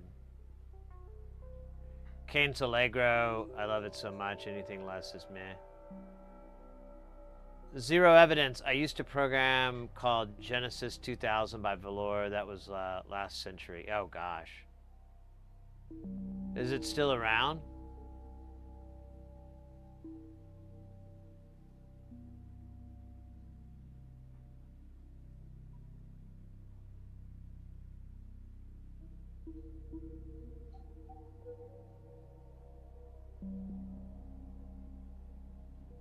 Altium Designer is a pain to learn, but their workspace management is wonderful.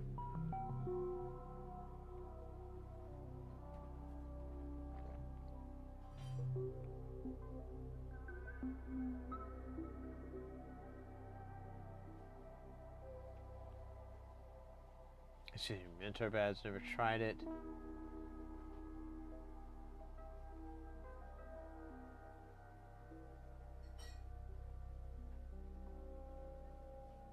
Interesting. Well, I'm quite the noob when it comes to this all. But oops, so there's that mystery I had earlier.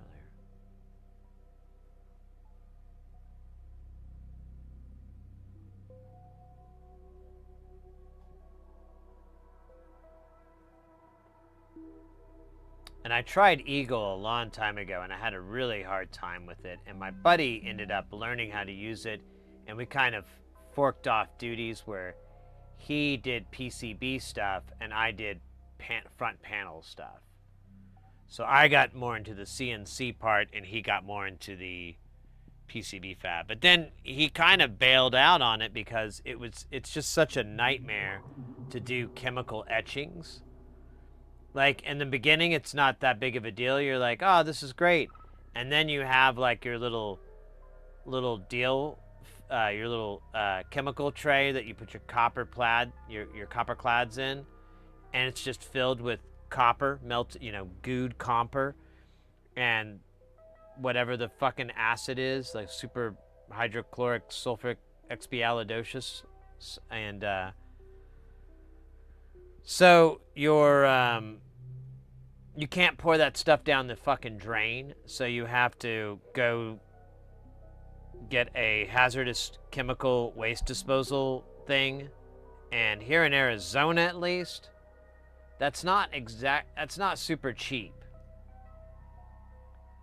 It costs a lot of money to do the hazardous waste disposal thing.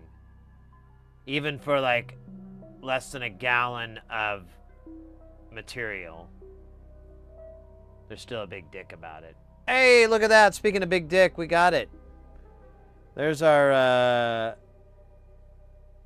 panel with our switches and our pots, and we still have plenty of room. We can actually stretch things down or maybe even widen them out a little bit. But again, like right now, this is not what it's going to be. I'm putting this all in here so I can find problems and try to find some issues and whatnot. But hey, man, that's not too bad. Here, I'll take this resistor out.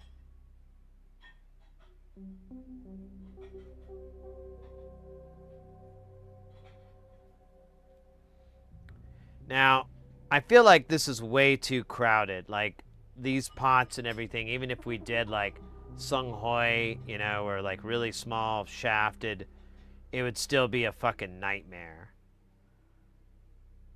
Or a regular nightmare. I tend to think a lot about fucking nightmares.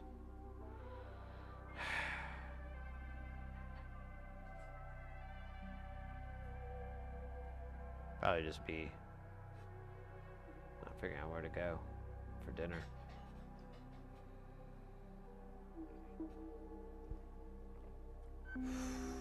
So these are all the components, and I'm kind of skeptical. We still have a couple of front panel parts here. We'll put them over here. I've got a pot too, I saw. Yeah. Oh, here's a couple more switches. And there's a 2-pole switch I haven't brought over here yet. We still have an air for a 2-pole. But then we have this, all these caps. Oh, here's another pot. I don't know what he's for. He's definitely not for the back of it. Oh, here's our rotary switch. Really? I was able to get that? No, that is a push button switch. There's supposed to be a rotary switch in here, but I have to make the footprint, and I'm not in a hurry to do that right now. Yeah, that doesn't really seem like enough components. I feel like we got way, way more components than that. But I don't know, maybe not.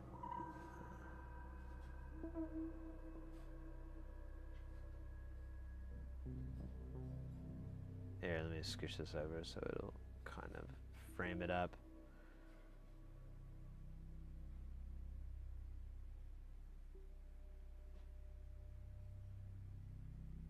I guess, you know, now I'm looking at it, there aren't a ton of supporting components here. It is mostly a chip and then a bunch of op amps and triggers and whatnot operating at a pretty base level here.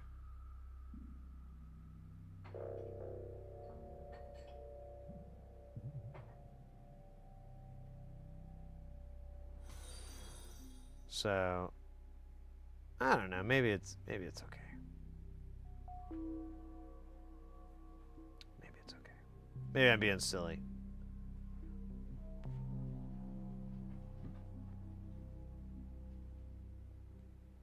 But if that's the case, if this is all, oh, here's a bunch of switches. I just noticed these. Wow, that's a lot. I guess maybe I did get the 2-pole switches. Wait a minute. What? Those aren't switches. What the fuck is up with these footprints? These aren't the right footprints.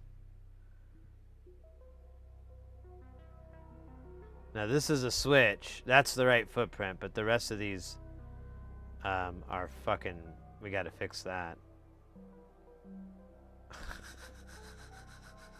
Dude, that's not... What?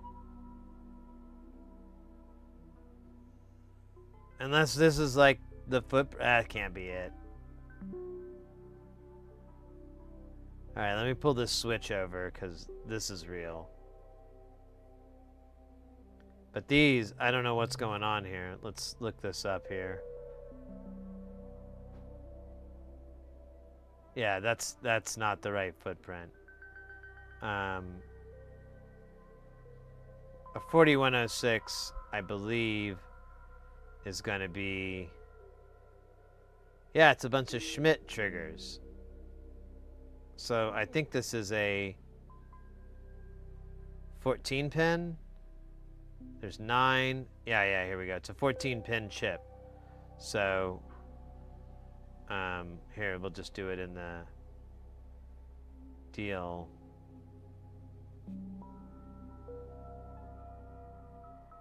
I must have just done that by mistake. Yeah. Oh, wait a minute. That says 14 for...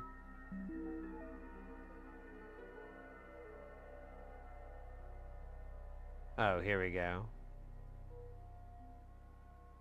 Button switch. But this says U2. Yeah, that's the wrong thing. So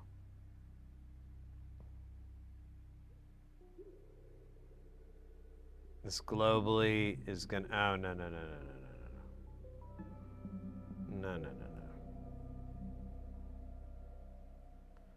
Let's try this again.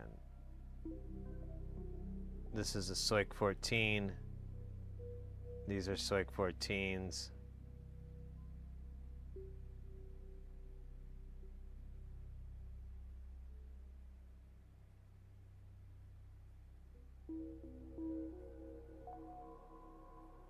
Make sure U12. Yeah, it's a 14 pin. All right. Let's see if that fixes the issue here.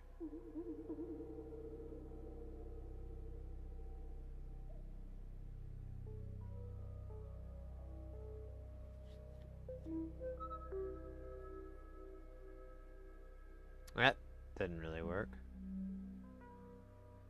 Oh, yeah, there it is. And yeah, for some reason we have these extra pots. I don't know what they're for. I'm just going to throw them over here. But there we go. Now these guys are the right chips. So yeah, it's really going to be a matter of organizing these guys to whatever this is going to be. But this isn't going to be too hard. What are these pots for? I don't know what this is. Yeah, we already did this. So why do I have it twice?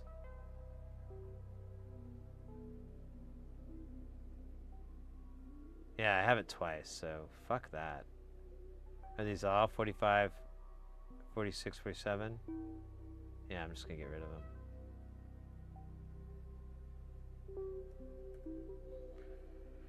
Oh, undo. Forgot that I had that one highlighted. All right.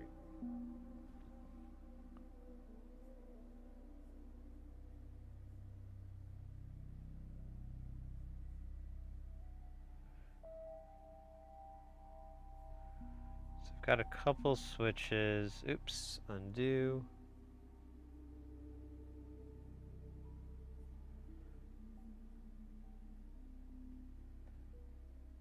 Now, why do I have, what are these? Are these LEDs? Oh, these are LEDs. So, we need these on here. How many more of these are there? Are these all LEDs? Yeah.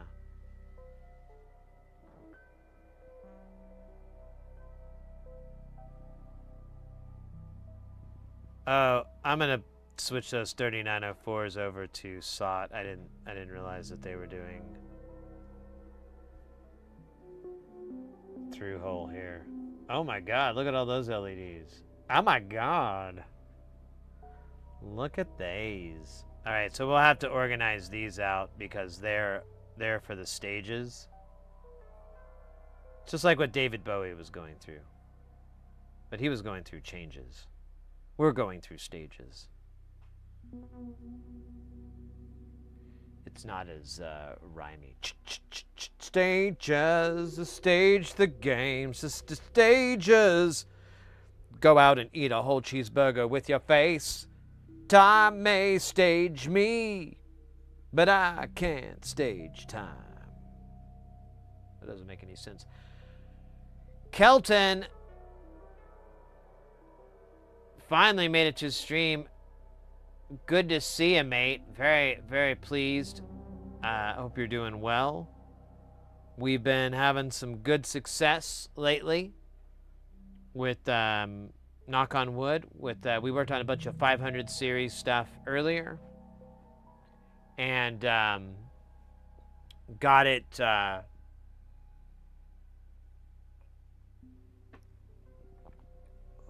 all rocking and rolling.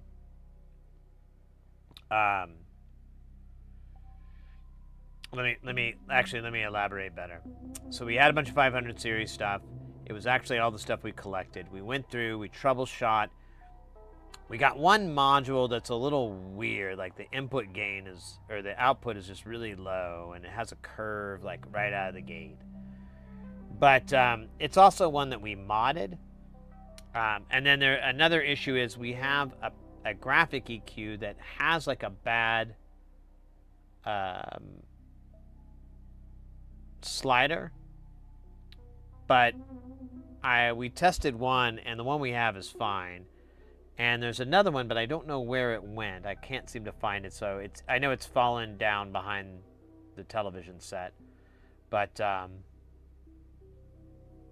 there's really just two, and then I noticed that the bento that we have, the issue doesn't seem to be present anymore that we were having earlier. I think disconnecting 48 volts fixed it, which is sad, but whatever.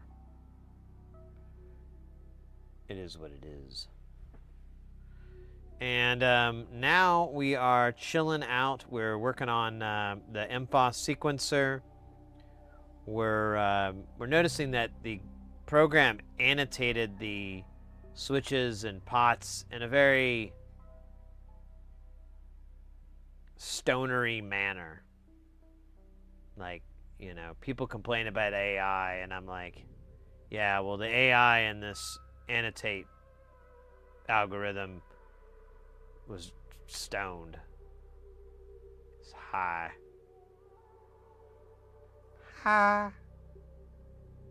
So, AI is stoned. Yeah, probably. Would explain a lot. Actually, it would explain a whole lot.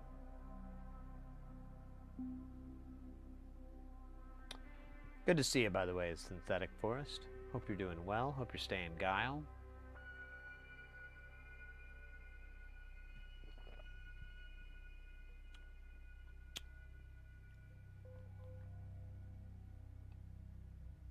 You to Sid. I think I'm gonna grab another delicious liquid death beverage. And, you know, kill it. Kick it. No, we're gonna come back to this. I just, we got a big chunk of it done, and now I'm just debating how much more to do. You know what? We should at least do the LEDs for the stages. I keep burping, sorry. Yeah, we've had some really wonky internet today. It was a little weird Tuesday, but it's really weird today. I'm not happy about it. I'm gonna write my congressman or something. Some sort of person. We got notified that our packages from Australia have made it into the United States. I can't tell if they're in customs right now, or what the case may be on that, but you know, got that going for me.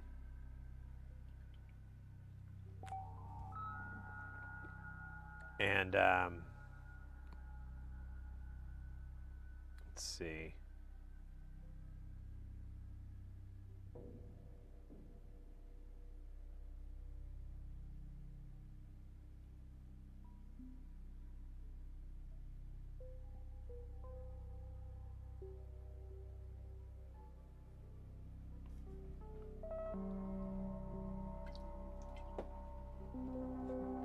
All right, let me grab another delicious clog juice declogger, and I'll be right back. Actually, I won't really go very far. Oh man, kind of getting hungry. Thinking of some big feast.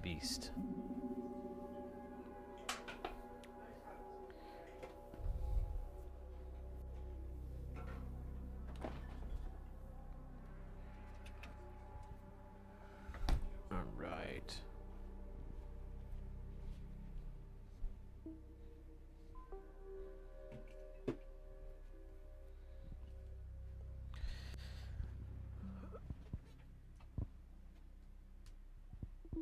What did you order from Australia?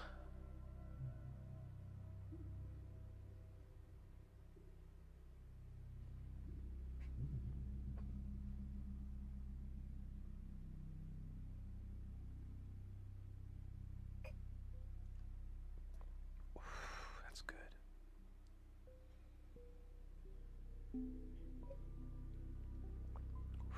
That's real good. All right, I think. Are we back from the ads? Are we back? I think so.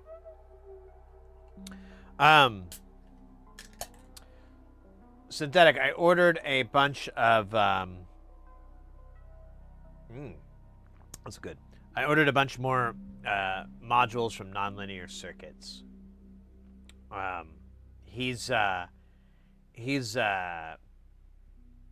in for some medical stuff. They're working on his kidneys, I think, and so he posted that he wouldn't be able to fulfill any orders for probably another month, give or take. And so he's like, if you want anything, get it in now. And he's like, I'll ship things out. It'll just be a little while before I think I'm back on my feet. And so I went ahead and did an order in, and I went ahead and I was going to just do like a few $100s, but I went ahead and added, bought another $100 or so more just because, the guy's sick, and, I know they have great health care in Australia and everything like that, but, they don't pay your electric bill and your dog food bill and stuff like that. So try to help out, and by helping him out, which helps me out, which helps everybody out, mutual help out thing. But the modules I got, they're pretty cool. Trying to see, is there... I got the Moog, which is a kind of a distortion mixer VCA. It's spelled... Oops, that was a little bit... Okay, that's all I'm going to have for the rest of the night. Jesus Christ, I overdid it. I almost want to pour it back in, but that's a bad idea. And I'm having a little bit of Cascoin. It's probably the most expensive bottle of tequila I've ever bought. But it's pretty darn good.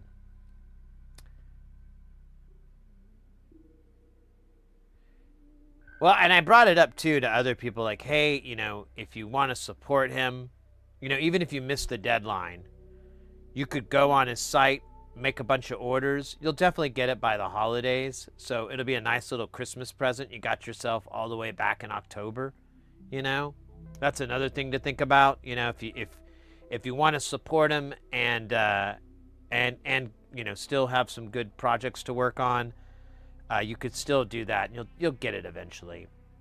He's really good about shipping stuff out. And if things got really crazy, he would probably have like a friend or somebody step in to help out with it. So, you know, if it means helping and supporting him, it's definitely something I would recommend. If it's on your to-do list, if it's on your ability to-do list. We got the Moog, we got the Divine CMOS, which is way more interesting than I thought it was. I thought it was a clock divider, and it does that, but it does it to so much other crap too. Tinkle, which is a drum module, I believe, is Carp Less Wrong, which is a pluck and a burst and a glitch generator. This one I got just because it's so gnarly. It's called the Encephalo Adjuster. It is, we might just look at these fuckers here. An Encephalo Adjuster, it's a 24-stage phaser. That's all Vactral based. It is awesome. I don't even like phasers, but that thing is so cool looking. I was like, I'll learn to love them. A couple of other ones here. I got VCAs, which is 3 VCAs. The third one has a fuzz distortion circuit, so you can overdrive it. And then to complement that even, I got Triad, which is 3 attack release envelopes in one deal. Valmorphication, which is I got 2 of those. It's a slope generator. And if you're familiar with Surge, there's a particular module called the Dual Universal Slope Generator, DUSG. And I've been really wanting to build one of those. And I have it. It's a long story. But either way, this gets me close enough to it for now. By having 2 of them, I can get sort of that functionality of a slope generator, dual universal slope generator.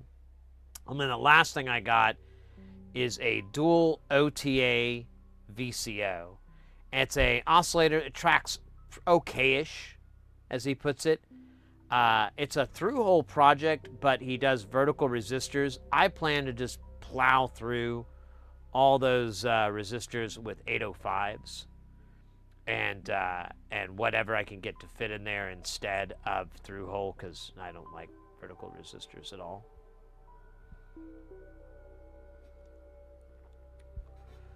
I'll share with you really quick here. Now, if you've got children, I don't know if this is something, you know, if grandma's in the room, she may not be okay with this. So, you know, you've been warned, all right? So this is the Encephalo Adjuster. You've got input, wet, dry mix, phase CV, regeneration CV. You have input 6, which I don't quite get that one. Then you have output 6, output 12. Oh, yeah, right. Input 6 puts it in a later stage in the phaser. And you have 6, 12, 18, and then you have a mixture of them all out. There's 3 different hub stages. All right, are you sitting down? I think I warned you enough. If you have a problem, that's on you. That's on you, all right? Okay, that wasn't it. There we go, baby. How you doing? So there's LED here and 8 LDRs repeated 3 times. As you can see, it's a super sandwich. It stacks 3 times. Let's go to the fold out here. So there's one of the boards. There's the backboard that's going to house all of that. You'll build a black box Vactral. It's just really cool, really amazing I'm really excited about it, and it's so corny. We didn't even look at the goddamn schematic, did we? My bad. So, the schematic kind of explains it a little bit better, I hope. You have this op amp, and it's affected by each one of these LDRs, and it's in a human centipede format. So it gets to the sum out. You have the LEDs that drive it, and you have your CV and controls and your trim pot to set that up, but that's just drives all the LEDs the same.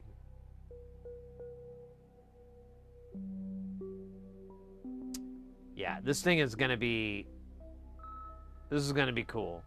It's gonna be up there with the LD Rama, which is a badass mother trucker. That's probably the most interesting of the modules. A lot of them, the Divine CMOS is going to be very interesting in the end.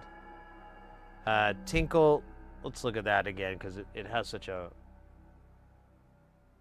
strange name. It's 4-channel preset drum module with distortion circuits added to summed out. The distortion circuits can be blah, blah, blah. Yeah, this is a gamelan resonator circuit. So it will have like a gongish sort of effect, I believe. I haven't messed with the gamelan. I remembered seeing that project when I first got into it. I assume it's like gamelan music, which I think of as gongs, but maybe I'm wrong. I don't know. There is a video. Maybe we should play it. Here, I'm going to mute our boy. Okay, it's like that.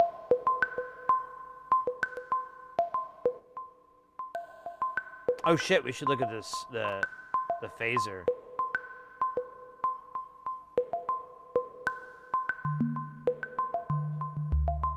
So you have a sequencer driving the, or a divider driving it. That might be statues.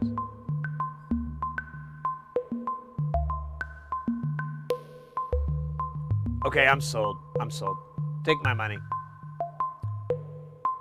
Let me see if let's listen to Encephalo Adjuster because I haven't really done that one, and I'm kind of curious.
I want to hear the regen cranked up.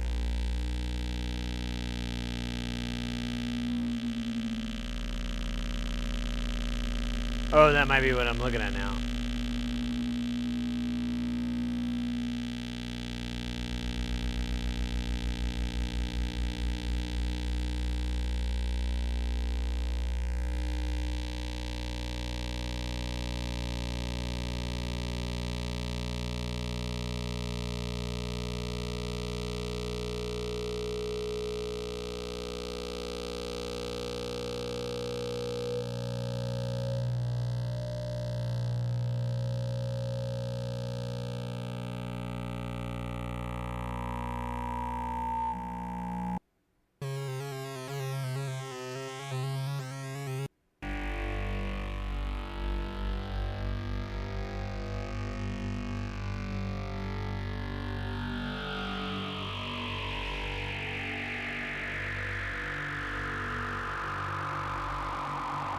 Dude. That's some late 70s, early 80s Doctor Who right there. So that's the regen.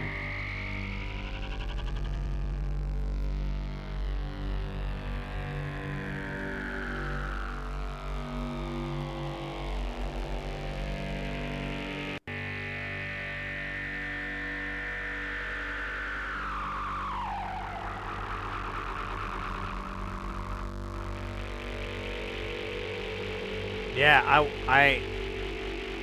I regret nothing. This will be my secret love. My night lover.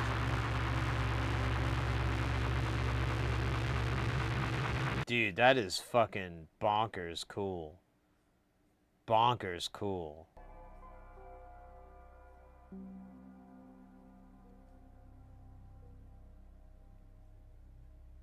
Now I kind of want to hear the Divine Seema. Let's do this real fast. Let's get this over with.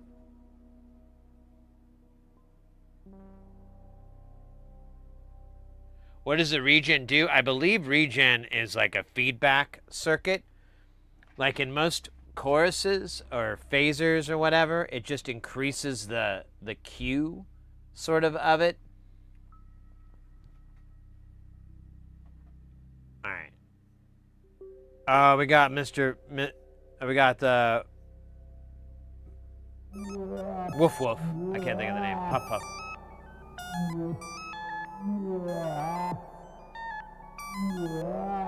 Pattern generator DC is clocked to 2 alphas, controlling the 2 alphas. The envelope generator for the LPGF.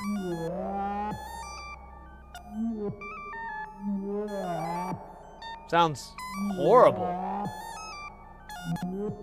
I feel bad.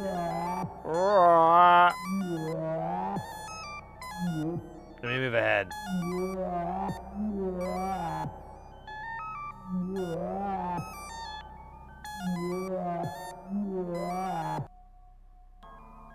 Oh, Mr. Puffy Puff.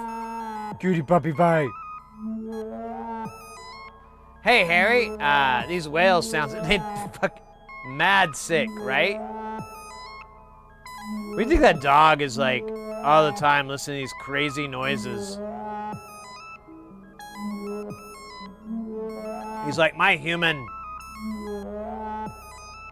He is quite mad, but he gives good scritches. I will continue to love him.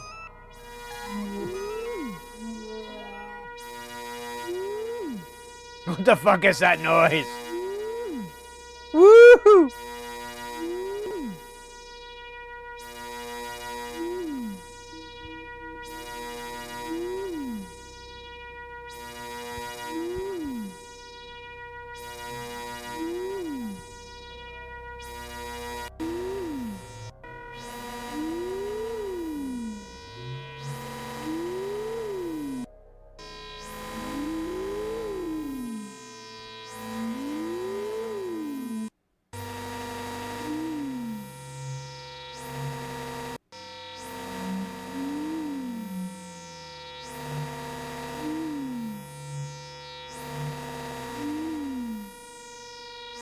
All right, that's pretty good, man. Okay, one more. I'm sorry, one more, and then we'll move on. I gotta hear. Is Car Plus wrong?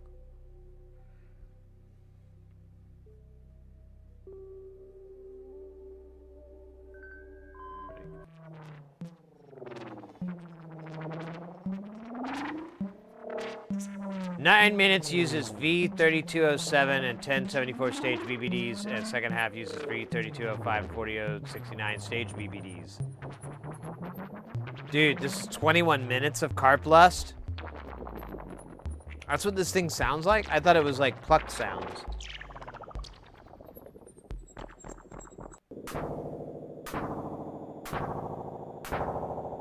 Okay, that's plucky.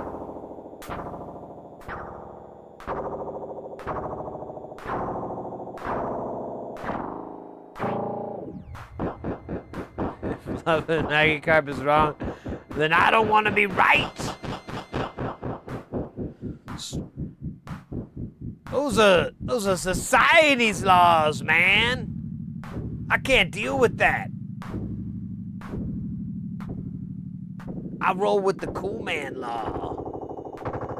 Hey, I've got these patch cables. These, I don't think, well, these might be tip tops. I don't know. I have the non-tip top, the modular attic. Oh shit, Doey. Is Doey streaming? Oh, well, I can't look. Can't over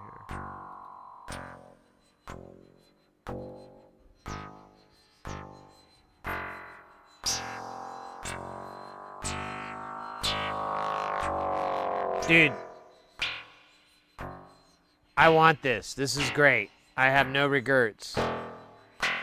Sounds a little bit different than what I thought it was going to sound like, though.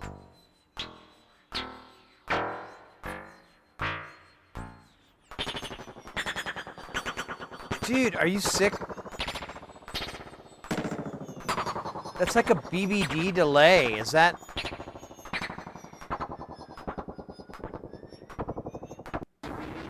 Well, you did mention that they're... I'm... Oh! Ho! Who's my man? That's my man. My man's got that. You know what? If you know, you know. But if you don't know, I'm going to tell you. You know what that is right there?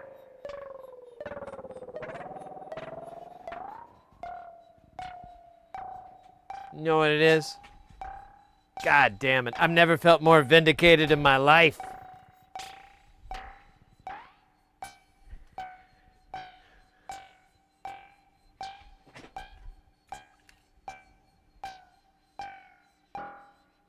So this is the HCC. I think the HDD is, yeah, I think this one has the 5 amp load, the 5 amp layer, which I do have one of those as well, but it's buried under boxes.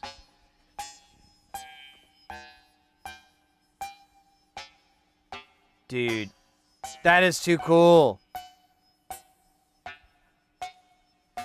Everybody's right. I like that the encephalo adjuster is right next to this guy.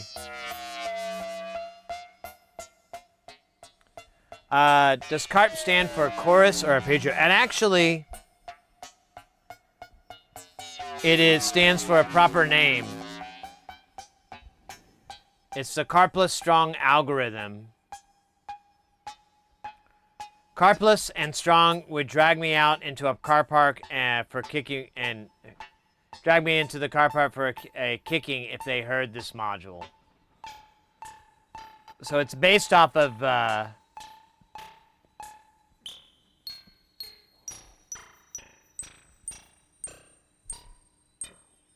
that, which, to be fair, I don't really...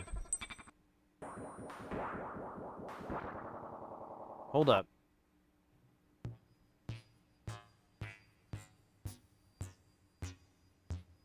Yeah, this is going to be great, mate.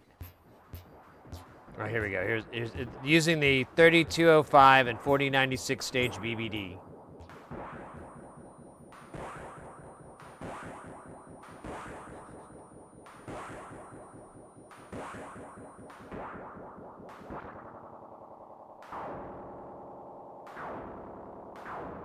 This is fantastic. I've really wanted some more, I have a lot of droney stuff that,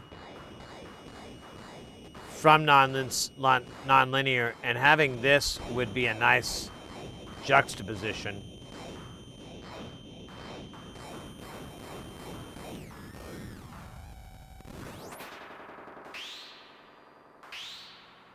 Dude, I must have this.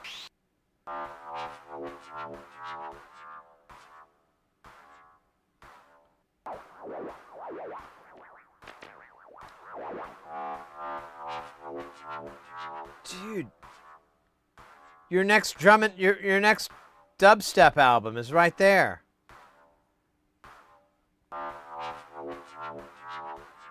Dude, those that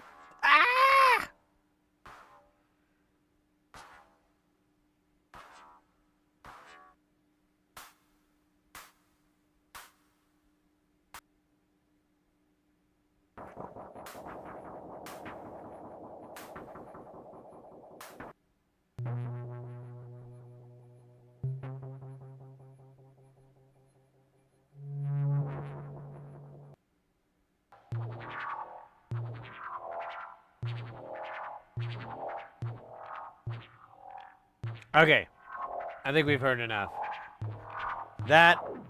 So that's not going to be any kind of variation of buyer's remorse. All these modules are going to be great. I'm really excited. Pretty soon, too. So the case is behind me there. I have not worked on it yet. I have figured out that, so there's a brace here at the bottom. You can kind of see it. Let me just get you down. So this brace here, right here, it actually screws everything up. Because the person who measured this all out didn't get it right. There's like 1/8 of an inch on each side. So 1/4 inch off. However, I believe if we take that brace out, you don't even have to take it all the way out. It just needs to back up a little bit. And there's 4 screws that go into the brace. So I'm going to back the screws out. And I've already made sure that I could, and I got one of them backed out. So I'm going to back them all the way out, take a mallet, and hit it. I don't think it's wood glued. I don't see any seams or gunk or anything, so I'm pretty sure they just put it in dry. Hit it with a mallet, knock it back just enough to get it out of my damn way. And then, I don't know, I was, like, basically proof of concept. I'll mount the rails and everything into it. I have just a little bit of bragging rights. I have 3 of these for each one of each tier of it, and I believe they will all fit with that wood out. There is like an angle that's a little funky, but I'm pretty confident that I can hide it. I don't know. We're going to have to find out. At the worst, I'm going to have to contact the guy who made it, which was a friend of a friend, and be like, hey, dude. I don't know. Actually, I thought about it, and I was thinking, yeah, actually, no, never mind. There's nothing we could do. It's that I did have like an idea of like routing out a whole bunch of it, and I was going to get a little Dremel router, like a hand router that's not too crazy. You know, you wouldn't use it for hardwood, but I want to put a notch in the side of it so that I can put T-molding. Because the idea is for Space Station, I want it to look like an arcade machine. Even though it's going to be all spaghetti like this, and I want it to be mistaken for that. I want people to come up to it and think that it's a video game for like a split second until they realize there's no screens or anything like that. That's the goal. And I've talked to a friend of mine who's a graphic designer and pitched my idea to them, and they were gung-ho on creating artwork for the sides that's, you know, the minimalistic stencil format looking graphics. So, and I told him like the theme is Space Station, so literally you could fucking have like an Enterprise style spacecraft, the space shuttle, like flying up in the air, and I would be happy as, you know, anybody. But if you want to get weird, I'm into weird, and I told him that, and I love that. I love pitching projects to graphic designers and being like, well, this is what these are the key elements that I want. You put you in it. Put what you think is cool. Put what you want in it. Go nuts. If you need more direction, if you want me to tell you, like, I want these things and whatever, that's fine. But if you want to express yourself in it, I'm super psyched. And so anyways, that's the plan with Space Station once we get it there. I bought 200 of these Knurlies. There was a sale, so I had to scoop in on it.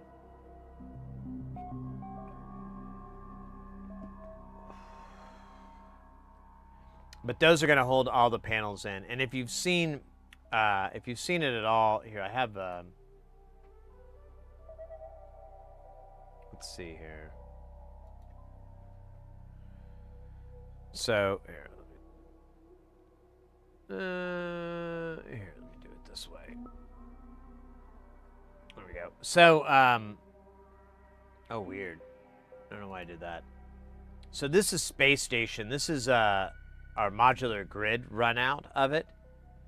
So there's a couple of things to note in here. One is, so all the modules to the right here and on all these pages are things that we've finished. Now, there's some weirdness here. This is a scenario where it's in the works. Like, we have it in-house, but it's not 100%.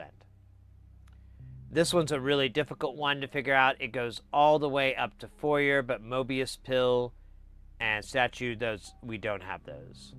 So it's a little bit more confusing. Here we have all these, we have all these, and we have all these. The stuff that we're ordering is this guy, this Moog. I know. Fuck off. Maybe I should reset it. Carplust.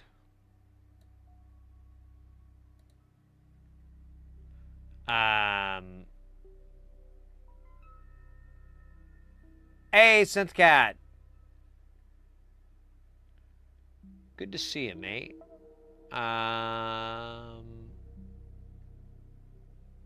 Divine CMOS. Oops.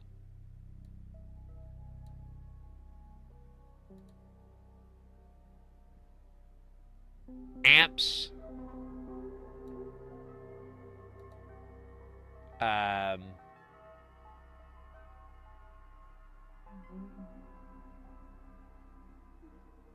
Weird. I know I ordered more.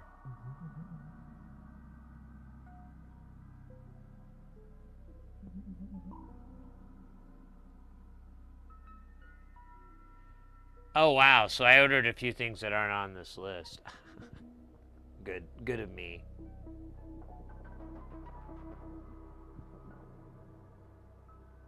Yeah, I went rogue, didn't I?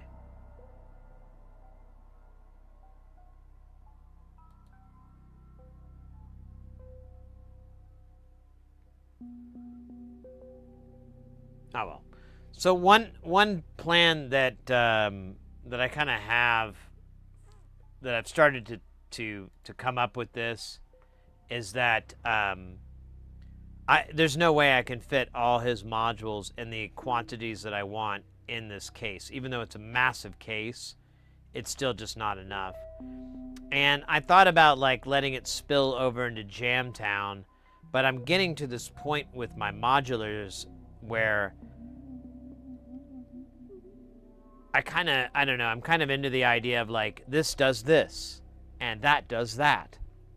And instead of just piling more sauce on top of the spaghetti, instead just trying to organize it a little bit better and be like, oh, you know, this is prosciutto. It's very nice with olives and cheeses. This, marinara. It's very good with pastas and crackers. And kind of try to get things in. I don't know if there's a benefit to it or whatever, but one thing I do plan to do is that if Space Station fits, if I get everything to fit, I'm going to most likely contact the guy who made the original case and be like, yo, bro, can you make me another one? And pay him or whatever, get it whatever it is, and then have two. Because I kind of think that's the only solution that's going to give me my full nonlinear circuits craving, is to have 208 HP by 6. And even then, I don't know if that's going to do it. Reminds me. So, mates, a crazy plan on the side of my radar.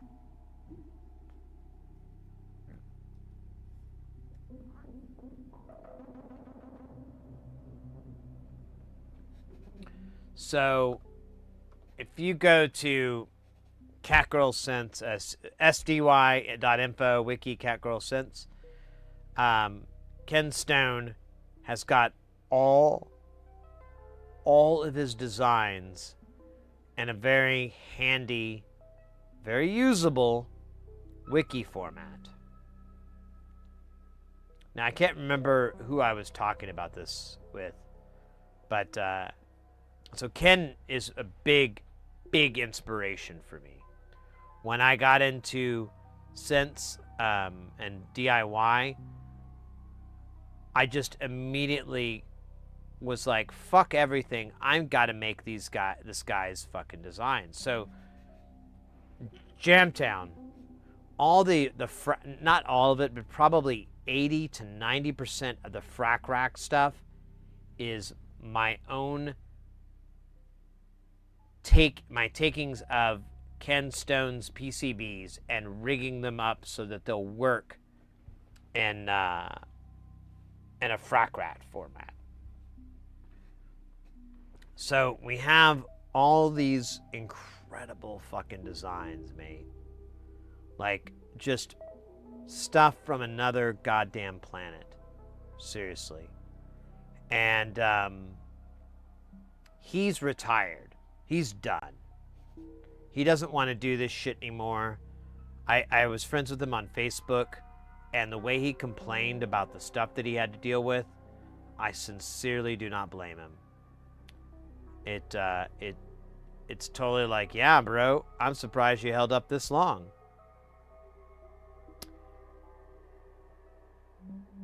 But let's do something here.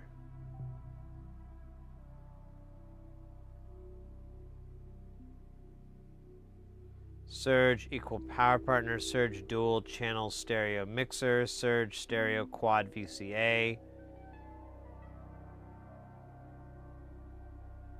Okay, so here's a filter.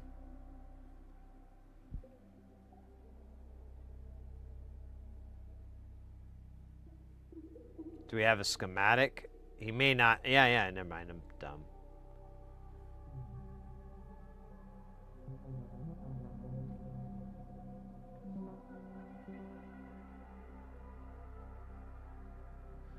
So, I'm leaning.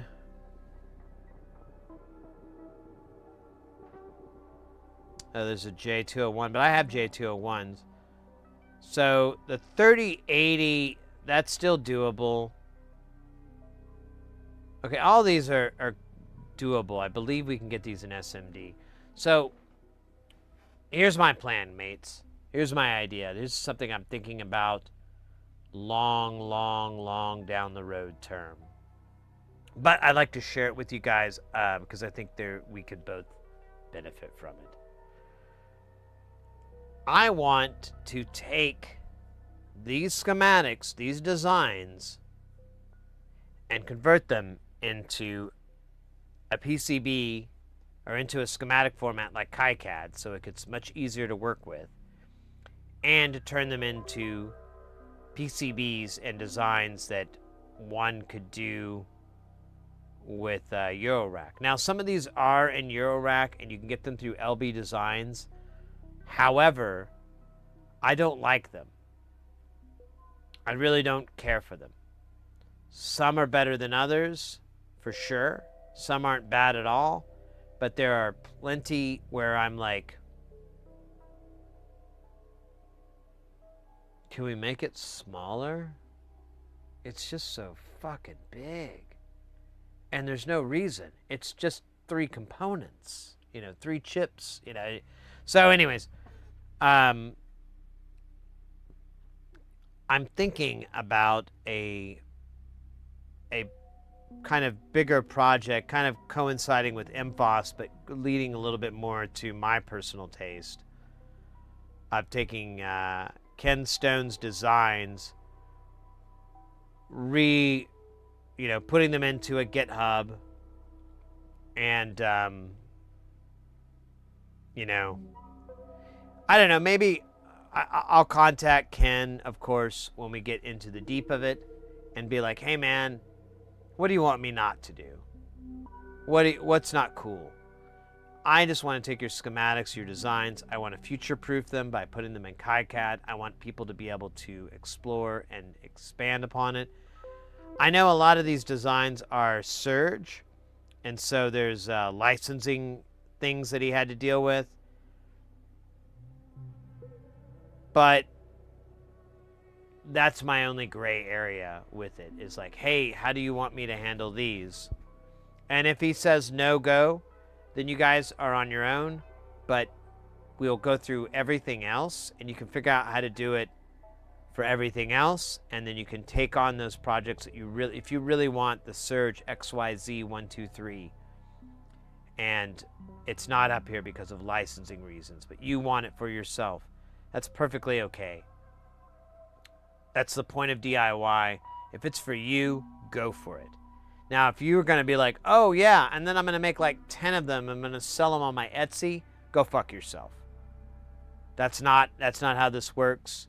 If you're going to do that, then you need to get permission from Surge Turpin, and then you need to cover your bases. You need to make sure everyone's cool with it. A lot of these developers, a lot of these places, they are very laxed, but due diligence, do your homework so you're not a dick. I made those mistakes in the past, and so I definitely throw them out to people like, don't do that. Don't make that mistake. You feel like an asshole. It's a terrible feeling. Just bought a TD3 with the plan to modify it. No idea how. So I've heard you can mod those, but I haven't. We had some in, but I didn't know. It was like a weird scenario. I didn't know what the hell they wanted to have happen to it. I need to set up an Etsy shop. Hey, Hetanis, welcome in.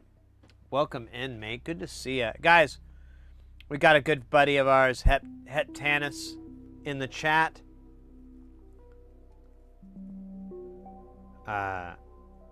Oops. There we go. Burp. Oh, you're still an Apple. You know, you can change your stream avatar. You can make it a cool shake or bender or other pop culture references. If anybody, this goes for anybody too. If you've got your little duder down there and you see your name and you want to change it, you don't have to get points. You don't have to. There's none of that. If you're on Twitch, there's a panel below that will say stream avatars. It's like purple. Click on it, accept it, and you're all good. And then in that box, you can select all the different characters. If the puppies, kitties, and ponies, they have a ton of stuff that you can customize. It's listed on the top left, and it's a drop down. It says gear. It's a really weird terminology, don't get me wrong. But you can go to gear and customize those characters. Most of the other characters, they're not customizable. Like the shake, it just is what it is. But the puppies, kitties, and ponies, very customizable. I recommend it. I've seen some insane shit on some of those characters, so more fun for you.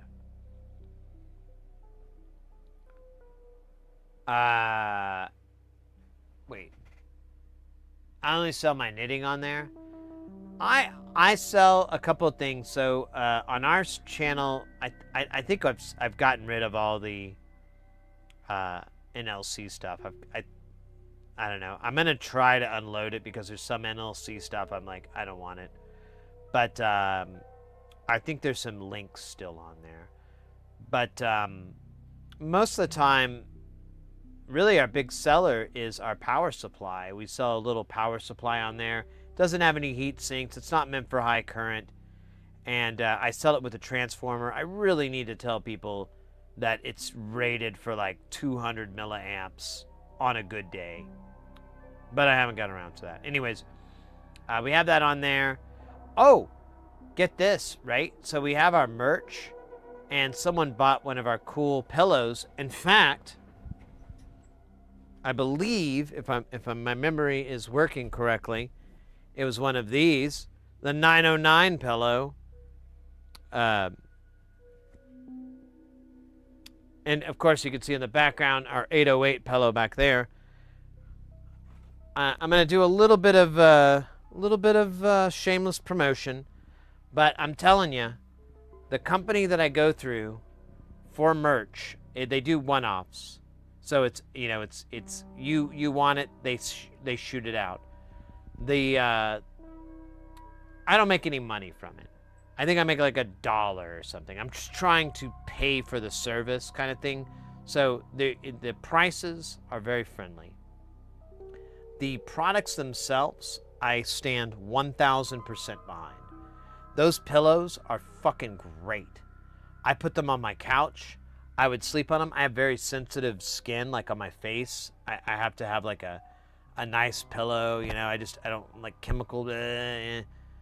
Those things, I would thought because of how they're printed, you know, maybe it would like, no. They are printed into the fabric, into the fibers, the screen printing. It doesn't have any feel to it. It's just like the fabric. And those pillows are incredibly comfortable. They're very soft. The cotton and whatnot that they put in them is just really, really good. I can't tell you guys enough. I know I'm promoting my shit, never, but if you are thinking for a second, like, hey, I really like Sid's channel. I wanna get some of those stuff on there. I think it's kind of cool. But you're apprehensive because you're like, well, I don't need more junk. I'm telling you, if you get throw pillows for your couch or what have you, you're not going to be mad at all. You're going to get them and go, these are really great quality. The t-shirts are really good quality. The hats, everything I've gotten from this company, it's the company I go through is Printful, is just great. I haven't been disappointed even in the slightest. Like, oh, that printing isn't, nah. No, everything is great. So if you buy anything from there, you're not going to be disappointed. If you are disappointed, reach out to me. I'll take care of it. I'll take care of whatever problems you have. But I can make that guarantee very easily because you're going to love it. You're going to love it. I need to put more work into it. One other cool thing about that company is that, and the reason I went with them, is that they have international distribution and they have international facilities. So if you're in Australia, if you're in Europe, if you're in China, well, I don't know about China, but Japan or you know, Asia, it will automatically let you know the items that are available in your region, because certain, you know, a certain shirt or a certain material may not be available in all the different facilities. So it's automatically pulled out for you. And then when you order it, it's going to be fabricated in your area. Now for Europe, I think it's like in Eastern Europe, like Croatia or whatever. Maybe Croatia. Or no, not Croatia. That's stupid. I'm sorry, that was dumb. Damn it, I can't remember where it is. I said Croatia, and that's the stupidest thing I've said today. Anyways, it's an Eastern European country, and you'll get it there, and then it gets shipped and whatever. I don't know. I really liked the business model of that company, and I really felt like it was a good thing to try. And then once I got the products, I was like, oh, these are great. I'm not selling crap at all. This is good stuff. So, anyways, all that being said, give it a try.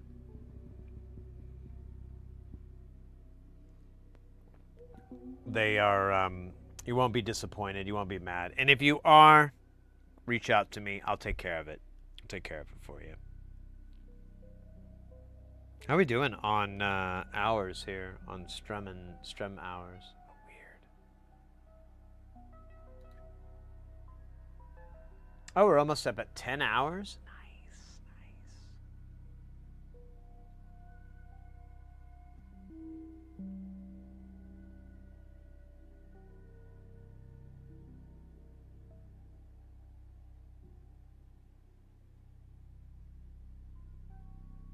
Music kind of trailing off.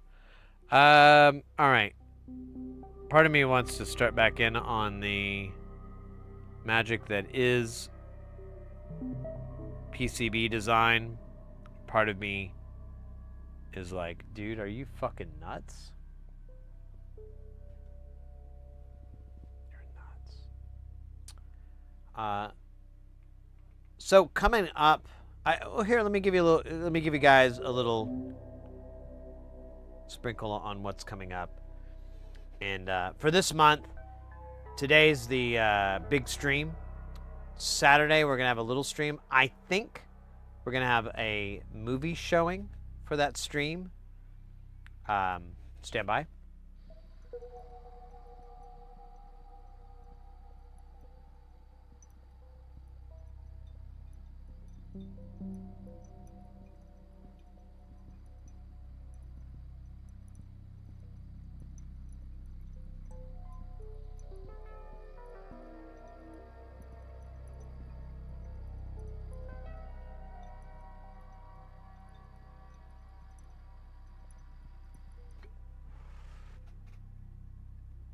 So, yeah, I think we're going to do that Saturday. I think that'd be a good idea. I think it'd be fun. So, for those who don't know, I write music. And I'm a bit of a musician. I've been doing it for longer than I've been doing your mom. Let's put it that way. And,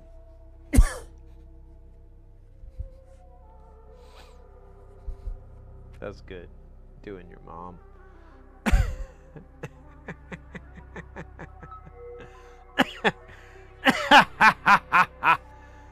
Cause she's a whore.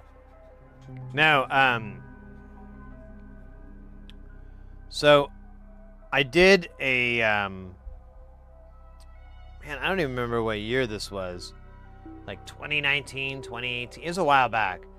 I did a movie. I scored a small independent film that a friend of mine, a good buddy of mine, is the producer. Sometimes you see him over on YouTube. For our YouTube viewers, oh, wait a minute. How did I summon you? Over on YouTube right now, for you Twitch people who don't know, I have summoned the man himself over on YouTube. Tim, welcome in, mate. I was just... You've saved me an enormous amount of time. How are you doing? Are you having a good Thursday night? First off, we just got to make sure you got... I got your 110%... Okay, yeah, I get a wow. Tim's saying wow. Okay, so... Tim, I was just talking to chat, and this is something I came up with earlier, maybe like less than 24 hours, maybe 24 hours. I was thinking about it yesterday, and I was thinking about it today. I ran it past a couple friends. So I was talking about having a showing of the movie Retrocausality, which I do the soundtrack for. And my buddy Tim here is one of the magic makers of that film. And so the idea would be to have a viewing of the film here live on stream. I don't think that would interfere with any distribution rules and anything like that. Well, I'll have it in a little frame so people know that it's a thing of a thing. And then once the movie's over... Oh, wait! We got Panzerwolf up there. 33 months! 33 months? Are you fucking with me? Mate, thank you so very, very much. Panzerwolf, guys, a true ledge. A true titan of the industry. Good to see you, mate. I hope you're doing well. So the idea would be to have a viewing of the stream, or of the movie. And it's a short film, y'all. It's like 15, 17 minutes. Not very long. I think it's less than 20, for sure. And then we'd just watch it. I wouldn't talk or anything. We'll just go through the whole movie, enjoy the film, and then afterwards, I would give kind of a commentary I have my notes somewhere because I wrote notes on how to do the film, all the different parts and the scenes. And so we'll kind of go through that. And I found the original file. So I have all the music files from the score. So we can actually go through them and listen to them and kind of point them out and have a good time. I'm thinking about doing that on Saturday. I wanted to check with you, Tim, to make sure that's good. I get a yes. One thing, oh shit, damn it. I hope the internet's still being friendly.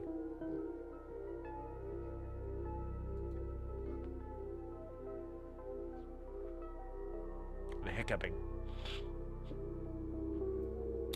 So one thing, and maybe this is a conversation for Tim and I to have offline rather than online, but I do have an extremely early cut of the film embedded in the file that I have for the score. Because in Logic, you can, if you're scoring a movie, you could just throw the video file in and it will bring it up, and you can either throw it in a window or you can have thumbnails go across your arrangement, so you can see like, oh, this is the scene with the cars or whatever the fuck. So it's set up like that, and so I know that I have the cut I have, it's not even the same casting and whatnot, so that might, like, again, I'll reach out to you offline and we can just get the skinny on that. In my opinion, it's not going to be a full viewing of that. It's really going to be skipping around those parts and those scenes, but since it is an old edit, an early edit and whatnot, I just want to make sure that's okay. But yeah, I was thinking about that. I'm feeling the vibe from a lot of people that in chat that wouldn't be the worst way to, I don't know. It always feels self-indulgent for me to play anything that I've done. I always feel like I'm just like, look what I did, you know? And it's like, and everyone in the peanut aisle is like, nobody fucking cares, dude. Yeah, big fucking deal. We're all that, dude. We've all done this. Come on. So, wow, this is great. Well, it's good to have Tim in over on YouTube in the chat, and even better that we're actually teetering on this topic of the film. The movie is a really, really cool film. If you want to go check it out right now, you can. It's called Retro Causality. You'll find it on YouTube. If you give me 2 shakes, I'll even throw the link in the chat for you. If you wanted to go check it out now, there's no spoilers. It's a horror movie, but it's more like the psychological horror. There's no gore or anything like that. Or no Paul Verhoeven level gore, at least. And it's really great. Like, I think my favorite aspect of the movie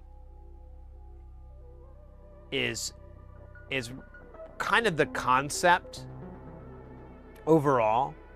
Like, there's a lot of other great elements to it, but I love the concept of these ghost hunters biting off more than they could chew. I love that. I always love the story of like, oh, we're going to do something everybody does. And then everything goes tits up, everything goes really bad. And I like those because they're kind of like cautionary, and you really don't even know where to root depending on how the characters are. Sometimes you're rooting for the bad guy to fucking get rid of these idiots so that we have one less fucking moron on the planet. So I don't know. Now this movie's not quite like that, but it's a great story. I really enjoyed it. If everyone can make movies. No solo level. No. There is, I think there's Actually, I don't think there's any gore. If I remember correctly in the movie, it's gore free. But it's a good movie, and I'm very proud to be a part of it. And I was telling this story before, and I'll tell it again, of course, when we do the video stream. But the way I did it was I was told about it literally like on a Friday or a Thursday, and I had the weekend to work on it. So I worked on it like a Saturday or Sunday, and I did it all in like 4 hours. Like, it didn't take very long at all. And then what I did was I had a very rough cut of the movie, and I scored the entire thing like non-stop. Like, every scene had some sort of musical or some sort of atmospheric element. There was some sort of sound happening. And then I sent it in, and I expected to get it back and get a bunch of notes. Hey, can you do this instead? Hey, can you change this? Hey, can you make this faster? I expect to get notes back. I didn't get anything. It just was like, just vanished. And I didn't really know what to make of it. And then I go to one of the premieres for it. And I can't remember exactly the scenario, but I meet the guy who's in charge of mixing the sound and kind of calling the shots on that. And I remember it was really funny because he was a little bit apprehensive about talking to me because he was worried that I would be bothered by like the cuts that he made. And he brings that up. He's like, "Hey, it's great to meet you. I hope you don't mind the cuts I had to make." And I go, "No, dude." And I explained to him, I was like, I didn't know what I was supposed to do, so I kind of just did everything, and I figured it would be easier to cut things away than to ask for more, to ask for a change. So I kind of like gave you, and I explained, I gave like a musical sample library, and I expected things to be cut and moved and changed. That was my intent, just to avoid having to do edits. And it worked out really great with, ooh. What the fuck? Oh, that's on them. And it worked out really great because they were able to put together a really great soundtrack from my music, from what I wrote. And I was happy. There wasn't a lot of bullshit interacting. There was, oh, can you change it? None of that. It was very seamless, very quick. And the product, the end result was, absolute chef's kiss.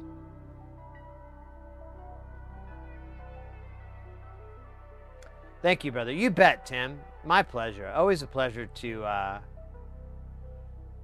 do anything. I mean, I think a lot of I don't know of a musician out there who doesn't want to score a movie, or have even Foley effects, like even the tiniest stuff. Like, to be part of any form of movie production, I think, and film production, that part of it, I think, is a very high honor, and it's very prestigious. It's very difficult to crack into, and so, it's gravy the whole time. Absolute gravy.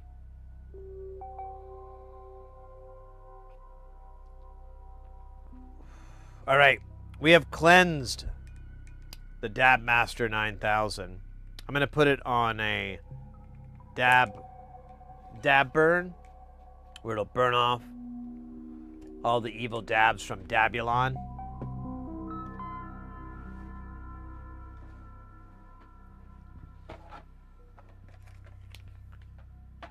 And we're gonna have something.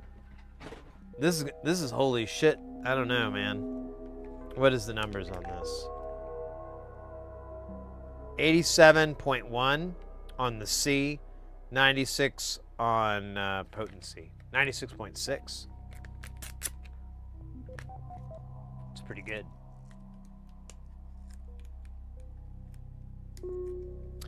So, yeah, Saturday we're going to have the movie stream. And then, unfortunately, I don't know. I don't know if there's going to be a chance to stream for a while. At least till the end of the month. I'm going to, I've got a gig that starts on Sunday.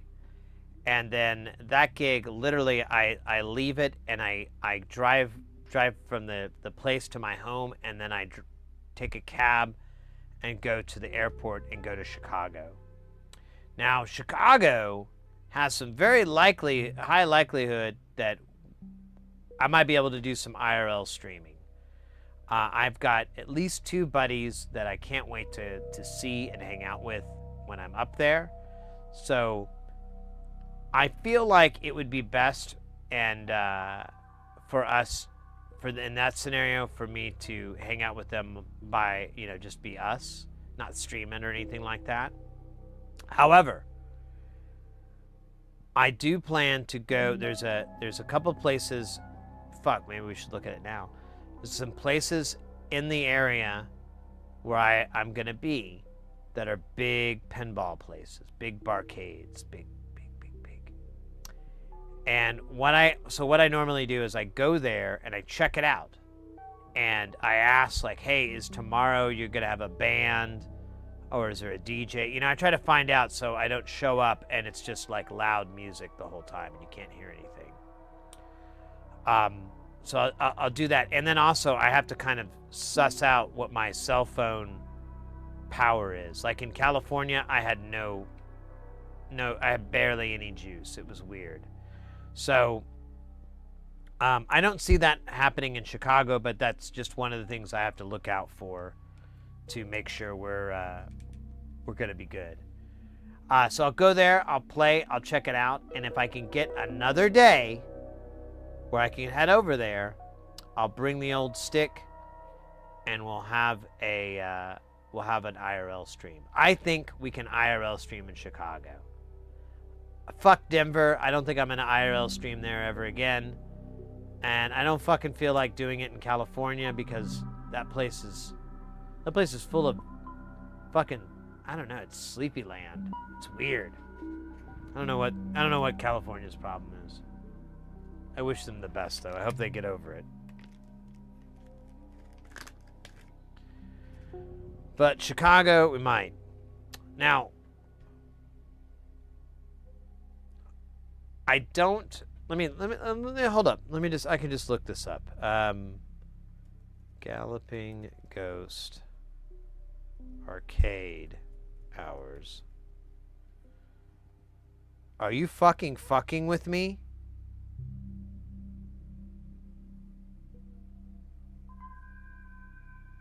Okay, so we are absolutely going to have a stream, an IRL stream from Chicago. Get this, the Galloping Ghost, which is, here. Let me just bring it back up. Galloping Ghost. Let me pull it up on the. So, the Galloping Ghost is an arcade. Oh, that's on their channel. He needs to juice. What? Anonymous! $20, mate! Big heart! Thank you so much. That's fucking... Yo, thank you so much. Man, we've had a lot of generosity today in the chat. We had Baloo with the 5 gift sub. We've got Anonymous doing the 20 pesos. Grazie. Grazie Hafna.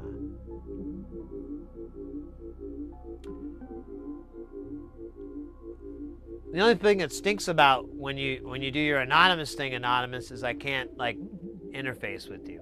But I will just give you One Direction interface and say thank you again, and I hope you're having a fantastic night. You get ready to have your brain fucking blown away? So this is the game list at the Galloping Ghost.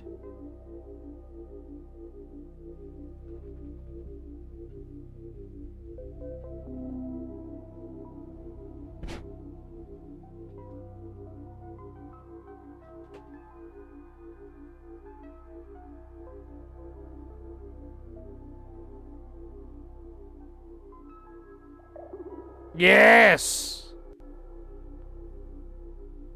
It almost looks like it's going the wrong direction. Alright, I'm gonna stop rubbing my nipple because it's actually like making it pointy.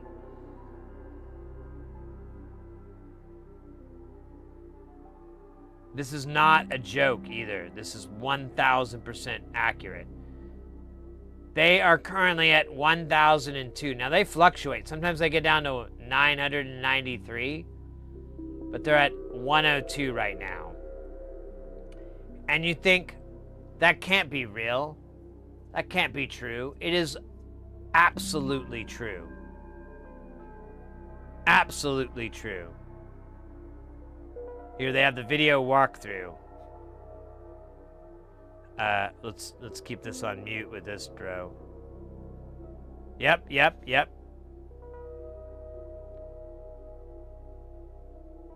know that guy looks like a goth version of what's that dude from Hackers, and he played Scooby from Scooby-Doo?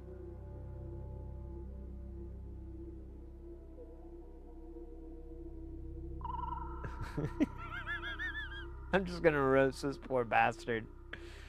Hey, you're gonna get roasted if you do that to your hair, bro. You're gonna get some shit from the shit train.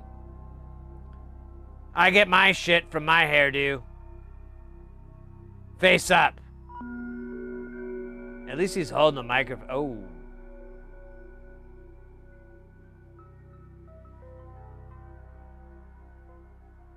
Now he's not even like... He's really... The walkthrough is just going by these rows over and over and over. That's the real walkthrough. But anyways, you can go and check it out. Galloping Ghost. They have...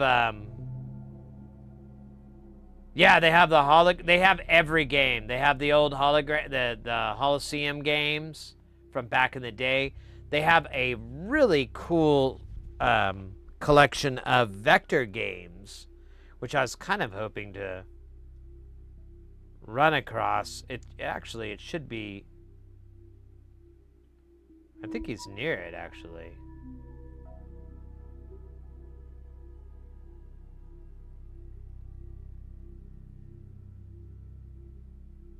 Well, either way, they have the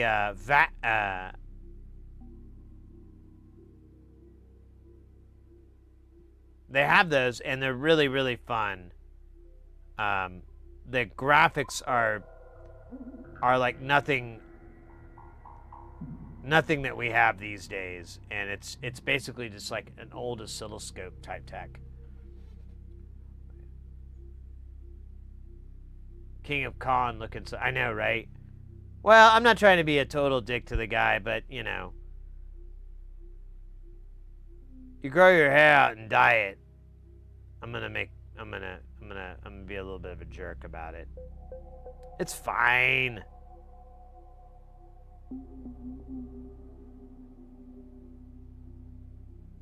Yeah, and then they do have pinball there. Now they have another building where the pinball was when I went.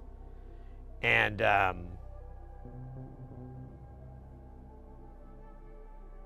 it's do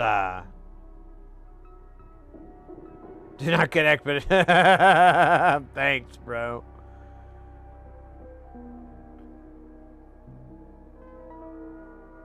But since they go till midnight, and it's a flat $25 to play, and you know, honestly, we could go and do the pinball too.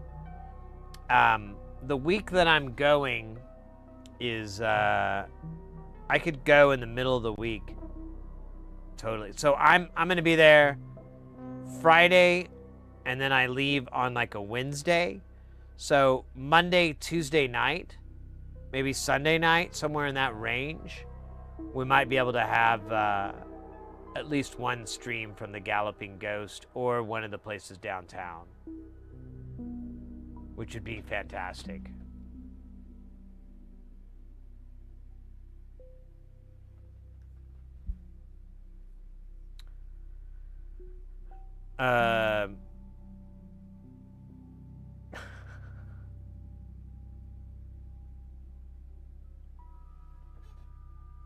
Typo negative.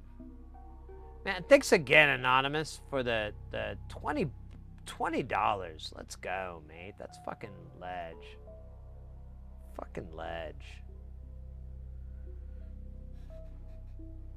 All right.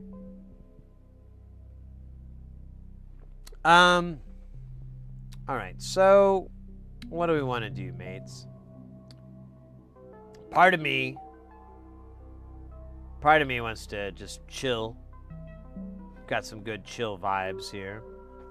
I honestly, you know, that big pour of tequila, I kind of darn into it, so. And I kind of told myself I wouldn't have any more, so it's kind of like womp womp, sadness.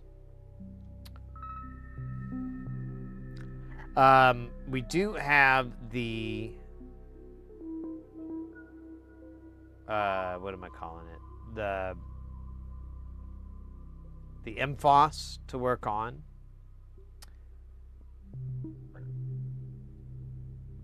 We've got the panel laid out. The next step is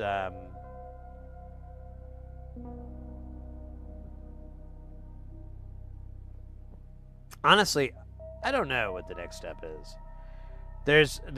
We've got all the panel stuff. I don't have them all labeled, so it's kind of maybe I should label it on the deal itself, on the, like, in the schematic. Instead of SW12, I could call it, you know, clock sync or something relevant to that.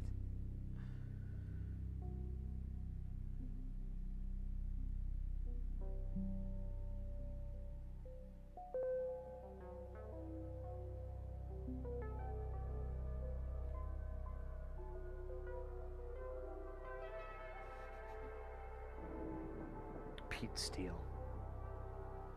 Oh, typo negative, yeah. And one time I was at a party, and this is back in like 97, 98 maybe 96, I don't know, somewhere around that time. And there was I was at a party, and on the coffee table where were, oh shit, can I, yeah, I think I can say this without getting lasered off, were Playgirl magazines, or magazine. I don't really remember anything other than the one with the dude from Typo Negative in it. And that was it. That was it for me. Everything else, after opening those pages and seeing what I saw,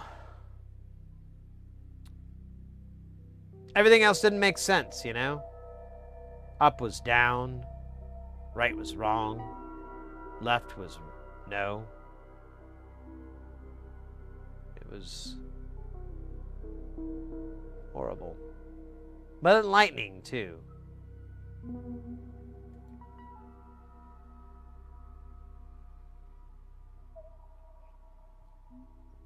I'm not making that up, though. I really went to a party.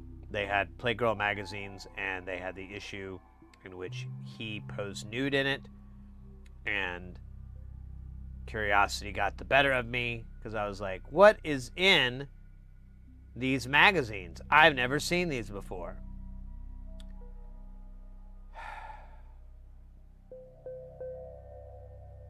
Honestly, the magazine generated more questions than answers. I thought I would understand a lot of things, but upon going through the pages, I realized I don't get it. I don't know. So, yeah. That's why I don't do 2 shows a night. I just won't.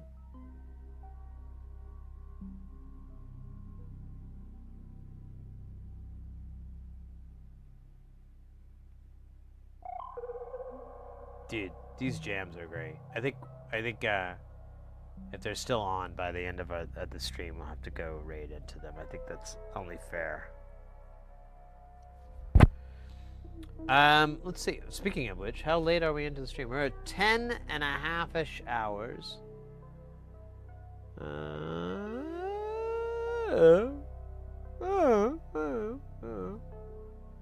Might be a good time to bow out for the night.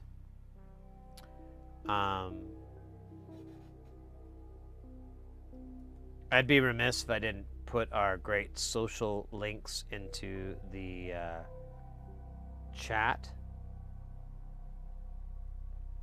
If you are, damn it, it keeps whining. If you want to follow our, different platforms, we're on the YouTube, we're on TikTok, Instagram, even Facebook for your parents. I care about your parents more than you do. Why don't you visit them? Just a call. Make them so much happier. Aesthetic Alpha, long stream, such a... So, just to...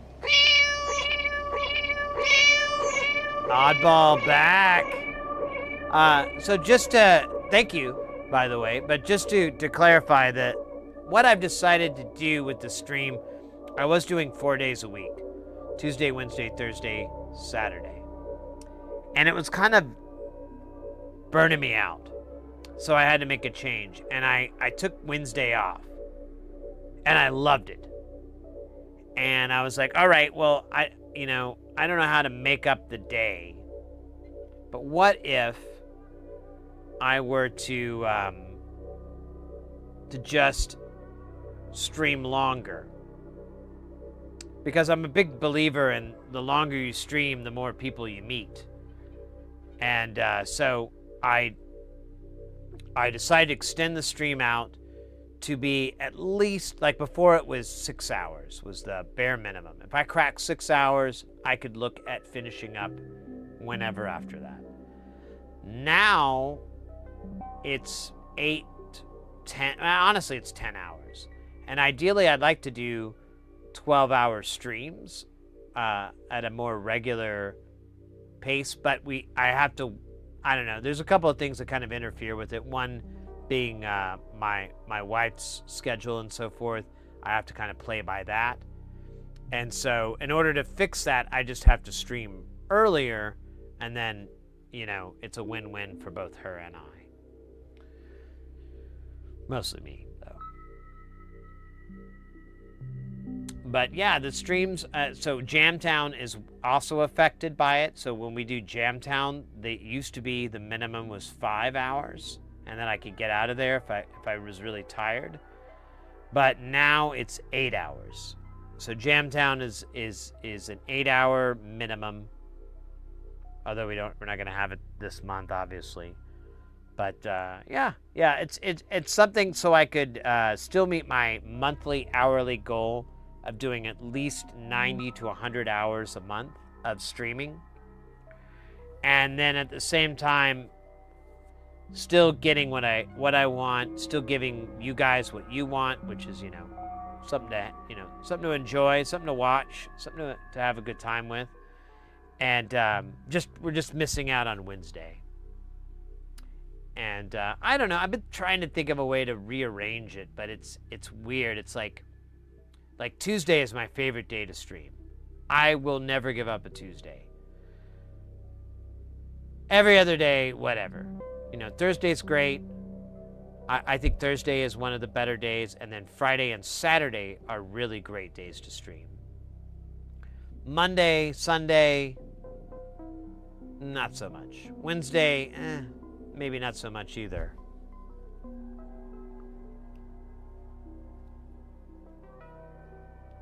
But it's all ebb and flow. It all changes, so I could be wrong. 6 months from now, I could be eating my words. Synthcat over on YouTube. When I dropped in, it's always awesome. Grateful for the work you do. Oh, thank you, mate. That's very kind of you. Harder, faster, or stronger?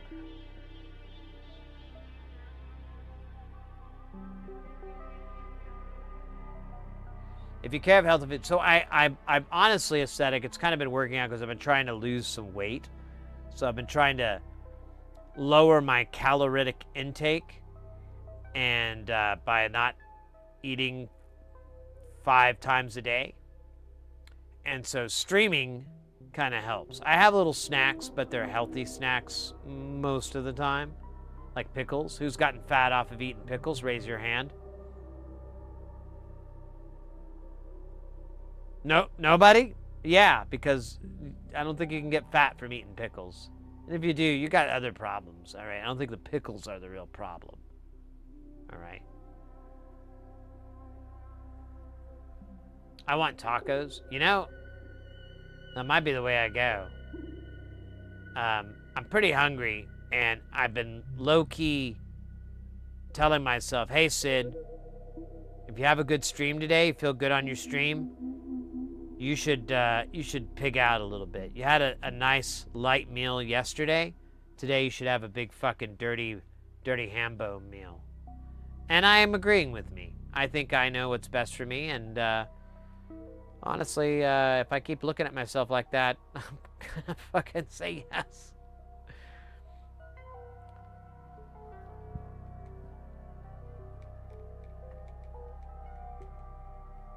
Oh, dab. Let's go. Oddball with the dab. So we have our fresh dab sauce. I didn't even get the name of it. I forgot what this guy's called. Hold on. Wait, it doesn't have a name? No, it had a name.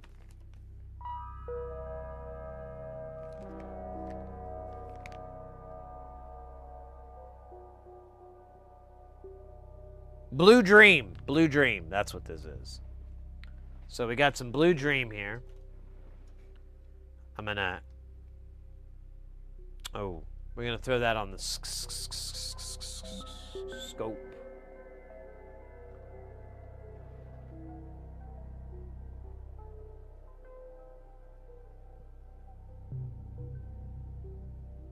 That is incredible looking. You know what's sad? Truly the saddest part of all this is as delicious as it looks. When you actually put it on your tongue, it really tastes terrible. It's the biggest disappointment since cotton candy. You're like, ah! And then you put it on your tongue and you're like, wait, what? Oh, that's a little disappointing. Okay, well, I put a big booger in the Dab Master 9000. Oh, oddball. I don't know if you... I don't think you heard this earlier. So I've been putting videos up on TikTok, and I got flagged. And I get flagged from time to time, and I argue them, but it doesn't really do anything because it like takes you out of the algorithm rotation. But one of them I flagged, and it said like drugs and alcohol and tobacco, and I was like, whatever, bitch, and because I couldn't understand it. And then, and when you appeal it, someone has to look at it, and that person looked at it and did a takedown, so it got pulled from my channel, and then I got a warning, and for the same thing, drugs and alcohol, and I'm like, what the fuck is going on? And so I had to go find the video because they took it down. I didn't have a way to watch it. And I look at it, and I'm like, I have no idea. It has, I'm talking about some stupid joke, you know, it's some meme or something. And then I see this in the screen. Not necessarily with you there, but I see this guy. And then I'm like, fuck. That's probably it. They probably see this. Somebody knows what that is. And that's why. So I had to go through my TikTok. And I have a bunch of videos I was going to put out. And I had to get rid of anything where you see the word dab count or dab or anything like that. Real heartbreaking. I can't believe what a bunch of squares those guys are. You blur it? Yeah, I didn't really have an easy way to blur it. Yeah, I don't know. I was saying this earlier. I don't think I'm approaching TikTok correctly. I'm going to go through with the plan that I have currently. But when I get to the end of it and then I'm like, yeah, that didn't work, I think I have to reapproach it. Hopefully I still have my account. I got flagged for a joke I made where I was talking about the gods of solder blessing my iron, and it got flagged as misinformation. I had to tell them, no, that is not misinformation. It is called a bit. I do a lot of them, so why don't you just like ease off the screws here and let me do my bits.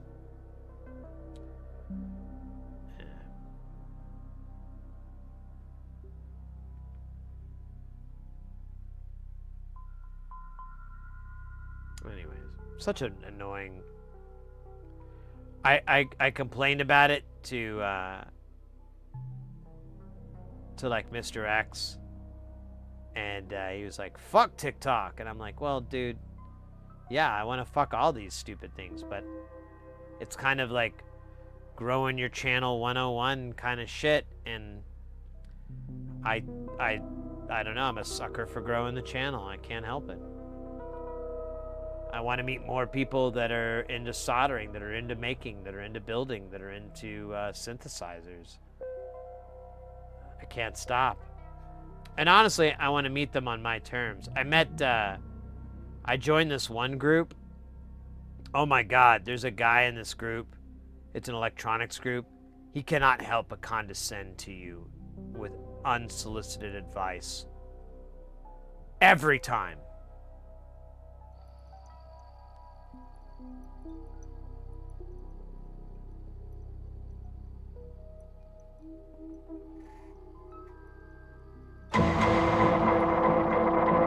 Ball03 gifted a tier 1 sub to IR Studio. They have given 51 gift subs in a chat.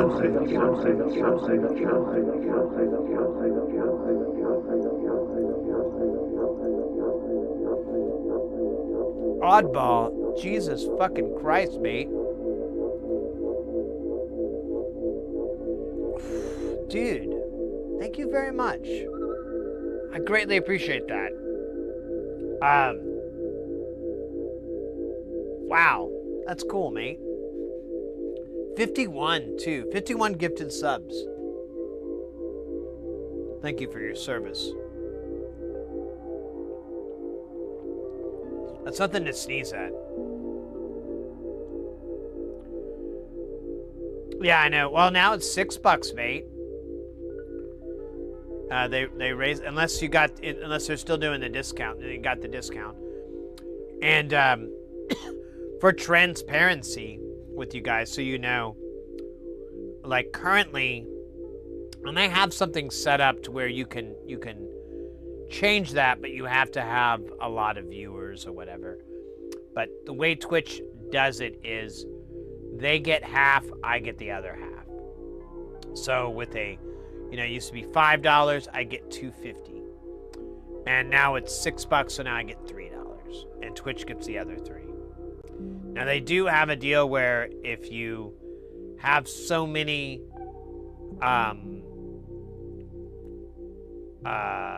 resubs every month of different concurrent resubs, like 70 people or whatever the fuck it is, then they increase that profit sharing so that it's not 50% and it's higher. It's like 60-40, and then I think there's another tier where you get 70-30, which honestly 60-40 70-30 is what it really should be, because that's kind of the rules in entertainment.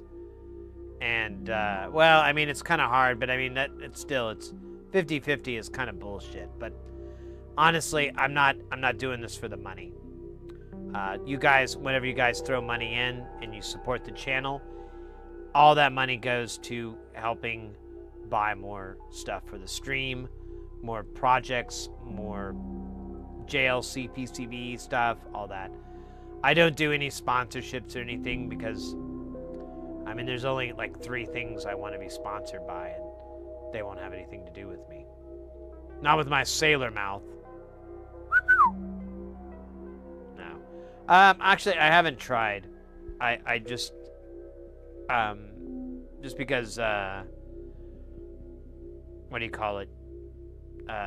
Hacko and Veller, those companies, they really don't understand Twitch and the CCU numbers and followers and stuff like that. They only understand YouTube. And our YouTube stats, while they're not bad, they're not great. They're nothing that we could get any type of sponsorship from. Maybe. I don't know. It's something I'll give it a try. And if I get turned down, that just means I got to try again later.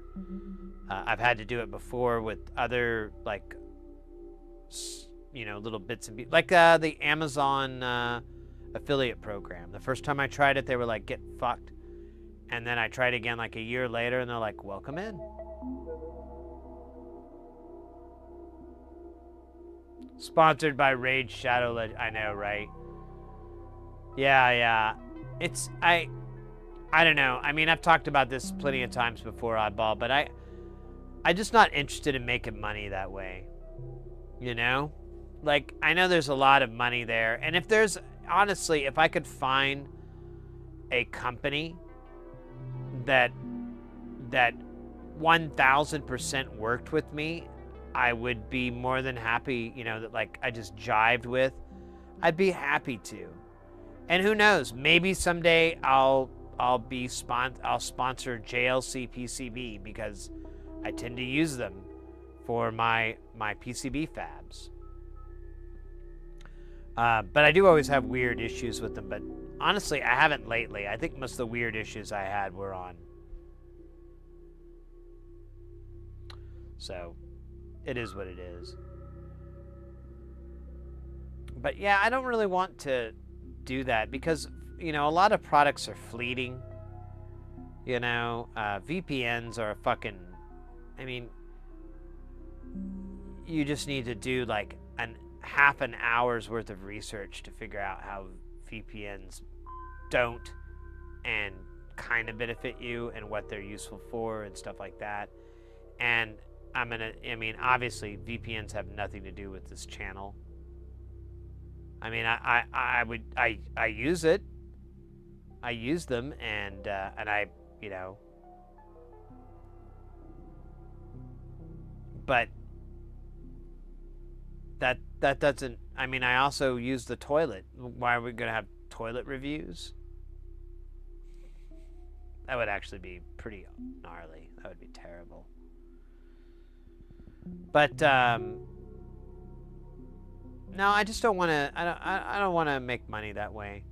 I feel like there's more, there's better ways to make money. And sponsorships, some of them can be useful, some of them can be good. There's definitely several other companies out there that if they wanted to give me free tools and free consumables, things I have to use all the time, indefinitely, and all I had to do was put their logo at the bottom of the page on Twitch and YouTube and whatnot, then now we're talking. That's great. I would be fine with that. If it was a company that I've already been buying in the first place, why not make a couple of dollars from it? Why not tell you guys and, at the same time I get a little bit for it? Sure. That seems ethical and not weird or gross or anything like that. But like, okay, so I'll give you one. I haven't seen it in a long time, so I think it's over with. But my number one, like, fuck you. This is like when I first started doing this, and I kind of realized like, oh, I'm a content creator. I really didn't know what I was doing when I started streaming and stuff and making videos. I really didn't understand it. And then once I kind of got my head above the water, I turned around and I saw all these tech companies or tech YouTubers making videos for for like a body trimmer called Manscaped. And I'm going to tell you, man, I'm going to tell you, mates, nothing got me more ragey than that product. Like, so I'll just run through it really fast. One, a body trimmer? Are you fucking gross? Second, nothing says boys club more than a male body trimmer. Hey, girls, get out of here. Ladies that want to learn. Here's an ad for that. Like, come on. And then 3, the name is fucking dumb. I wouldn't buy some weirdo third party. I would buy a brand name like Norelco or Gillette or something. I know there's some arguments against that, and I'm sure they're valid, but me personally, I'm not going to take Linus Tech Tips telling me where to get my bush trimmer from. You know? That's so stupid, and it makes me so mad. And it still pisses me off to think about it, because it's just such a fucking ostracizing product to sponsor. And I still see there's still YouTubers that get behind these really kind of asinine products. And some of them have been doing the YouTube game for so long, and they're so, they're just doing it, that I'm just like, I'm like, fuck it.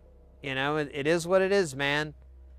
I can't judge them for how they want to make their money. I'm just either can decide to sit through this whole ad for like, a gym membership or whatever the fuck, or I can skip ahead. And the fact that I have that option kind of is nice. So, but anyways, yeah, I hate that stuff. And I kind of decided when that happened that I was like, my barrier of entry is up here. Notice how it's out of frame? That's intentional. That wasn't like poor camera directing. No, it's out of frame because I don't know. There's just a handful of companies and products that I would be more than happy to have some sort of partnership or work with in some way, and then benefit from it in financial. And honestly, I don't know. If it's not even that much money, I may just end up doing donations and stuff like that. Which would be actually, dude, philanthropy. That could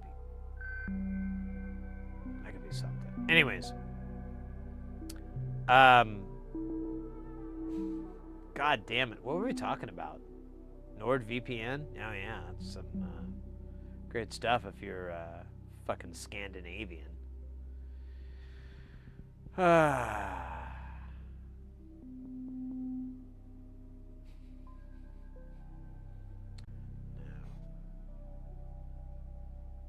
And one more thing I just want to say about that topic, and then I'll drop it, and we'll move on to something else. We'll do something else. We'll have something else.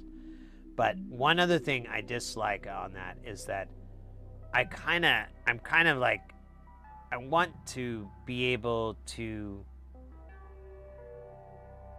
talk about my products and my things without inadvertently,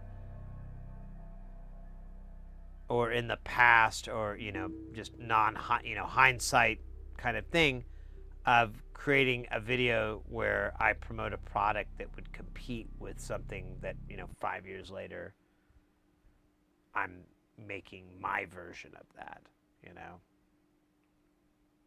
I don't know, maybe that kind of helps, but it just seems like a bad idea. So, and I don't think I'm going to be making any soldering irons, hot air stations, heat pads, or microscopes. Yeah, I don't think I'm going to try to dip my finger into any of those. Nah, I'm good. But I will dip my finger into the synth well. Is this getting kind of gross, the dip finger? Oh.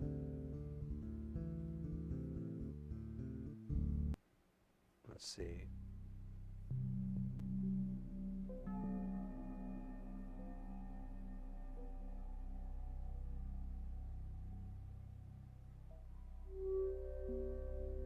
Oh wait, they rated out and then there's still people here? That's funny. Here, I'm gonna just watch an old video.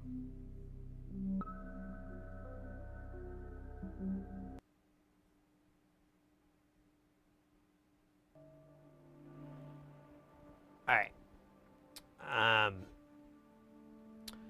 So, well, that reminds me. What the hell are we gonna go see?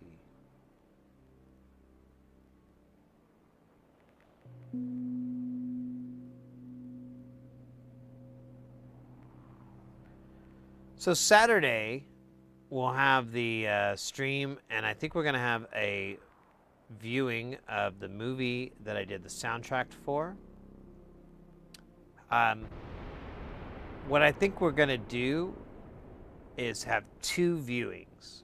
We'll have a kind of early morning, late morning, early afternoon viewing on Saturday, and then we'll have another one in the later part of the day.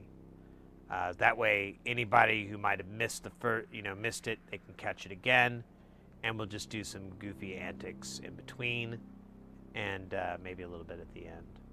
I think that's probably. I'm really putting this thing together like by the hair of my chinny chin chin. Man, you should have seen the pictures when I had hair on my chinny chin chin. It was awful. It was so gross. I still get a little. I was grossed out thinking about it. It just hair on my chinny chin chin. It just didn't look good. But yeah, we'll have a viewing of it. We'll have it. I'll go ahead and put it on Twitch, of course, and YouTube. So we'll have a dual viewing.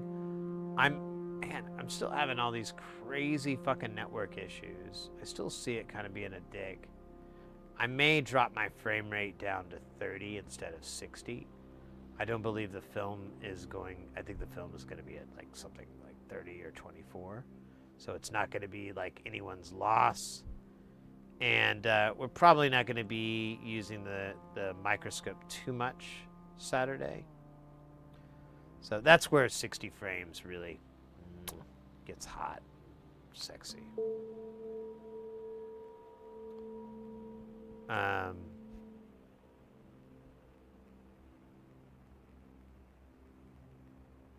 Abba with the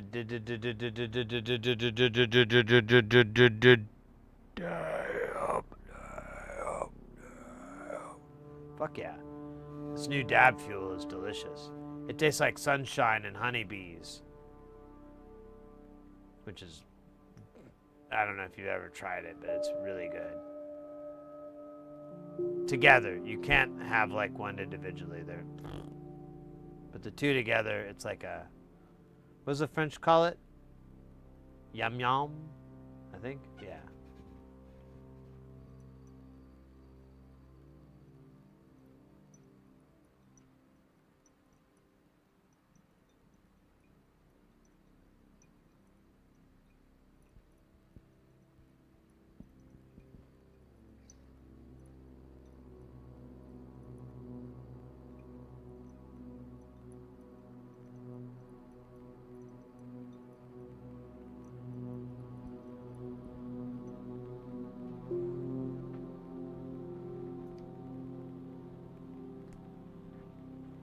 We got the dab from the hot.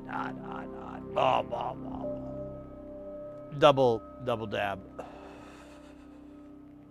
That actually tastes really, really yummy. That is my jam and my jelly.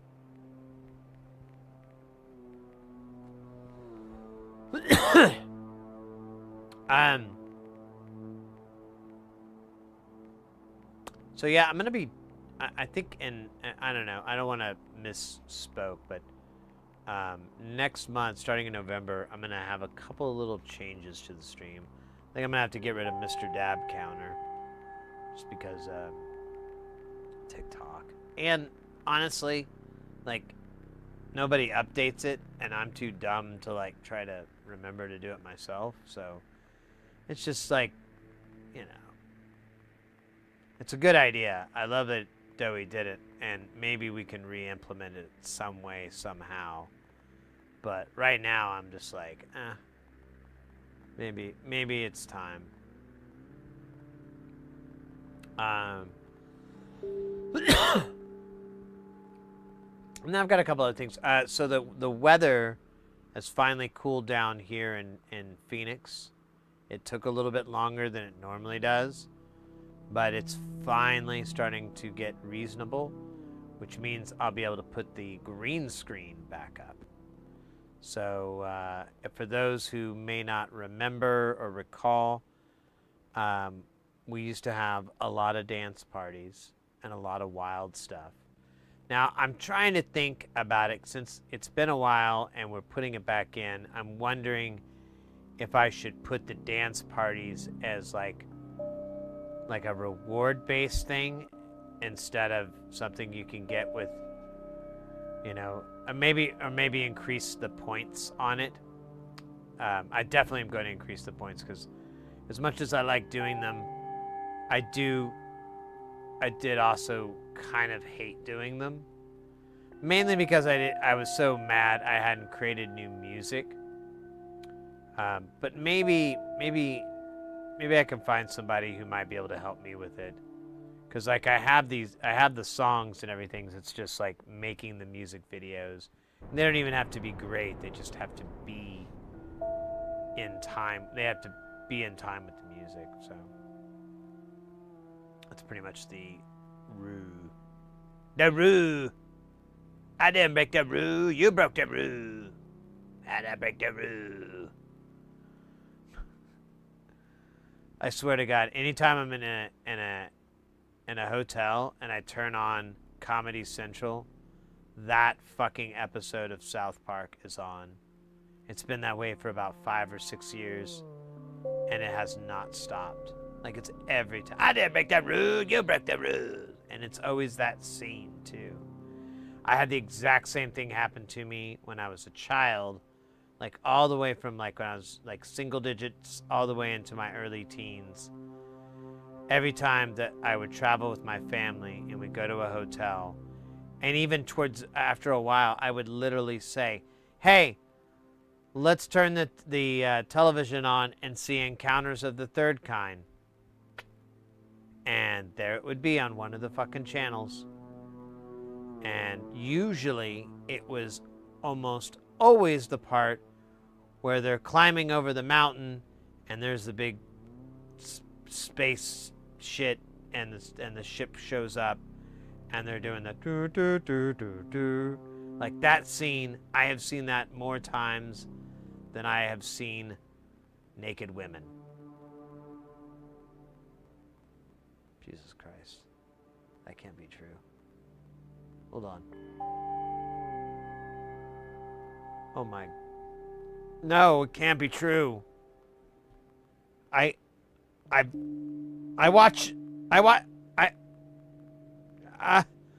How?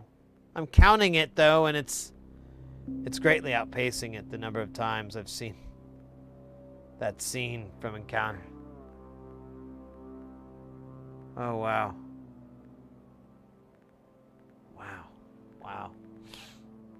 Wow. I didn't, Jesus Christ, I didn't know that until I said, what a breakthrough. I don't know if that's, I don't know if either of those numbers are healthy. I used to work at like one of my jobs was at a strip club. Like, it was very brief, but it was a job I had as a DJ. How can that number still be less by a magnitude than the number of times that I've walked into a hotel room, turned the television on, and the final scene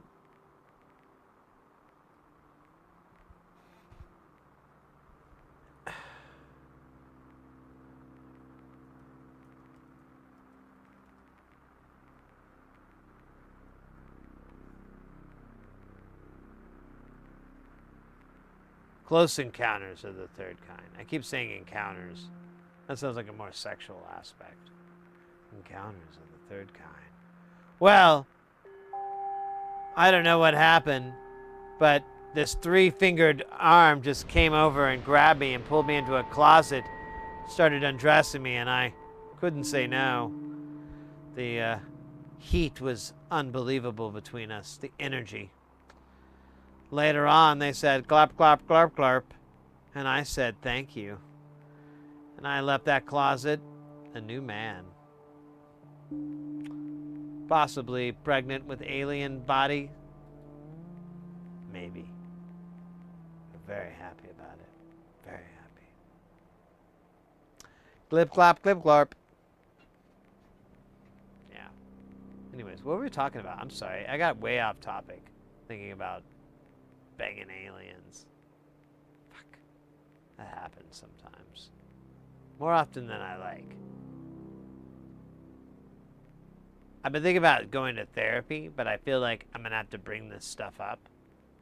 And I feel like then the therapy is going to be like, you know, they're going to be like, get out of here, guy. You're being ridiculous. Quit fucking with me.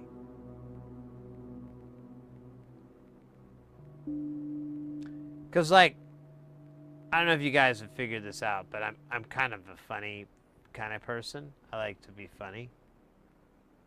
And it's kind of how I just do stuff. And it's how I approach.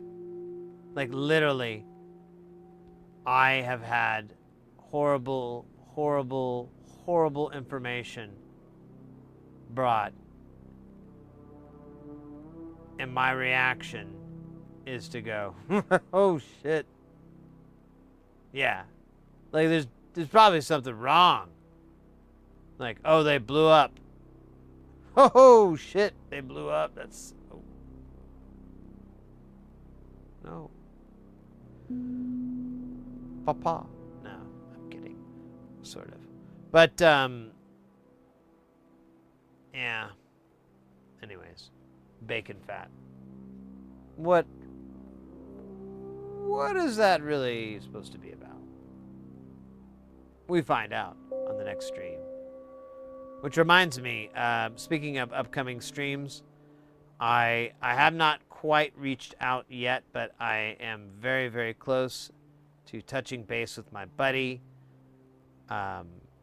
who I wanted to do the mukbang stream with, in which we go to a sushi restaurant and get a private dining area so that we don't bother any of their guests. And we work out like a nice tip and everything in advance. But basically, we're there for hours, yo. Eating fucking sushi, drinking fucking sake and Sapporo.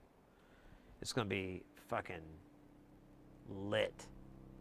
And it's going to go for hours. That's the plan. Like, that's what I have to make sure he's okay with. Like, he's in for. Is like, hey, dude, this is going to be hours. How do you feel about that? Is that a problem? Can you do hours? Is hours too much? LT, how you doing, mate? Oh my goodness, it's been a couple of minutes. I'm feeling pretty good, mate. I kind of poured myself a little bit too much of the Cascoen tequila, which is a little spicy, a little extra spicy. And as in it's like 42% or 44%. I don't know. It's a little heavier booze. And yeah, I've got that flush feel.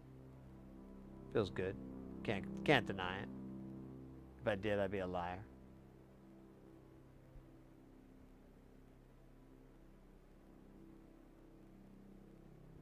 Well, I don't know if you've been in when I brought it up. So I kind of have decided to become a tequila collector.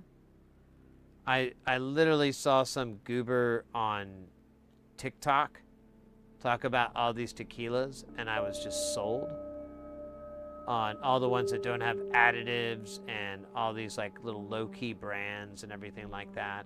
So I went and found all these brands, and some of them were really amazing, some of them are okay, and I discovered like, tequila is actually like kind of a cool, fun thing to get into.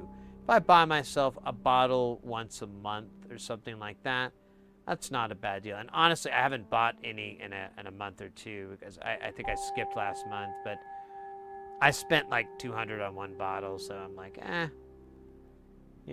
or not. I spent $100 on one bottle. I'm sorry. Let me rephrase that. And so I'm kind of like, let me take turns. But yeah, I've honestly, so I have this. It's a nice sniffer glass. It's a tasting glass. There's a little bit left, so we'll go ahead and kill what's in here. But you can put your nose in it. This one is Cascoen.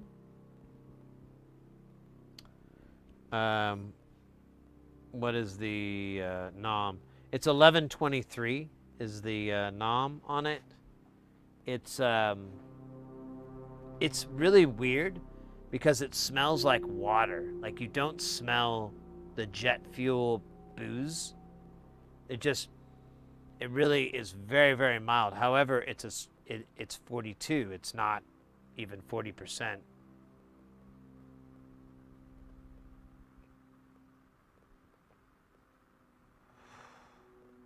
And yeah, if you mess it up, it burns really bad.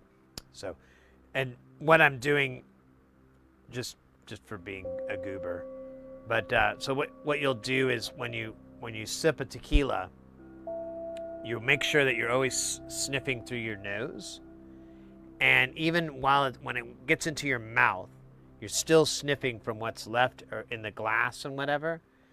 And then once you swallow, the instant that you swallow, you shouldn't have anything else left on your tongue or anything like that. That you should have broken from your lips. You'll exhale, and that kind of combination gives you the best experience where you're not going to be like kind of where tequila will kind of burn and whatnot or anything like that. It's a much, I don't know, it kind of gets rid of the fumes part, I guess. I don't know. Actually, none of it makes sense to me, but I have a little bit left here, so one more time.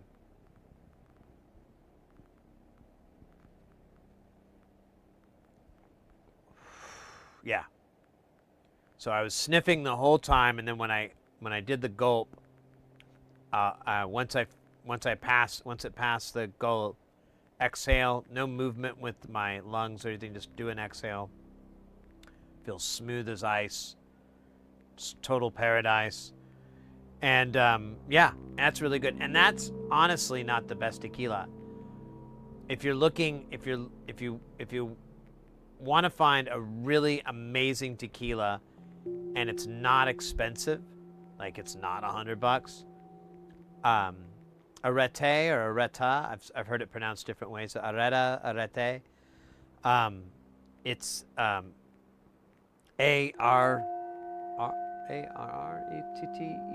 or whatever. You'll find it. It's not hard to find. It's very popular. It's easy to spot out, and it's like anywhere from $30 to $36, depending on what size. But it has, if you get the Reposado, which is going to be the aged one, it has like and maybe I've never tried the Blancos, but the Reposado, it has a citrus and a cinnamon flavor, and it is there the whole time. It's very, very easy on the tongue. And I mean, you could shoot it if you wanted to, if you have somebody over and they're like, nah, man, I want to shoot it. And I've had that happen. Then like, you don't really care because it's it's $30, you know, it's $33 or whatever. You're like, knock yourself out. And honestly, it's probably my favorite. There's some other really good ones that I've had, but I keep stocking that one because it has the most flavor, and I think it's the most enjoyable. Like, if you have someone that wants to try a reposado and they don't really know about tequilas, you know, the different agings and so forth. They have an añejo, I believe, and it's not very expensive either. I just haven't bothered to get it because I'm worried that I'm going to fall in love with that, and it's going to be like a $45 purchase. But yeah, the next tier up is añejo, which I think is a longer age and like a barrel or whatever, like a wine barrel or whatnot, or a whiskey barrel. For the margaritas and whatnot, you could kind of go with Areta would probably be a very good, inexpensive option.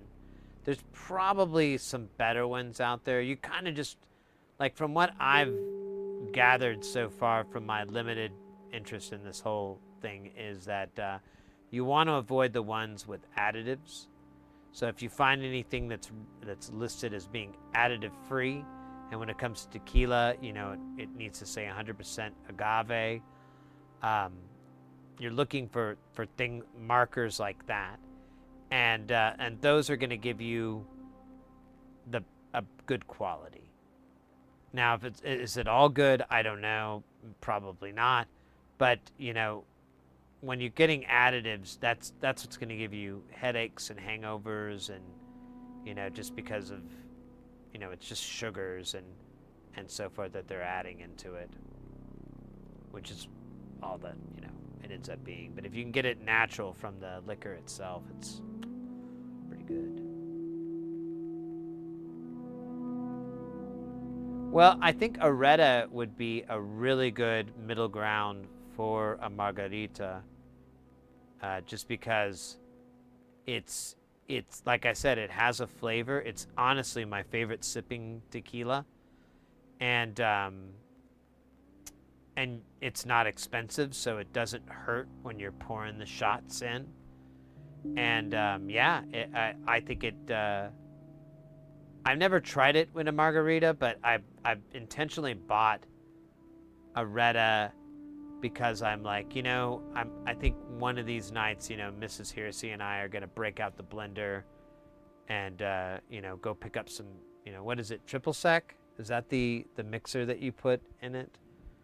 And I can't remember exactly. I have to look it up again. But yeah, get some of those and just make margaritas. And I'm like, well, I'm not pouring Lalo or Gay Cuatro or, you know, my more expensive tequilas in there. I'm gonna pour, you know, we're gonna pour some Areta. We're gonna pour the cheapest tequila I have. That's honestly the best, which is fun. I think it's cool that I think it's like wine, you know, like people that, and there, I think there's probably crossover in whiskeys too. I have a friend of mine who's a big whiskey fan, so I'll touch base with them someday on it. But I know that that's the case with wine, because I know a lot of people, their favorite wines are typically very inexpensive bottles, and not super, you know, not like $10 or whatever, but they're not $50 or $100. Like, you know, like, no, a really good wine to have with dinner, you know, if you're having steaks and blah blah blah, is this wine, you know, and it's like a $20 wine, and you drink it, and it is absolutely the best wine you probably ever had. It blows anything that you drank and you went, this was $150, you know. It kicks those things out of the ground. And so I feel like tequila is kind of like that. Like, you'll find these different brands and makers and whatnot that have a product that's just like above and beyond at this killer price point. A bag of wine at Costco? Yeah, no bag of wine for me. Yeah, no, I think, you know, if you're a wine person, there's plenty of really good wines out there. I'm not a fan. I kind of am, and I'm kind of not. I don't know. It like all booze, all vices for me kind of come in waves. I kind of do one for a little while, and then I get bored with it, and then I do another one for a while, and I get bored with it, and so on and so forth. When it comes to wine, I do have my times where I'm like, you know, there have been a couple times I can remember. Mrs. Heresy is a wine fan, and there's been a few times where I've kind of become like involved in it and been interested in, like, talk to my cousin's a big wine connoisseur, and so I'd contact her and, you know, and whatnot. So there were times like that where I would kind of dig into it, but, you know, personally, they're okay. It's okay. The problem is I need more than one bottle. Especially, well, if I'm not sharing, I could probably do one bottle, but that feels so boring. And you know, if you're sharing, you do 1.5 bottles. That's tres. You know, you're good. Brand is everything. Price doesn't always mean better, in my opinion. Yeah, a lot of the times it's totally marketing.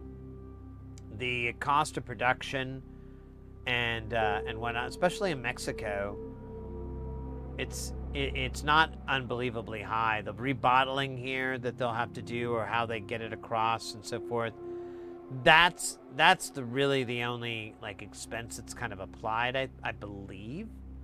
But yeah, I think the rest is just good old-fashioned marketing markup. Like I said, the Casco-In is above and beyond as far as how clear it smells and whatnot, and you don't get that jet fuel or anything sense on it. But yeah, it's also $100. If you do decide to branch into whiskey bourbon to try to Woodford. So I'm going to tell you right now, I don't think I'll ever will. I've tried over and over to try to get into the browns, and I want to so bad, and it just, every time, it's the most revolting thing. I just can't stand it. I hate it so much. And I've realized over the years, I kind of like clear liquors, and so if I'm going to drink a liquor, it's going to be a clear one. And or clear-ish, you know. But I do have a friend who is a big whiskey guy, so next time I go and visit, I'll be like, hey man, this is what I'm looking for in a whiskey. Do you have something in that? Because he has a very substantial collection, and he would be like, try, you know, give me a little taste, try this and this and this, and tell me what you think. And so I'd be able to get a little taste and not have to commit to like a $16 pour or whatnot. Which I get into cigars, but generally don't smoke. Yeah, honestly, cigars, like tobacco and booze, they kind of work, but they never really worked for me personally. So I never had that juxtaposition with them. So when I quit smoking cigarettes, I did have a couple instances where I had a little bit too much to drink, and I pulled a cigarette from somebody, or I asked for a drag from somebody, and I took one. And there's like at least 2 instances of that over the 19 years. But that's it. And every time I regretted it. But I just don't get it. Honestly, I think I try to mix like more Italian. And I mean, this goes back to wine, but honestly, I could do wine 10 times over with these scenarios, but I like mixing food with my booze and stuff like that. So if I could get like an antipasta plate or a fruit, cheese, and meat plate, something like that. Honestly, I don't know if it would work with whiskeys, but it would definitely work with some tequila or vodka. I'm just going to pronounce them with a really poor accent. With the vodka or tequila. Yes, those are cringy as fuck. Be careful. Don't worry. The cringe is not transmittable. Yeah, that's my jam these days. And I'll do that with wine. Mrs. Heresy and I, we used to go to this one place. It was really cool. I think they had their special on like, it was like a Monday night or Tuesday night. But you could go to this place and they would give you, it would be $20 and you could get 2 bruschettas. So it'd be 2 like, you know, cuts of bruschettas, and they had all these different types. Like it was off the wall, like 10, 12 different bruschettas, you know, and it was the same price. It was $20, and then you could pick a bottle of wine from this list. And so we would go there, and it was so much fun, because we'd like drink a bottle of wine, and you know, between the two of us, and you'd eat this, you know, bread and, you know, cheese or bread and veggies, like all kinds of good stuff, you know, and bruschetta. And I remember like once or twice, I think most of the time we had someone with us, but we would do this like 2 or 3 times per table, like spend like $60 for 3 orders. And then we'd get the receipt, and I would see like they would discount. It was like over $100. It was insane on the discount. Like I was like, how is this working? They're losing money. But to be fair, there was a line out the door. We had to wait to get our table. But probably some of, you know, that's some of my high points on booze and food, because that was a good.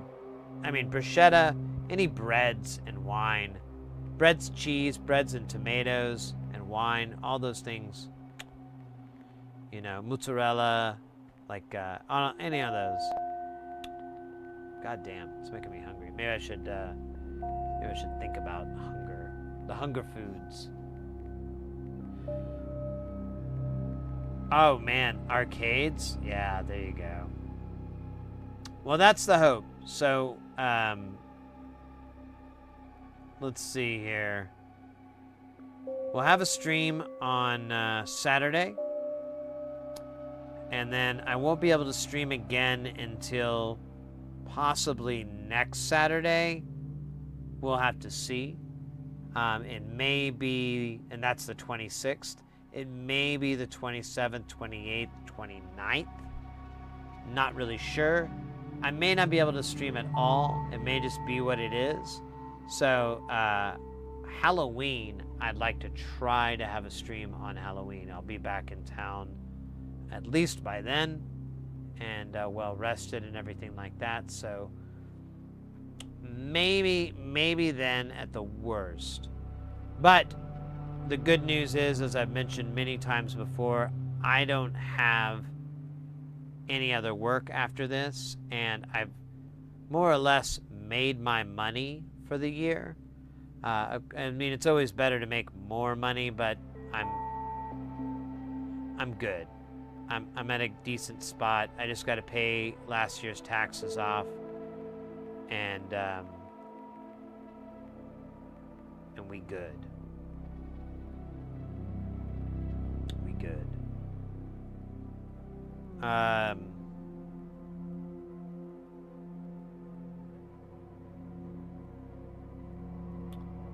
me think here.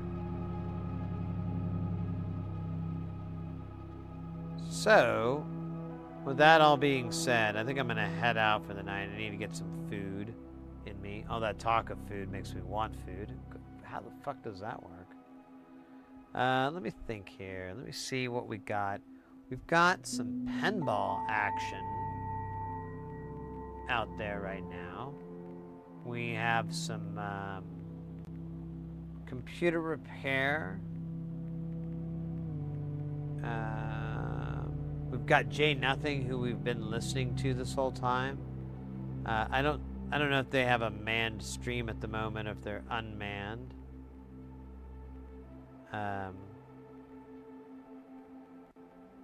And then we also have our good buddy, Mr. Dowie.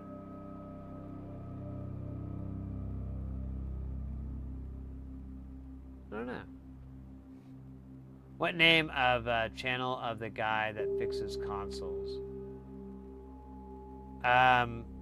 So there's a couple. Are you talking about on Twitch, Bam? There's a guy, Computer Booter. I know he fixes consoles. And then I have Ace Console Repairs. That guy is doing repair. Is that who you're talking about? Computer or Ace? Computer is not on. Oh wait, are they on? They are on, but they're gaming. I mean, so is Dowie, but Ace is not gaming, so maybe we could we might just run into them.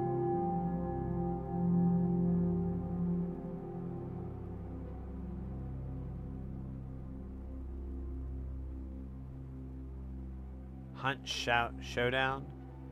Yeah, I show The Evil Within right on their list right now.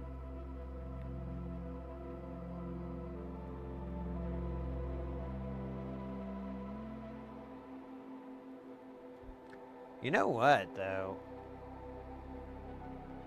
Hold up. This kind of looks like a... Wait until it loads in.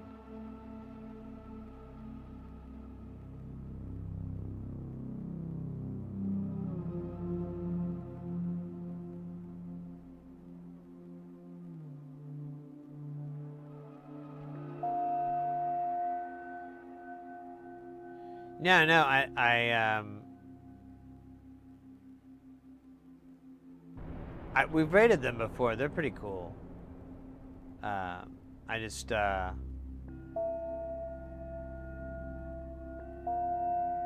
to find somebody to raid that's doing like electronics or I don't know, something in our vein. Pinball kind of sounds like a good vibe. Oh, shit. This is a good game. Yeah, we should raid these cats. We haven't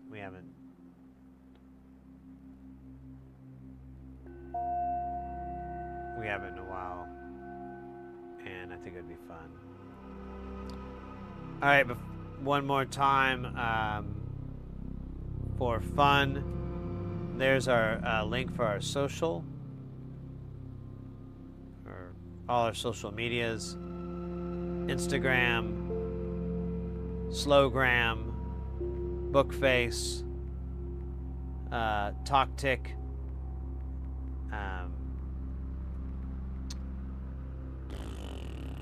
I don't know, all the other ones, whatever. They're all there. Go and follow them if you are into those things. There's content on them all the time. Most of it is pretty okay. Pretty good. And yeah, mates, I look forward to hanging out with you guys on Saturday, watching the movie. And there is more to come in the coming months. Like I said, after I do have to go out of town, but once November starts, it's kind of wide open, you know. I expect a lot of really cool and exciting stuff. So I hope you guys are ready for it. We're going to raid out over on Twitch to our friend Don't Panic. They are flipping pinball. stream. They are playing a really cool old Stern game called Stars. I've seen this before. It's pretty beautiful, so I think it's a great place for us to go for the tonight. Thank you again, everybody, for the subs, the resubs, the gift subs. Oddball, giving that gift sub love. Anonymous with the gift subs. We had a couple of new follows tonight as well. That's going to put us at 4,924 followers. It's fucking sick, yo. Sick. And yeah, I hope to see you guys on Saturday. Let me get that old Raider rolling. Let me get a cool background. Well, that's kind of cool, sort of. Yeah. It's kind of cool. Anyways, thanks again, guys. Have a good rest of your night. Hope you have a good weekend. If I don't see you soon, I hope to see you in November. Lots more streams, lots more content, lots more fun. Hasta luego. Por favor, senor. Rock and roll. There we go. Now we got it all nice. I'm going to get rid of this bag. There we go. Ooh. Ooh, yeah. Sorry, I'm just getting the Macho Man vibes. Ciao, amigo. Hey, take care, mate. Take care. Have a good rest of the night. You guys, party on.